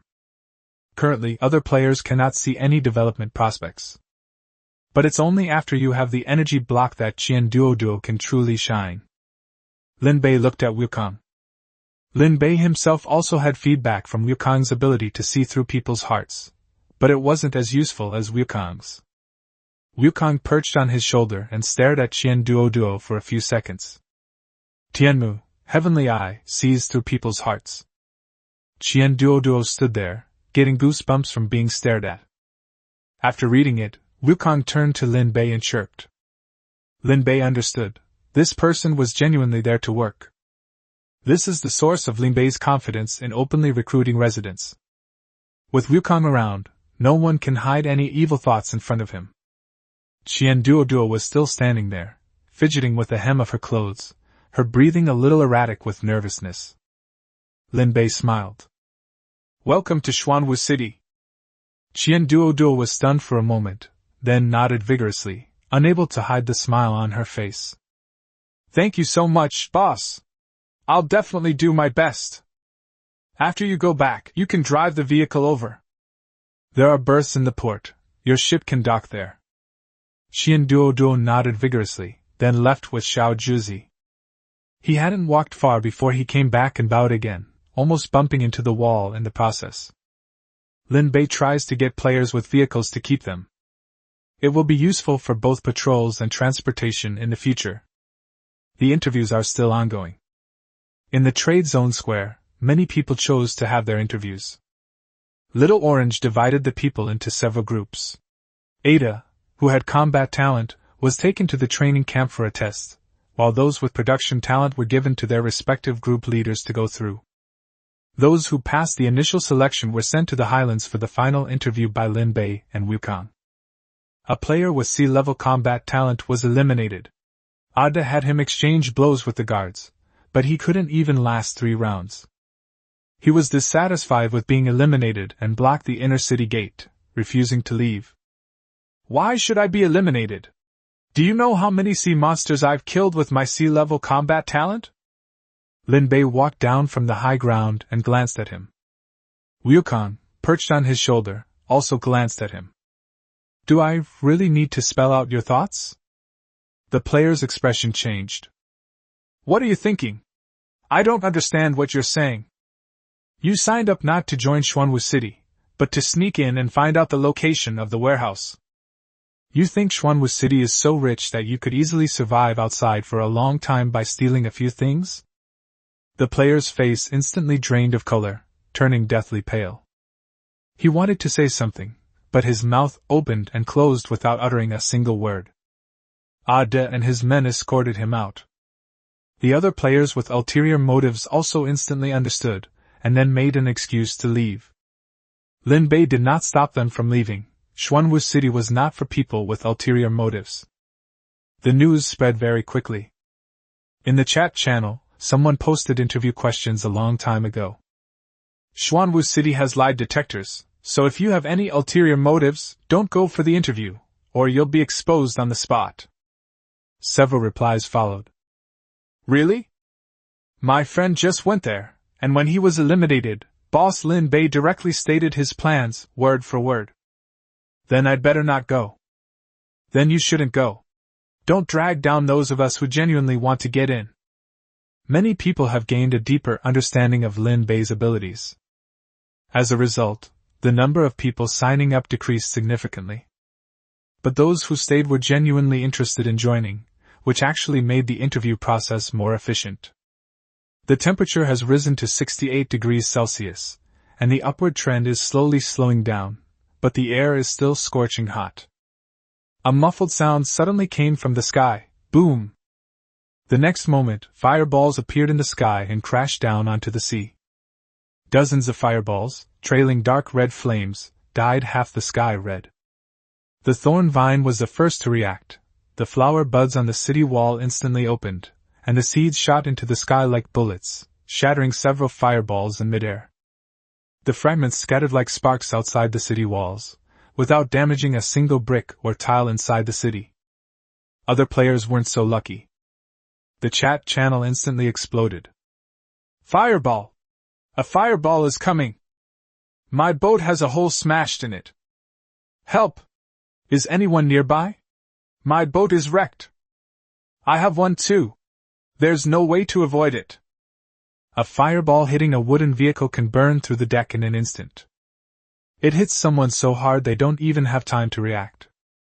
The sea was ablaze with fire and the wreckage of overturned ships, with thick smoke rising from the distant horizon. The number of people dropped by more than 1,000 in an instant. Lin Bei stood on the city wall, looking at the sea in the distance, which was still steaming. Above Xuanwu City, the thorny vines remained on alert, their buds fully open, ready to launch a second round of interception at any moment. The players still in Xuanwu City also changed their expressions drastically and immediately returned to their vehicles. Lin Bei looked at the sky, his expression not very good either. This damn system is causing trouble at this time. Chapter 64 The Lucky Talent activates again. Xuanwu City was not significantly affected.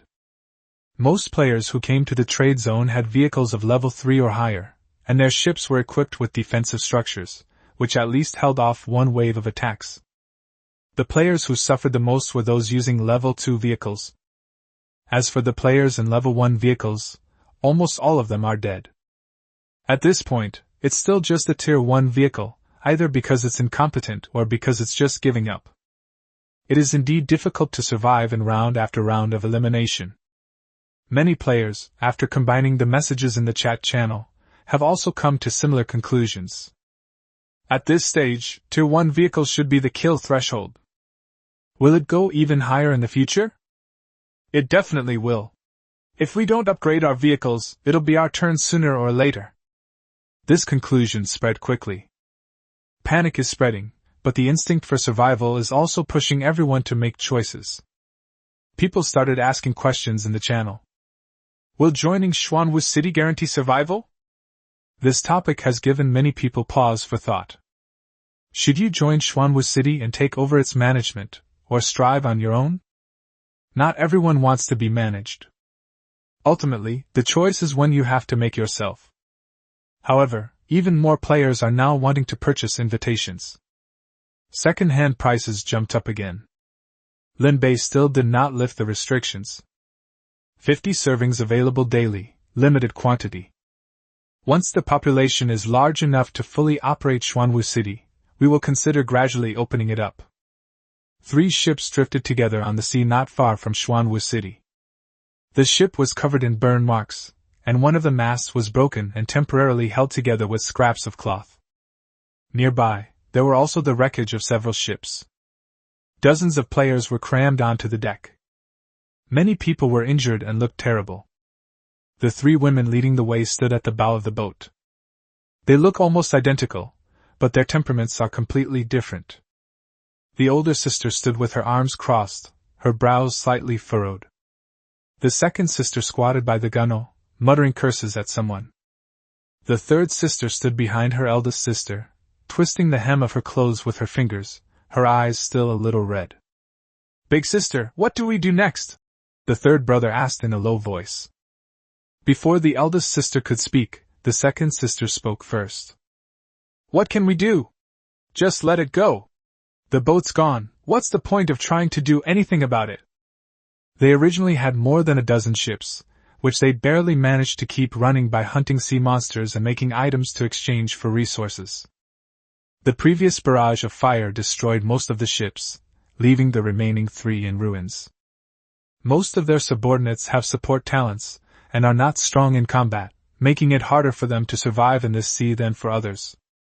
Now, they're even struggling to survive. These 3 sisters are triplets. His talent is very special. He excels in collaborative management, and is rated A. One person can increase the talent effect of the managed by 10%, and each person can bind a maximum of 50 people. If the 3 of them work together, the improvement can be 50%.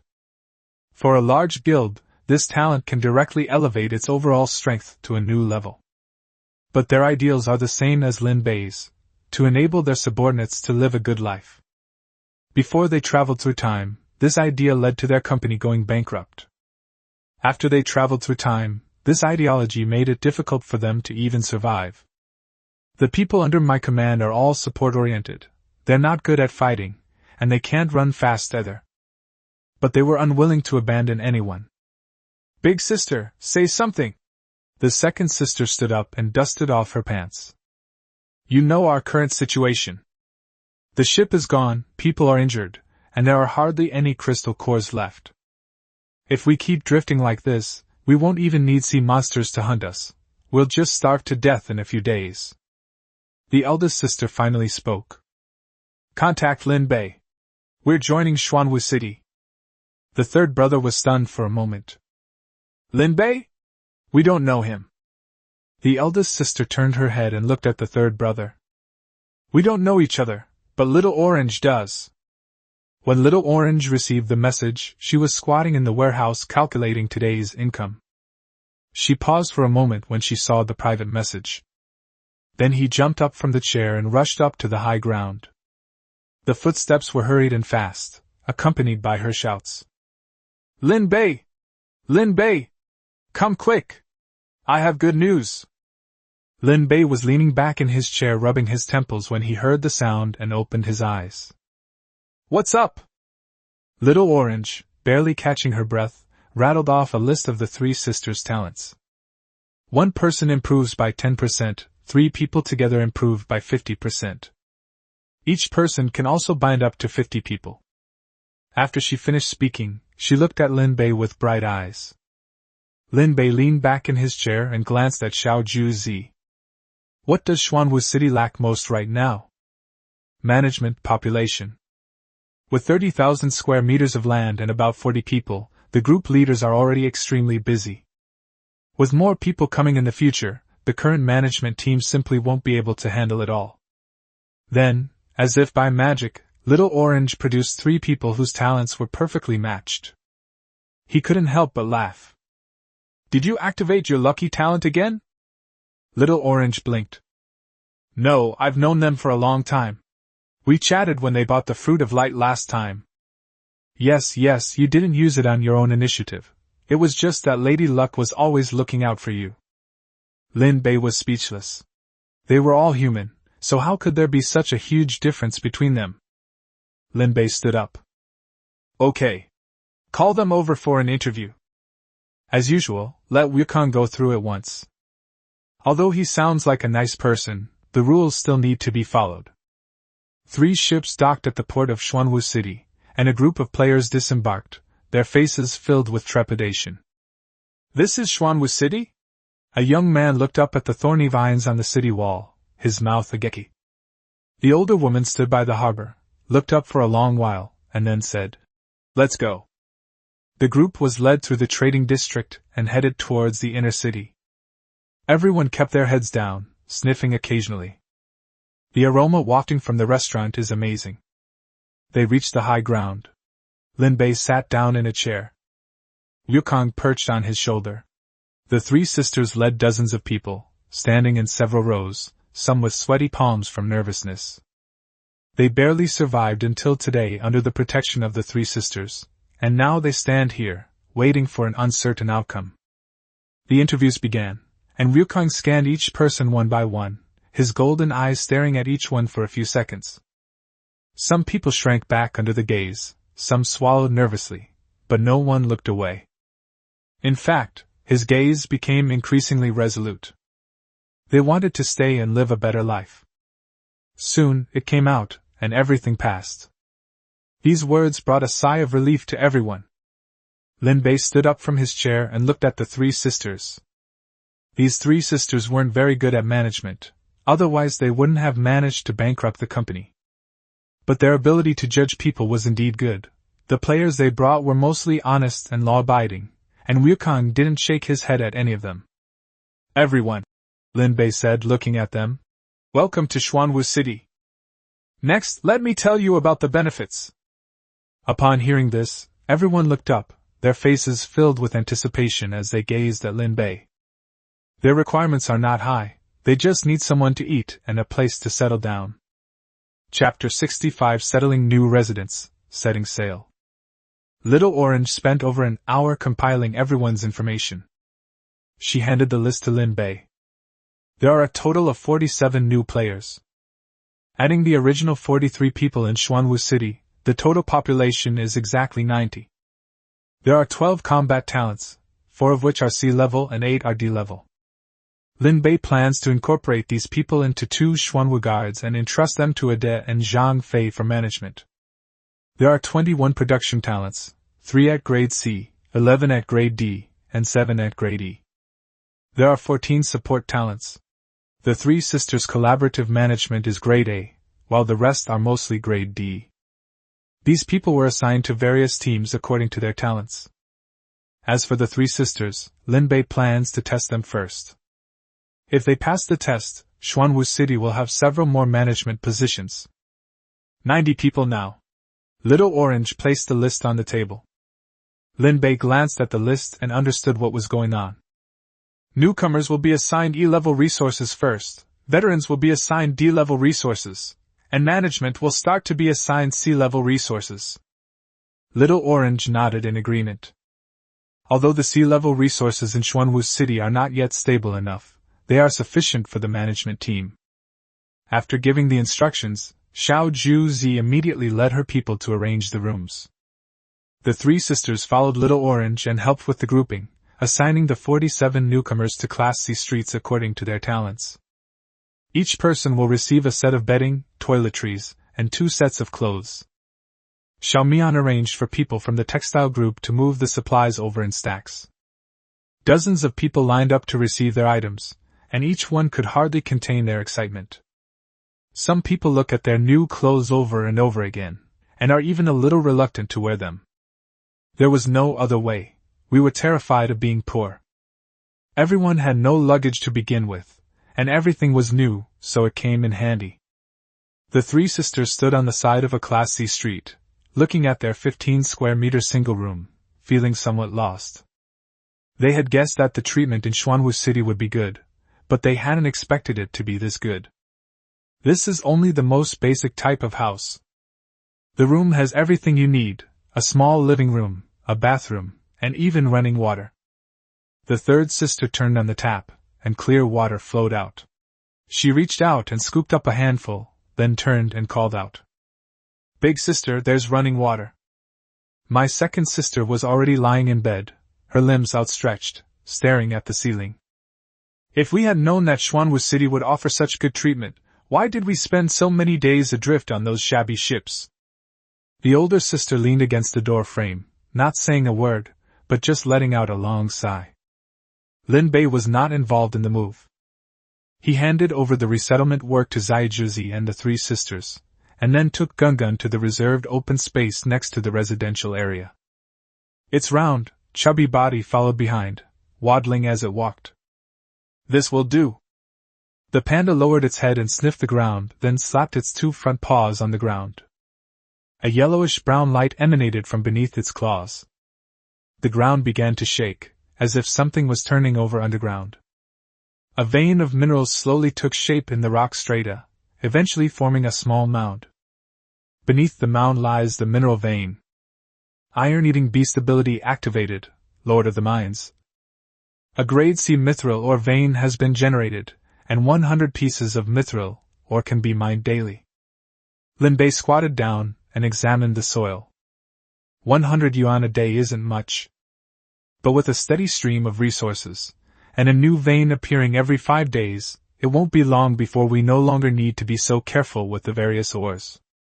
In the future, we will not only be able to produce enough ore to be self-sufficient, but also be able to sell it. High-grade ores, in particular, are currently selling very well. Those guild leaders who have just reached level 5 are all short of mithril. Knowing that Xuanwu City has a stable supply, they'll probably fight tooth and nail to get it. He patted Gun Gun's head. Gun Gun shirked, tilted its head back to rub against his palm, and then wobbled as it climbed toward the lightwing tree. Right now, the most carefree person in Xuanwu City is this little guy. Lin Bei then went to the breeding area. The sheep raising area remains the same size as before, with the sheep leader standing in the center of the enclosure. The number has increased by a few, but they are all lambs, and it's not harvest time yet. Lin Bei opened the beast taming panel and directly raised the level of the wool sheep leader from level 1 to level 4. A light shone from the sheep leader. Its size has increased slightly, and its wool is denser. The rest of the sheep also started bleating softly, and their wool visibly thickened. The woolly sheep leader has been upgraded to level 4. Wool quality, grade C. Superior breeding speed, cubs breeding speed plus 250%. Upgrade requirements, 4,000 energy points. Wool is currently mainly used to make clothes and various household items, and grade C is perfectly adequate. From now on, Xiaomian will have no shortage of materials for making clothes, and after a while, the supply of mutton should also be stable. Lin Bei plans to get one in a few days and make a lamb hot pot. Thinking about hot pot, Lin Bei felt his mouth start to water. Dazhuang found him as soon as he came out of the breeding area. Holding 4 new knives in her arms, Zhang Lily followed behind, now completely like Dazhuang's little shadow. Lord of the city, the Xuanwu blade is finished. Dezhuang placed the knives one by one on the stone table. One for each grade, from F to C. The blades are identical in shape, with a handle that fits the palm perfectly, and the back of each blade is engraved with a simplified totem similar to that of the black tortoise armor. Lin Bei picked up the C-grade Xuanwu sword. I swung it twice casually. It felt heavy and stable in my hand, and its power was at least a level higher than that of a typical C-grade weapon. Equip the guards according to this standard first, all of them should be C-grade. Lin Bei put the knife down. Rank E items can be sold in the trade zone, while Rank E and Rank F items can be listed on the trading channel. Dezhuang scratched his head. Lord, how will the equipment be sold from now on? Use level 1 yourself, sell level 1 in the trade zone, and only put the rest in the trading channel. Dezhuang silently repeated it twice in his mind and nodded. The best items are kept for our own people first, the next best are displayed in Xuanwu City for visitors to grab, and the ordinary items are distributed to ordinary players to consume. Lin Bei felt like he was a business genius. This will not only increase the value of the trade zone, but also make outsiders envious. If we do this more often, Xuanwu City will never lack customers. After all that effort, the resources at hand were finally used up. Xuanwu City's strength has been enhanced once again. However, Lin Bei had no intention of taking a break. We have a decent number of people now, but recruitment won't stop there. Lin Bei plans to continue recruiting talents at all levels. Not only are they needed now, but talent will become increasingly scarce in the future. However, the number of players in the 95-27 newbie zone has now dwindled to just over 80,000. This number is only reached after Lin Bei was present, and brought many beneficial things to the people. There might be even fewer people in other areas than in the 9,527 newbie zone. With so few people competing, it certainly doesn't meet the system's requirements. Merge servers? Or compete across servers? A series of thoughts surfaced in Lin Bei's mind. The future will definitely not be peaceful. Lin Bei felt he had a fairly good understanding of the system's nature. It will definitely not make the player's experience comfortable. In that case, let's continue to improve ourselves. As long as you have enough strength, you have nothing to fear in the face of challenges. Chapter 66 Grade B Xuanwu Armor. Xuanwu continued deeper into the area. The color of the seawater deepened, changing from deep blue to inky blue. Several fleets were hunting sea monsters in the nearby waters, and someone noticed the commotion in Xuanwu City. It's Xuanwu City! Is Boss Linbei still going in? We can't hold out much longer here. A big shot is a big shot. Several players on the deck watched as the shadow of Xuanwu City gradually shrank, their eyes filled with envy. Although dangerous waters are challenging, they are also incredibly rich in resources. The deeper you go, the more resources you'll find. If they had the ability, they would also like to venture into the dangerous sea jade. But thinking about it is one thing, but keeping up with it is another. Not far into the depths, Linbei discovered that the sea monster's strength had clearly increased. The frequency of Class C occurrences has more than doubled compared to the previous 2 days, and Class D occurrences have started to appear in clusters. A few minutes ago, a Class C sea monster leaped up from the bottom of the ship, only to be slashed back into the sea by Ada from the air. Although it posed no threat, it did put Linbei on his guard. Zhang Fei led the second team on patrol ahead. 2 Class 3 fast boats were sailing a few hundred meters ahead of Xuanwu, and all the crew members were wearing Class D Xuanwu armor. Zhang Fei stood at the bow of the ship, his hand on the hilt of his sword, wearing the latest C-grade Xuanwu armor. Captain, there's a ship ahead! One of the crew members who was in charge of keeping watch suddenly spoke up. What ship? It's not a player's ship, it's flying black sails. Zhang Fei frowned. He had read the information about Xuanwu City. Black sails, just like the previous pirate ships. Several black ships emerged from the fog, moving much faster than Zhang Fei had anticipated. Suddenly, a row of firelight appeared on the side of the lead ship, and crossbow bolts, their arrowheads still burning, shot straight at it. Zhang Fei drew his sword and cleaved one of the arrows in two. The arrowhead struck the deck, and flames spread along the wooden planks. Spread! The 2 speedboats immediately split up to avoid the pirate ships, but there were more than just those few in front of them. Zhang Fei glanced to the side and saw 5 or 6 small speedboats appearing on the port side. Each boat carried only 2 or 3 people, but they were moving extremely fast. The small boats surrounded the 2 boats of the second team like a pack of wolves, driving them towards the middle. Zhang Fei cleaved a crossbow bolt aimed at the ship's side in 2 with a single sword stroke, sparks flying onto his face. He was startled. This pirate was different from the one described in the records.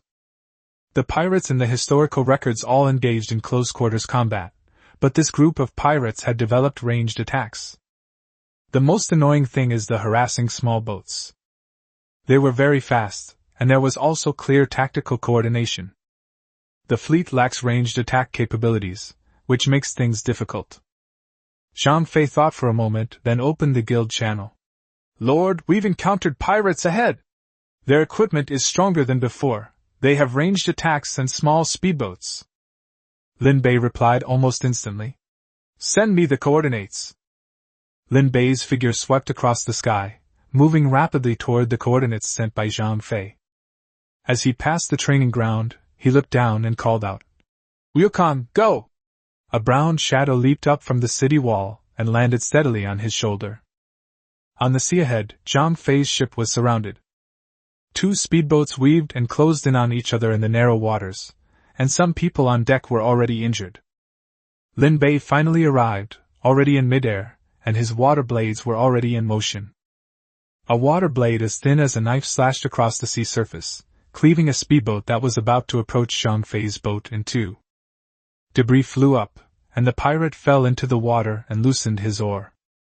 Yukong leaped off his shoulder and pierced a pirate who was lighting a crossbow on the deck with a spear. The sea surface shimmered, several small boats were sliced to pieces by water jets, and the large ship leading the way turned around and tried to escape. Linbei landed on its deck, and with a sweep of water jets, the mast snapped in 2. Several water blades struck, and all the pirates on the deck collapsed. Search them all. Zhang Fei led his men onto the remaining pirate ships, and the hatches were pried open one by one. He reported back on the channel a moment later. "Lord, there are some good things in the cabin." Lin Bei opened his system inventory. Received, 1 golden treasure chest. Received, silver treasure chest X1. Received, 200 iron ingots. Received, 300 copper ingots. Received, 150 exquisite parts. Zhang Fei brought his boat closer and jumped onto Xuanwu City. A crossbow bolt scratch remained on his sea-grade armor. His face was expressionless, but he spoke faster than usual. "Lord, this group of pirates is different from the previous ones. They used crossbows for long-range suppression and deployed speedboats for frontal harassment. Our boat is stuck in the middle, and we can't change direction anytime soon." Lin Bei nodded. "Xuanwu City's current attack methods are indeed too limited. Go and treat your wound first, then come find me on the high ground later." "Yes." Lin Bei turned and walked into the city.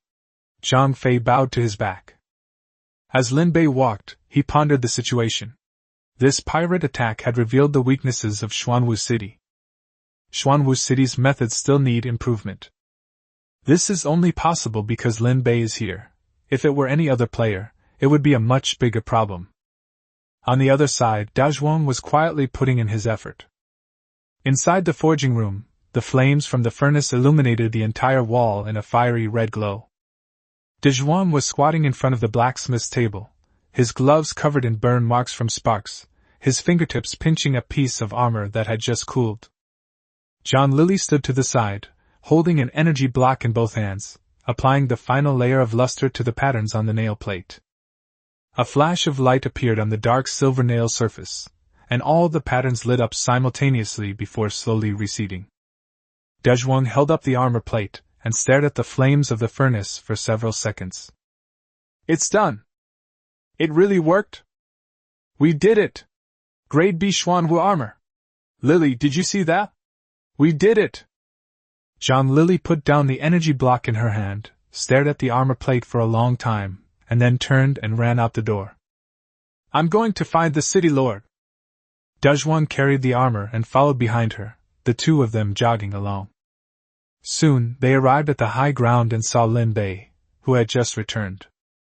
"City lord! City lord!" Lin Bei had just reached the foot of the high ground when he heard the shouts and stopped in his tracks.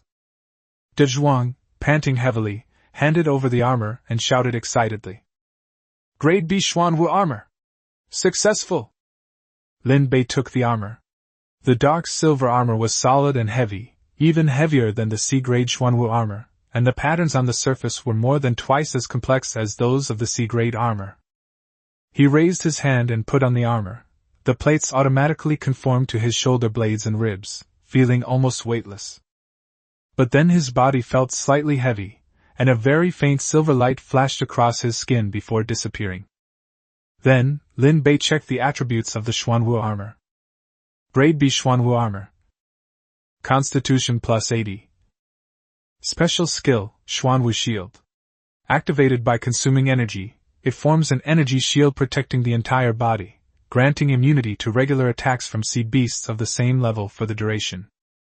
80 points of constitution is 2 to 3 times stronger than the attribute increase from C-grade equipment. So strong! This value is a significant improvement even for Lin Bei's current attributes. More importantly, that shield can make you immune to attacks from sea monsters of the same level. Although it consumes energy, its benefits to players are self-evident. Very good. Lin Bei took off his armor and examined it on his hands twice. Mobilize resources and do everything possible to manufacture Grade B Xuanwu armor. Chapter 67 New Challenges, New Players. Equip Ada and Zhang Fei first, and have them change into the gear immediately. Dazhuang nodded vigorously. I'll discuss the reward with Zaijuzi later and then decide on it. Lord, this armor is fine as long as it works, I don't need it. If you do well, you'll definitely be rewarded. Just wait and see. Lin Bei's voice could not be gathered together. Dazhuang was about to say something when Zhang Lily tugged at his sleeve. The two men stood at the entrance of the forging room, watching Lin Bei walk up the hill. After a while, Little Orange poked her head out of the warehouse and called out, "Dazhuang! Lily! Come to the highlands for a meeting!" Dezhuang and Zhang Lily exchanged a glance and ran all the way to the high ground council hall. Little Orange placed the two notices on the table and glanced up at them. "You two get ready." Dezhuang's heart tightened. A short while later, Little Orange entered the residential area with the notice. It was during shift change, and there were quite a few people on the 3 streets. I saw her posting 2 large notices on the notice wall. Soon, residents noticed the announcement and looked up at its contents. The announcement stated that it was a reward for Dazhuang and Zhang Lily. Resident Dazhuang successfully developed a Grade B Xuanwu armor, earning 1,000 points and being appointed as the Minister of Research and Development, concurrently serving as the leader of the forging team. Resident Zhang Lily has successfully developed a Grade B Xuanwu armor, earning 1,000 points and being appointed as the Deputy Director of the Research and Development Department. She will be allocated Grade C resources effective immediately. Someone in the crowd gasped. "Holy crap, Big Zhuang is that awesome!" The others echoed their agreement, all happy for the two of them. There was envy, jealousy, and congratulations. Many new residents are also full of expectations. Do they also have the opportunity to obtain such a status? Lin Bei stood on the edge of the high ground, looking down. The notice board was surrounded by people, all of them quite excited, but it felt like something was missing. "Little Orange, post the announcement about the points system as well." "Yes, Lord City Lord." Little Orange nodded, then took out a pre-prepared notice from her backpack and headed towards the residential area. "Everyone, please make way. The City Lord has something else to announce." With that, Little Orange started to get to work. The reward notices for Dazhuang and the other 2 were still posted there, and a new one was posted next to them. Little Orange just squeezed out of the crowd, dusted off her hands, and looked up at the high ground. Lin Bei nodded to her. "The points system has been officially posted. It's clearly stated on the notice board that points can now be freely exchanged for resources. The number of points earned each day varies depending on the type of job. Planting workers start at 10 a.m. every day, forging workers at 3 p.m. every day, and combat guards at 8 p.m. every day. The more difficult the work, the greater the contribution, and the more points you earn. After earning points, you can freely exchange them for resources. F-grade resources are worth 1 to 10 points, E-grade resources are worth 30 to 100 points, and D-grade resources are worth 200 to 500 points. In addition, Lin Bei dropped a bombshell. Points can also be exchanged for status levels. The newcomer is at Grade C. With 200 points, they can be promoted to Grade B and move into a house in a Grade B street. 1,000 points can upgrade you to Grade A, which allows you to be allocated Grade C resources. More and more people gathered around the announcement, their eyes shining. They were already content with having shelter and food. But now, they have higher goals. They also need to earn more points to upgrade their houses, improve their resident level, and obtain better resources. Furthermore, players who develop feelings for each other after a few days of getting to know each other even had more ideas. Shouldn't we accumulate more points to prepare for the future, or even for the next generation? What was once a rather mundane life suddenly became exciting. Having a goal provides motivation. Lin Bei was very satisfied with everyone's reaction. The foundation of Xuanwu City has been laid. Now, all that's left is to develop it properly. In the corner, Qian Duoduo looked at the contents of the announcement, then suddenly slapped his thigh. "Stop looking, hurry up and get to work, finish what you have in your hands first." Qian Duoduo walked away quickly, her eyes shining. The day after the points system was announced, Xuanwu City was noticeably different. The residents are now working with even more energy. Just as everyone was working hard, another attack came. Just like yesterday, fireballs rained down from the sky once again.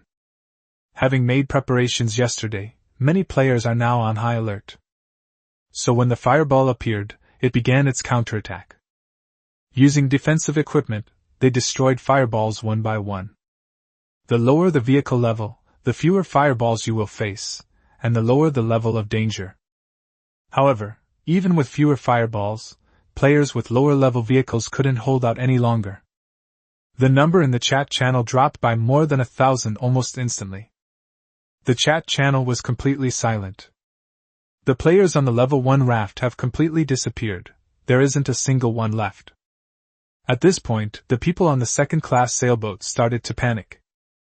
Can a second-class sailboat really last? Is their persistence still meaningful? Every player felt a tightness in their chest. At that moment, the wind suddenly picked up, and a not-so-strong but very persistent airflow propelled all the vehicles forward. With sails spread wide, the ship sails ever onward.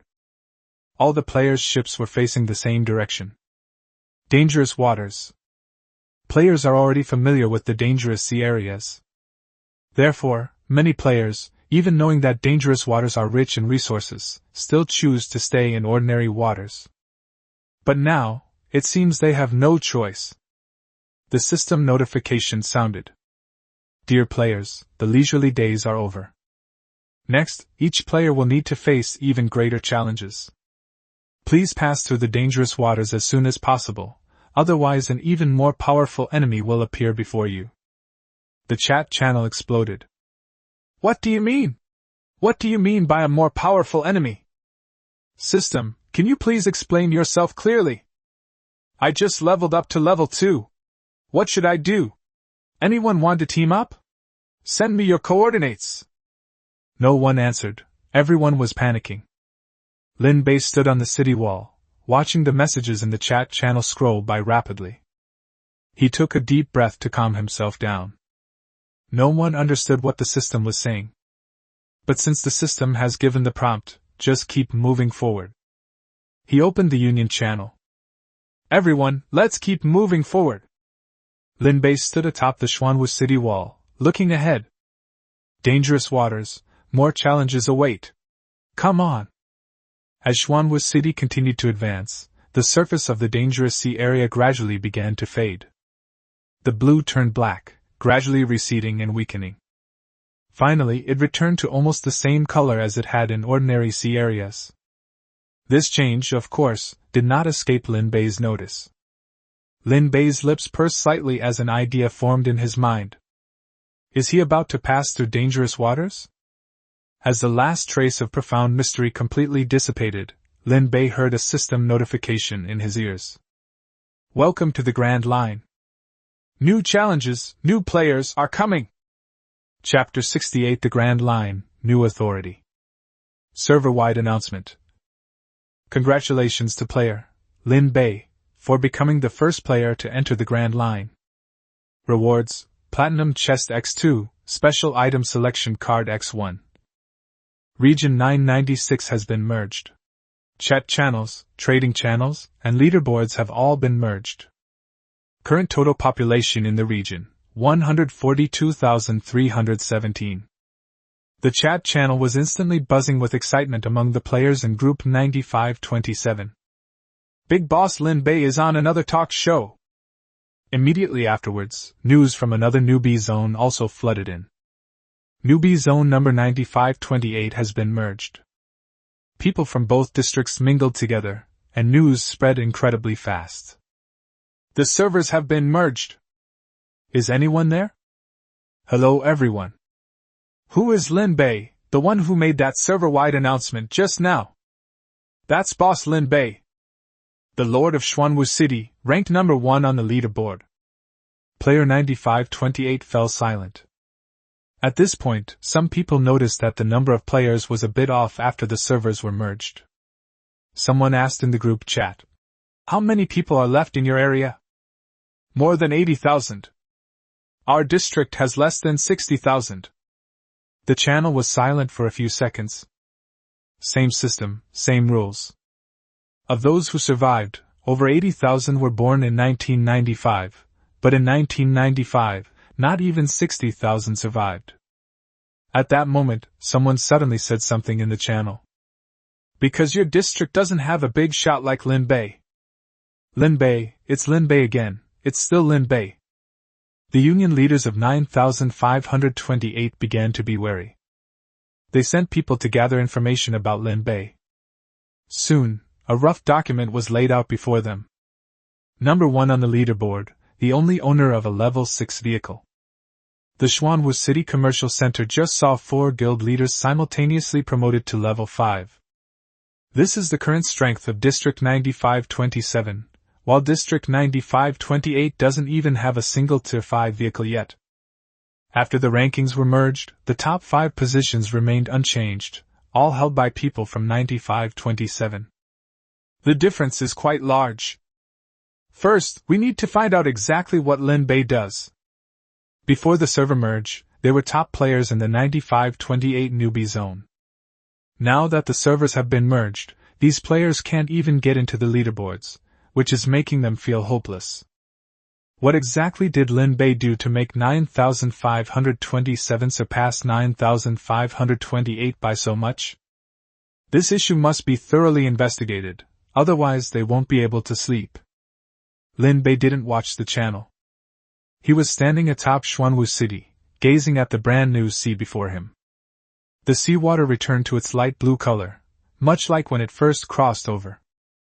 But a curved route appeared on the nautical chart, extending from the current location of Xuanwu City to the very end of the line of sight. The flight path is marked with dots of light. The nearest one is a green dot of light, not far ahead. Currently, Xuanwu City is the only city on the entire shipping route. Lin Bei stared at the green dot for a moment. Guessing is useless. He patted Xuanwu's head. Xuanwu let out a low growl and slowly swam towards the green dot. More than an hour later, Xuanwu arrived at the first spot of light. A warship is anchored on the sea ahead. It's a whole size bigger than a level 5 player's ship. The deck was filled with humanoid creatures clad in armor, standing motionless. They remained still while Lin Bei moved, and Xuanwu City continued its journey at full speed towards the other side. Just as Xuanwu entered a 2-kilometer radius, a red light suddenly appeared on the bottom of the warship. A tremendous roar exploded. As if awakened, the ship turned sharply and charged straight toward Xuanwu City. Lin Bei stood on the city wall, staring at the warship that was getting closer and closer. Ada Zhang Fei, prepare for battle. Ada leaped into the air from the training field. With wings spread, the person soared into the air. Zhang Fei led the second team and sped out of the port. 2 fast boats darted straight into the enemy ship's flank. Lin Bei leaped up, and the air beneath his feet trembled. Royal Air. He flew straight toward the enemy ship. The battle cannot take place on Xuanwu City's own territory.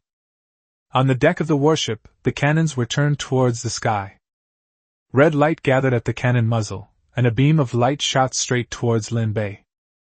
Lin Bei turned to the side, and the beam of light grazed his shoulder. It was a very advanced weapon, but Lin Bei didn't stop and continued flying forward.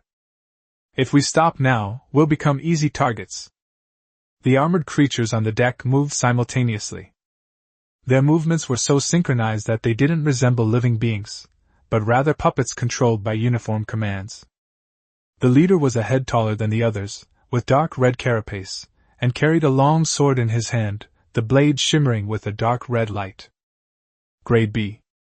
This warship is more troublesome than Lin Bei had anticipated. On the bow of the enemy ship's bridge, the tall figure slowly turned around and stared intently at Lin Bei. Zhang Fei's fast boat approached from the right, unleashing a volley of crossbow bolts at the armored soldiers on the deck. Ada swooped down from the sky, his long sword slashing at a soldier in armor at the edge of the deck.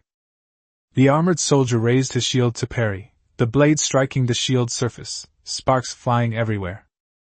Using the momentum, Ada flipped over and slashed him from the side with his second blow, causing the sea-level armored soldier to slowly fall to the ground. Lin Bei landed on the deck, his water jets sweeping across, forcing a row of armored soldiers back. The B-level leader turned and stared at him. The long sword dragged across the deck, sparks flying as it slashed towards Lin Bei's face. Lin Bei did not retreat, and his water blade met the attack head-on, the two forces colliding. This leader's attributes definitely exceed 800. Are these attributes really B grade? It was much stronger than the B-level sea monster Lin Bei had encountered before. Before the mist had dissipated, the opponent's second strike had already landed. Lin Bei dodged to the side, the blade grazing his chest. The water blade swung back and up, slicing across the opponent's shoulder armor and leaving a gash. The leader didn't care at all. His third strike was faster and more powerful, and the dark red light on the blade surged. Wukong leaped over from the flank, his spear embedding itself in the leader's right arm armor seam, producing a sickening metallic scraping sound. The leader swung his arm away, and Wukong used the force to somersault and land steadily on the mast. Ada coordinated with the aerial attack, unleashing a series of longsword strikes that forced the leader to retreat and defend. Taking advantage of the opportunity, Lin Bei created distance and formed a water shield in front of him. The enemy ship's secondary guns turned to their sides, and beams of light shot towards the two fast boats on the sea. Zhang Fei directed the speedboat to make a sharp turn, and the metal plates on the hull that were grazed exploded, sending debris flying everywhere. Lin Bei glanced at the secondary gun, called out, "Wukong," and pointed towards the gun position. Wukong leaped down from the mast and darted to the side of the secondary gun in a few bounds. The spear pierced the cannon barrel, the energy exploded inside the breech, and the secondary gun fell silent. Lin Bei stopped being distracted and attacked with the water blade again. He and Ada attacked from both sides, and the water knife slashed at the leader's arm holding the knife. Ada took the opportunity to cut off its knee joint with a single stroke. The leader knelt on one knee, propping himself up with his long sword, and was about to stand up. Lin Bei's water knife had arrived. It pierced through the gap in the armor and went straight through the chest. The dark red light on the leader's armor flickered a few times before slowly fading away. The remaining armored soldiers were like strings cut, their movements instantly slowed down, and they were swept away one by Zhang Fei's speedboat and Wukong. Defeat the B-rank guard commander. Defeat 12 D-rank guardian warriors. Kill 3 C-rank guard captains. Obtained 1 grade B crystal core, 15 grade C crystal cores, 40 grade D crystal cores. The system prompt popped up again. The Dark Alliance outpost has been cleared. The first node of the passageway is unlocked. You can proceed. Lin Bei frowned as he looked at the prompt. Level. Unlock the first level and receive the reward. Ship modification privileges. Volume 2, The Grand Line. Chapter 1 Walkthrough. The group sets off. Lin Bei clicked on the ship modification permissions. Ship modification permissions have been unlocked. New addition, energy weapon slot. New feature, armor modification permissions. Black iron grade energy armor, 1000 iron ingots, 30 grade E energy blocks. Bronze grade energy armor, 1000 copper ingots, 30 grade D energy blocks. Gold grade energy armor, alloy X 1000, grade C energy block X 30. Lin Bei turned off the control panel and walked towards the dock. It's time to build a protective fleet for Xuanwu City. As Xuanwu grew larger, it became increasingly difficult to fight using Xuanwu's physical form. He never intended Xuanwu to be a combat vehicle. With the increasing variety and strength of the enemies, more methods are needed to better protect Xuanwu City. Currently, Xuanwu City has 3 Class 3 sailing ships, 5 Class 2 sailing ships, and not a single Class 4 sailing ship. Lin Bei opened the Union Channel. Little Orange, come to the dock. Little Orange arrived quickly, and Lin Bei placed 2 platinum treasure chests on the table, their silver-white bodies gleaming with a cold light. Little Orange was still excited. It was time for her favorite part, unboxing. She rubbed her hands together and opened the first one. Obtained, Advanced Energy Engine Blueprint ×1. Obtained, Energy Weapon Laser Main Cannon X2. Obtained, 10 grade B crystal cores. Received, Alloy Plate ×50. The second one. Obtained, Intermediate Energy Engine Blueprint ×5. Obtained, Energy Weapon Laser Interceptor Cannon X5. Obtained, 10 grade B crystal cores. Received, alloy plate times 50. Blueprints and such. Linbei carefully put away the blueprints. Little Orange, contribute your ship and upgrade it to a frigate. Little Orange blinked. My boat? Yes, I plan to build the Xuanwu City fleet and upgrade several ships. This time, it's not just about modifying one or two ships. Since Linbei is going to do it, he must build the strongest fleet. Linbei brought Xiao Juzi, Zhang Fei, and Zhang Lili to the shipyard located outside the trade zone. He first modified the Baxia, using Little Orange's level 3 sailboat as a base, and then upgraded it. Consuming materials, I leveled up 2 levels in a row. The other 2 ships were made in the same way. Baxia, Chionyo, and Yazi, these are the names Linbei chose for these 3 frigates. After upgrading the warship, the next step is to install armor. Since he was still a bit broke, Linbei chose the cheapest black iron armor. The armor plates replaced the original hull of the warship, instantly making it look more sophisticated. Finally, the already decided name was sprayed on the hull. The Xuanwu City fleet was officially established. When the 3 warships were fully upgraded, 3 more names instantly appeared on the leaderboard. Vehicle ranking updated. New Tier 5 vehicle, Baxia, owner, Little Orange. New Tier 5 vehicle, Chionyo, owner, Zhang Fei. New Tier 5 vehicle, Yazi, owner, Zhang Lili. The changes to the leaderboard were quickly noticed by people in the chat channel. 3 more Tier 5 ships have appeared on the leaderboard. Baxia? Little Orange? That Grand Steward of Xuanwu City? Chionyo, Zhang Fei, I know him, the captain of the Xuanwu Guard. Yatsuho, Zhang Lili? Who's that? Never heard of her. But the naming style of this person clearly indicates they are from Xuanwu City. The channel was silent for a moment, then someone posted a message. Xuanwu City can even auction off intermediate engine blueprints, so is it strange that they can upgrade a few ships to level 5? It doesn't seem surprising at all. They were speechless at Xuanwu City's awesomeness. Boss Linbei, if you keep doing this, we're really not going to play with you anymore. After upgrading the warship, Linbei began distributing weapons. 2 energy weapon laser cannons have been installed, Baxia and Chionyo. Energy weapon laser interceptor cannon X5 installed, Baxia X2, Chionyo X2, Yazi X1. The Baxia and Chionyo were each equipped with 1 main gun and 2 interceptor guns, serving as the main warships of Ade and Zhang Fei. The Yazi is equipped with an interceptor cannon for light fire support. He then selected 3 second-class sailboats, and upgraded them all to 4th class. With the addition of black iron armor and reinforcement of the hull, although it lacked energy weapons, it was sufficient as an auxiliary vessel for the escort fleet. Fleet Organization Update. Tier 5 frigates, Baxia, Chionyo, Yazi. Tier 4 frigates, 3. In the harbor, 6 ships were lined up in a row. The muzzles of the main guns gleamed coldly in the sunlight, and the energy armor on the ship's hull glowed faintly. The fleet of Xuanwu City is basically complete.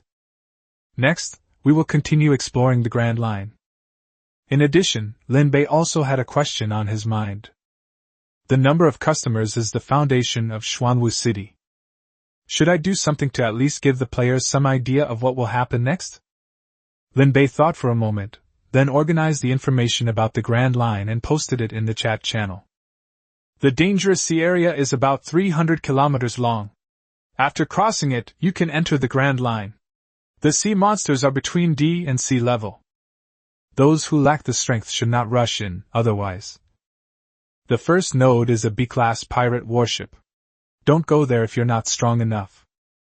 Something that could almost be called a strategy guide was posted in the chat channel. The message was sent out, and the channel was instantly flooded with comments. Thank you, Boss Linbei. The expert has posted another guide, I'll write it down. No one questioned it, there was only complete trust. Player number 9527's trust in Linbei is almost at its maximum. Several presidents of 9527 privately asked Linbei for confirmation, and Linbei's reply was straightforward, so they didn't hesitate any longer.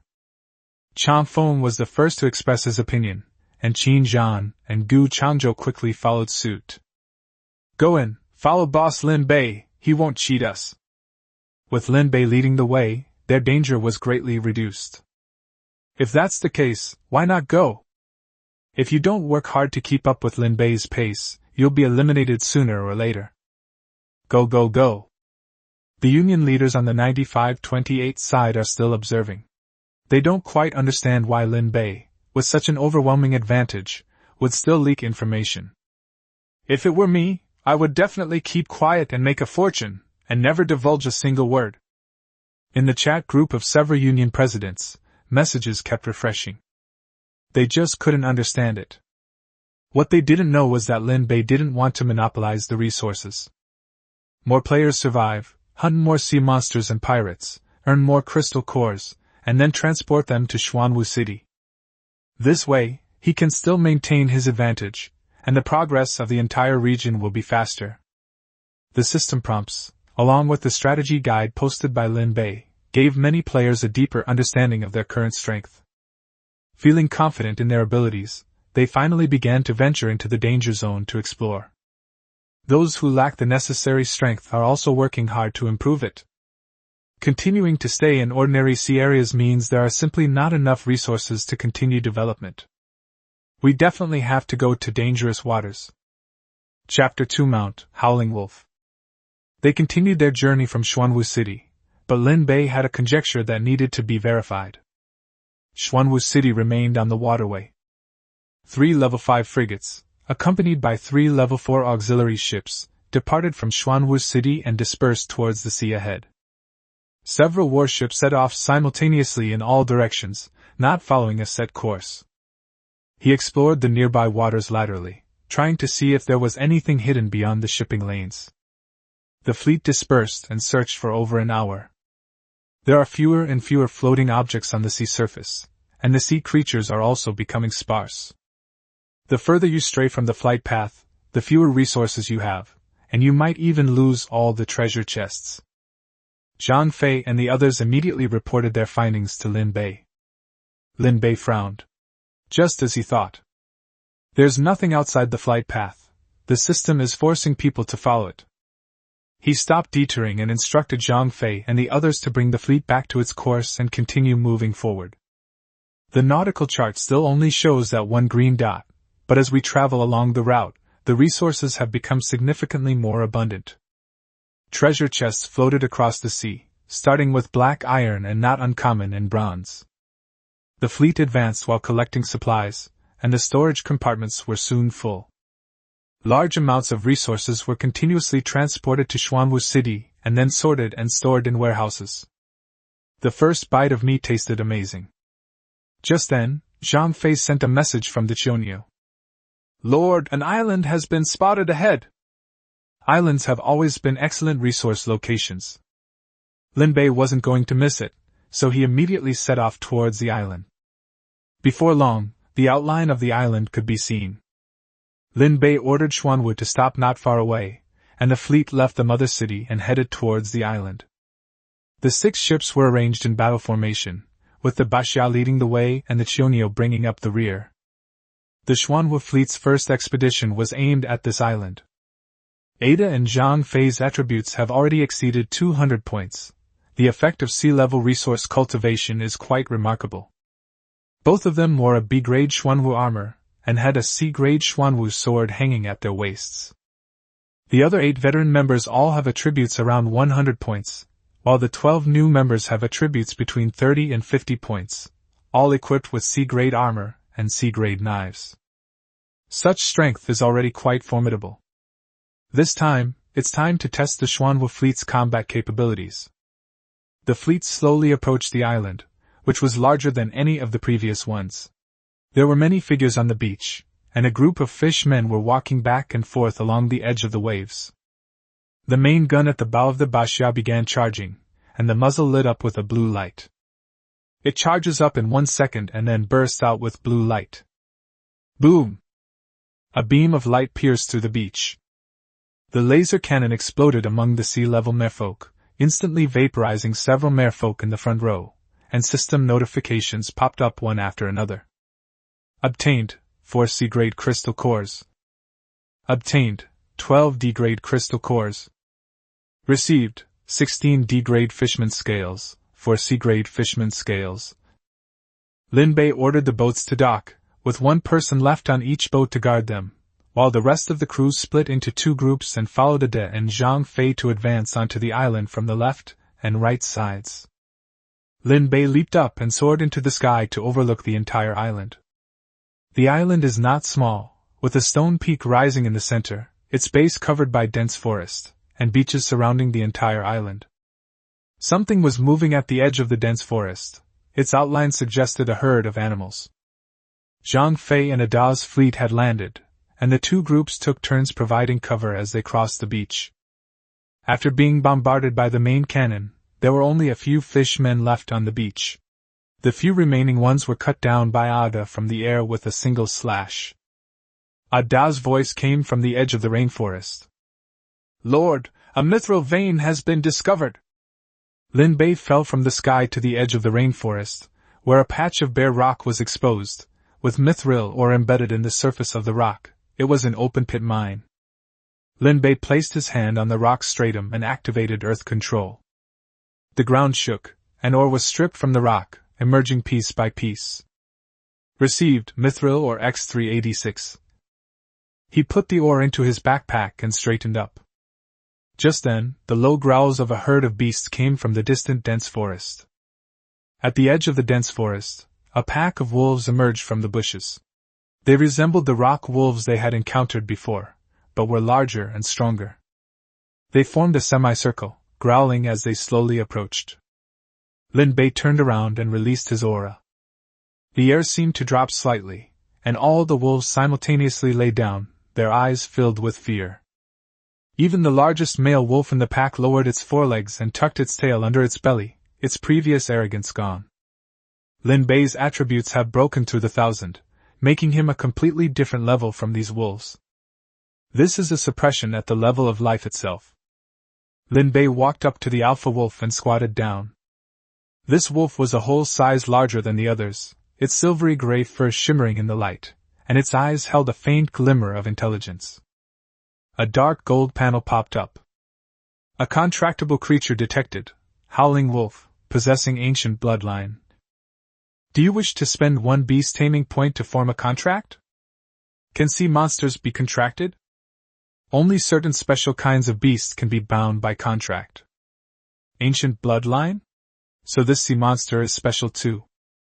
The beast taming system is Lin Bei's strongest trump card. Of course, Lin Bei wouldn't miss out on any beast he could contract. Lin Bei chose yes, and the dark golden light entered the wolf's body. Contract completed. Beast Tamer, Howling Wolf, Level 2. Ability, Command the Wolf Pack. The leader of the wolf pack. Any improvement in the leader's abilities will increase the strength of the entire pack. Upgrade required, 300 energy points.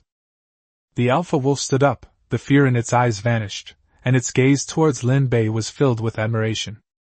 It raised its head and howled, and the entire pack of wolves behind it stood up at the same time, all looking at Lin Bei. With eyes just like the alpha wolf, Lin Bei's current status in the wolf pack is equivalent to that of the alpha wolf. Lin Bei originally planned to kill these wolves and use them as resources, but now, what should he do with them? It's definitely not suitable for eating. Wolf meat tastes mediocre, as Lin Bei has tried before. Moreover, as a beast tamer, Lin Bei had no intention of eating his beast tamers. Just then, a bold idea suddenly popped into Lin Bei's mind. Lin Bei opened the beast taming panel without hesitation. Upgrade from level 2 to level 3, 600 energy points. A silvery white light shone from the howling wolf, and a chilling aura surged from its body, quickly spreading to the wolf pack behind it. A very faint frost mist rose from the edges of each wolf's fur, and tiny ice crystals formed in the sand beneath its paws. Howling Wolf upgraded to level 3, Awakened Ice Control ability. Shared by the pack, all pack members gain basic ice attribute abilities. Lin Bei continued, advancing from level 3 to level 4, gaining 1,500 energy points. An even denser silvery white light exploded from the howling wolf's body, and its size expanded again, its shoulder height jumping from 2 meters to 3 meters. Their limbs grew thicker, and their claws were covered with a layer of frost that wouldn't melt. The aura of the entire wolf pack jumped up in sync with the leader's rise. Howling Wolf upgraded to level 4. Ice Control ability upgraded, can condense ice blades for ranged attacks. Upgrade required, 6,000 energy points. Upgrading further would require 6,000 energy points.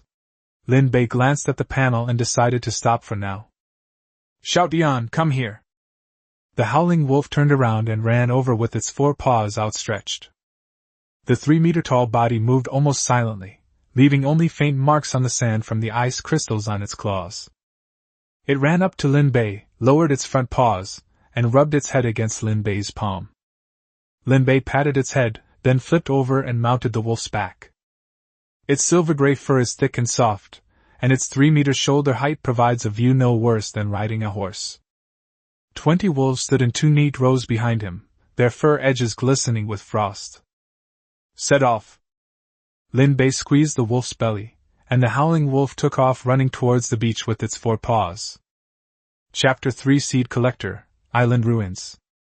On the beach, the guards saw the wolves rush out and immediately went on high alert. The veterans in the front row drew their swords, and the soldiers in the back row immediately formed ranks. Zhang Fei took a step forward, his hand on the hilt of his sword, ready to strike at any moment. One of our own. Lin Bei's voice came from behind the wolf pack. Howling Wolf ran out of the pack with its 4 paws outstretched, with Lin Bei sitting on the back of the 3-meter-tall silver-gray giant wolf. Once the guards recognized who it was, they all sheathed their knives. Zhang Fei stepped forward, his gaze falling on the guard wolves behind Xiaotian Wolf. The 3-headed guard wolf is nearly 2 meters tall at the shoulder, with dark gray fur and ice-blue eyes. Ada descended from the sky, its wings still unfurled as it set its sights on the other side. 1 head per person, choose for yourself. From now on, these wolves will be the mounts of the Xuanwu Guard. Lin Bei understood their meaning and spoke up. Ada and Zhang Fei showed no politeness towards Lin Bei whatsoever. Lin Bei looked so cool riding the wolf. What grown man doesn't dream of owning a cool ride? Several veterans also began to get acquainted with the ordinary wolves and choose their own mounts.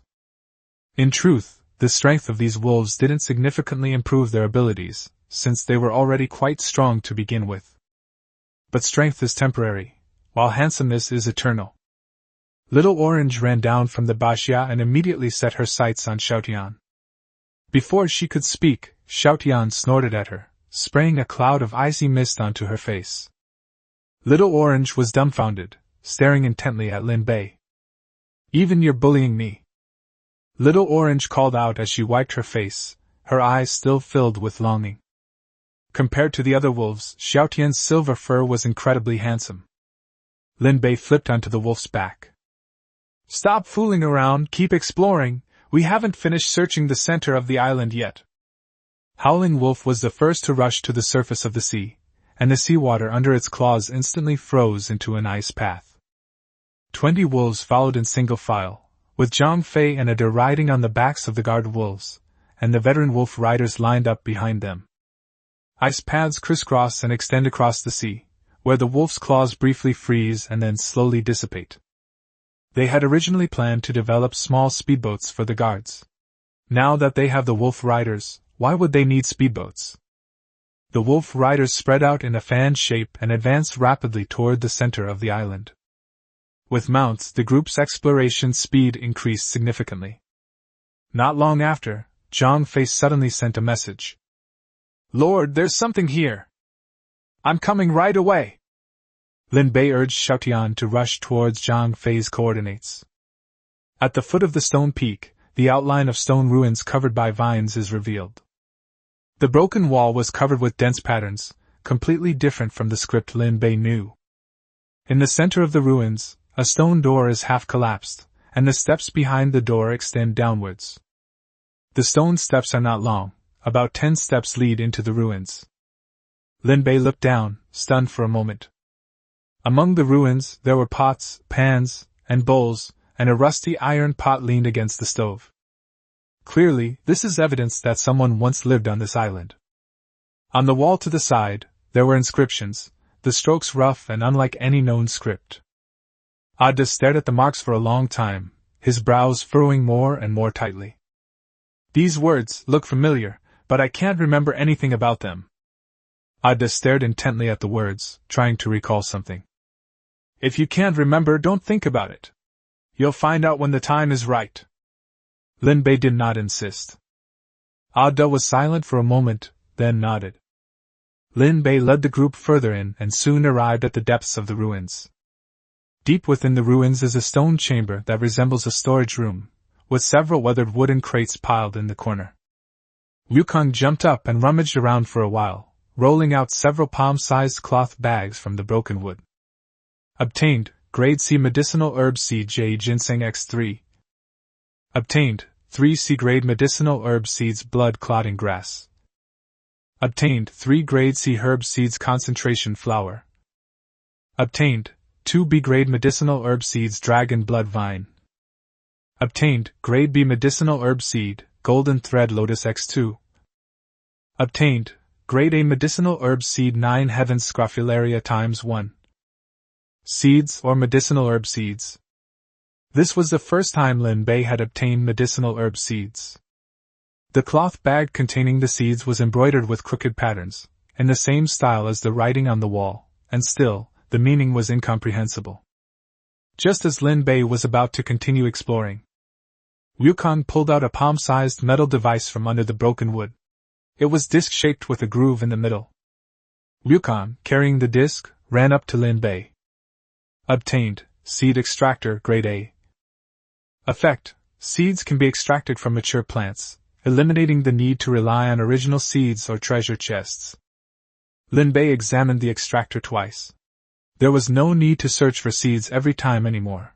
Mature crops could be directly used to extract seeds for propagation. For Xuanwu City, this device is more important than any weapon. It's a perfect match for Lin Bei's talent. After exploring the area again, and finding nothing else, Lin Bei was not disappointed. One shouldn't be too greedy. Just these medicinal herb seeds and seed extractors alone have made Lin Bei a fortune. Sure enough, the first person to try something new always reaps the greatest benefits. If we were still wandering in dangerous waters, how could we have such an opportunity?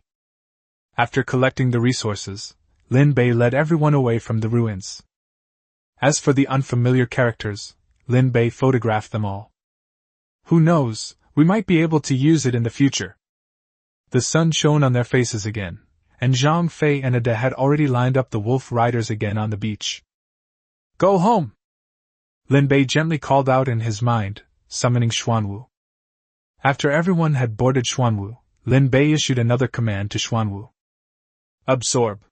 Xuanwu let out a low roar, and earth attribute energy surged out from the edge of its shell, covering the entire island. As the soil and rocks were continuously absorbed, iron ore, copper ore, and mithril ore emerged from the rock strata and flew towards Xuanwu City in large swathes. Trees were uprooted, soil was removed layer by layer, and the island shrank at a visible rate. Lin Bei wouldn't leave any resources behind, just like a goose plucking feathers as it flies by. Received, iron ore X1221. Received, 887 copper ore. Received, mithril ore X122. The warehouse was filled with wood and stones, and Lin Bei was too lazy to count them. While the others were busy sorting and storing the resources, he turned and walked toward the planting area. Su Xiaowan had just straightened up from the terrace fields when she saw Lin Bei and immediately jogged over. Lord of the city, you've come at the perfect time. The C-grade crops you planted last time are ripe. Lin Bei followed her to the high-grade soil area at the foot of the lightwing tree. Su Xiaowan squatted down and pointed out each item to him one by one. Purple jade bamboo shoot, grade C moderately increases strength and constitution. Tianshui bean, grade C moderately increases speed and constitution. Wolf tooth potato, grade C moderately increases speed, excellent flavor after cooking. Lin Bei looked at them one by one and nodded. This batch of grade C crops is of good quality. While it's not exactly scarce in Xuanwu City right now, it's more than enough to supply the canteens and trading areas with high-end ingredients every day. He took out the seed extractor, pointed it at several crops, and selected which one to use. The next moment, seeds appeared in the disc on the extractor. Obtained, 20 grade C purple jade bamboo shoot seeds. Obtained, 20 grade C tianshui bean seeds. It really worked. Lin Bei's gaze fell upon the mutated crops to the side. This is Lin Bei's real goal this time. Chapter 4, Collecting Seeds and Expanding the Scale. Lin Bei then aimed the extractor at the next plant. The purple jade bamboo shoot trembled slightly, and a few seeds shimmering with purple light floated out from the bud. Obtained, 8 mutant purple golden bamboo shoot seeds grade B. He picked up a seed and examined it against the light. The seed coat had concentric rings of dark purple veins, completely different from ordinary grade C seeds. The biggest headache used to be that crops couldn't be saved for seed. Growing good crops is a one-off deal. If you want to grow them again, you can only wait for the next mutation. And now, it's finally been upgraded.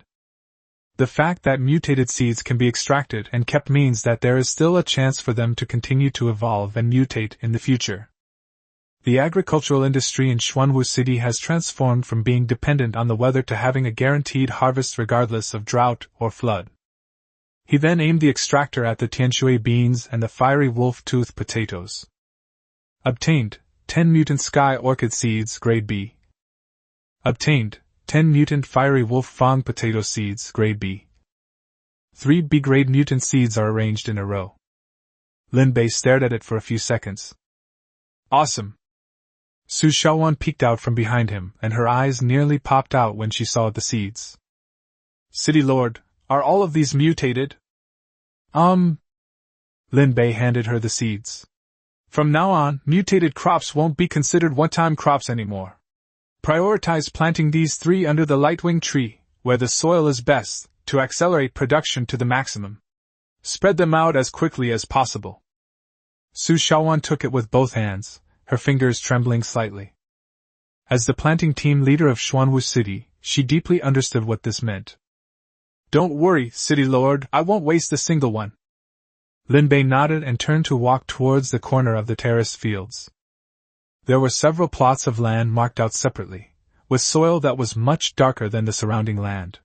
It was a high-grade soil formula that Su Shaoan had prepared herself, mixed with fertilizer from the fallen leaves of the lightwing tree.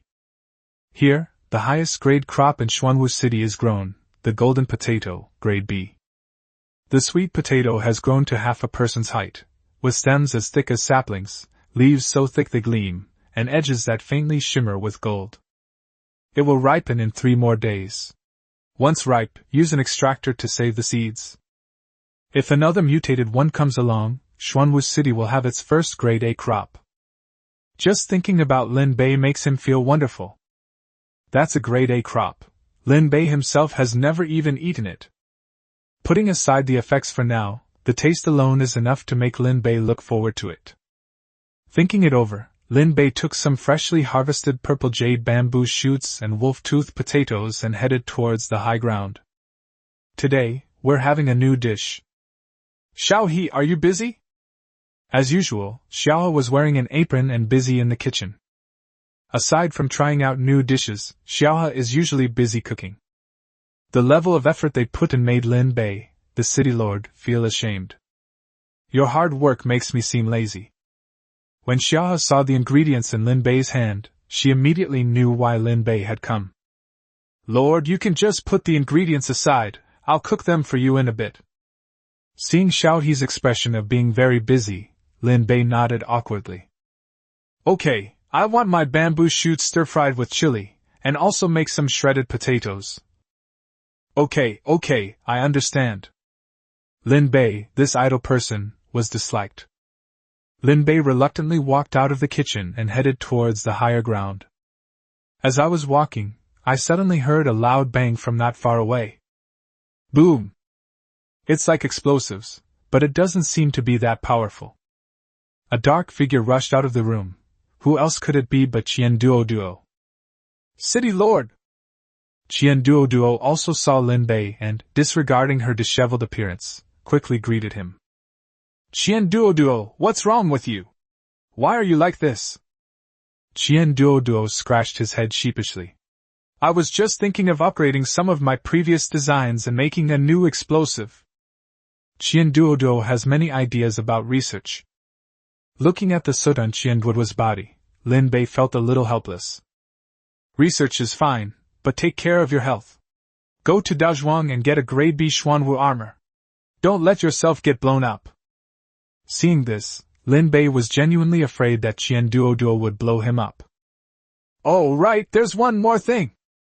Lin Bei suddenly thought of the points issue.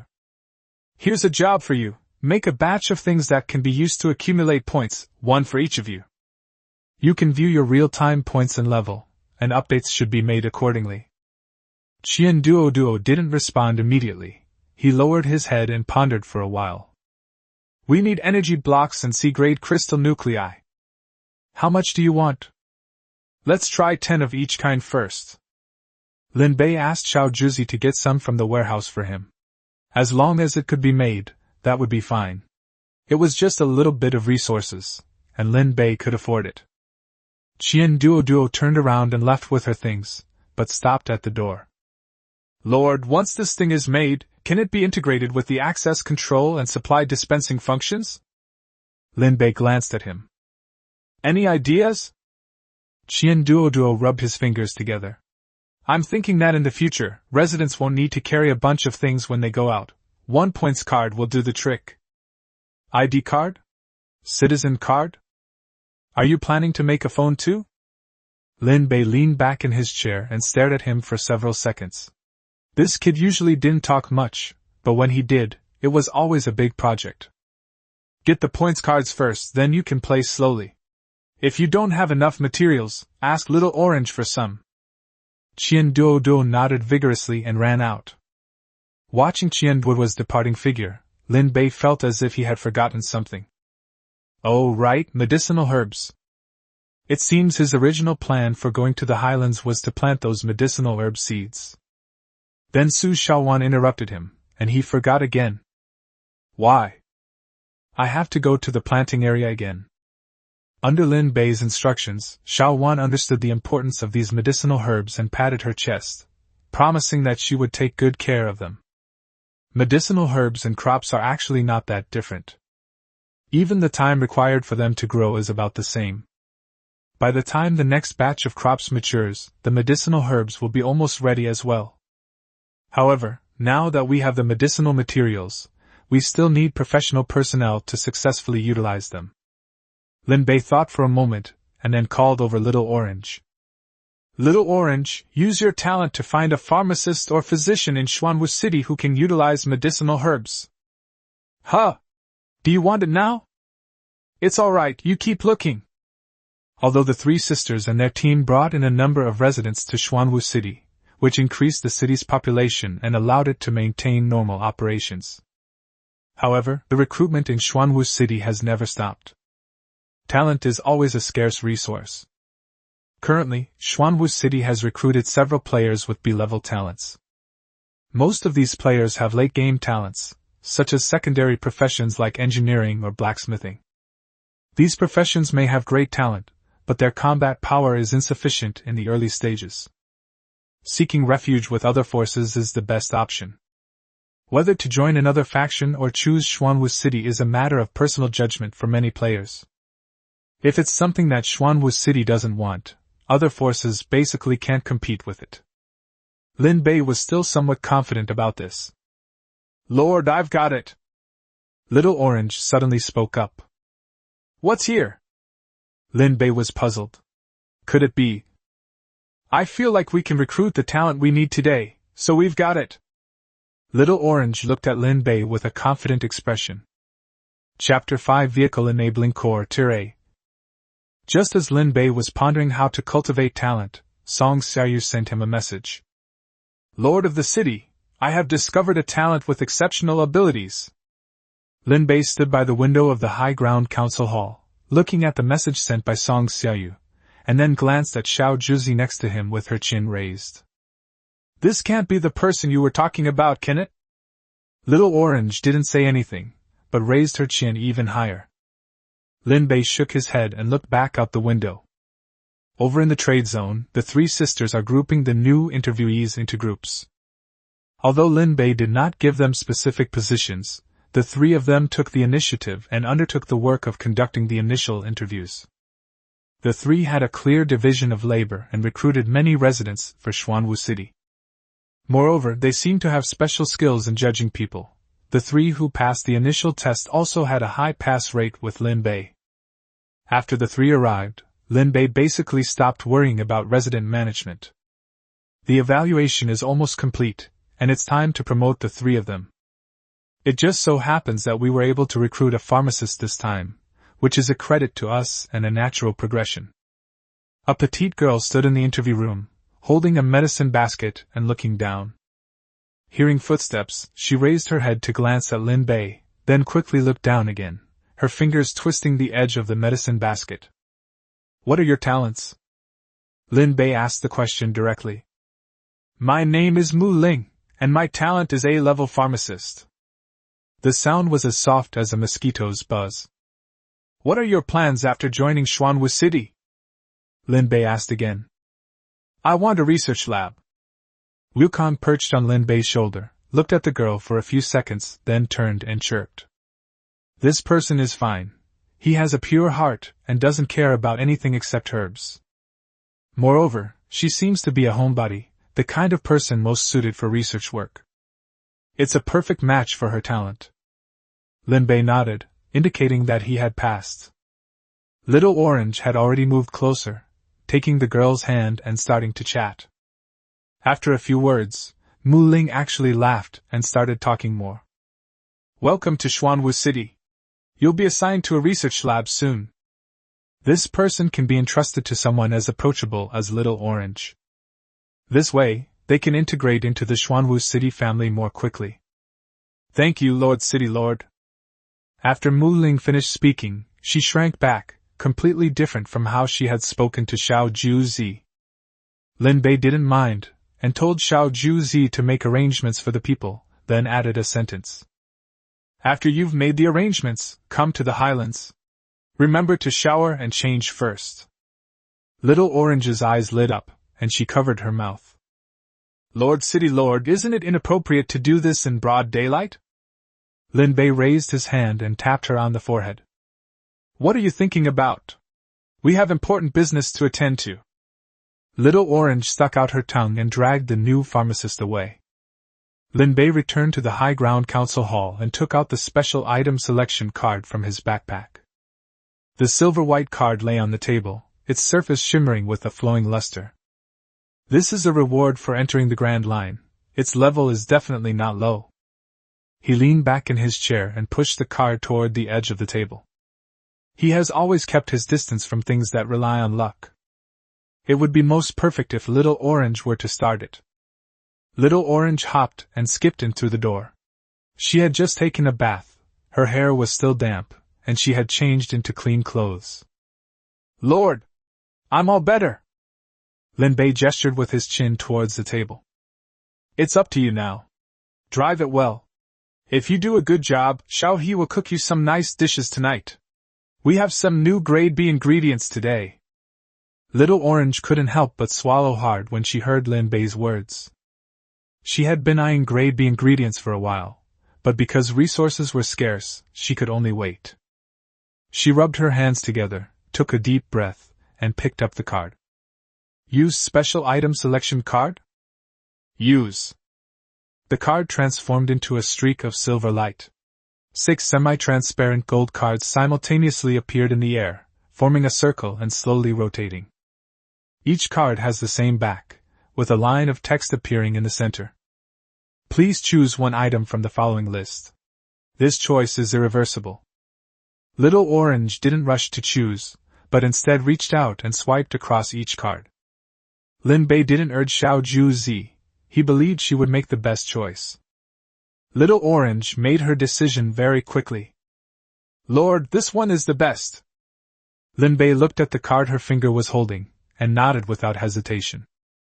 Select. Little Orange took a deep breath and reached out to tap the card. The card is flipped over, revealing its front side. Little Orange stared wide-eyed at the cards in her hand.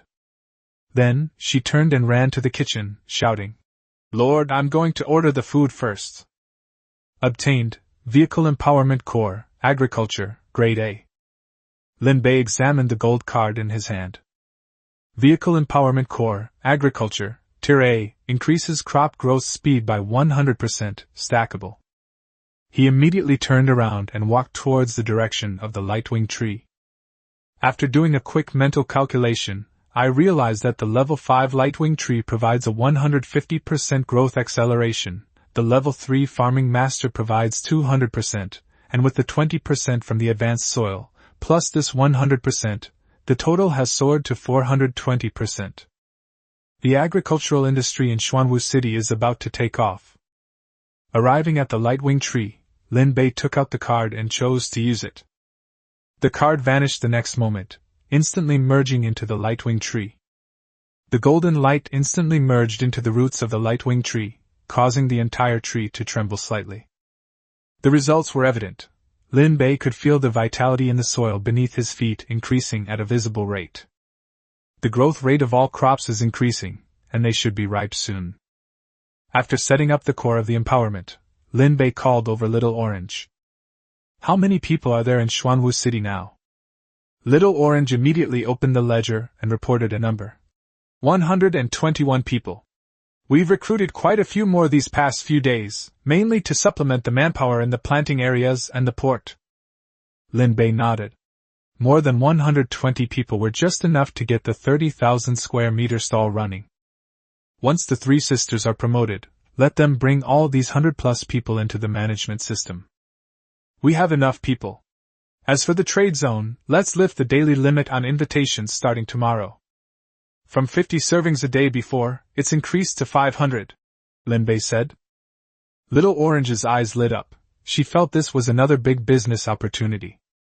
With enough manpower, the trade zone can be fully operational. Now it's time to boost customer traffic.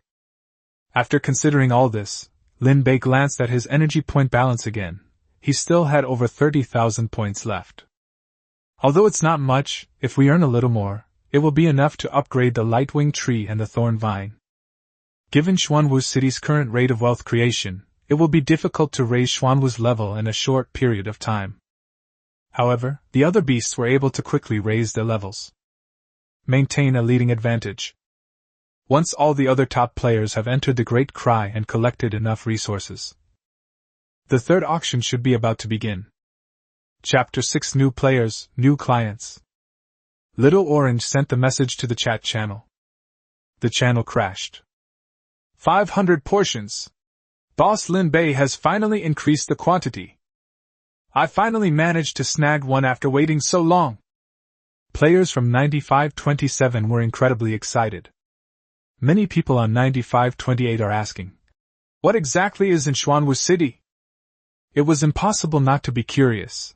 The players of 9527 were so excited that they couldn't help but become curious themselves. Joining in the fun is human nature. However, no one replied to them. They were all discussing what to buy tomorrow.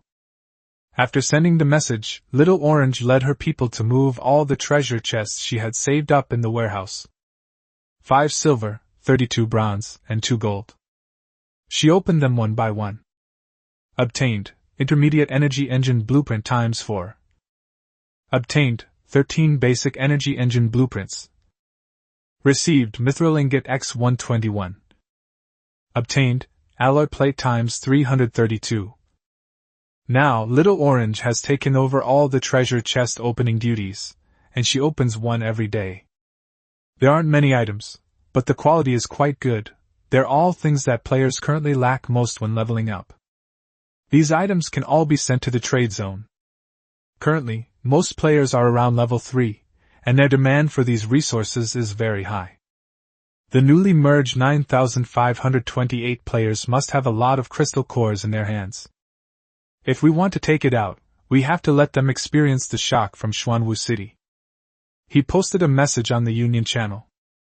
Before long, the 3 sisters reached the high ground. Lin Bei got straight to the point. When you officially join the management team, you can currently bind 150 people, prioritizing those with high talent. I will find talent upgrade stones for you. The three sisters exchanged glances. The second sister spoke first. City Lord, does this mean we've been officially promoted? Lin Bei nodded. Now that the test was over, it was time for them to use their talents. In Xuanwu City, the hardest thing is to become one of Lin Bei's own people. Once you become one, you will enjoy the best resources and the best treatment. Thank you, Lord City Lord. Soon, a new announcement was posted on the bulletin board. Song Xiaoyu, Song Xiaoyun, and Song Xiaoya have been officially promoted to resident administrators, responsible for resident statistics, interviews, and talent management. Many residents also noticed the new announcement and approved of the three individuals. The residents have witnessed what they have been doing these past few days. Next is the binding list.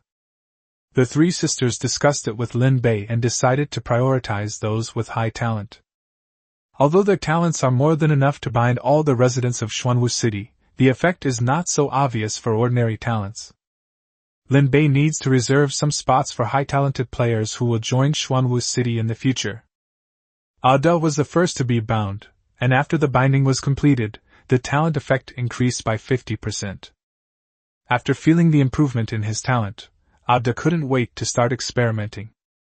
He stood on the training ground and swung his sword twice, the wind from the blade carving 2 furrows into the ground. The power has visibly increased significantly. Moreover, this binding has no impact on the bound party. You can undo it any time you want. This made Lin Bei even more satisfied. He certainly didn't want another uncontrollable factor to emerge in Xuanwu City. Watching Ada's improvement, Zhang Fei was also eager to try. It's my turn. Even Lin Bei himself was drawn into the bond with the three sisters. Once the binding was complete, I could feel the effects of the farming master's talent expanding slightly within my body. My perception of crops is more acute than before. Soon, all group leaders and high-talent residents were bound together. Everyone could feel the improvement in their talents, and they couldn't wait to go and experiment. Qian Duoduo was the last one to be bound. Right after binding, he suddenly felt that he had a lot of ideas. For example, the task Lin Bei had previously assigned him to make scoreboards. Qian Duoduo suddenly stood up and said to Lin Bei, Lord, I have an idea. After saying that, he turned and ran off in a flurry. Lin Bei shook his head. That's how researchers are, we're used to it. At 6 o'clock the next morning, 500 invitations were put on the shelves. Players who had been waiting in the trading channel snapped up all 500 cards almost instantly. In a few seconds, not a single one remained. Most of them were won by people from the 9527 newbie village. Many people who bought 9528 only hesitated for a moment before realizing that the items were already sold out. Ultimately, I still haven't experienced Xuanwu City, so I have no idea what to expect. Someone who managed to snag one immediately took a screenshot and posted it in the chat channel to show off. Players who were too slow and missed out on the chance to grab it were filled with lamentations. Although it's still fast, it's much easier to grab a ticket than before, and there are clearly more people who managed to do so. Soon, streaks of pale golden teleportation light lit up the trade zone plaza. Many of the first batch of players who managed to snag an invitation arrived without hesitation. Many players who were visiting Xuanwu City for the first time stood in the center of the square, looking up at the surrounding buildings with their mouths agape. This is the Xuanwu City Trading District. This street is much wider than I expected. Is that a restaurant? It smells delicious. It's morning, and many players have rushed over without even having breakfast. The restaurant, which had just opened, became the primary destination for many people. The employees in the trade zone were well prepared, standing at the entrance of their respective shops, greeting each player who walked in with a smile. At the breakfast stall, Xiao He and her cooking team started working before dawn, carrying out steamers one after another. The fragrant steamed buns and piping hot and sour noodles made the new players' mouths water. Hot and sour noodles! I want hot and sour noodles! The name, hot and sour noodles, has already spread throughout the chat channels recently. After all, almost every player who comes to Xuanwu City will eat a bowl of it. Moreover, there were almost no negative reviews, which made many players who had never been there remember it well. Soon, the first player received his hot and sour noodles, picked up the bowl, and took a bite. Then I froze completely. How come this hot and sour rice noodle soup is so delicious? I initially thought the reviews of hot and sour noodles in the chat channel were exaggerated, but after trying them myself, I realized they were true. It's so delicious!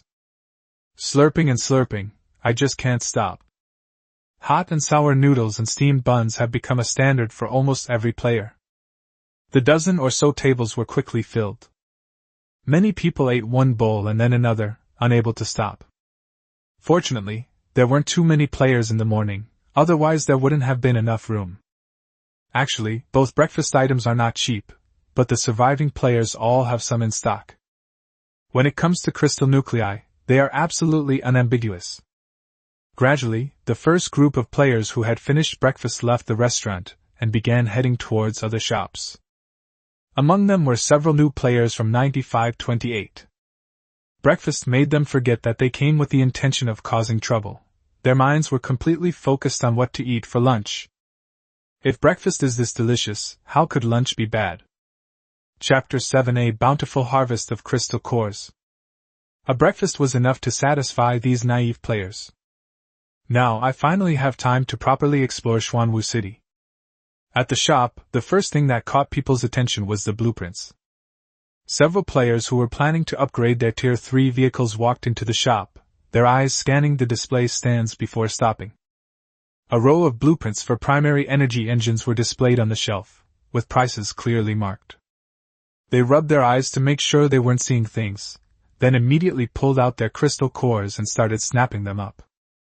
Half of the basic blueprints were sold in less than half an hour. At this rate, we probably won't have enough to sell today. The blueprints for the intermediate range energy engine are still firmly displayed on the shelf. Not many people can afford it, it's still considered a high-end product. Among the players who logged into Xuanwu City today, there happened to be several members of the top guilds in server 9528. Their guild leaders all have vehicles that are stuck at level 4 and haven't been upgraded yet. In 9528, Tier 4 was already the top tier vehicle. However, after the servers were merged, they couldn't even make it into the top 10. They also wanted to upgrade their vehicles, but they couldn't get their hands on the crucial intermediate level energy engine blueprints. These top players are also puzzled. Where did player 9527 get his blueprints? And now, they finally know. They were stunned for several seconds when they saw the price of the intermediate blueprint, and then immediately sent the message back to their guild channel. President! There are intermediate engine blueprints in Xuanwu City. Price clearly stated. Come quickly! Several association presidents, upon seeing the message, thought they were seeing things. The resources they desperately sought were being sold directly on shelves in Xuanwu City. No, I must go to Xuanwu City right now, immediately. Several top players of the 9528 were anxious, fearing that they would miss out if they were too late. One by one, messages were sent in the chat channel, offering high prices for invitations to Xuanwu City. They are not afraid of high prices, they are afraid of no one selling. As soon as someone posts it, they're instantly snapped up by them, which has allowed many players in 9527 to make a fortune. The players in Group 9527 laughed when they saw how anxious the guild leaders of Group 9528 were. Now you know why we admire Boss Lin Bei so much. After several guild leaders bought the invitations at a high price, they sent them directly without hesitation. Any worries or fears have long been forgotten. As soon as they stepped into the trade zone square, several people simultaneously sniffed. The aroma of hot and sour rice noodles mixed with the fragrance of steamed buns wafted over from the breakfast stall. One of the subordinates' stomachs growled. President, how about we grab a bite to eat first? It's not that he's useless, it's just that the smell is too good. The president slapped him on the back of the head. Go buy the blueprints first, and don't forget why we're here. The group headed straight for the shop. On the display stand, the blueprints for a mid-range energy engine lay quietly, priced within their acceptable range. Without saying a word, the president took out the crystal core. After the shop assistant took the crystal cores and checked the quantity, he took out the engine blueprints and handed them over. You're really giving it to me like this? The president was still a little incredulous when he received the blueprints. Esteemed customer, the goods in Xuanwu City are clearly priced and fairly sold. Since you have paid for the crystal cores, the items are naturally yours. The shop assistant explained gently, while secretly calculating how many points she would earn as commission for each blueprint sold. If I save up a little more money, I should be able to move into a Class B house in a few days. How wonderful! Xuanwu City, mighty and powerful! This was a heartfelt remark from the president. So this is Xuanwu City, the Xuanwu City that player 9527 praised. Several intermediate-level blueprints were snapped up by the guild leaders of 9528. After buying the blueprints, the group finally breathed a sigh of relief. The president put the blueprints away, patted his backpack, and then sniffed. Now, can we go for a walk? Over at the breakfast stall, the hot and sour noodles were still steaming. The restaurant's menu listed several D-level dishes, which were not cheap. One of the association presidents stared at the menu for a long time. Grade D crops? We wouldn't even dare to eat them ourselves, and you're selling them here directly? Someone tugged at his sleeve and pointed to the equipment shop next door. D-grade weapon, 30 D-grade crystal cores. Grade D armor, 40 grade D crystal cores. Holy crap, at this price, you can actually buy a weapon of this caliber? The group exchanged glances and then rushed into the store at the same time. Buy this one! I want that one too! It's just a crystal core, everyone has one. Excessive spending. They are even more generous than the previous 9527 players. They used to have money but nowhere to spend it, but now they finally have somewhere to spend it. The association presidents browsed the trade zone, stuffing their backpacks to the brim, before finally crushing their return invitations with satisfaction. Weapons, equipment, resources, and most importantly, upgrade blueprints. From now on, you must come to Xuanwu City often. Upon returning, the first thing the union presidents did was convene a meeting of the core union members. They recounted everything they had seen and heard during their trip to Xuanwu City, and also brought out all the supplies they had purchased. These were all purchased from Xuanwu City. Everyone was a little dumbfounded when they saw the resources that the various association leaders had brought out. These things can indeed be bought in one place. Things that they previously struggled to obtain even through resource exchange, they acquired so easily? The president ignored the members' surprise and continued speaking. From now on, the union will set up a liaison officer in Xuanwu City to go there once a day and keep a close eye on the trade zone. Report any new resources as soon as they are added. After making the arrangements, the top players opened Lin Bei's private chat again. Brother Lin Bei, I am the president of the 9528 Battle Heaven Alliance. Please take care of me in the future. Hello, boss. I'm from Starsea Pavilion 9528. Remember to let us know if you have any good stuff. Messages kept coming in, and Lin Bei replied to each one politely. These are all gods of wealth, so you have to treat them well. He sent a message to Zaijuzi, asking her to open an independent channel for each top guild, with 5 invitations per guild per day, so there would be no need to compete for them. With this, the transaction chain in the region was reopened. In just a few days, Lin Bei and Xuanwu City left a deep impression on the players in the newly merged server. Go to Xuanwu City to buy things. And go to Xuanwu City even more to buy the best things. In the evening, Little Orange brought all the crystal cores she had obtained that day to Lin Bei. The strategy remains the same: collect a portion of the sea-level resources as strategic resources, and absorb all other lower-level resources. The next moment, Lin Bei's energy points began to surge. The energy points that were almost used up were once again exceeded 100,000, reaching 135,000. Cool. The haul was even better than at the previous auction. These new players from the merged server do indeed have quite a few crystal cores. Moreover, it is foreseeable that as Xuanwu City's reputation spreads among new players, its daily revenue will increase. Now, it's time to upgrade the thorn vine and the lightwing tree. The lightwing tree didn't have any particular thoughts, but the thorn vine felt that it couldn't completely entangle Xuanwu City, and complained to Linbei every day. Chapter 8 Fire Resistance Agents. Night falls. The trade zone is closed. The last group of players crushed their return invitations and were teleported away. Only the residents of Xuanwu City remained on the streets. Linbei stood atop the high ground, looking around. There were no outsiders present, and the timing was perfect. He first walked towards the lightwing tree. The veins on the tree trunk gleamed faintly in the night. Do you wish to use 60,000 energy points to upgrade the lightwing tree to level 6? Yes. Golden light burst forth from the tree trunk. The tree canopy suddenly shot upwards a great distance. A warm, golden curtain of light poured down from the edge of the tree canopy. The entire Xuanwu City was bathed in warm golden light. The sweltering heat of the night was swept away. The residents were drawn by the commotion and came out to see what was happening to the lightwing tree. They immediately realized that it was the city lord's doing again. The lightwing tree has been upgraded to level 6, and its growth area has been increased to 300 by 300. Growth acceleration increased to 300%.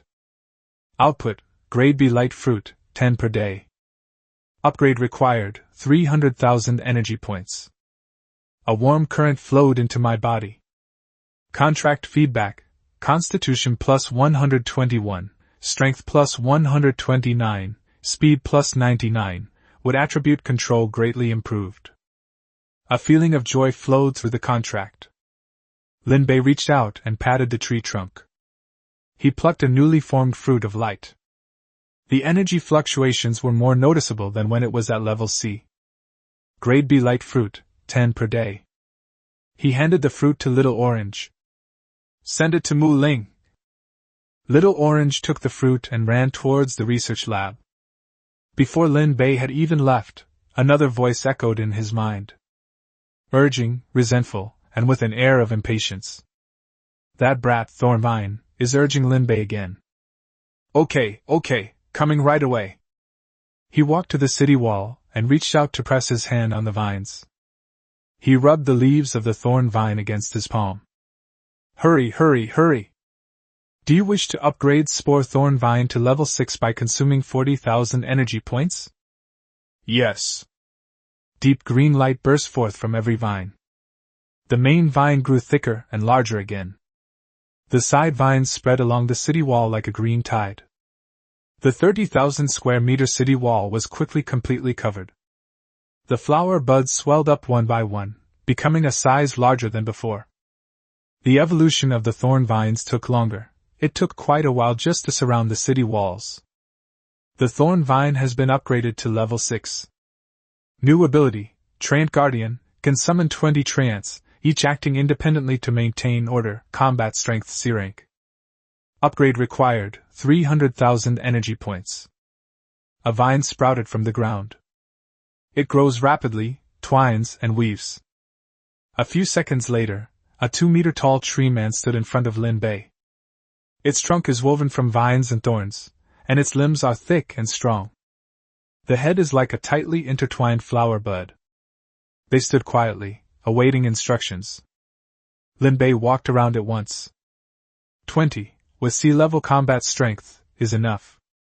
In the future, the tasks of maintaining order in the trade zone, patrolling the city walls at night, and guarding the trees can all be shared. Good, this upgrade was definitely worth it.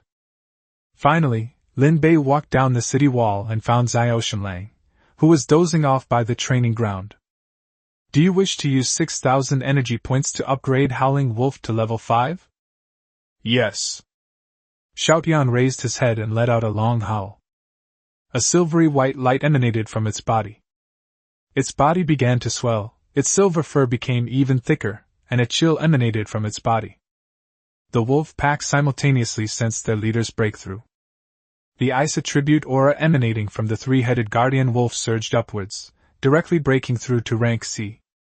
The levels of all ordinary wolves are also increasing in tandem. A pack of wolves leveled up together, causing the training ground to be covered in a layer of frost. The effect is almost as good as a refrigerator. No, this effect seems to make it usable as a refrigerator. When we get back, we can have Qian Duo take a look at it. Inside the lab, Qian Duo, whose face was covered in dark circles, was unaware that she had been given yet another task. Howling Wolf upgraded to level 5, Combat Power B rank. Shared pack stats, Guardian Wolves are upgraded to rank C, and regular wolves are upgraded accordingly. Upgrade required, 50,000 energy points. Lin Bei glanced at his energy point balance. He had over 20,000 left. We're broke again. Next, I need to accumulate energy points to prepare for upgrading Xuanwu. Little Orange yawned, tears of sleep still glistening in the corners of her eyes. Lord of the city, Mu Ling needs to speak with you. Lin Bei had just finished washing up, and her hair was still a little sticky. Looking at the two people in front of her, Little Orange was so sleepy she could barely keep her eyes open, and Mu Ling, with dark circles under her eyes, twisted the hem of her clothes with her fingers, hiding behind and not daring to go forward. Lin Bei checked the time again. It was past 5 o'clock. He was speechless. What are you doing so early? Little Orange yawned again. There's no way around it. The wood spirit is socially awkward. She was too scared to come by herself, and insisted that I come with her. I sacrificed my precious sleep for the sake of Xuanwu City. Lin Bei ignored her banter and looked at Mu Ling. Mu Ling took out several bottles of potions from her backpack and placed them on the table, speaking so softly that they were almost inaudible. Lord, I have turned the fruit of light into a potion. Lin Bei picked up a bottle. The pale golden liquid inside glowed faintly. It has a similar color to the light potion that Xiaohe made before, but the light is more intense and pure. Light Spirit Potion, Grade B, greatly enhances physique, speed, and strength. Its healing effects are exceptional. It can revive anyone with a last breath. Holy crap, this is good stuff. As long as there's still a breath left, they can be saved. You won't find another place in the entire region with this level of treatment. In addition, a D-grade version of the light potion has been released, where one B-grade light fruit can yield 300 bottles, increasing efficiency by more than 10 times. Mu Ling's talent as a pharmacist is indeed more suitable for potion refining than Xiaohe's talent as a cook. Everyone has their own area of expertise. Mu Ling took out a few more bottles of red potion and placed them on the table, raising her voice slightly. And this, fire resistance potion. The cost of one E-grade crystal core is about the same as the cost of a single vial, which can last for 3 hours. The cost is very low. Lin Bei picked up a bottle and examined it against the light. The cost was about 1 E-grade crystal core, and it provided 3 hours of fire resistance. This stuff was practically hard currency these days. It is low cost, effective, and can be mass-produced stably, making it a steady and reliable source of income. He put down the medicine. Little Orange, the light spirit potion should be reserved for the guards and core personnel. Take the fire resistance potion to the trade zone and put it on the shelves. Don't set the price too high. Focus on volume. Materials for the Wood Spirits Research Lab will be prioritized, and B-grade fruits of light will be supplied to her first in the future. Mu Ling looked up at him, her eyes lighting up. This little girl is only interesting to him because she's related to alchemy. Thank you, Lord City Lord. Lin Bei looked at the dark circles under her eyes and added a comment. The medicine is good, but please stop staying up all night. If my health deteriorates from overwork, who will make medicine for Xuanwu City? Mu Ling nodded vigorously, her eyes slightly red. Little Orange yawned again beside her. And what about me? I stayed up half the night with her. Let Xiaohe cook you a couple more dishes. Little Orange happily took Mu Ling's hand, and the two walked outside. Lin Bei glanced at the sky, which was about to brighten, and decided not to go back to sleep. Who told me, the city lord, to be destined for a life of toil. Get up and get to work. Chapter 9 Points Card Terminal. The invitations sold out instantly as well. 500 copies, gone in seconds. This time, even more players participated in the flash sale. No, we're not different now, we're all from Region 996. Yesterday, after those guild leaders went back and spread the word, even the previously resistant 9,528 players now know that Xuanwu City has intermediate engine blueprints, D-grade equipment, and other good stuff.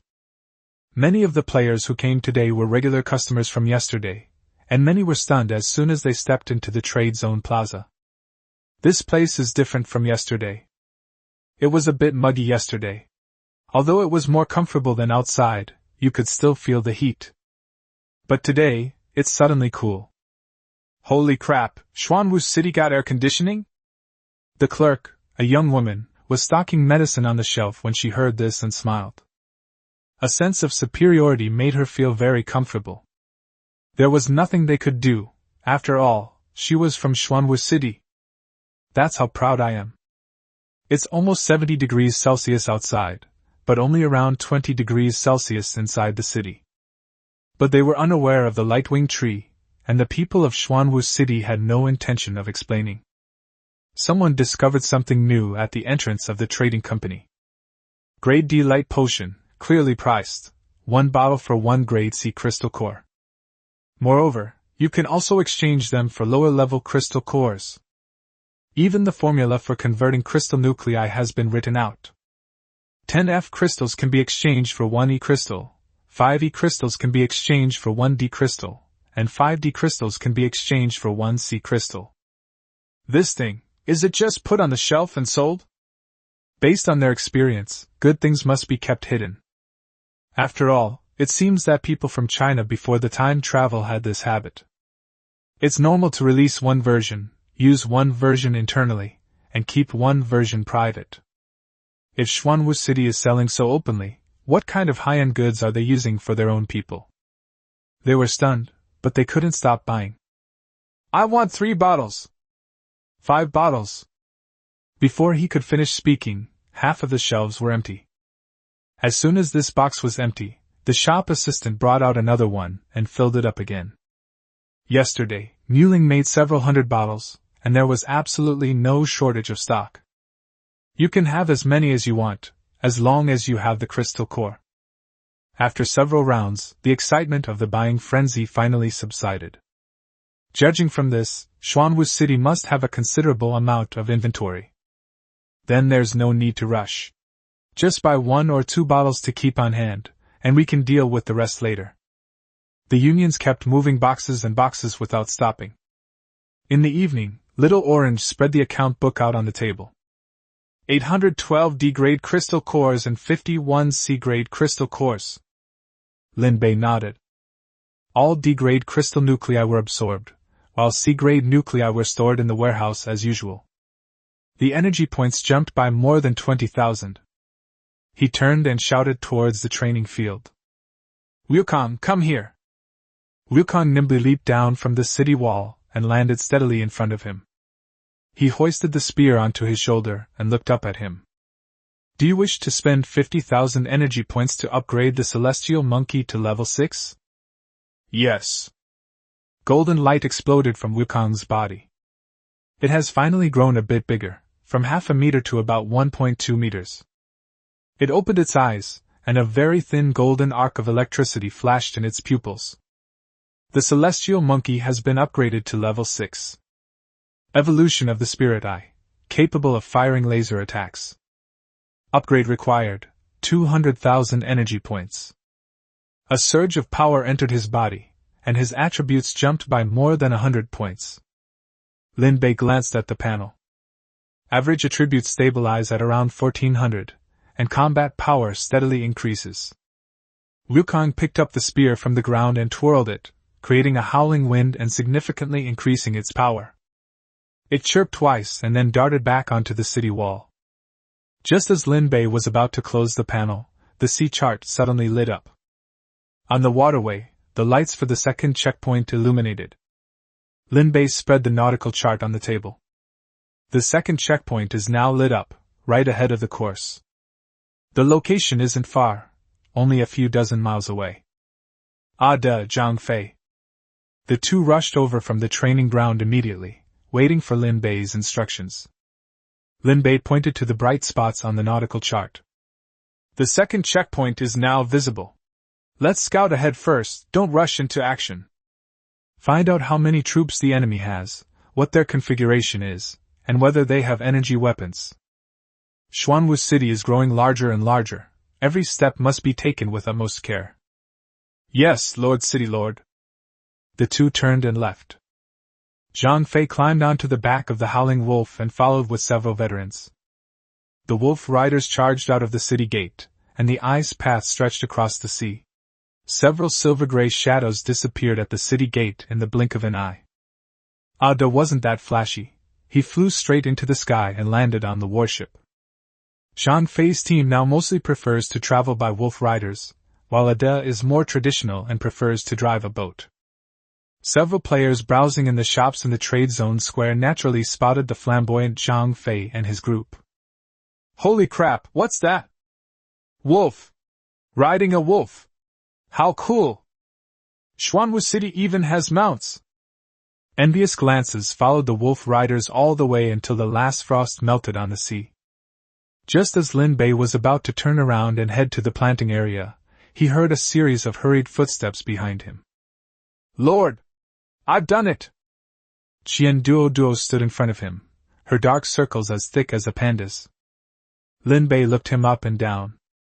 If people see you like this, they'll think I, Lin Bei, am exploiting the residents. What if rumors spread that my great Xuanwu City is Mianbei? Will you go and refute them?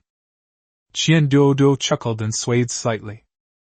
Lin Bei shook his head, took out a bottle of D-grade light potion from his backpack, pried open his mouth and poured it down his throat. After taking the medicine, Qian Duo's complexion visibly became rosy, and her dark circles faded. He paused for a moment, then his eyes reddened. Lord of the city, I'm so touched, sob sob sob. All right, stop pretending and take the stuff out for us to see.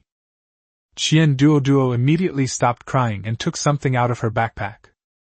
It is a flat rectangle, slightly larger than the palm of your hand, with a dark silver alloy shell and a simplified totem of Xuanwu City engraved on the surface. Once opened, the upper part is the screen, and the lower part is the control area. The screen was lit up, displaying a simple interface with a simplified icon of Xuanwu, a mythical tortoise, in the center. Lin Bei took it and looked at it twice, flipping through it over and over. You made a laptop? It's not a computer. It's a points card terminal. Qian Duo leaned closer and swiped her finger across the screen. The interface redirects, with the resident's ID displayed in the first line, real-time points in the second line, and the current rank in the third line. He swiped again, and a resource exchange list popped up on the screen, with levels F to D all listed, and the required points marked next to them. Swipe again, and the material collection record and attendance record will all pop up. This is what I said last time, one card solves everything. Qian Duo rubbed her fingers together. This is all we can do for now. I'm still researching other functions of the household registration system. Lin Bei closed the terminal and put it back in Qian Duo's hand. Get the materials from Little Orange. I'll give you access to the research. Also, you can start preparing to move now. For a talent like Qian Duo, it's only natural to keep him firmly tied to Xuanwu City. I'll arrange everything for you, from your status to your position. Chapter 10, Node 2 Fleet War. Soon, a new announcement was posted on the bulletin board about Qian Duo's reward. Announcement: Qian Duo has developed a points card terminal machine, which will reward 1,000 points. He was assigned C-level resources, moved into a Class A street, and served as the head of the props research room. The news spread quickly, and the residential area became lively. Even that fat guy Qian Duo succeeded. A grade A house, grade C resources, 1,000 points, all in one go, so comfortable. No one is jealous, only expectant. After the points system was posted, everyone started calculating their own points. Once you accumulate 200 points, you can upgrade to grade B and get a one-bedroom apartment. Once you accumulate enough points, you can exchange them for D-grade ingredients, and then exchange them for a lot of other things. What Qianduoduo is doing today might be there tomorrow. There is now more anticipation for the future. 2 new buildings have been erected in Linbei, at the very back of the residential area.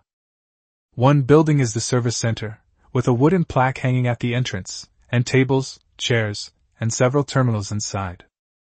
The other building is the Points Redemption building, with lists posted on the walls. A set of pots and pans costs 50 points, bedding costs 20 points, clothes cost 10 points, and D-grade ingredients cost between 30 and 100 points. Above that are sea-level ingredients and house upgrade permissions. Most of the items are small gadgets, made by the research department and the forging group. They are inexpensive but can make life more comfortable. Residents who were taking a break gradually headed to the service center. A line formed in front of the terminal, and the 3 sisters led people to enter information one by one. The points cards were handed out one by one, and the points I had accumulated from working a few days ago were already recorded on them. The person who received the card looked down and examined it repeatedly. "Can it be used now, big sister?" Song Xiaoyu nodded, and the man grinned before making his escape. "With points credited to my account, of course I'll spend them." After receiving the card, I turned around and ran to the redemption building next door, looking at the list one by one. A middle-aged man redeemed a set of bedding with his points. He didn't need it. He simply had some money and wanted to spend it. "I've wanted to change it for a long time." Someone nearby replaced their pots and pans, intending to fix up the basic necessities of their home first. Although the house Lin Bei had prepared was not small, it lacked basic amenities and didn't feel like home. For people, home is more than just a place to live. Several residents who had just come out of the exchange building looked up and saw Lin Bei standing on the high ground. "Lord City Lord, you're too kind! The City Lord is awesome!" Lin Bei waved to them, then turned and left. Lin Bei saw the smiles on everyone's faces. I never expected that such a small thing could make everyone so happy. In the future, we can also study more about these convenient little items. It wasn't that Lin Bei had a conscience. It was simply because Lin Bei felt that if he made his subordinates happy, they would definitely be more motivated to work. Lin Bei has always considered himself a heartless boss, and that's exactly right. Not long after, Zhang Fei returned with the exploration team. He jumped off the wolf's back and walked up to the high ground in a few steps. "Lord of the city, we've figured out the second node." Lin Bei leaned back in his chair, waiting for him to continue. "Still guarding warships, 3 in total, twice as many as in the first level. There are also significantly more ranged weapons now. There are 3 commanders, all of them rank B." Lin Bei frowned. The first level only had 1 B-rank commander, but the second level doubled that number. The difficulty increased quite quickly. "I hope the next node won't just drop an A-level character." Zhang Fei didn't reply, but the expression on his face said it all. This is certainly not good news for other ordinary players. However, for Xuanwu City, 3 B-level enemies are nothing.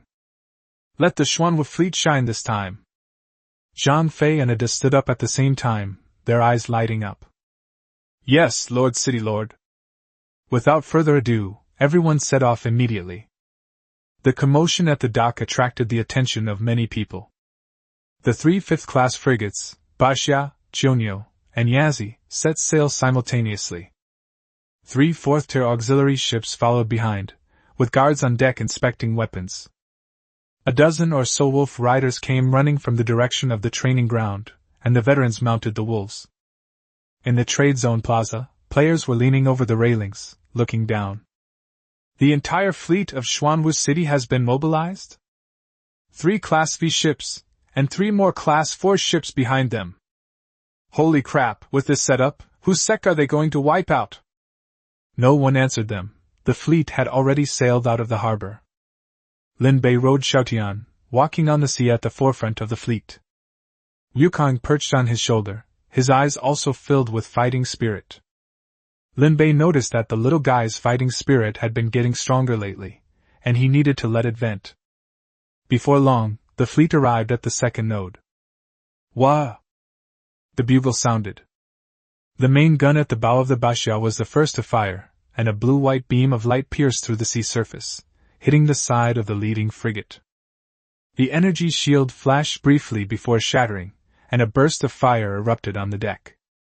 The main guns of the Chionyo and Yazi followed closely behind, with two beams of light striking the bows of the other two warships from the left and right.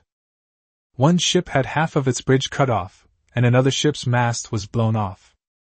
The power of the main gun has never disappointed.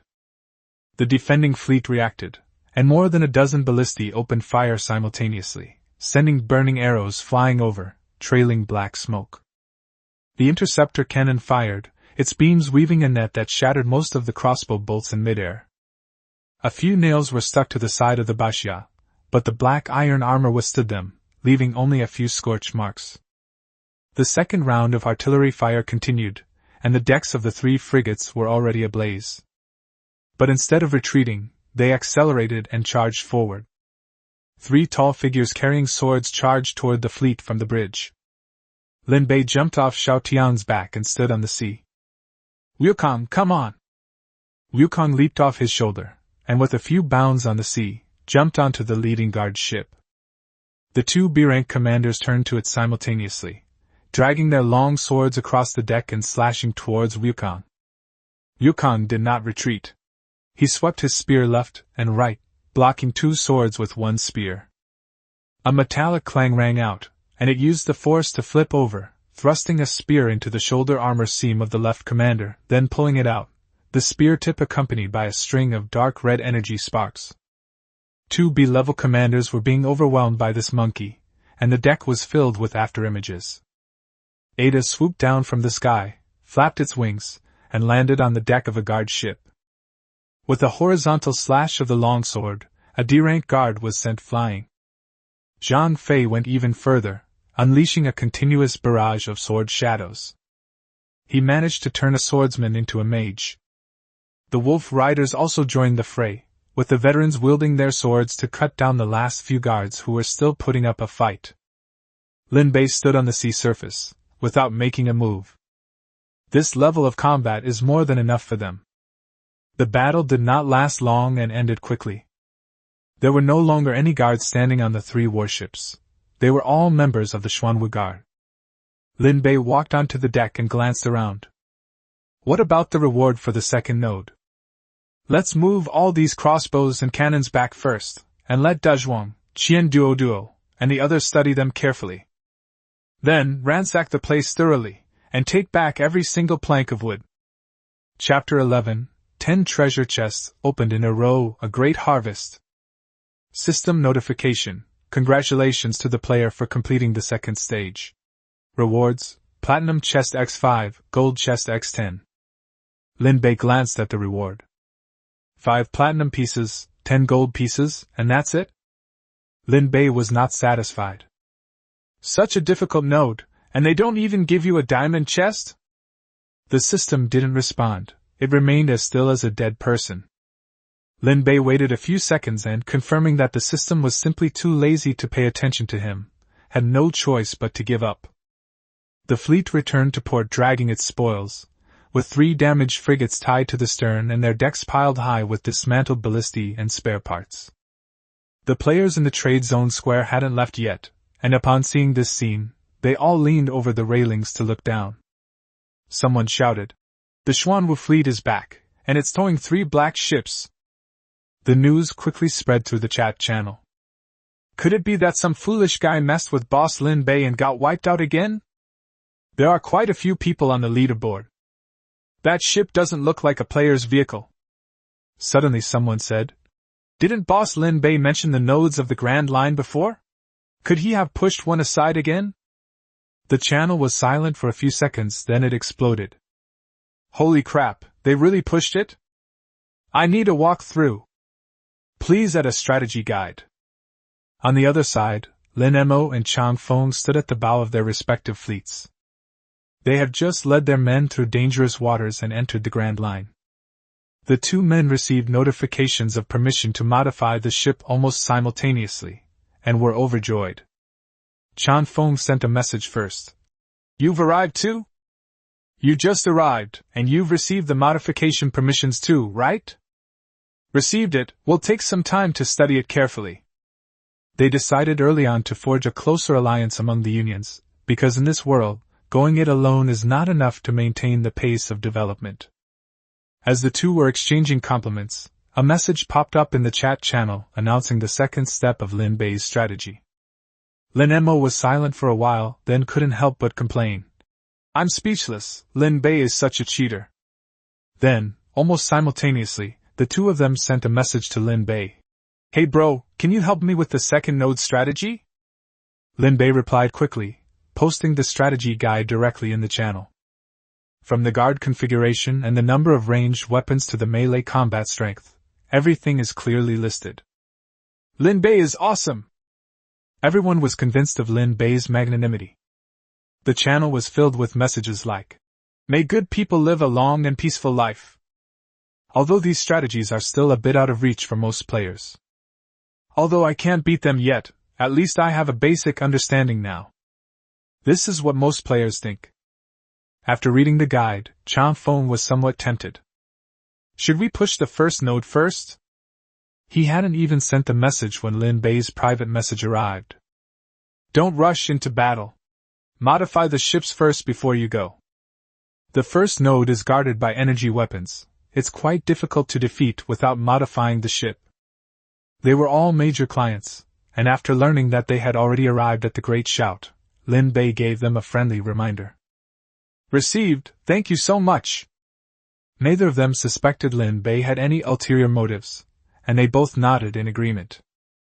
The two took his advice to heart, and decided to explore the area around the shipping lane first, and also see if there were any resource points such as islands. It was only at this point that they realized that although they had all entered the Grand Line, the coordinates they had entered were different from those of Lin Bei, but their final destination might be the same. This means that competition for waterway resources will not be as fierce as in the beginner area. Almost simultaneously, another question came to mind. "Thank goodness that's how it is, otherwise we probably wouldn't even have been able to get soup." The two were completely convinced of Lin Bei's speed. Lin Bei had already returned to Xuanwu City.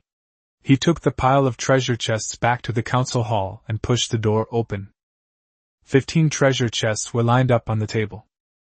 Next up was the most tense and exciting moment, unboxing.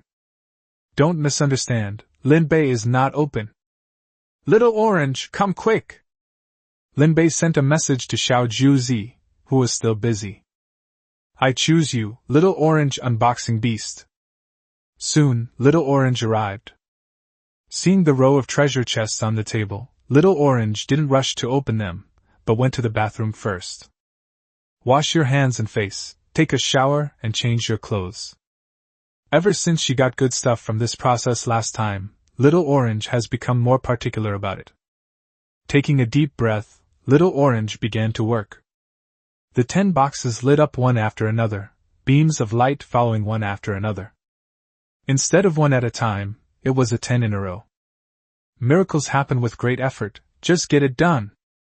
Obtained, Intermediate Energy Engine Blueprint times 10. Received, 30 Basic Energy Engine Blueprints.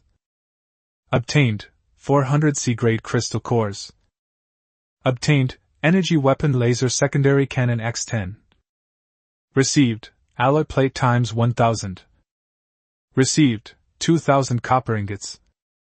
Received, 2000 iron ingots. Lin Bei looked at the mountain of supplies piled up on the table and couldn't help but slap his thigh. Holy crap, so many! These are all the most sought-after items in the 996 region right now. Engine blueprints go without saying, and the basic and intermediate blueprints have always been highly sought after. And those 10 laser secondary cannons, we can install them on the auxiliary ships when we get back. If you can't use it all, sell it. I'm rich! I'm rich! Lin Bei's smile was radiant. The next moment, her smile became even brighter. Obtained, Advanced Energy Engine Blueprint times 4. Obtained 50 grade B crystal cores. Obtained energy weapon laser main cannon X20. Obtained ship modification module, speedboat X3. Received talent upgrade stone X10. Received talent stone grade B X10. 5 platinum treasure chests, and another big one has arrived. Among them, what made Lin Bei happiest was the B-grade talent stone. Lin Bei stood up. 10 B-grade talent stones meant 10 players with B-grade talents. Talent upgrade stones are also good. Many people are currently lacking them. System, I misunderstood you. Lin Bei looked at the talent stones over and over, muttering to himself. The treasure chests along the shipping route are much more generous than those in the beginner area. This amount is enough to propel Xuanwu City's overall strength to another level. The next step is to utilize these resources. Little Orange, give me 2 talent upgrade stones each. Yu Dezhuang, Qian Duoduo, Zhang Fei, Zhang Lily, and Xiao Yu and her 3 sisters. Give 1 grade B talent stone to Xiao Mian and 1 to Xiao Wan. As for the rest, put them in the points exchange list, 1 for 1,000 points. Zhou Xiaomian and Su Xiaowan, as the earliest residents of Xuanwu City to follow Lin Bei, no longer possessed the talent to compete. But Lin Bei is a sentimental person, so naturally he wouldn't forget them. Now that we have some good stuff, let's arrange it for them first. As for the others, Lin Bei will also give them a chance to fight for it. Lin Bei believed that there would be more and more talent stones and similar items in the future. Everyone will have it. Little Orange nodded when she heard Lin Bei's arrangement. The city lord is such a gentle person, if only. Little Orange blushed and dared not think about it anymore. Lin Bei didn't notice Xiao Ju's expression. He was now considering whether it was time to start the third auction. Chapter 12 Fire Resistance Agent Plan, initiated. When Xiao Juzi delivered the B-grade talent stone to Xiao Mian and Xiao Wan, the two were busy working in the workshop. Xiao Mian put down the fabric in her hand, took the talent stone, and paused for a moment. This is a B-grade? The city lord said that each of you will receive one. These words left the 2 sisters unsure how to express their emotions. So, the city lord has never forgotten them. During this period, the number of high-level talent residents in Xuanwu City has been increasing, and the 2 of them have also felt tremendous pressure. Their talent, in the end, was simply not enough. He was able to become the team leader because he was the first to follow Lin Bei. And now, they can finally proudly say that they can also help the city lord. Although a B-level talent isn't the absolute best in Xuanwu City, it's still quite good. Use it already, you're the oldest of the bunch, don't be so fussy. Lin Bei also spoke with a smile. The 2 exchanged a glance and simultaneously crushed their talent stones. 2 beams of golden light exploded from their palms. Their talents were upgraded. Talent, Weaver, rank B, capable of creating textiles with special functions. She stood with her eyes closed for a few seconds, then suddenly opened them. Lord, I've gained something new in my head, the skill of crafting a spatial backpack. Lin Bei, who was leaning against the door, stood up straight upon hearing this. Space backpack? Yes. It requires B-grade fur and earth attribute crystal cores. The size depends on my proficiency. The minimum capacity is 10 cubic meters. A space backpack, that's a really good thing. As far as Lin Bei knows, only he and Xiao Juzi have spatial backpacks. Moreover, he was only able to open his own spatial backpack entirely thanks to Little Orange's powerful talent. Otherwise, Lin Bei didn't think he could have gotten it done through his own underhanded methods. Other players might have it too, but definitely not many. This is yet another exclusive business. This is quite a surprise. Xiao Wan's talent panel also popped up. Talent, Gardener rank B. The crop growth-inducing effect is 40%, and the mutation probability is increased by an additional 10%. The change is not significant, except that the fertility-inducing effect has increased considerably. Lin Bei nodded. With the Lightwing Tree and Vehicle Empowerment course supporting the planting, Xiao Wan's B-level talent was just icing on the cake. He gave the remaining B-grade talent stones to Little Orange and asked her to take them to the service hall. Soon, a new line of text appeared on the wall of the Points Redemption building. Grade B talent stone, 1,000 points to redeem.